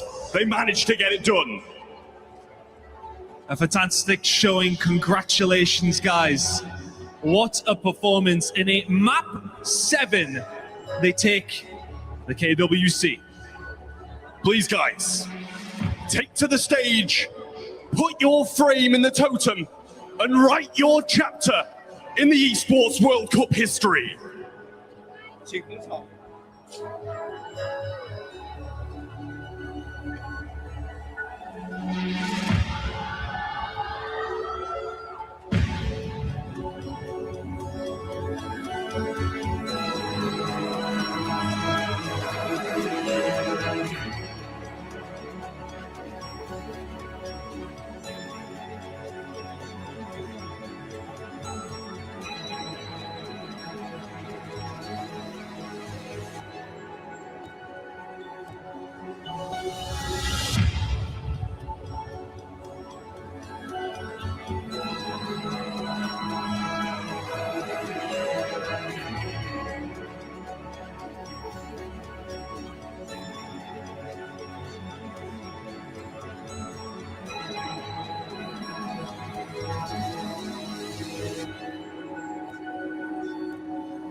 It's official.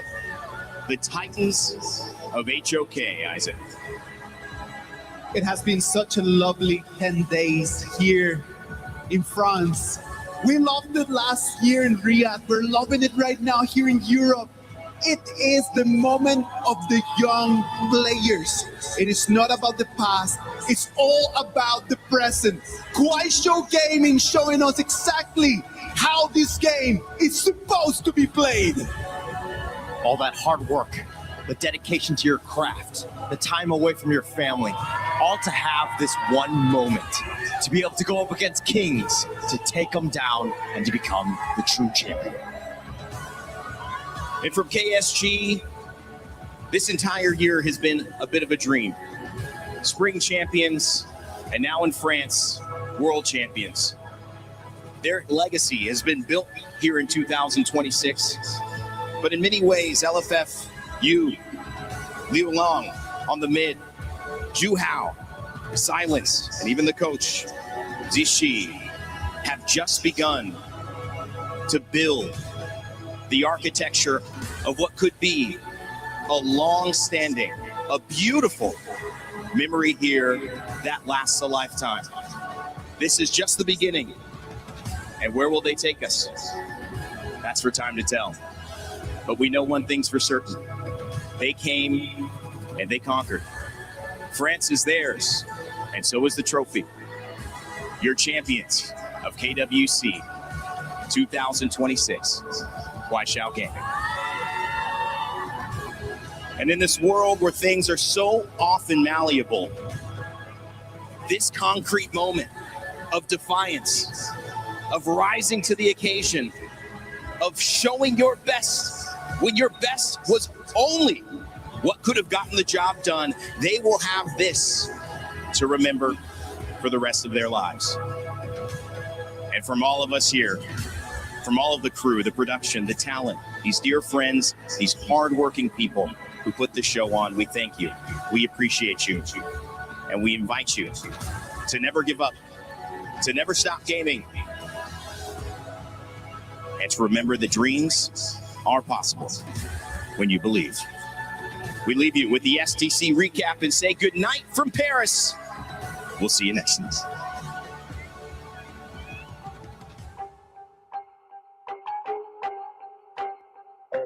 Got our minds made up cause we were born to be contenders. When trials lie ahead, you know we never will surrender. Gotta be bold, gonna stand a little bit taller. As long as we are here, we can go a little longer. Caught up in this fight, now we're chasing every victory. Feeling every move, yeah, we're writing out the history. Running to the light, feeling calmer than a river. Ready for the fight, we go harder, we go bigger. Feel your heartbeat raising.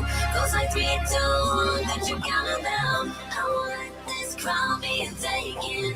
Can you hear me go? Winner, legacy, feel it, limited. Listen, I'm on it, I wanna live it up like, call it, want it. Yeah, I hardly started, you're falling fast, fortune valor running on. We're the champions, ready to go. Yeah, we're made out of gold, never letting it go. Got your back, yeah, it coming, strong in the storm. Do you wanna go up in fortune valor running on?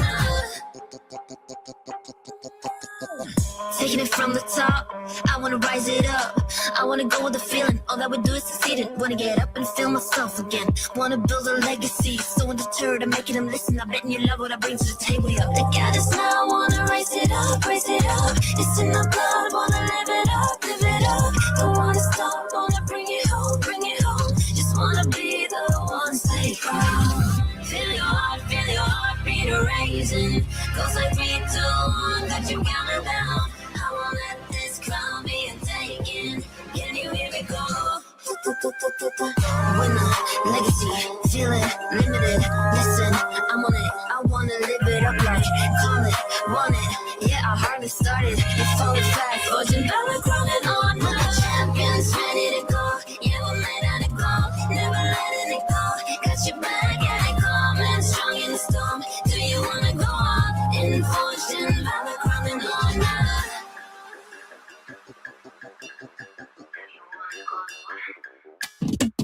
Winner, legacy, feel it, limited. Listen, I'm on it, I wanna live it up like, call it, want it. Yeah, I hardly started, you're falling fast. Fortune valor crowning on. We're the champions, ready to go. Yeah, we're made out of gold, never letting it go. Got your back, yeah, it coming, strong in the storm. Do you wanna go up in fortune valor crowning on now?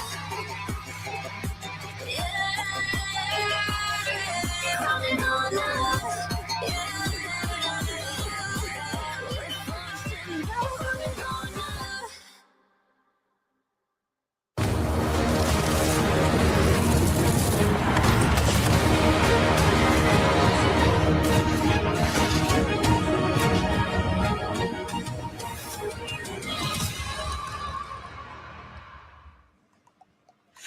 and welcome to the EWC Spotlight, where we're about to break down everything that you have seen so far. I'm Avalie, and joining me today, I've got Glitter and Soggy with me in this beautiful studio. I think they kicked us off the totem area, Glitter. They said that we are not worthy to be up there. You know, I'm not that surprised. We have to earn our way back into the championship area. We just haven't won yet.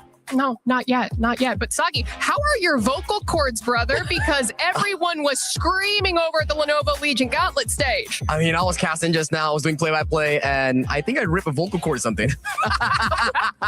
All right. Well, honestly, let's jump straight into Honor of Kings and Arena of Valor, because a full 7-game series, a new champion. My God, what was it like? It was lit on the desk itself, and the crowd was just going at it crazy. It was at like what, 3-2, AGL defending champions about to win, and all of a sudden, poof, KSG coming in, whooping 2 back-to-back games, and they are the champions, new one in 2026. Yeah, and we actually have the full bracket as to how we got here, but walk us through how we went from day one all the way to the end of these finals. Now, let's just focus on AGAL and also Clash of Gaming. They've been dumpstering the entire tournament, just 4-0, 4-0s all the way. Yeah, MPL teams, they came in clutch. They closed out the 3rd place of the match with 3rd and 4th. But for AGAL and Clash of Gaming, coming from KPL, coming from defending Titans, man, they've been clean at it, not dropping a single series win up until the final moment. I know, I can't believe that. There were so many 4-0, 4-1, 4-0, 4-1. I mean, do you think that the pressure was on as soon as they stepped onto the stage, finally having a little bit of pushback for each of these squads? Definitely has to, right? Like, imagine you're just like minding your own business, doing like 4-0s every single day. They're like, oh, coming to the final day, like, wait, the difficulty just went from easy to extremely hard. They're not just gonna let me win? Of course I'm not not. used to this. Who would you say was the superstar, the standout? Oh, I gotta give it to Juhao, man. Like, Juhao, KSG, the jungler, he's the FMVP just now, and his final game in Game 7, we have this thing called blind draft, right? Like, in Game 7, there's no more like pick and bans. You just go directly into blind draft, which is called Ultimate Battle. And he was doing extremely good in that final game. Man, you love to see it. You love hearing that there's a new champion because, I mean, Glitter, we'll get to it a little bit later as to what those champion points mean at the end of the day. But let's go ahead and move over to the Alliance Vault, because we have Tekken. We started with top 8, and I think we are now at some top 4. We are. And we got to talk about how we got there too, Avalie, because an upset, I think, is what you would call it, because our 2-time defending champion Ulsan was taken out by Lowhigh. I see your face. You're shocked. Like it's the same storyline, right? We have Yino coming in for AGL. He's the title defender from 2024, 2025, and he was about to do a 3-peat just to lose at the final game. That's heart-wrenching. Absolutely heartbreaking. It's rough. But I mean, listen, everyone has been following one certain player as we get into Tekken, and that's Arslan Ash. Well, Arslan did it big as well, okay? Not only solidified that top 4, but took out Falcons along the way, which means Falcons are no longer in the running in Tekken 8. And I think, you know, that was a place that they still did get those club championship points on the board like you're talking about, but not as much as they would have liked. Huge for Twisted Minds. Now, as we look over to the STC Arena stage, the big stage where everyone is kind of gathering around, we do have some Call of Duty Black Ops 7. What have we seen so far? Now, we've also kind of moved into the championship bracket side of things for Call of Duty. First match out of the gate, Heretics take G2 out of the running, and it went the full 7. 4-3 was the final scoreline, so it wasn't exactly an easy battle. Metal Z with 146 kills, had to write this down. 1.16 KD, absolutely insane performance. And we do have the bracket that we can also take a peek at just to see where everyone currently is in the standings. Here's our Group A. Again, we saw some of the opening matches. We have the decider matches here. And then as we can see, I mean, FaZe Clan taking that win there, advancing on. And I mean, look at those.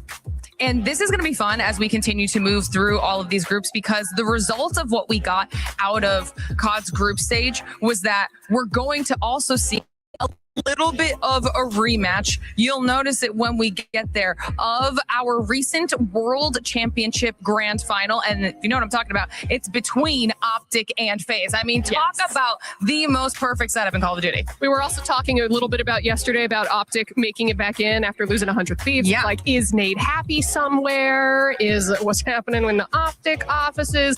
Either way, some exciting Call of Duty Black Ops 7 ahead. But Glitter, we got to go to your stage. This is used your expertise over at the Kadia City Grid with some PUBG Mobile. We had some Group B. We sure did. And it was a very exciting, literal record-breaking Group B. Okay, we talked about it.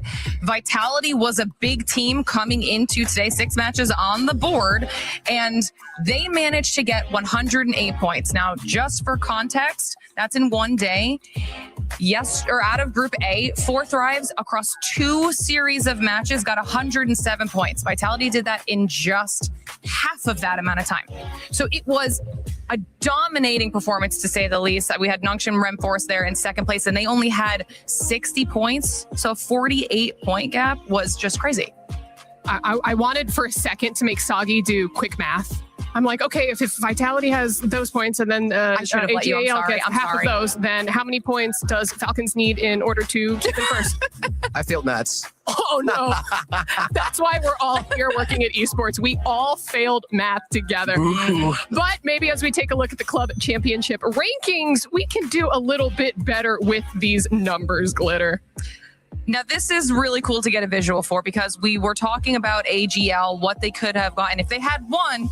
Oh my God, they could have been first taken over Falcons. My, oh my, that's going to be something to look at if we were to tally it up at the final week. Right, and so now that has happened, right, so they're still second place. They are still alive in Tekken 8. They are currently top 5 in Tekken 8, so this is actually a massive opportunity for Zubair to potentially put AGL still at the top of this leaderboard. Mm-hmm. And again, here are all of the teams that we have on the second page who are...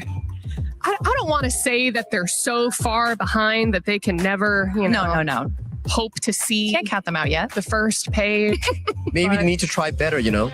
Try better. Try better. Be better. Be better, you know? Like, their time will come eventually. Look into your camera and just, give the losing teams a pep talk really quick.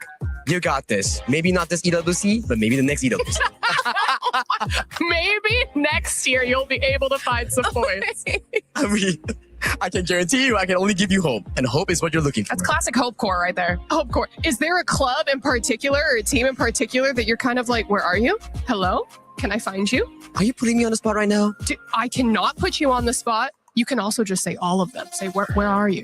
Ooh, maybe I'm looking at Rocky Esports. I'm personally a big fan of Rocky Esports, but ever since their loss at the top 4 in KWC, I haven't been seeing them much in the Esports World Cup.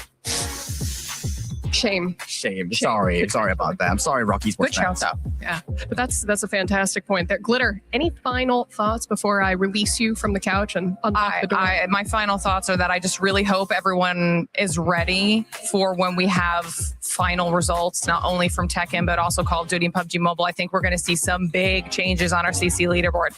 I am incredibly excited to see what happens next. But for everyone, thank you all so much for joining us for this EWC Spotlight, and we'll see you for the next one.